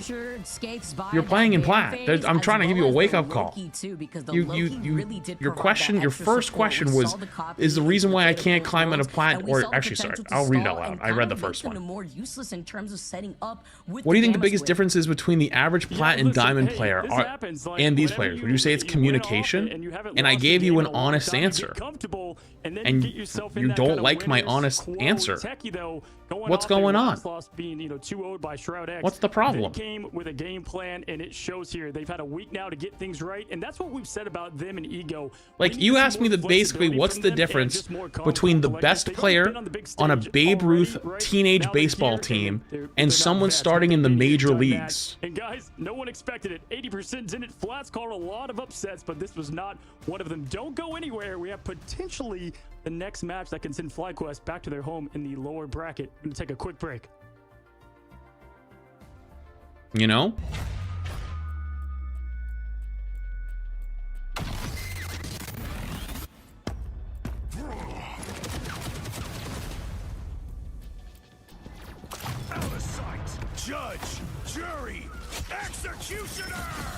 That's just how it is.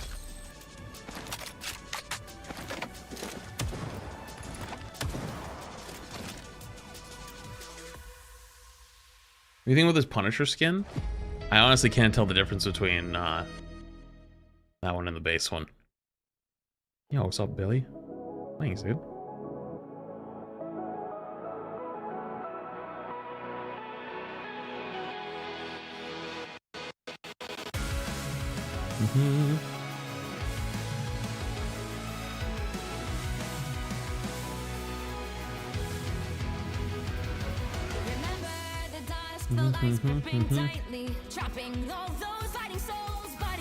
Actually, I got a little time. Let me go get water real quick. I'll be back in 2 minutes. All right, I'm gonna hit you with an ad while I'm gone. Be right back.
Across our time, I see you turning the tides.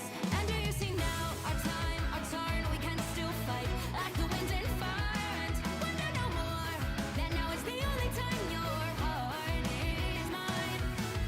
Light has fallen, darkness grows, and yes, we fight for our destiny and fate. New days smiling for the past and future. Break those chains, lead the way, fight with me. And when you wake up, open your eyes, raising up your fists and smashing through time walls. Before the rift splinters again, we are rebels till the end. Water acquired. Water acquired. Water acquired.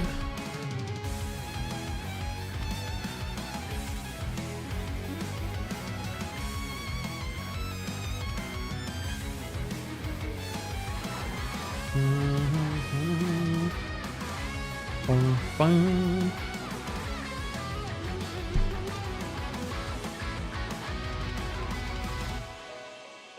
Bum, bum, bum, bum, bum. I'll check something real quick.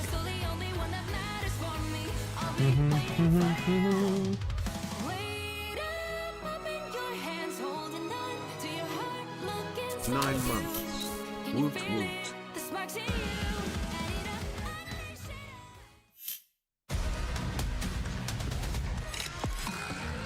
Bum, bum, bum, bum, bum, bum.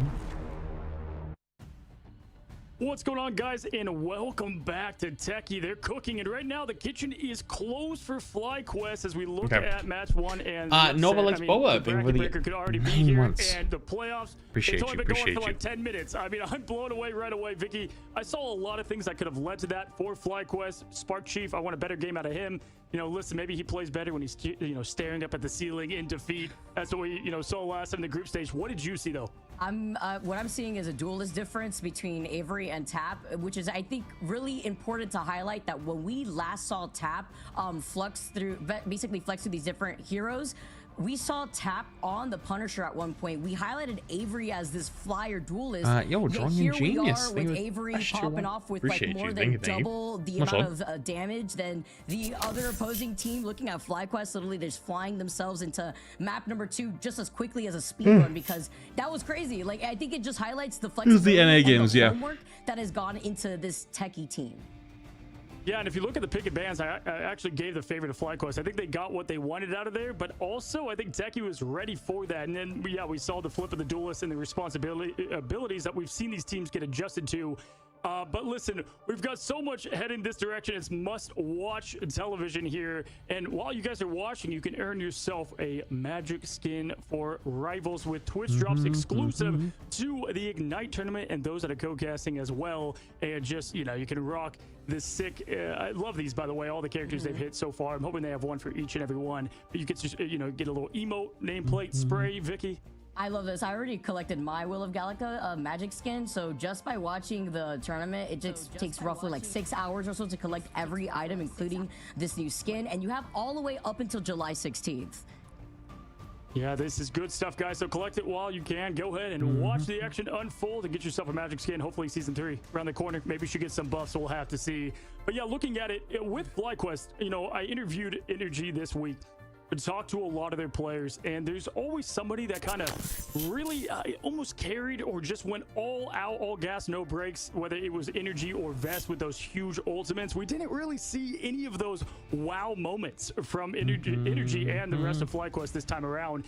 You know, so I think it's the ultimate battles that came down to it, and it depends what we'll see there, or maybe just a little bit of that winner's rust. I don't know if you could say that, but we'll have to see. I feel like just the way that we're currently seeing Energy play, Energy was not allowed to play that game, honestly. Like domination, I feel like in the earlier rounds of what we've seen from FlyQuest during the group stages, they've fallen against Solaris in map number 1. We saw them fall against Ego Death map number 1, which is kind of a deja vu moment from what we're seeing right here. Leaning into those strengths of FlyQuest obviously made the comeback, they made the run back for a reason. Now trying to iron things out in another best of 3 situation here, Cozy, moving on to map number 2.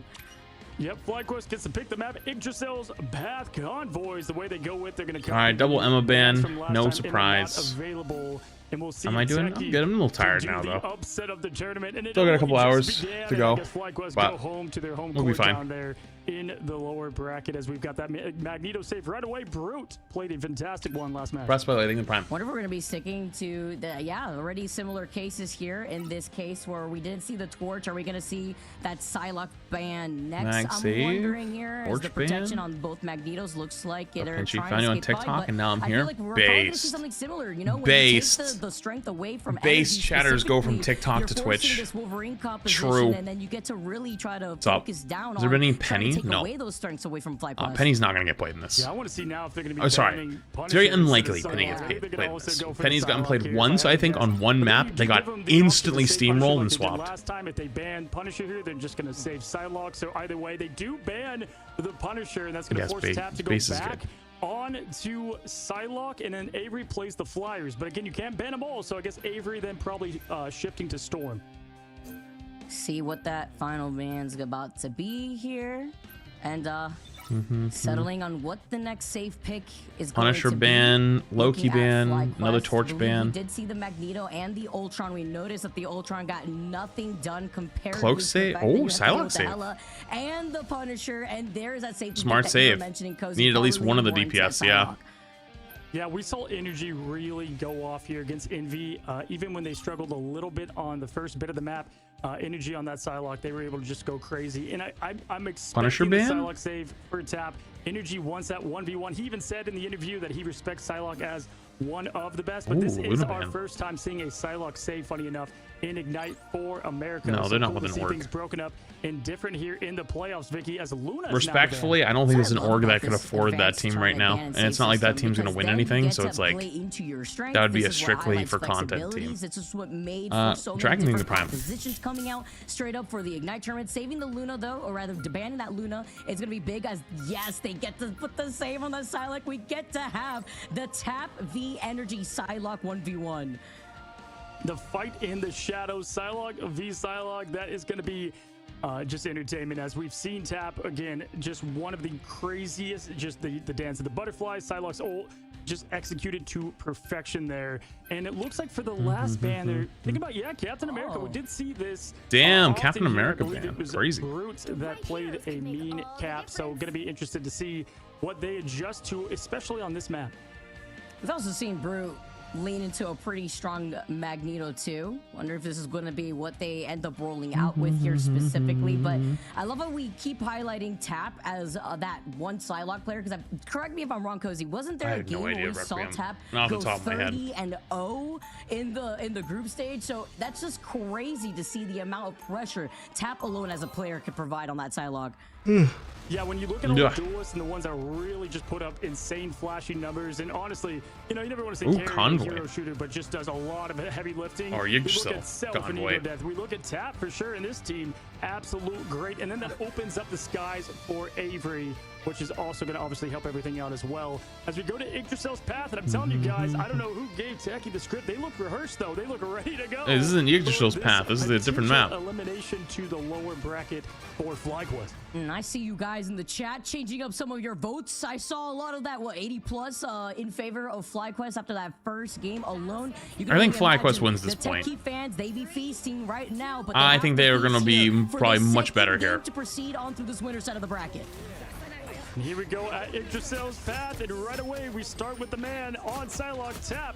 Trying to get early poke damage from up above. Expect him to take these, side corridors and maybe go behind for the back line. Trying to make it a quick assassination there as everyone else is pushing through the front. That's going to allow Tap to get some space there. Brute, though, pushing up right away on Spark Chief. And wow, what an actually spawn helm. To get things started with Brute at the helm for a triple. With the 3K here, blurred and then follow. Yeah, but they're doing the strat. Winning another dominating fight. Yeah, they're doing the from Techie. This is the spawn hold strat. After that high win. They're gonna TP in right now. They're gonna TP right on their forehead. Down and driving right through expectations. You'd love to see it as they do have a portal unlock ready to get the why did they TP so far back? Right away, Vest now flexing over to that group, getting those good close of walls to separate that. Yeah, I guess I understand why they TP'd so far back. Guys, as we saw, Omega Hurricane nerfed a little bit in this patch, but still can put plenty of pressure and most importantly use those strategist ults here. Energy needs to get locked in right now and get those picks to keep his team going. Just takes just a little bit of time, but currently see both worlds activated here for to close in that distance. This forces out the invisible boundary. Kind of wait out the invis-ult. And here comes that Omega Hurricane. It took just enough time, but stalling it out second right after that invisible. Wait, did they just get the cloak ult? Find Zelos. The strangling prison though keeps Avery floating. Oh no, the cloak didn't ult. They just killed her. Both supports are dead. But the finishing blow onto Cooper when the rest of your team is dismantled. They will have cloak ult for retouch though. Cloak died early, so they could cloak ult out onto point here from top and just go for touch at the last second. I think they're gonna do it. I think they're gonna try it. I feel it. There it is. Told you. There it is. 3 fights. And now they have ults. Boom. Misses. Unlucky. Actually, that was Techie's ult. Never mind. What the? Wait, what? Why was that? What was that ult? Wait a minute. I thought that was FlyQuest. That was so far back. Okay, never mind. Maybe you got booped. Just trying to put in the pressure. FlyQuest just completely moved back in with energy, opening things up with a dance of butterflies. And there it is, Energy getting that big pick on Blur, and yes, they still have the Agamotto ready with Blur using theirs right to be. If they get a big strange ult right here, they're gonna be set. Like full hold type set. To get it here, Spark Chief though trying to hold that front ground, and that was huge for momentum. 3 team fights in what looked like a full domination there from Techie. That is a big win there for FlyQuest. That was all opened up with the Eternal Bond, specifically from Zelos. That the Zelos had got down pretty early in the engagement of the last fight, jumping in from the skies. Oh, gets a big kill on the storm. Looking up to the skies, yeah. 2 back away, put up that Doctor Strange shield, helping them out, and they still were able to get double support ult. Although Ultron ult's more used like an offensive ult, but still. Both support ults traded for 1 Luna ult is not a great idea. Great job, but it's not going to be enough as Ad and Tap close in. Zelos falls with they might have TP back. No, he goes Venom. Go into now Venom for Spark Chief trying to maybe poke. I pop Hurricane. Too much fun. He also got the freeze too on Vez before backing away, and then now trying to finally finalize this first checkpoint here. Yeah, the double support ult was a little unfortunate. That kind of screwed him. Yeah, and so far, not extremely dangerous skies here for the weather report of Avery and the ultimates. I would like to see those land a bit better, but it's getting the job done. Cleaning Are you gonna swap back or gonna stay Venom? Would probably be the only thing Techie needs to adjust. Other than that, keep rocking and rolling. Play loose, have fun. We're seeing it right now with Blur ready to rock the Agamotto. The team. No, it wasn't Fat Finger. Right now, it was definitely intended. Getting close to that invisible boundary as well. We need to see FlyQuest stagger these. Well, Ultra's used more offensively, so it wasn't used as a defensive. So he was going for kills for it, but they just Luna ulted and then got more value. See how he's using it right now? This is how he would have used it anyways. This is how he did use it. They've used up this extermination, and the Dance of the Butterflies is also up here for tap. As Blur now comes in with the Eye of Agamotto here, gets blocked out. Vez now being able to retaliate, moves up to try to get the Agamotto themselves. Big Agamotto, we've been seeing it all week, and with the finish there in the Eye of Agamotto, it sees all, including that team wipe.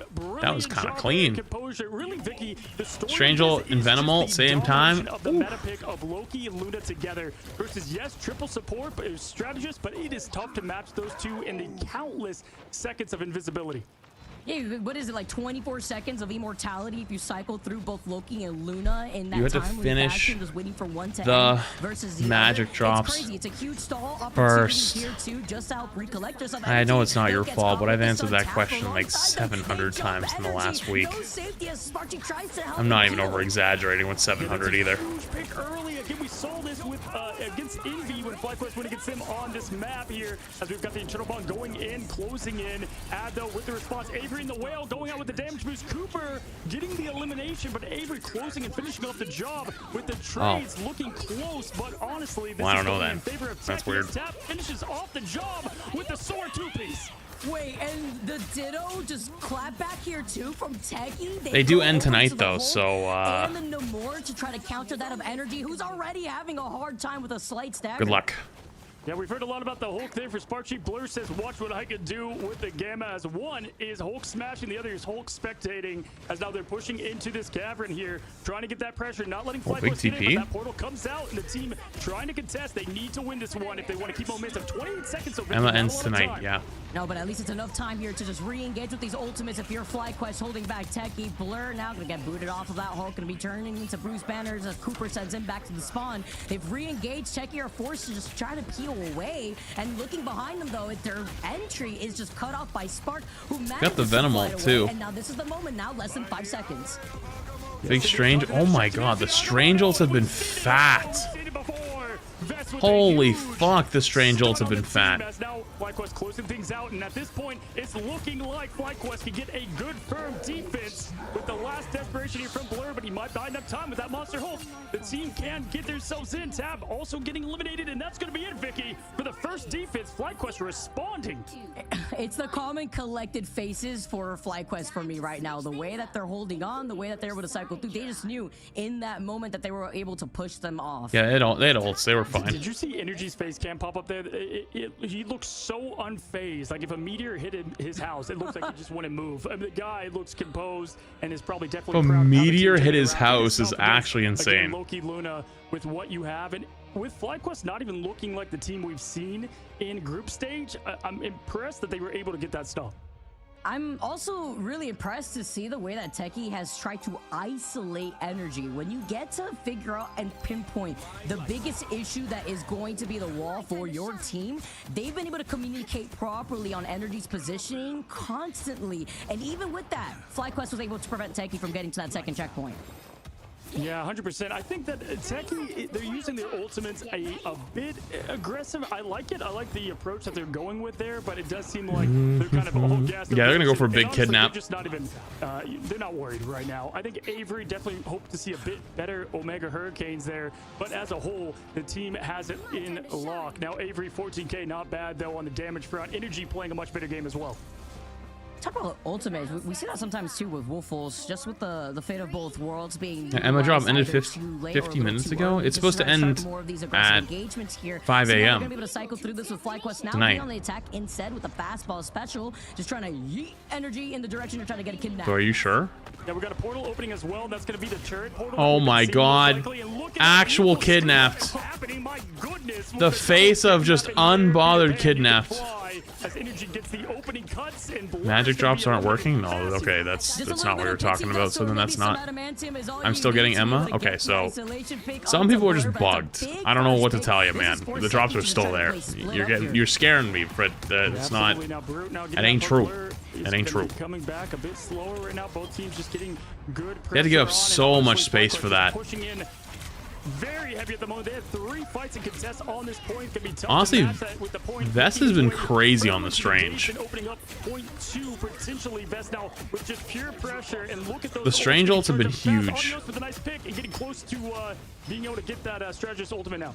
Oh, FlyQuest saying they don't need no more Gamma Squid here in their favor before Techie now force their way in after Tap gets sent out here. And that does have the God of Mischief, and he uses it and gets shut down in the process. The beautiful follow between Energy and Zealots with that Terror Cape has just been the nail in the coffin to allow FlyQuest to get this first checkpoint.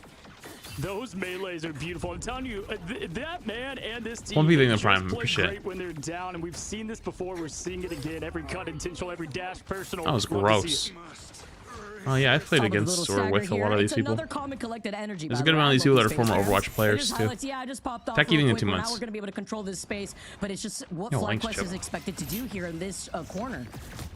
Yeah, and just looking at the ults too, I mean, right now, you're in favor of FlyQuest with the momentum that they have there. They've got 30 of their strategy ults ready. They can get a huge Agamotto here to really make things tough, as Avery is just trying his best now, going to try to use the Blessings of the Deep early as the Extermination goes out. The Magneto goes up and does not get a connection they were looking for to try to stall this offense. You talk about the reaction from Aldios. Just big Strange ult coming up here. This Strange ult might be the difference maker. I'm calling it now. I'm calling the shot. It's then answered back and countered by Cooper and the Strange ult going in right here. This could be a fat one. Knowing it was going to come eventually. Yeah, unfortunately, too, Magneto just not getting that connection, throwing at the meter and just going right off the glass. No basket here. We're seeing everything at the end of this Luna ult. These teams here, as there's 4 minutes on the clock, you would think it's almost overtime with the aggression, but luckily here, Techie is able to fight back. Vest now just forced to back up. Nah, they had to back away. They lost too many. He just saves it. It's a good save. Petty is better. Real. Thank you, the prime. Appreciate it. Aggressive and to allow themselves to set up with this no more. Yeah, without question here, both teams now trying to get things going. Reset up. Spark Chief going back over to Venom. Worked really well in that first point against them. That's going to allow some mass pressure there. Energy, Dance of the Butterflies. He's going to look for that triple piece to open things up just like point 1. But this time, that'll make the series tied. We can pull it off. Avery, though, getting some nice farm of poke damage with those Tritons. Going right for the head, trying to get some poke damage on the flyer of Audios with the squids. Oh, but Cooper with the pull here, too, as well as the follow-up finds Avery as a first pick. Yes, Brute's about to have that meteor, but FlyQuest as well with Vez having the Eye of Agamotto before getting temporarily stunned by Blur. Dale then gets the follow-up onto Tap, which is a big pick considering the Dance of Butterflies was online for Techie. There's Vez with the massive eye. There it is. I told you it was coming, chat. The big Strange ult was coming in at some point. That was going to be the big difference maker. With the damage DPS portal coming out, trying to contest now. Techie trying to get things evened out. Tap not getting a connection. Wait, that Strange portal is insane. All gas, no brakes. Going up with the fate of both worlds, keeping the team alive and the pressure with it. It's a desperate times call for desperate measures. Do you like Coke? From Techie after coming out of just confirming, we're talking about the soda, right? Of that payload too. Ad now gets booted out of the God of Mischief. Now Energy follows up, does find Wolfos. Avery with the Eye of Agamotto though. After they've already lost out on 2. We are? Yeah, that's pretty good. Mexican Coke's probably the best. Or better. The sugar cane, that's better. FlyQuest have shoved Techie off this payload. They did not just take the fight, they directed it. And yeah, I had a feeling FlyQuest was going to be fine there. Their Strange ults were insane. They were a little... The first round kind of looked a little... interesting, but that one they looked much more clean. They needed that here. Best of 3 situation. Again, it was a little bit of PTSD moment for FlyQuest, but they had to let Techie know, all right, we won't be getting got another time around as Cooper gets the MVP after that second game. I'm telling you, watching these face cams crack me up. Energy just looks like he's not face at all, playing the best Psylocke that I've seen on the biggest stage. I would be, my face cam playing this game would be something of embarrassment, let me tell you. But looking at the final stats, Vicky. Well, if you're on the TikTok side, you should come over to the Twitch side or the YouTube side, whatever you want. Final hits, both Vanguards and both Spark Chief. I actually get to see the entire stream. Really or screen, sorry. Doing a better part on this map. And I'm not surprised too, because I feel like when you see FlyQuest go Gigas Drill, like this is a really strong map for FlyQuest. They've won it against Solaris when they were down that one map as well. They won it against Jobless Bums, and this was also the map that started that momentum here for FlyQuest versus Envy before Envy had taken that 1-game-3, I believe, onto Clintar, and then FlyQuest then took it over Envy in that last game on Krakoa. So they're playing to their strengths here, including adding that onto the maps. Yeah, and it felt like kind of Techie and Fly swap places in terms of performance with ultimate usage and lineups. We saw them they did to perfection Techie on domination. And Techie was really good first round. FlyQuest looked a little sloppy, but they've got it together now. Beginning there too, Energy a couple ulti once back, but things just locked in, and we've seen that time after time. When the man needs to step up, he does, and the team follows with him. Fantastic job.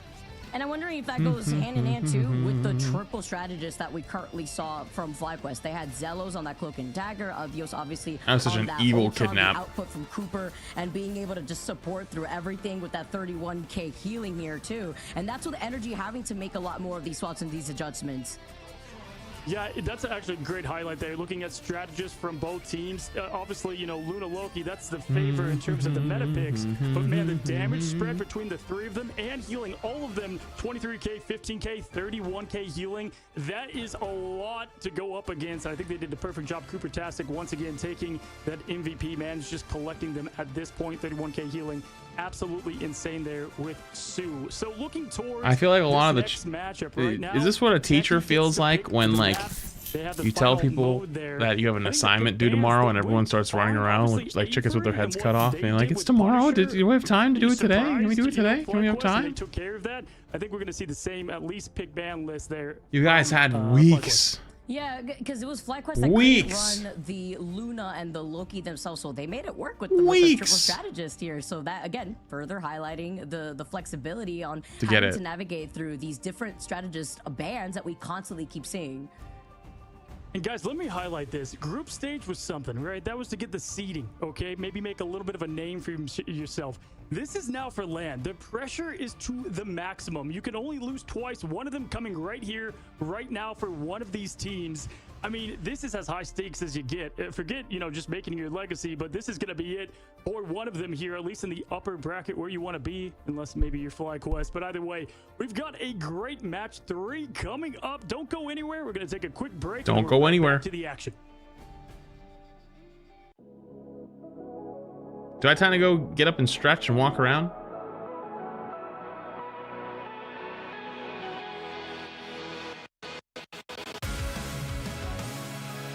How does this low ceiling game have a $3 million tournament funded? Skull emoji. Okay, if it's that easy, why don't you participate and win $3 million for free? Seems kind of simple, right? Who wouldn't want a free $3 million? You got it, King. Just curious.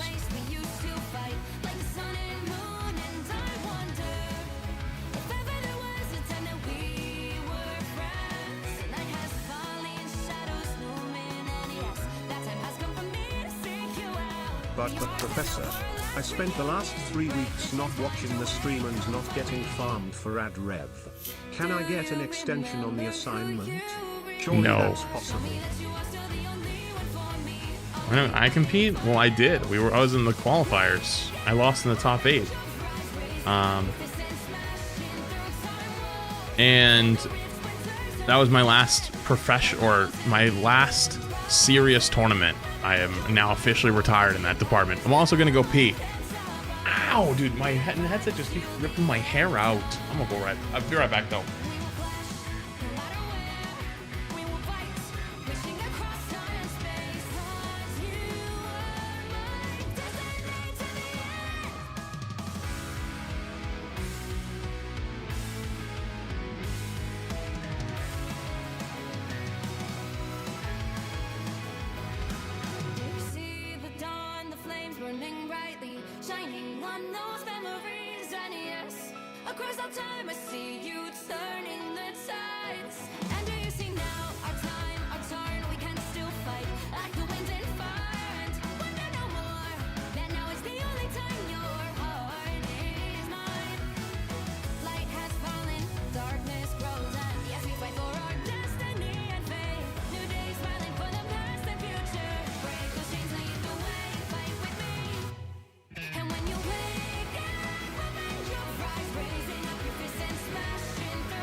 Show me that you are still the only one that matters for me. I'll be waiting for you. Wait up, open your hands, holding on to your heart. Look inside you. Can you feel it? The sparks in you. Add it up, unleash it. Wake up, open your eyes, raising your fists and smashing through time walls. Before the rift splinters yet again. We are rivals to the end and rise up, open your minds, hold on to your powers. No one can stop us. We are rivals till the end of time. I made it back in time. I made it back in time. I made it back in time. Time.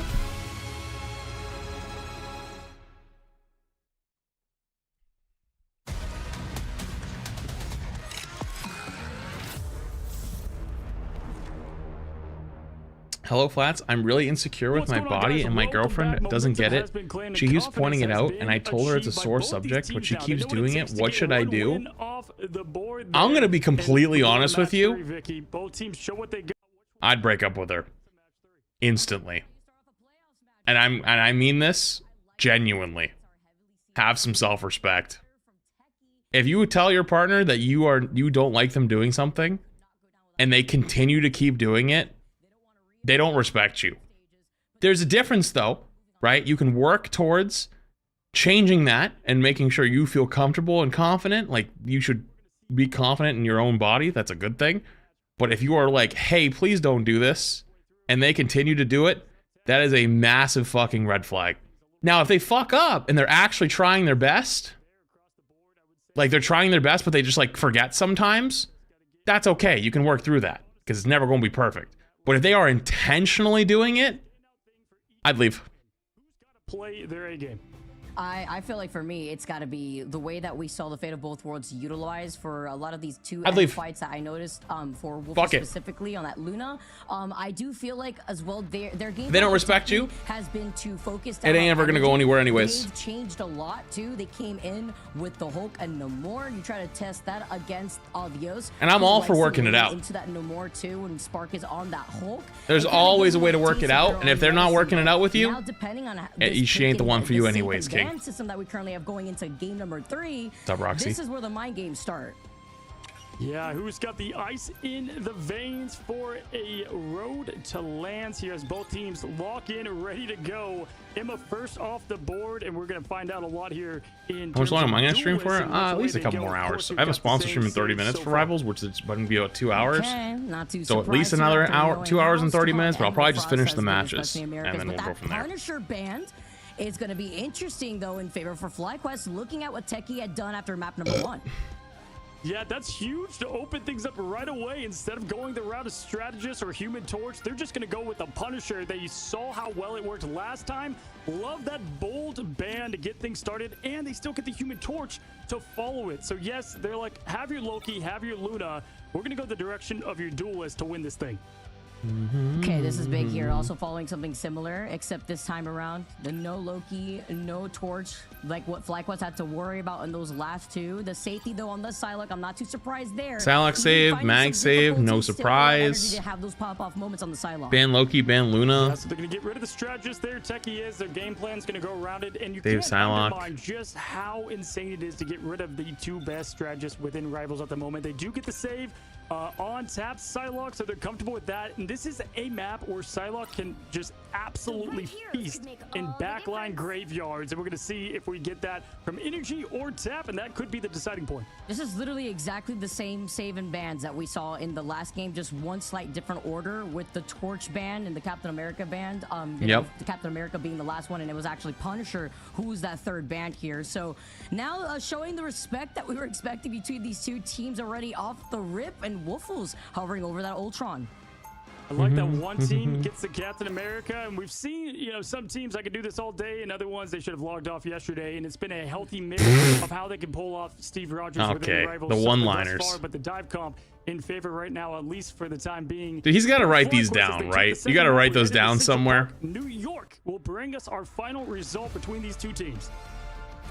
Love this map, by the way. Squirrel Girl living rent free. Yo, Stromboli. Park. Thank you for the prime. From my girl, Appreciate as we get to see what the chat has chosen, what their preds have been, and FlyQuest 65%, but it's slowly going. I detest the down, purple map, so I guess I'm chilling. that What about the red compared one? To our first game where chat had presented it as 82 plus, I believe.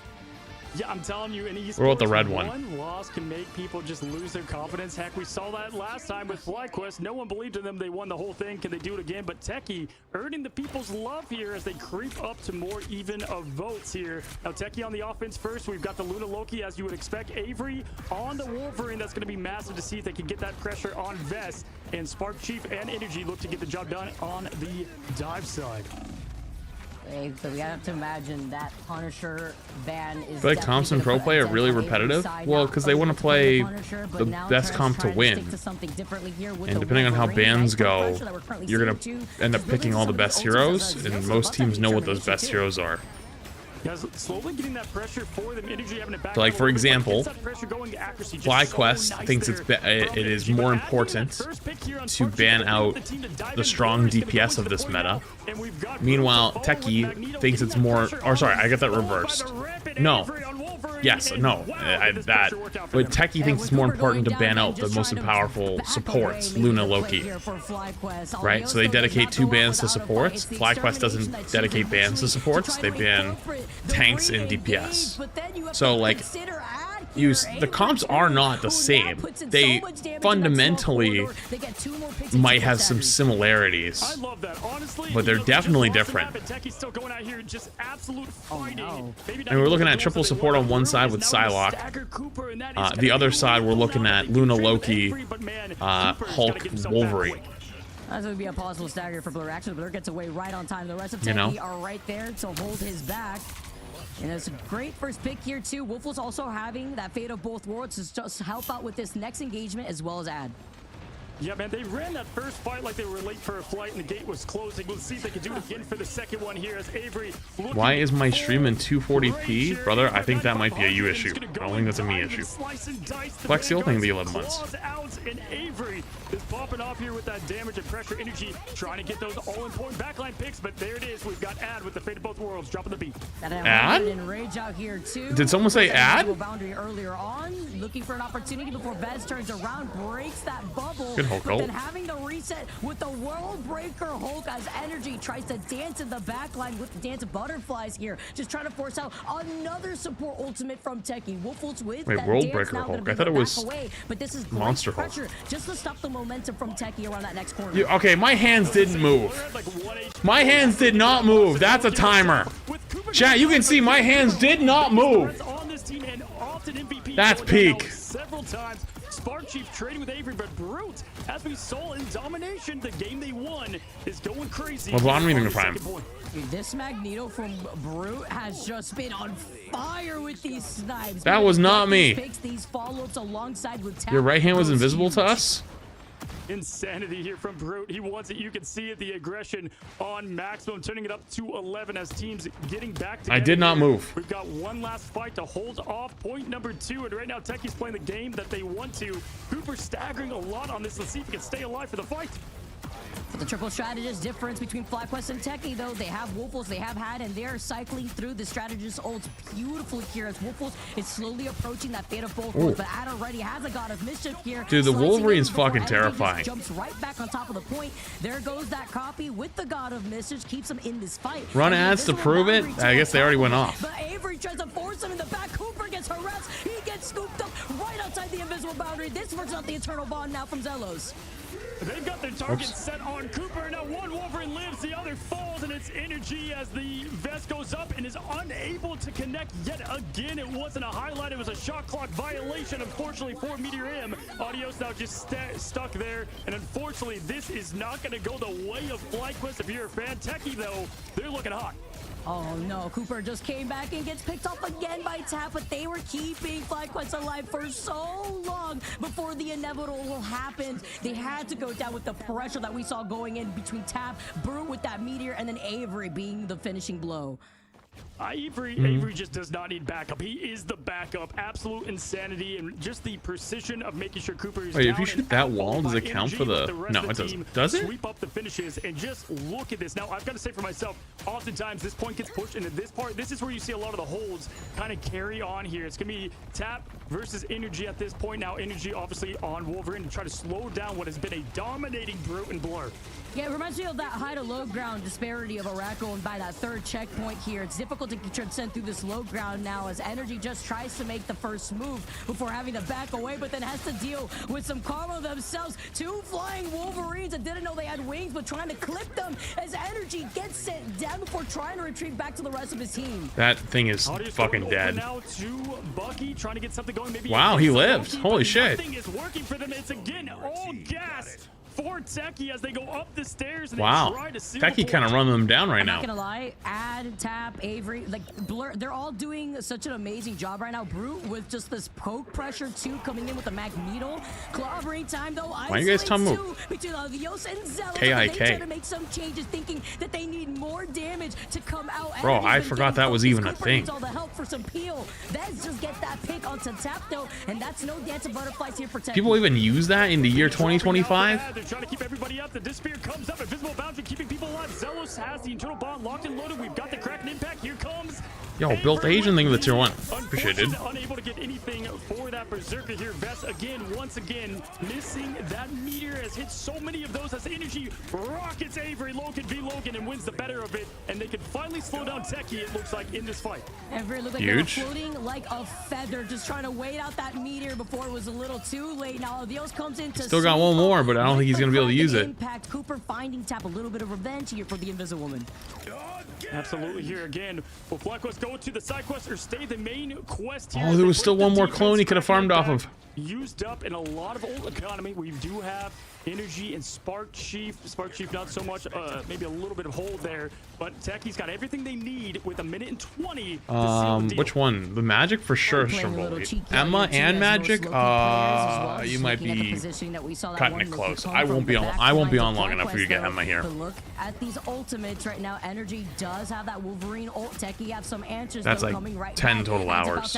Actually, no, you can't. You're cooked. Right back to the rest of FlyQuest, and Bez takes a lot of Have you just got here? Yeah, you're cooked on Emma, unfortunately. It ends at 5 a.m. and it's currently 8 p.m. That was huge, and Energy used his ult on top of that to try to match the two that Tap got out, but unfortunately did not match it in the Dance of the Butterflies. Could have been the dance to win it, as we now have both dances out. We have Cooper, Loki there with the ult, and now Adios is trying to hold them back. There's only 2 meters left, 2.68. Can they do it? Another Kraken, by the way, going in again. Holy shit. The finishing blow needs some help here from Energy. Avery now finds Get the Loki clone for the reset. Get the Loki clone for the reset. Ooh. Only so much Adios could do with his damage output over. Damn, this is a good cap though from Techie. Stalling for as long as possible, but with 16 seconds on damn, Techie looking good. The finish line. They've got the sledgehammers out. They're looking to break the bracket. No one giving them a chance. They're going to show exactly who they are to America if they can. Am I crazy? These drops been live for like a month now. It's been a long time. The Emma drops have been going on for a very long time. The Emma drops have been thing for like 3 weeks. Break the bracket, break everyone's predictions, break chat predictions. This is insane right now. Yes, you have a few seconds of time to spare. FlyQuest now on the opposition have to take this payload all the way at the end of that third checkpoint now. You got the Emma drop 27 days ago? Yeah, that sounds about right. The backline really just opening up the space for his team. Energy tried to match it there with the Wolf ult, and again, just unsuccessful to get it done.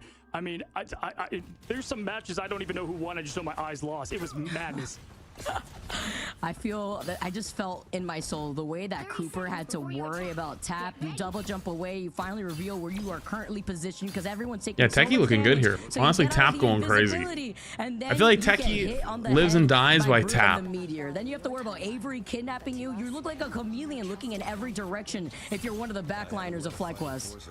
And I highlighted Ad before. Are we ready for the penny drop next month? No way, don't say that. Eliminated only 8 final hits. I like having an increase in viewership for drops. 11 for Tap by by themselves. That's exactly what you want to see when there's LAN on the line as we head into FlyQuest now on the offensive. Can they get the point as easily as Techie did? And we'll see what happens.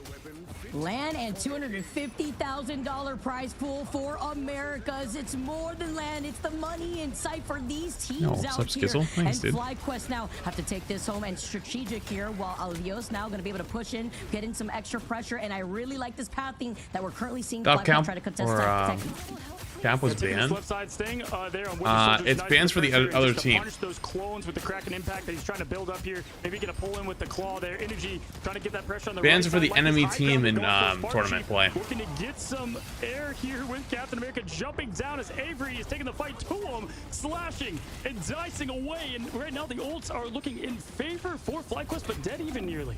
Just trying to make sure they can cover enough space. Energy gets chased down. The pillar, but Tap calls out Energy instead. Slow and methodical Glad doesn't to hear end it, up Teddy. working out for FlyQuest in this case. And after losing out on another form of damage done, Enemy will be making their way over. And Avery with this Wolverine, the plane. Oh my goodness. The win condition of his current comp.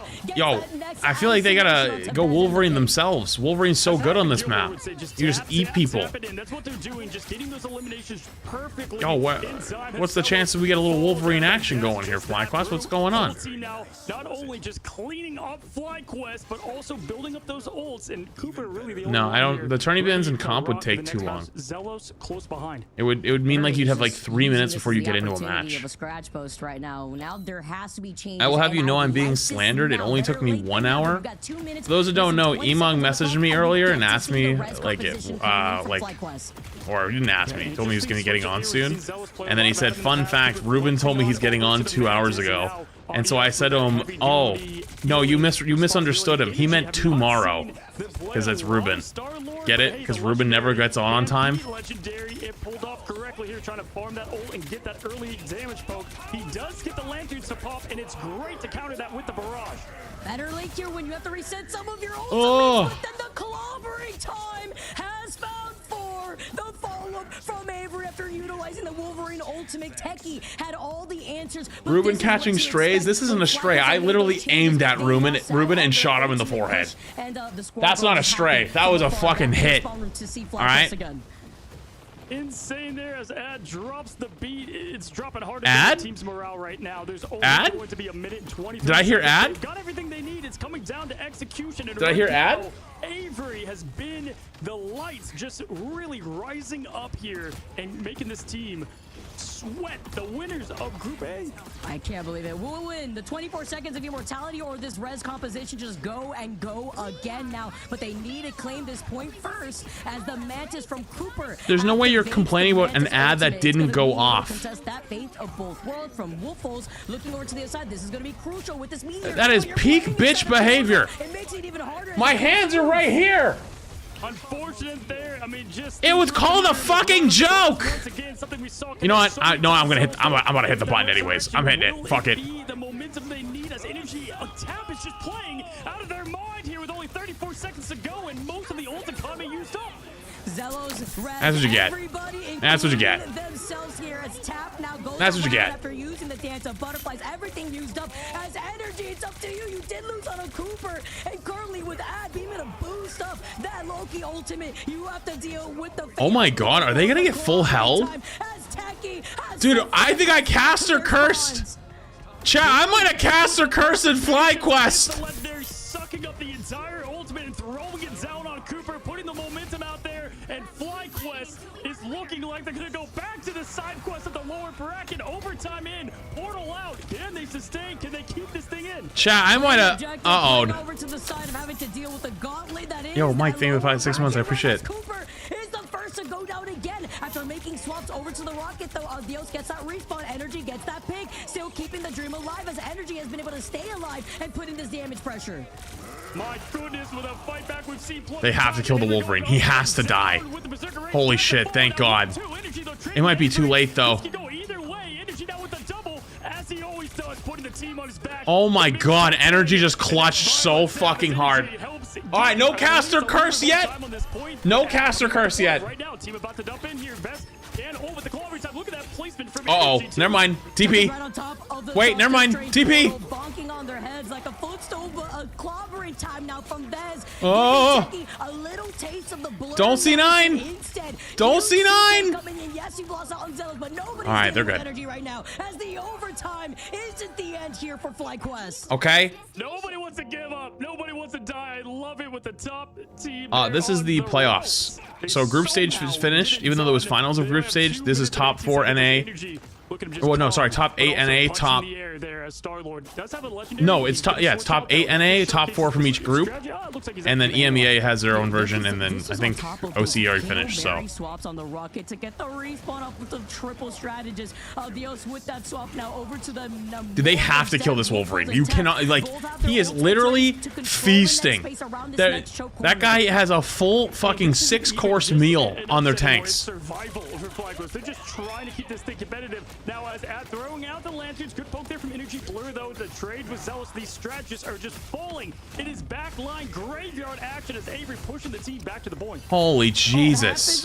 He just W keys, no fear. On Avery has been on fire throughout the course of this entire series, hand in hand with Tap. Like, what do you do? And Blur, of course, with the clobbering times that we're currently seeing. Gonna be interesting to see how this trades off. Techie has all their ults right now. There's a minute left, but if they use them right now, FlyQuest is gonna get what they need to. Survive, though. You saw Tap survive right there. They even pulled them right back in together with Cooper as the invisible boundary. Oh, good ult. A good kill, I mean. Is huge. And now they're gonna look for the. Cooper and Bez, no invisible boundary instead. As Brute sends out the meteor, doesn't find the mark. As energy flying from the sky is just continuously. You gotta. I feel like they gotta be real careful on their ult usage here. They just a lot. FlyQuest just used a lot of ults. I mean, they still have a good amount of. They still have 3 more, so they should be okay. But seeing 2 support ults and a Wolverine ult and a Lake Psylocke ult, oh man, that's spooky. Wait a second, this is not supposed to happen. We were supposed to win this thing, and they're going to see if they can get the second point to get them one step closer to it. Dude, Energy's not even blinking. Like, still in the same exact position, by the way. Just chilling here, despite what is on the line right now. The re-engagement, Avery's... Oh, they have to kill that Loki. If he kills that Loki right there...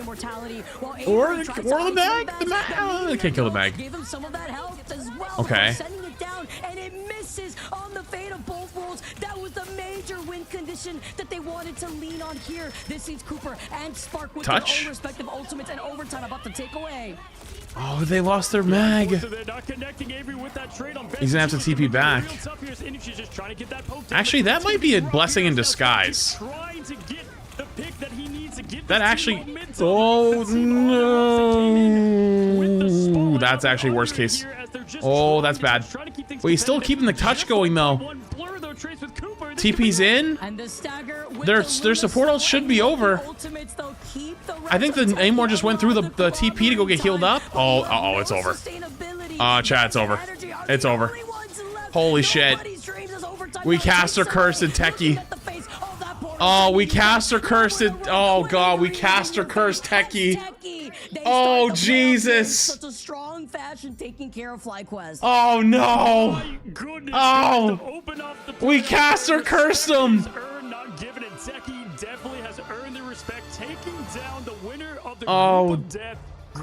Oh no. Now sent to the lower bracket and oh god. Moves on to the upper bracket. They don't like to be called underdogs for a reason.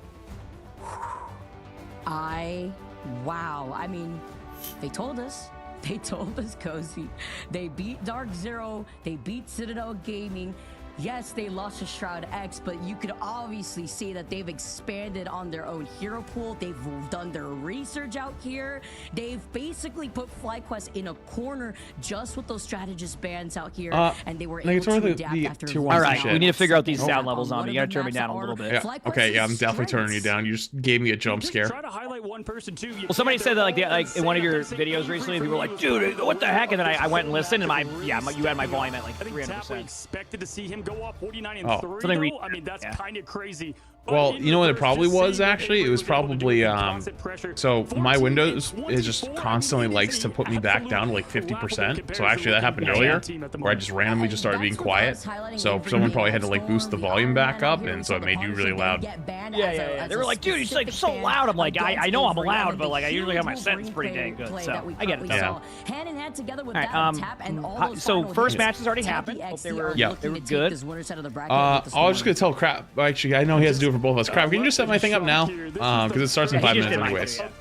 Yeah, just set mine up whenever you get a chance. YouTube and Twitch, please. Things around, new patch, new them, as we're seeing all that practice, that flexibility really pay off, and just hats off to yeah, you just missed this match, which I cast or cursed them apparently. So whoops. But Zeki are the ones that get it done to move forward, and we're just getting started, Vic. Wait, did you do the thing where you said they were going to win easily and then they just rolled? Yep. They won. They won the group stages before this. They beat the 100 Thieves, who were like the best team. Did they? Yep. And they just lost. So. Those will be fun. I mean, I love watching esports. So. Two re-engagements. It's what allowed Ad to be in that next fight, and that was a huge difference between the 2 strategists versus the 3 that was ran out by FlyQuest. Yeah, honestly, it was the difference of strategists between both teams. I mean, it seemed like every other moment, FlyQuest strategists were down and out, and Cooper, when he's not able to do what Cooper does best, unfortunately, is just not able to heal, keep the team up, and it followed an Ad with 50,000 healing. 30 KOs, that is what you want to see from the backline.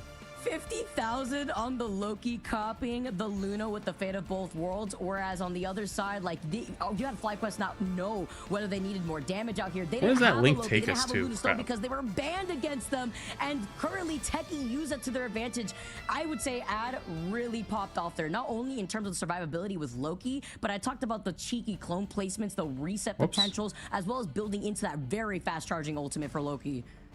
Yeah, I mean, again, and look at the position, and they all really rose up to the test. If you look at the Vanguards, just perfect play. Vess was the one with the poke eliminations, not needing to use the ultimate, and when he did, he got all the, huge displays of 2-3-piece. Well, in that time, it was Brute, and Blur was able to put up that pressure consistently.